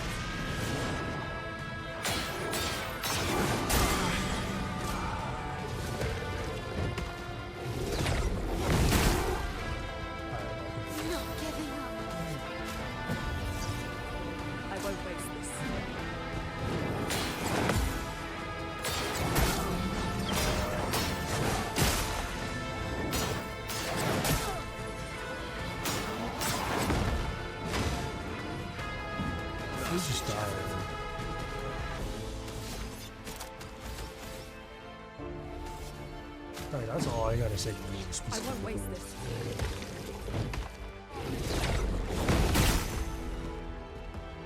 Danger!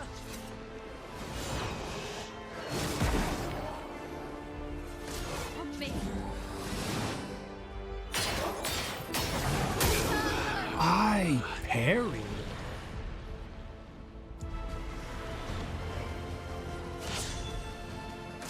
Not today.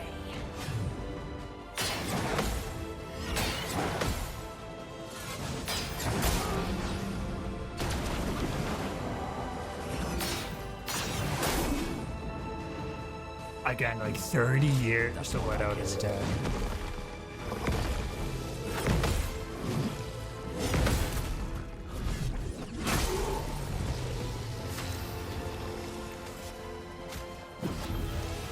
Almost lost you there. Here's your card.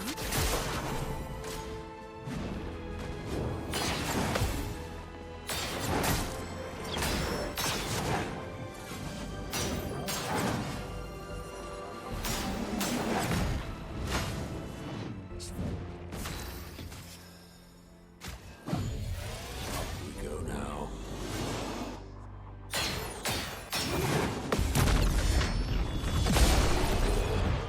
Alright.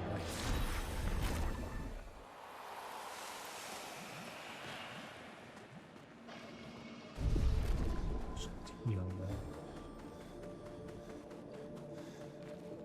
that. Oh.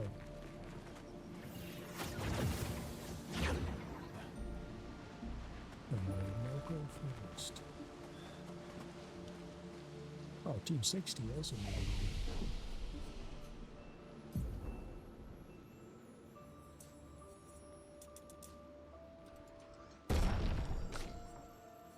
I think I'm fine. I literally just need to be able to take more hits, especially you.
Let me make sure I did this right. If we could, please. Yeah.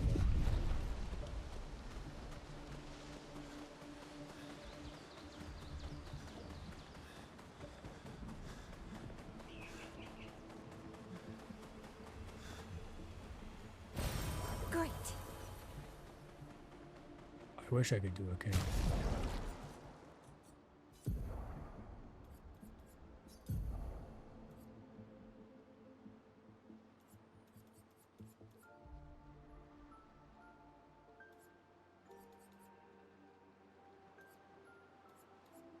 Double parry. That is 30? Yeah. Alright.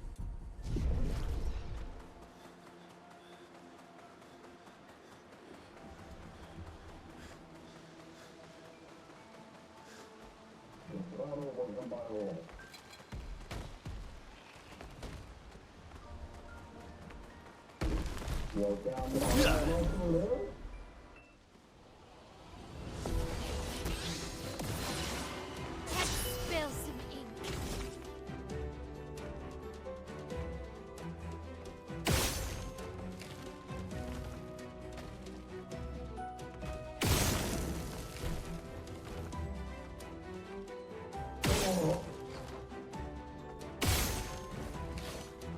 Golly. Durable as your shoulder.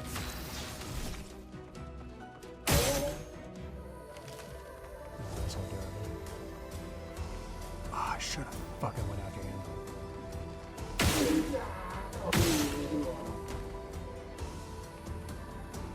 Come on, man.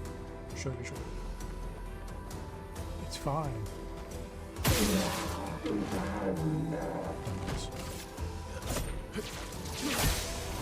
Let the ink flow.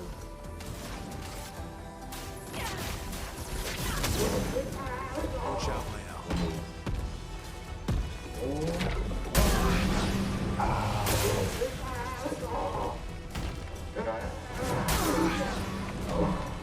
I did not hear any indication for that. I'll manage. You can do better.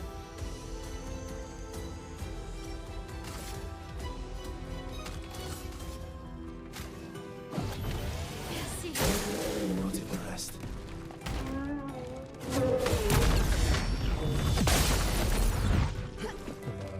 Danger!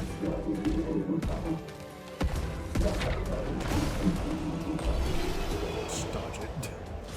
I don't know why I kept trying to parry those.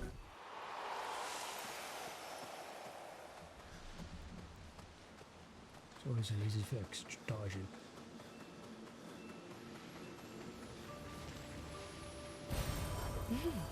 Interesting.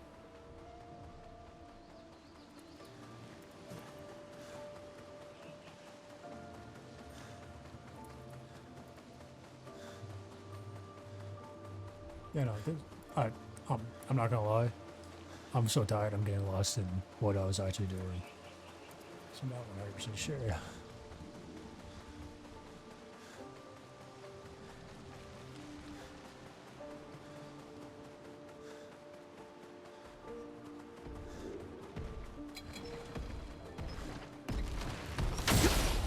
Okay. Oh, that's a lot of fucking people.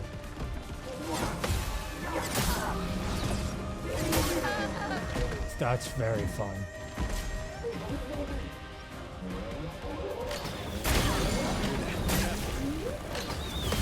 I'm ready. Alright. No.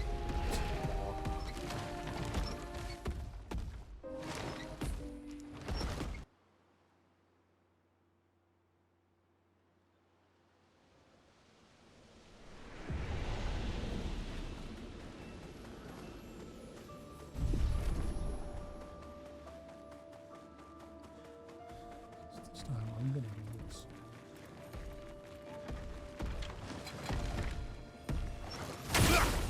I definitely hit him first. Which gives me the advantage. Bring it on.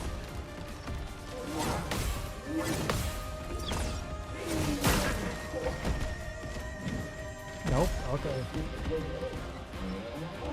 I'm ready. Watch out.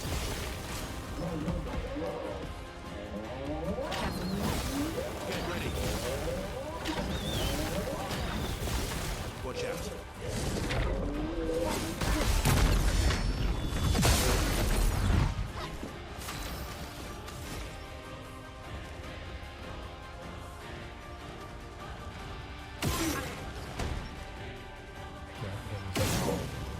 Okay.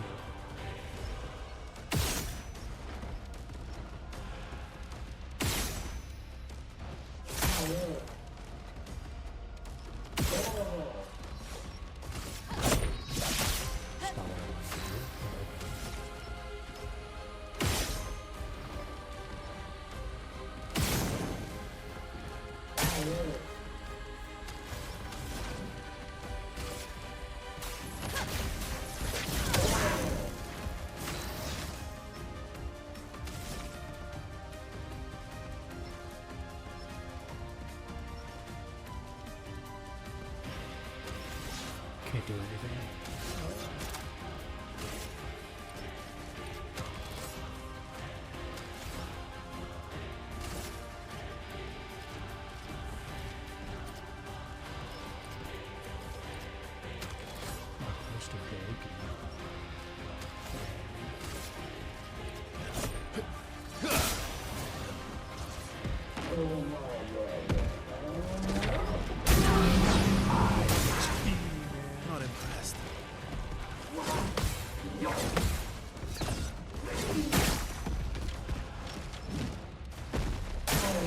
Please survive.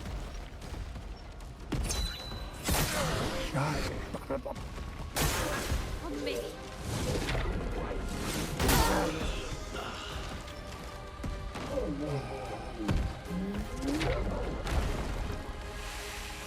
Or my reserve team can do this.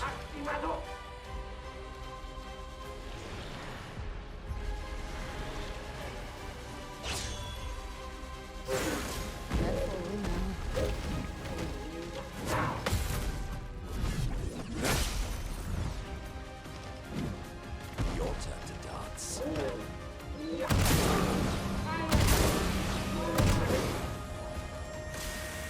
Foolish My backup team can't fucking handle it. Oh my god.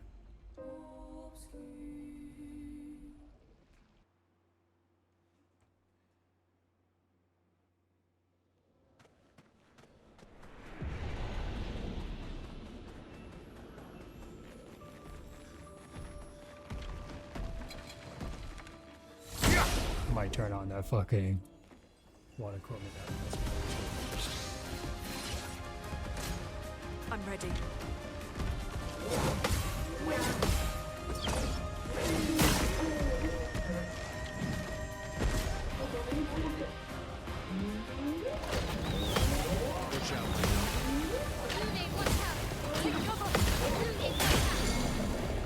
God, out of all the ones.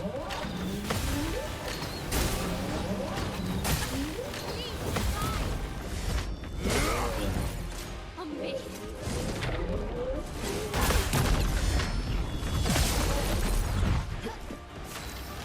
Oh, she's dead. That's great. Oh, I hate this game.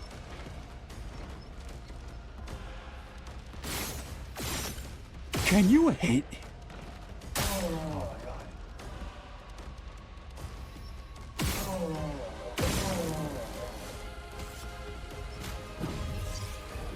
Sorry I failed.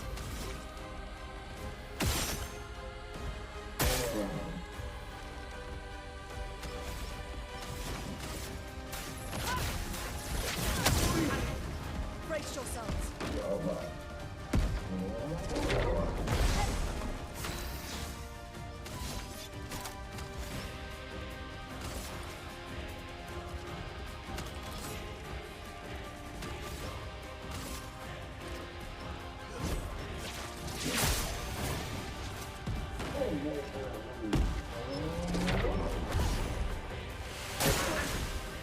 Who now?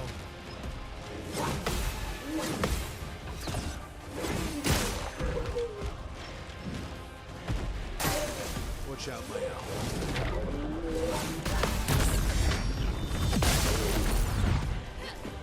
Alright.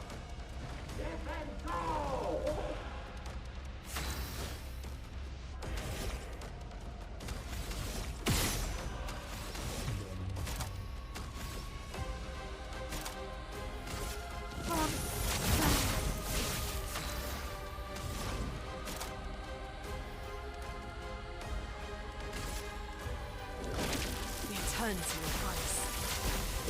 Got work to do. Maximum damage.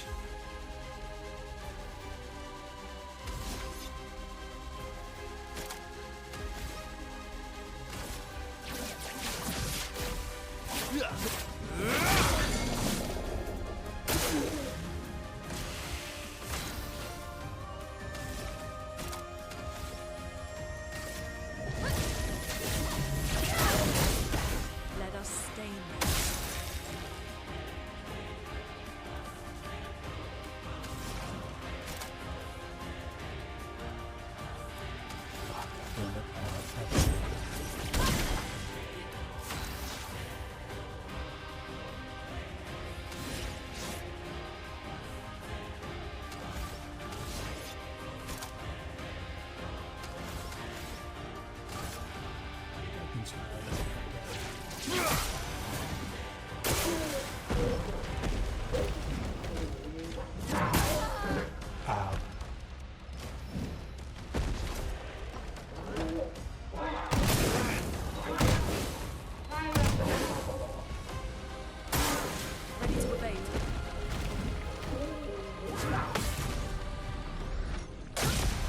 back at A. God Careful, Bertha. damn it.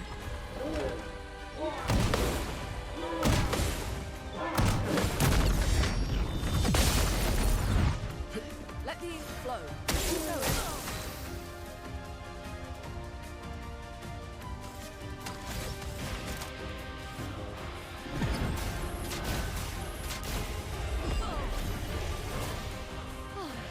I'm better.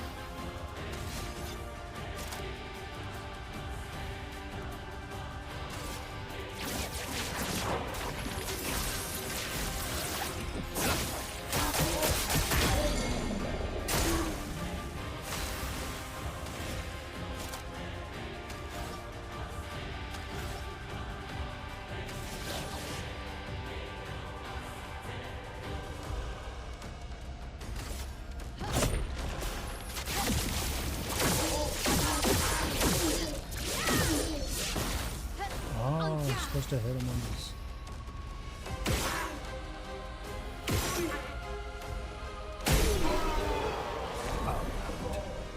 Why go?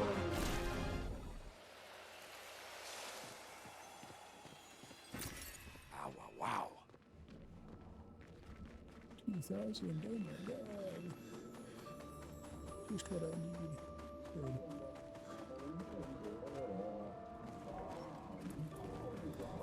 That looks like the right way, so let me go look over here for a second.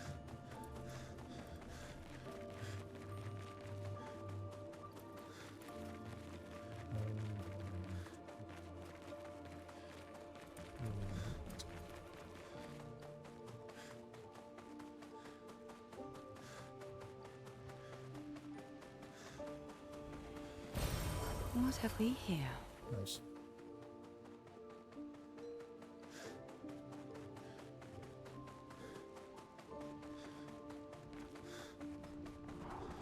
Wait a second, guys.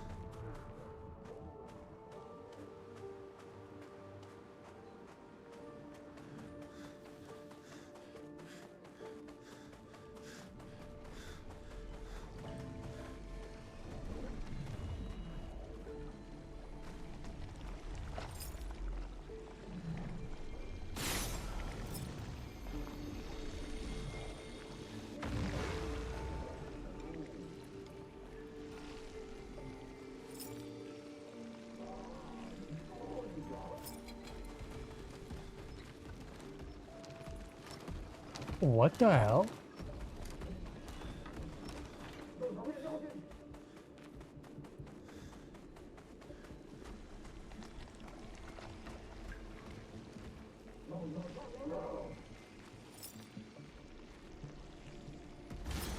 Oh, god fucking damn it.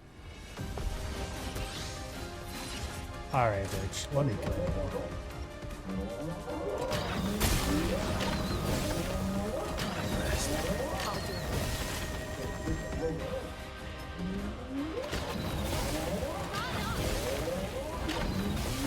Watch out.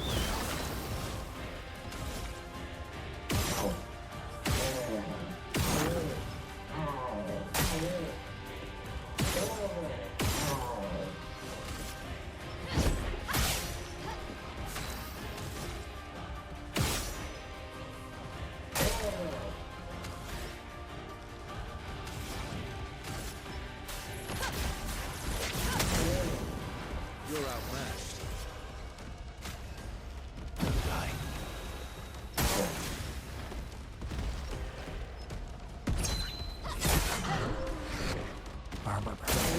Get ready. I fucking dodged, man.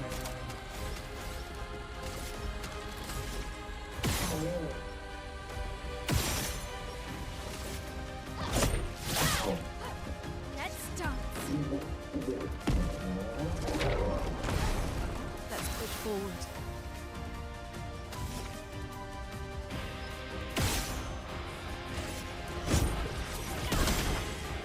On me.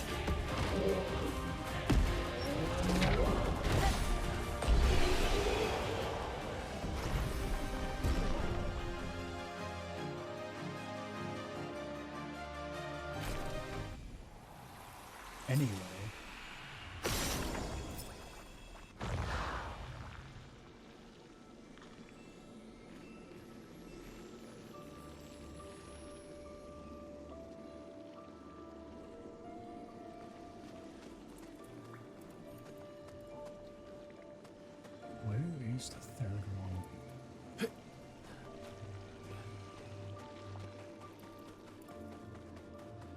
Is it behind us? It is. Sneaky. Great.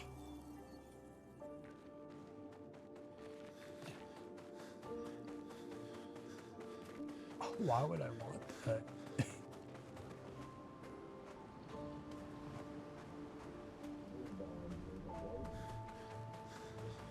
Just do you want to get fucked?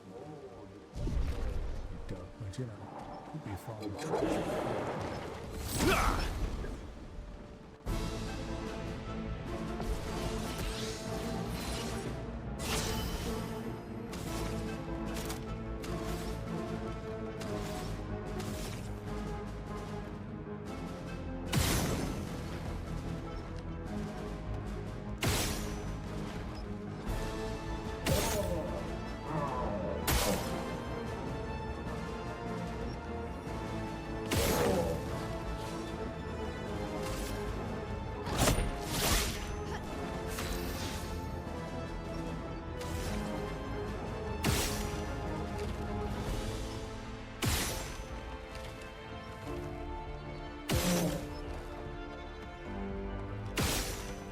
Hi.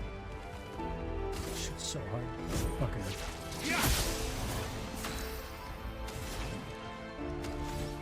Got one shot in.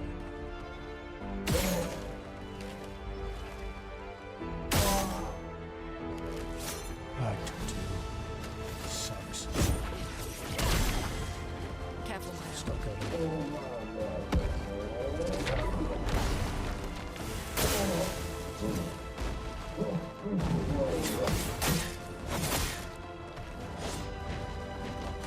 Okay. That's nice. Oh, there's use of shields.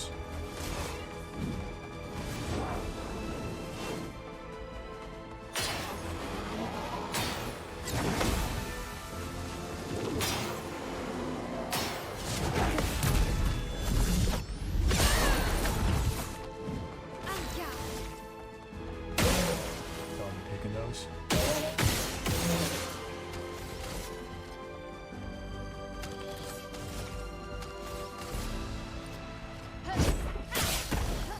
Careful now. Oh.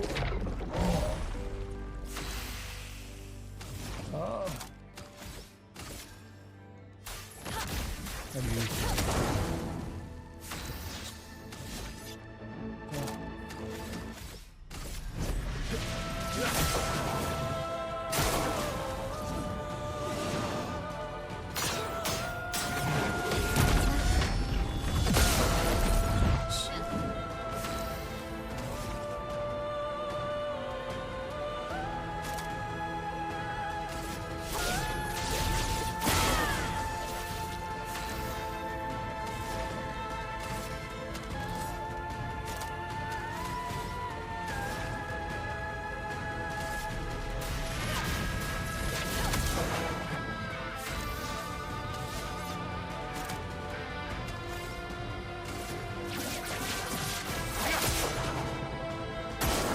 Careful now.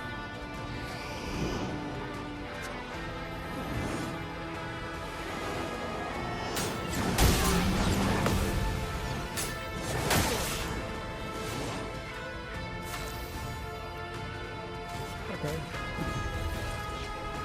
Not leaving you behind.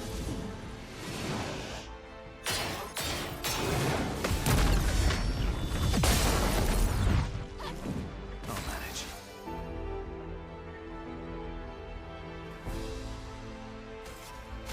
Okay. I'll do it.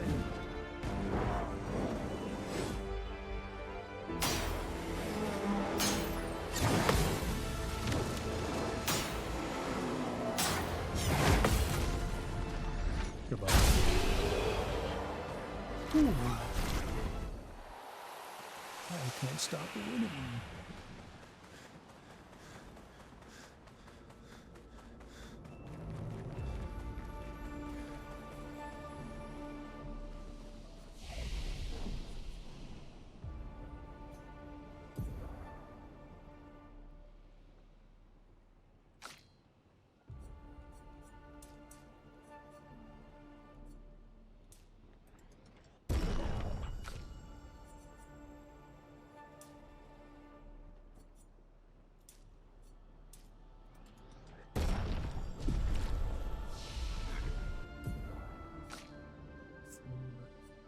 More than me.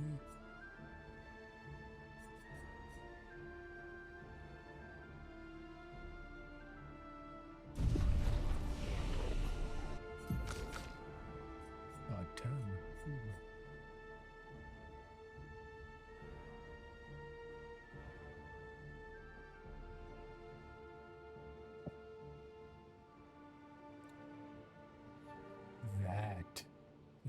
That. Good.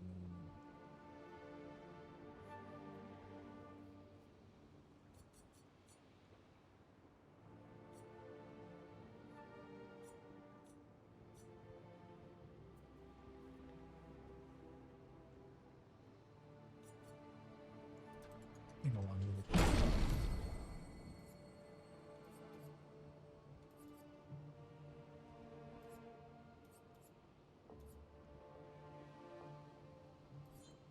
Back we can.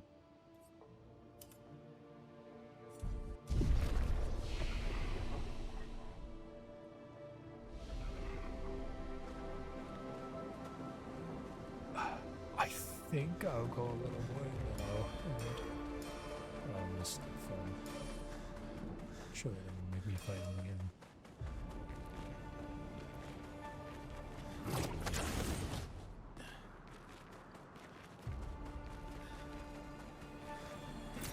Good stuff.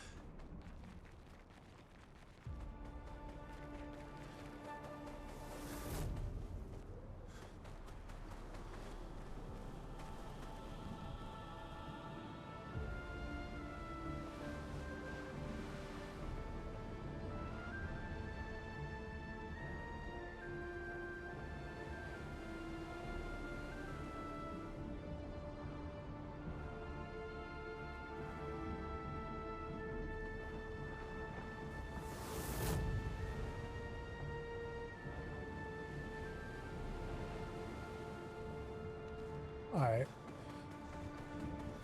Who is she fighting? Her husband?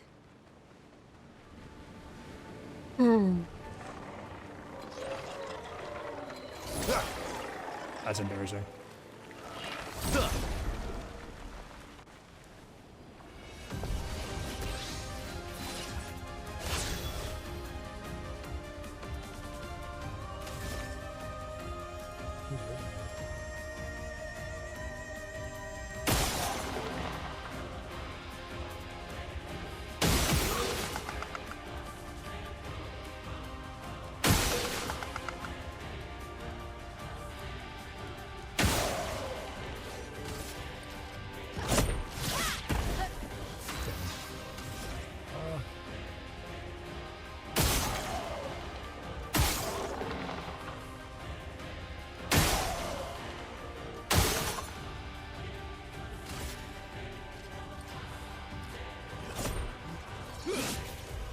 A storm is coming.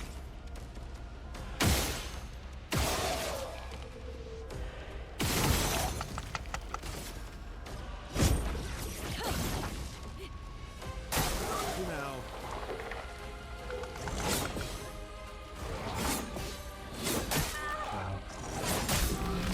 Ow, God. Ready to evade. Okay, yeah, I was just gonna. I love this game, guys. So far. Ready.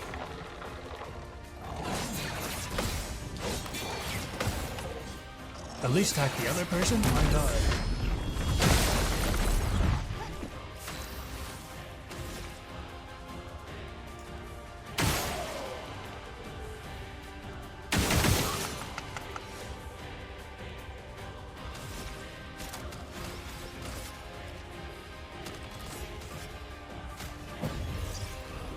My turn.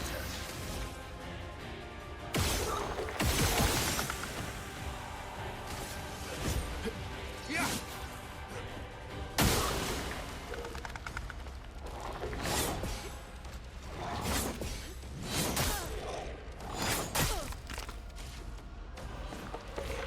Let's dance. Dog, do this. Yo, what is your problem? On me.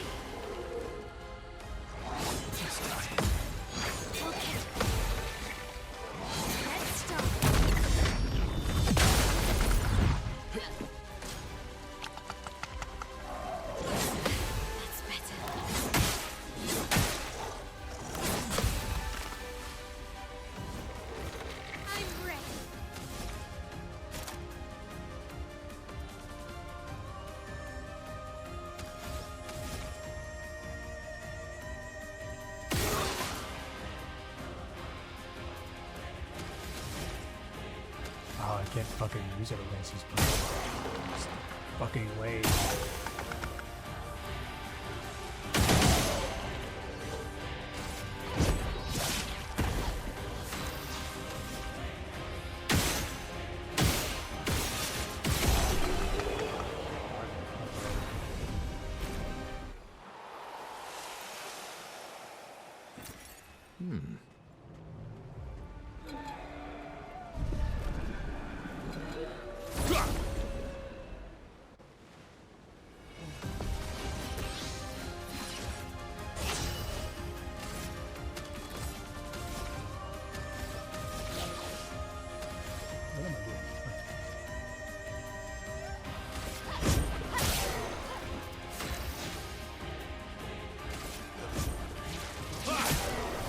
Romance flowing.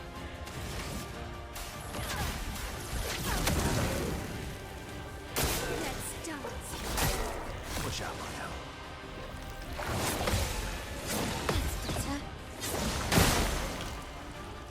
Okay. Danger. Ready to go. That's like when she's gonna Let's fall. spill some ink.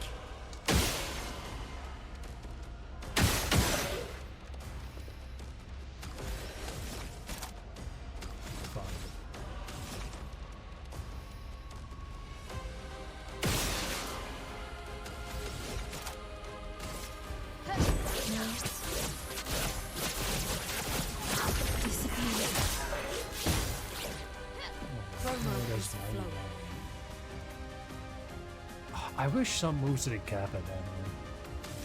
So boring.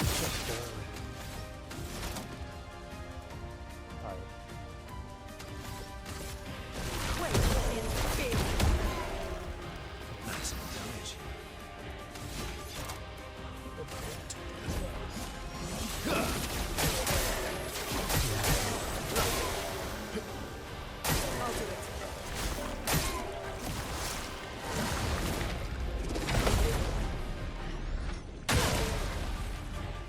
Let's spill some ink.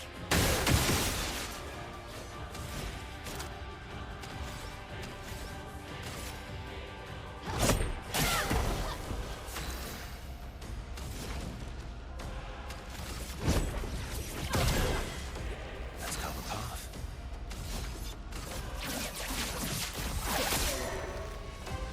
Take cover. Brace yourselves.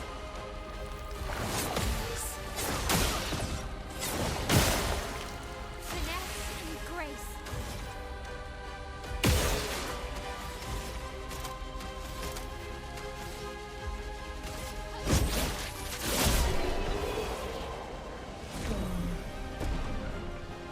Oh, I know.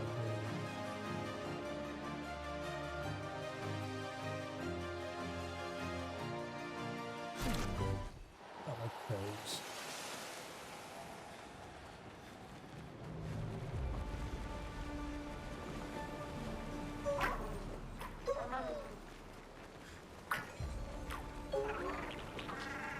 I don't think I'm getting this 1 million. I can try.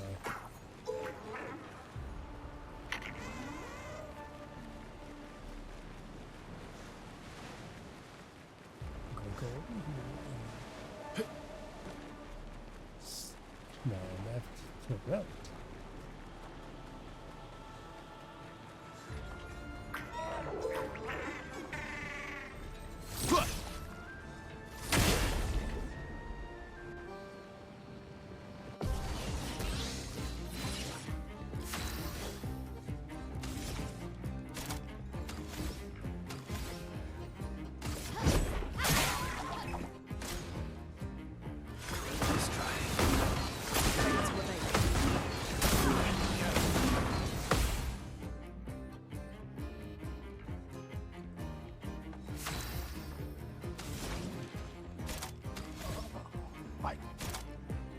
I don't have any high.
Alright, we can do this.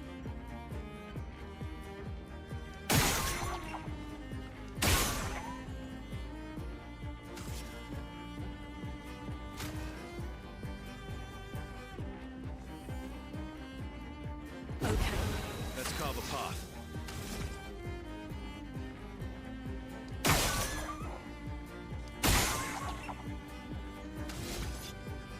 Well, I'm confident.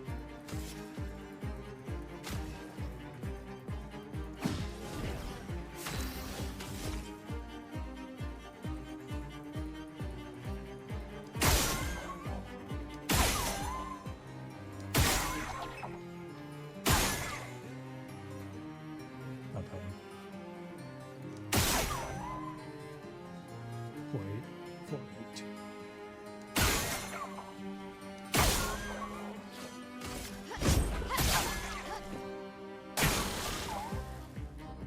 Get ready.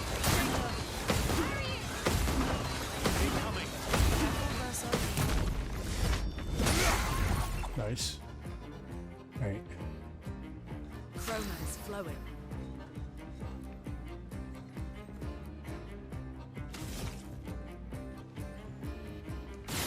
Oh, you stupid fuck.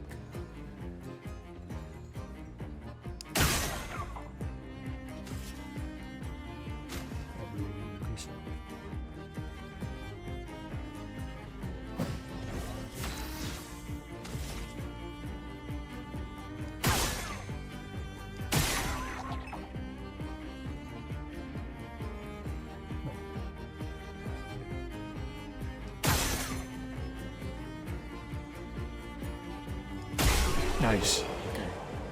I had to focus.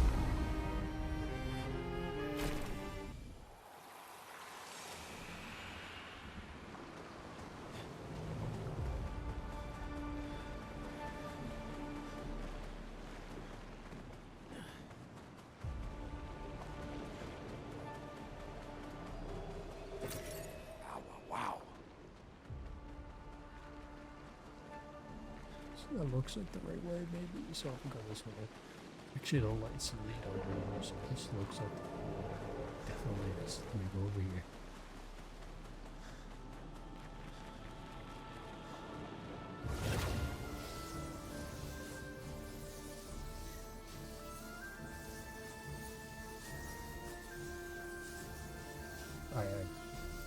I did make up my mind. I really. So it looks like a challenge.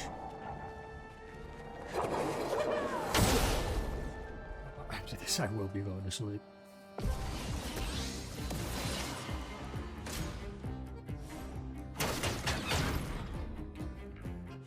Watch out, Mael.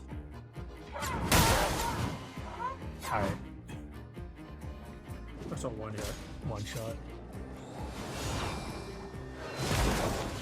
Another shell.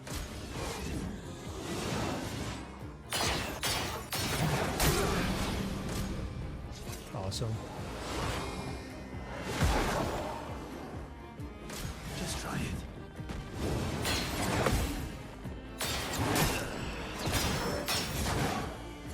Well, I know now it's good dodges.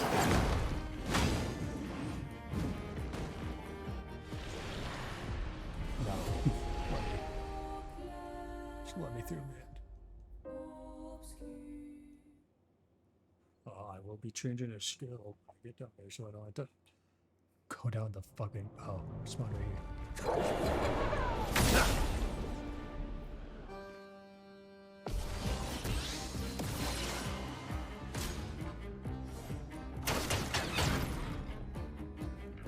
Careful, Verso. Alright.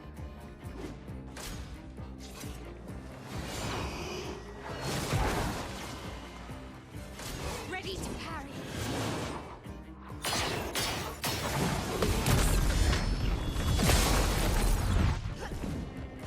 Let's dance. That's better.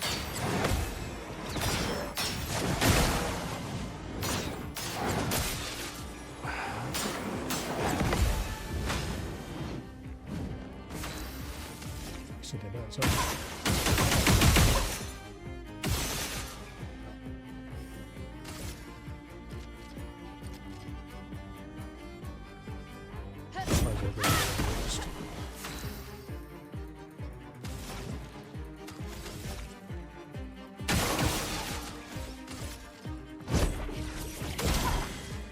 You're outmatched.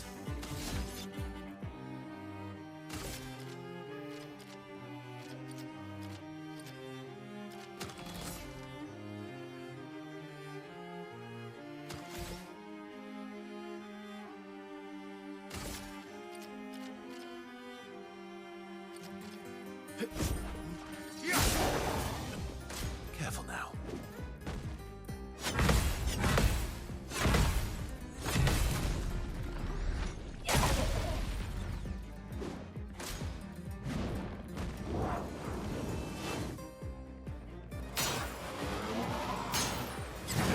That's better.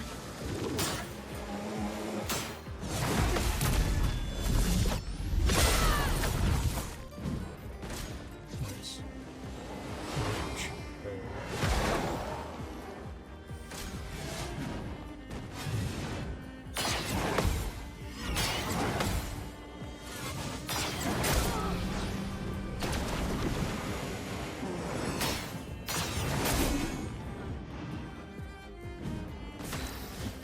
Fucking years. Whatever.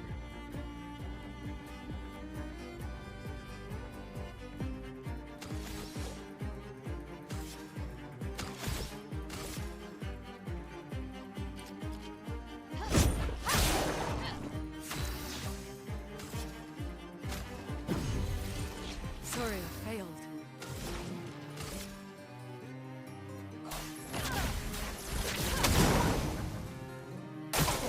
Not impressed.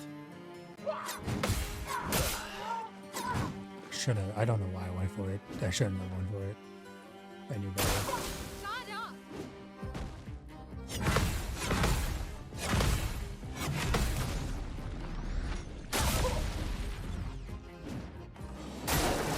Let's dance.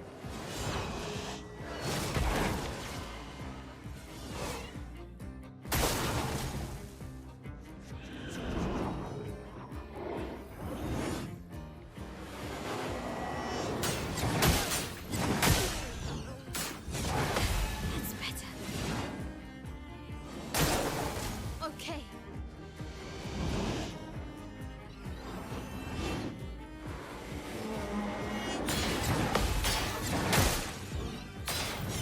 Nice. Okay.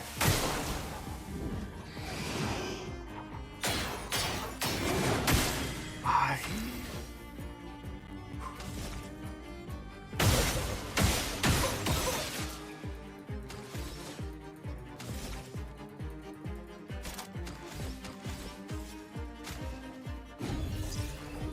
I won't lose again.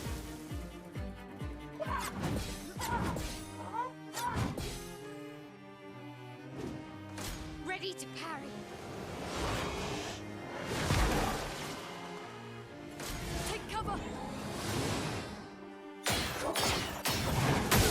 I pressed On it. me.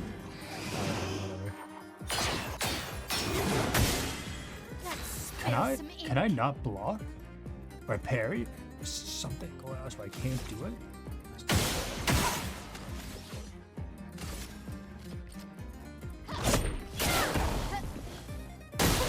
On me. I don't need anyone else.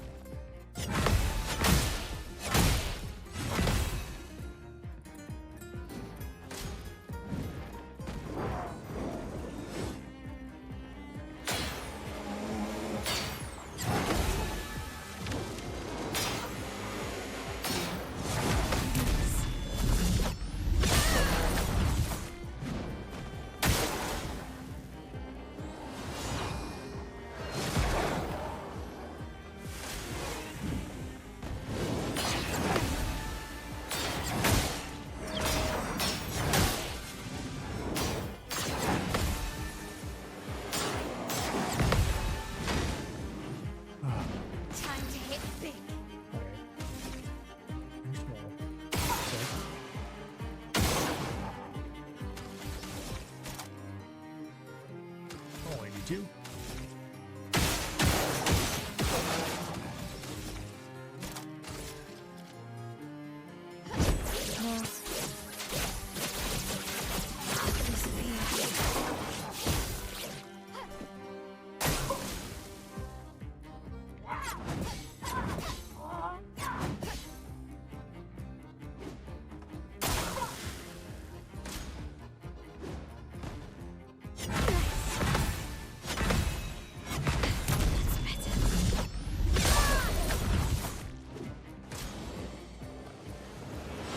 As soon as I can get rid of all these guys, I can break the barriers. Okay.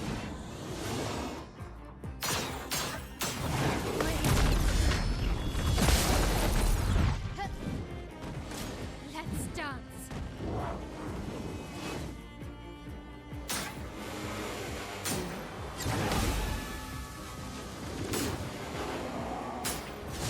I'm stupid.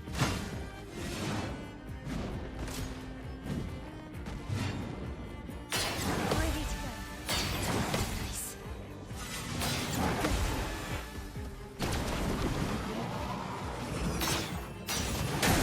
Alright.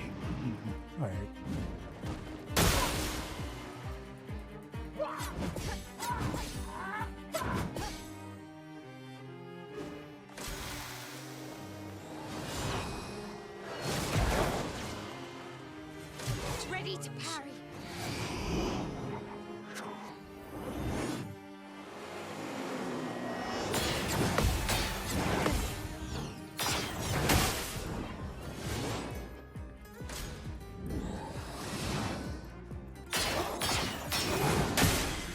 The dance I pressed it. Well, since I can't do anything, might as well.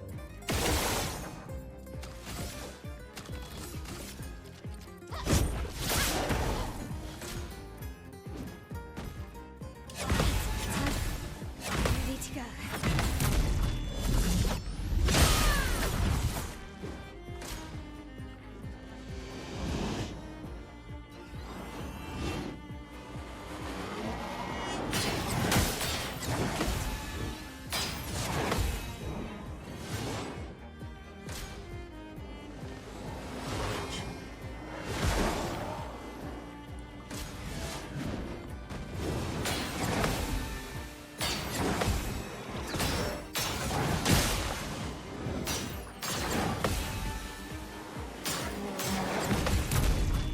Stupid.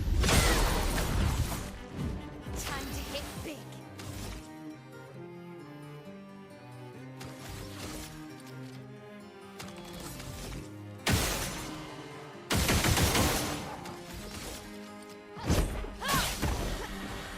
Okay.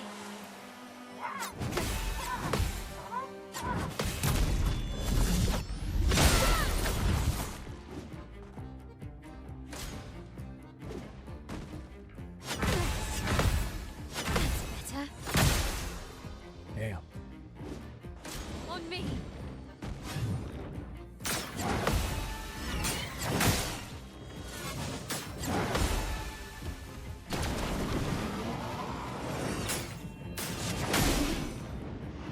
I'm not sure what they want me to do. I thought I was doing the right thing, but I don't think I am.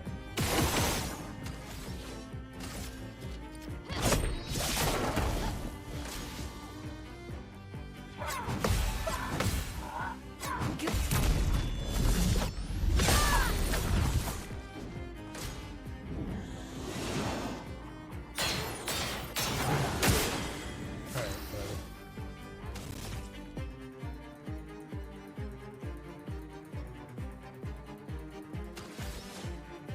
Oh.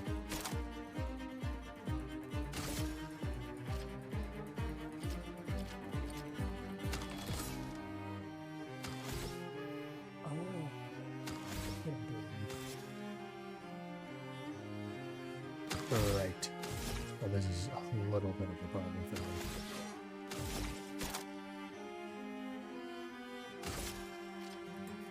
I know I can eventually do it, but it's gonna be a long fight.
There we go. Figured it out.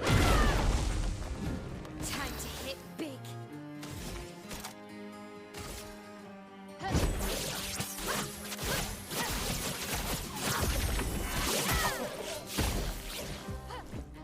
Ready to parry.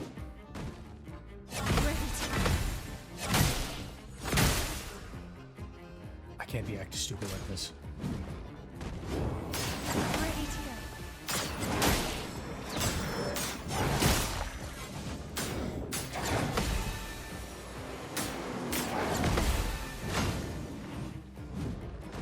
Let's dance.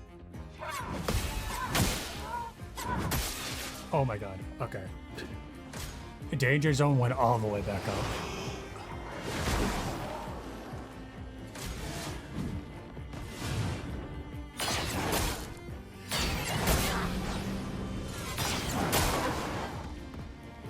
I'm gonna kill my...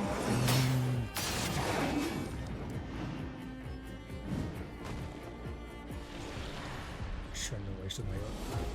I'm not doing it. That was my best. Go ahead and play that again. So did I waste a heal or revive?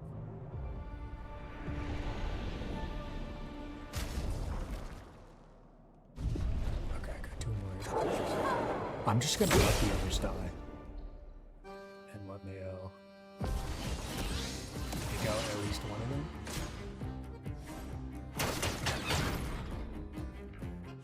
Oh well.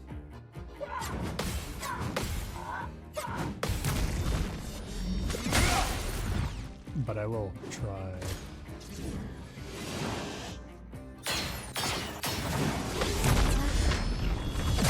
Get everyone down as possible.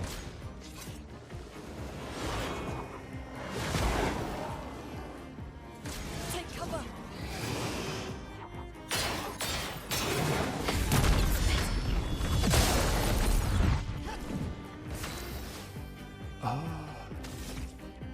Taking all of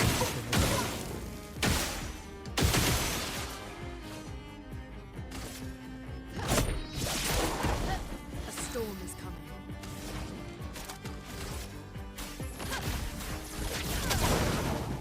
That's cover path.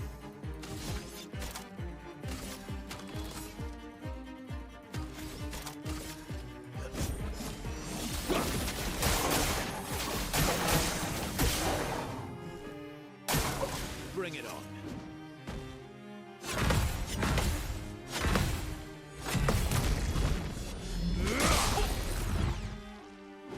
See, now that I learned, it's just so much easier.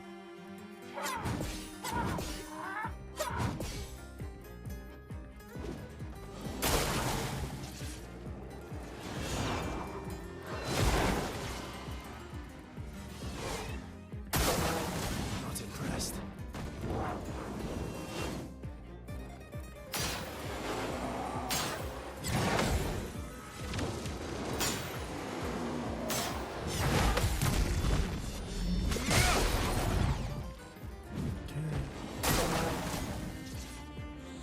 Silencing on the way.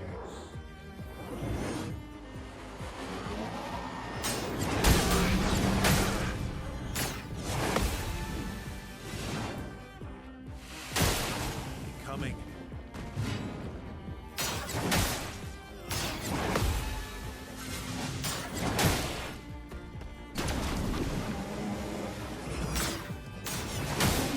Damn it, too early.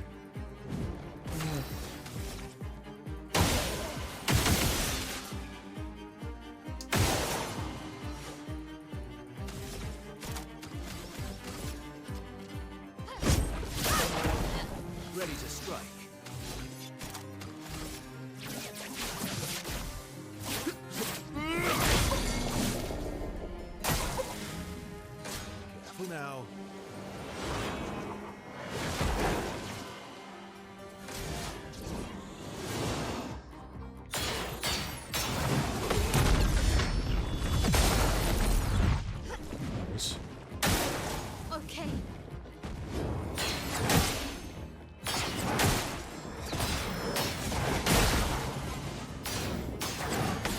There we go.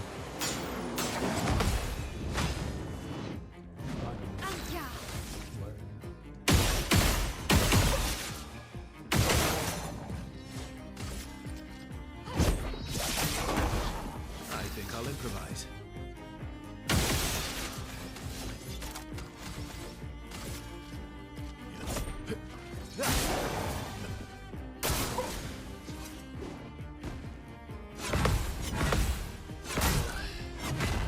Unfortunate. I can do this. Just gotta wait.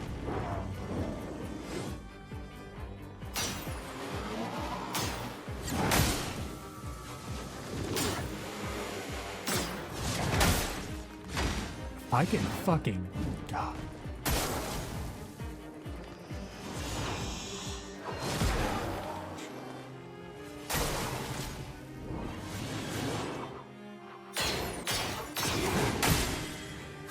I'm pressing it.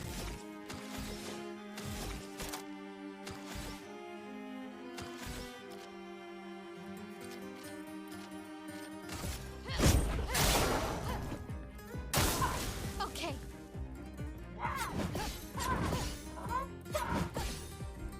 I wouldn't have got that. Just too nervous. Ready to go.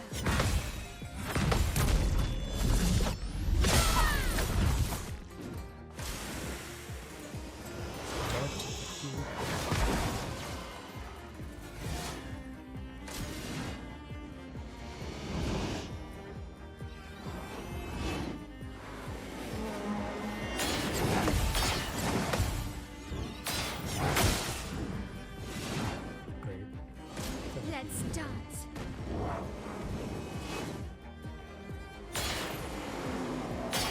Ready to go.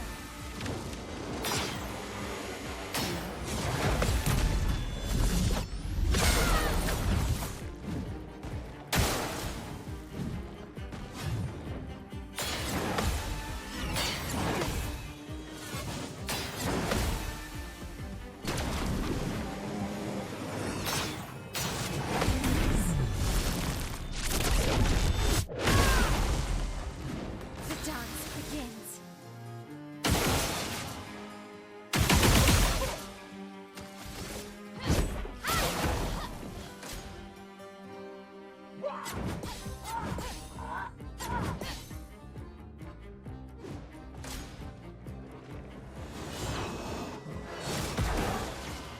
Alright. I'll go first. And come up. Oh. Not good. Ready to go. Ready to go.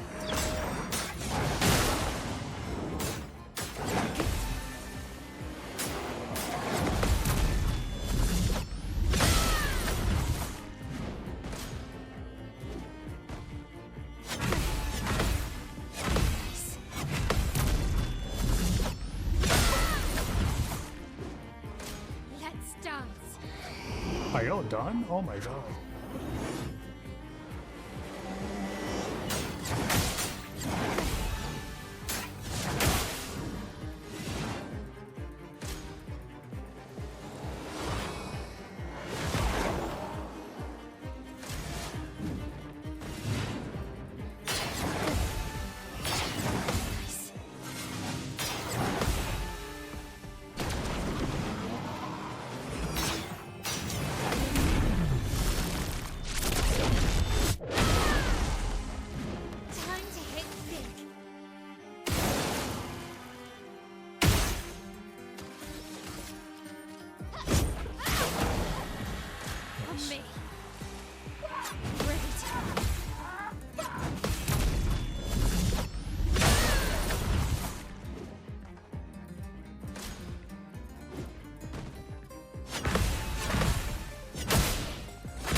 Born once more.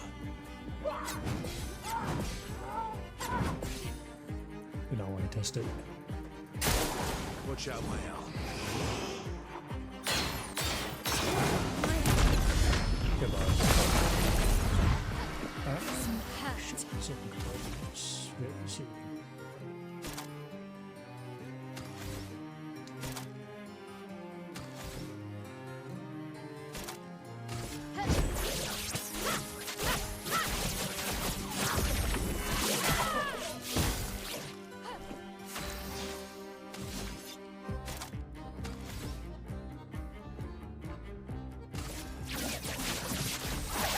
Marked.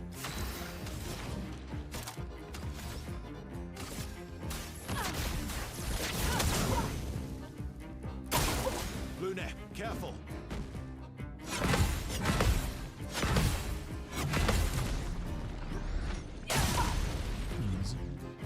I'm ready.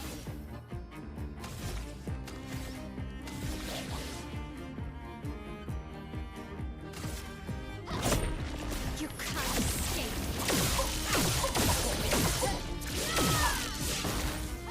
On fire.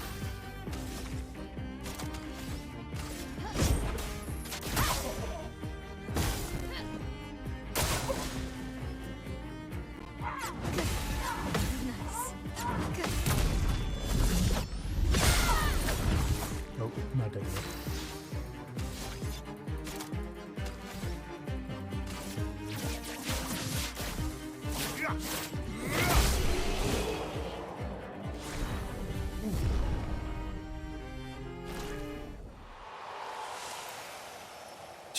Did I get anything else from that?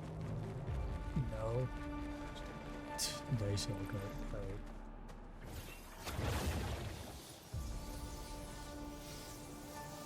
Took me about 20-minute fight. Oh my god.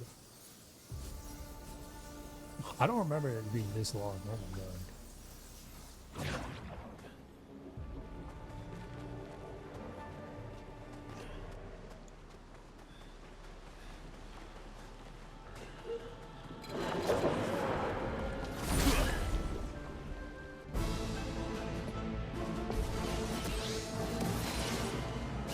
Spill some ink.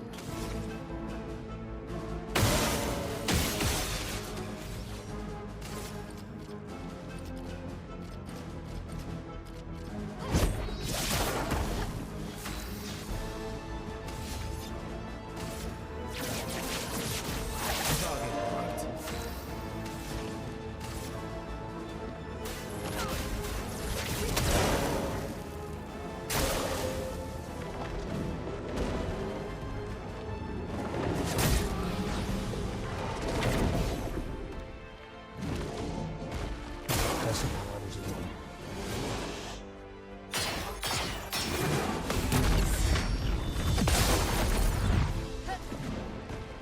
On me. Nice. On me. It's out. It's all. Please do that.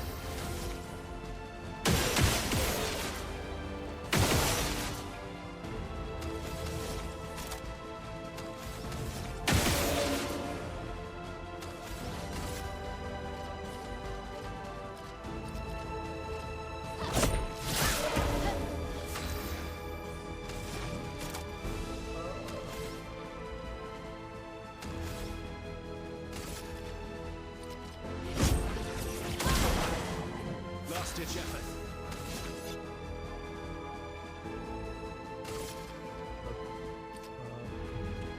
Which was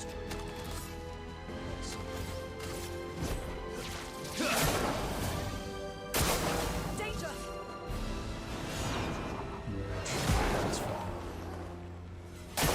Probably should have healed. I'm now thinking about it.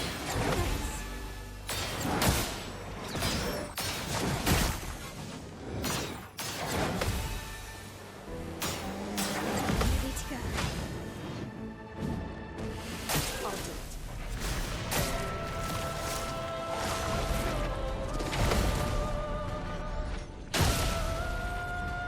it. He's going cold twice, so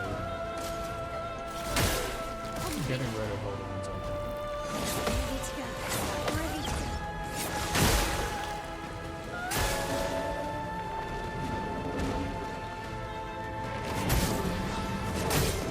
Fair enough. Incoming.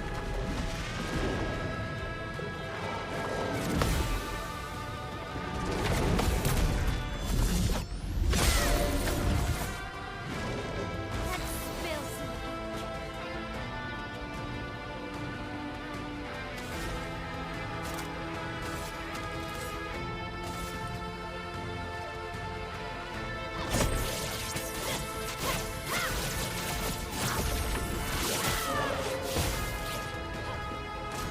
Coming. I've lived through worse.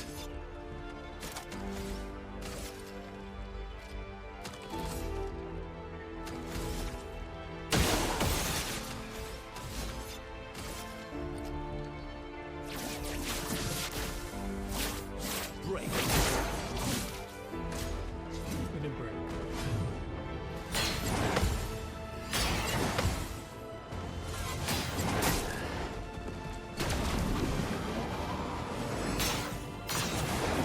Damn, I could have got that. I didn't die to it. Me.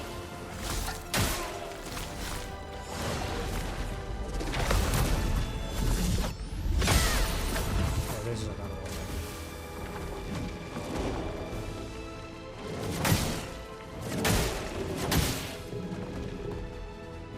Like, who can just watch this?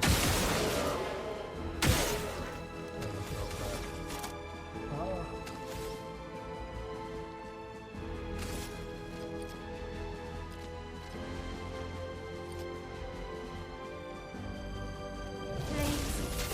Right. Let's start. Exist.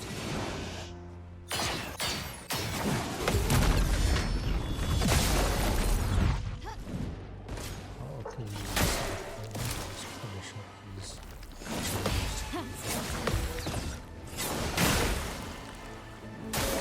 Okay.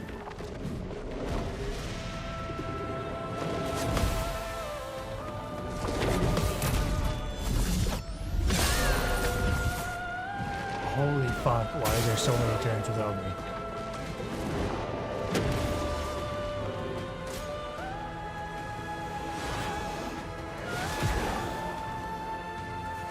Let's dance.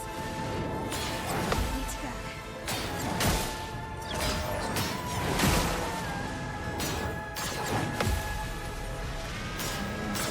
It's better. Okay.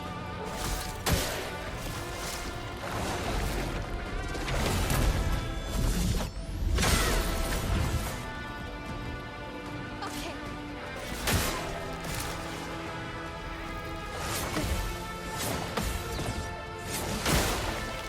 This will hurt.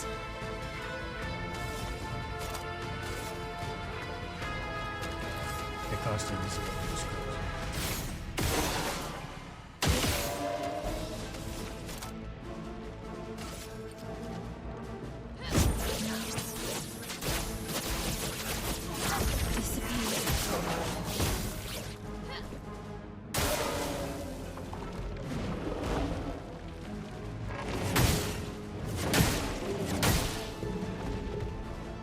Can't guess that one. It's just not that way.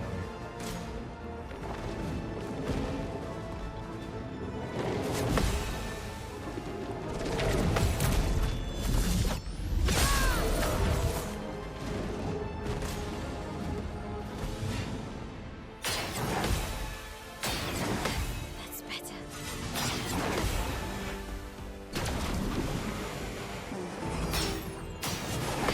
It's better.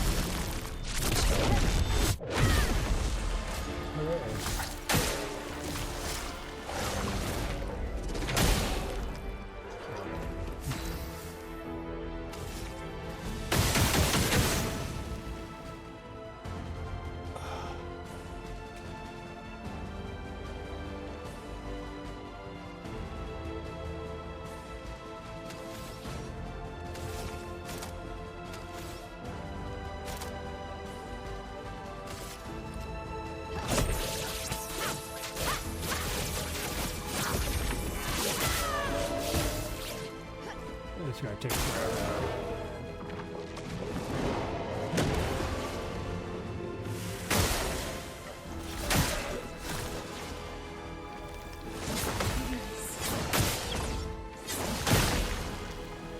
Let's dance.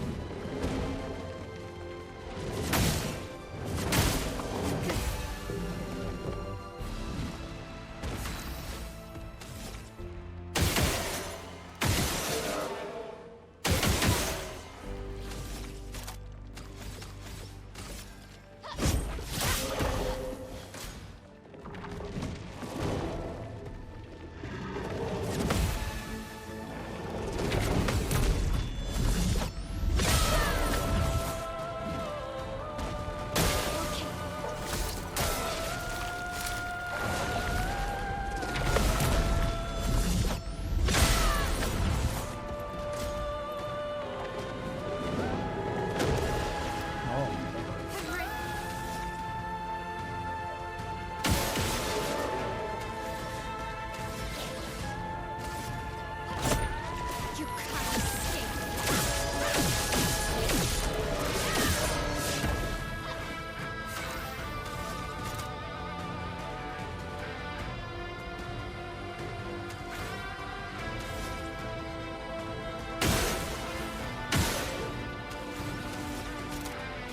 Blade cut through space.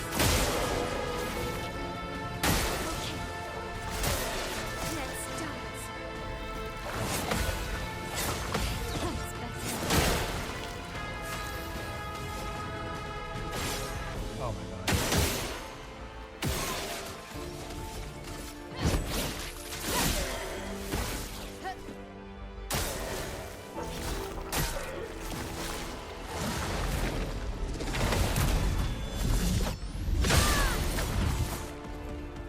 On me.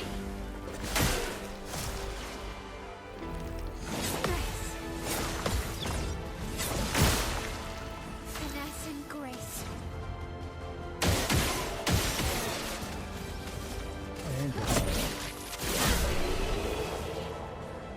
Oh my god. Not long as hell. It's because of the goddamn shield.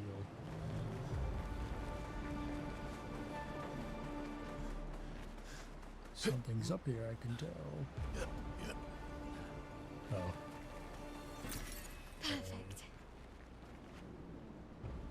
Is that a journal or Well, that will help.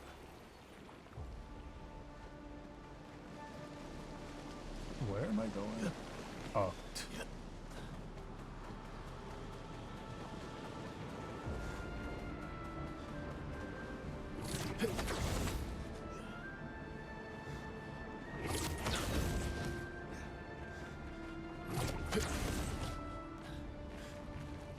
Something first.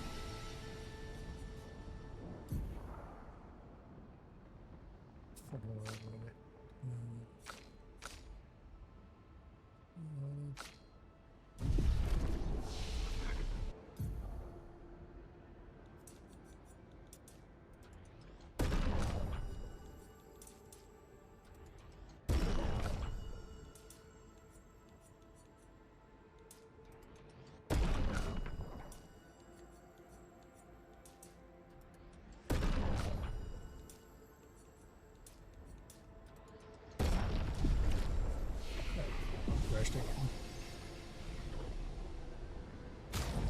You know what I'm doing? Oh, I'm also. God damn. I'm also resting.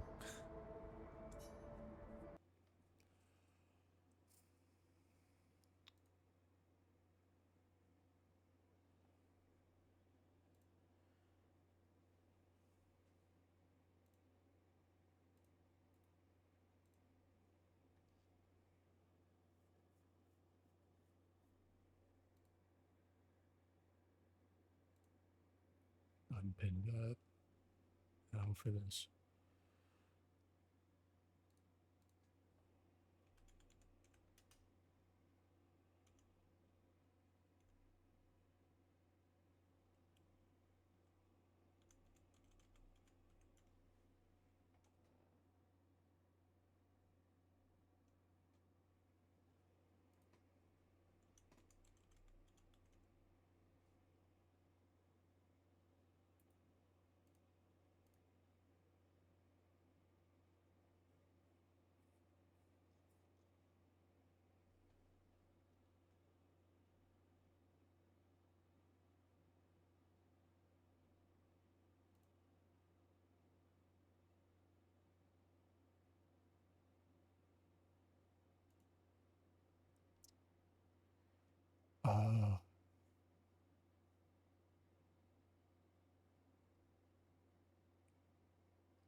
guess, why not?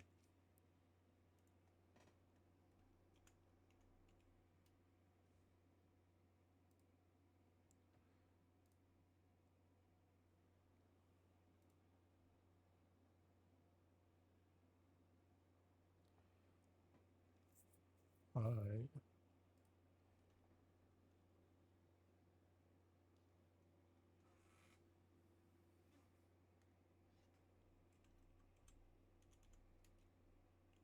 I can't spell.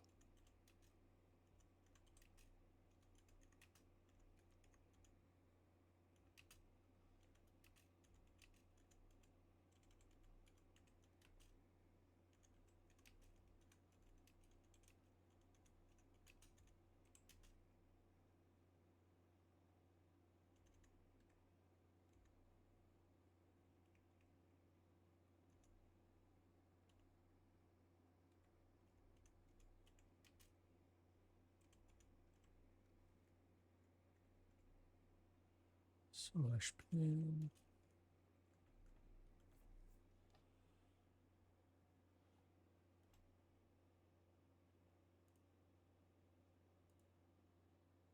Alright. Now, let me go grab them.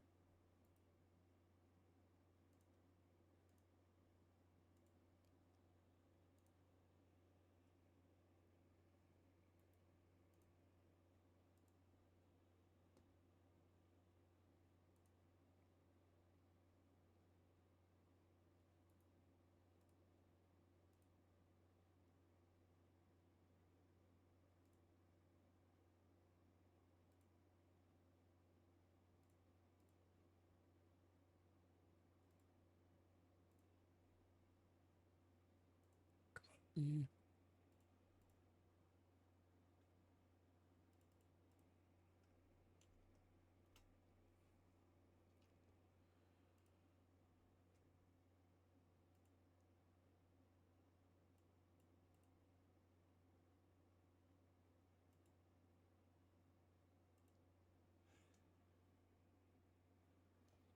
God, I've had this background for a while.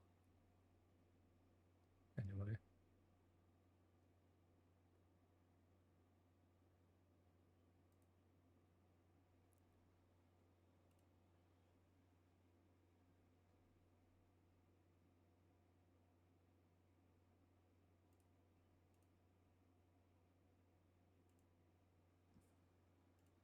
February.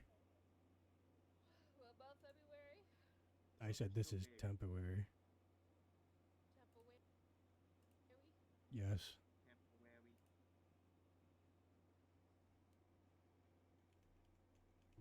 And will it autoplay?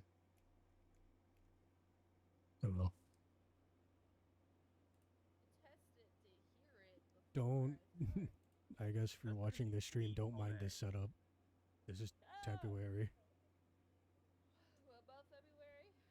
I said this is temporary. Temporary? Yes.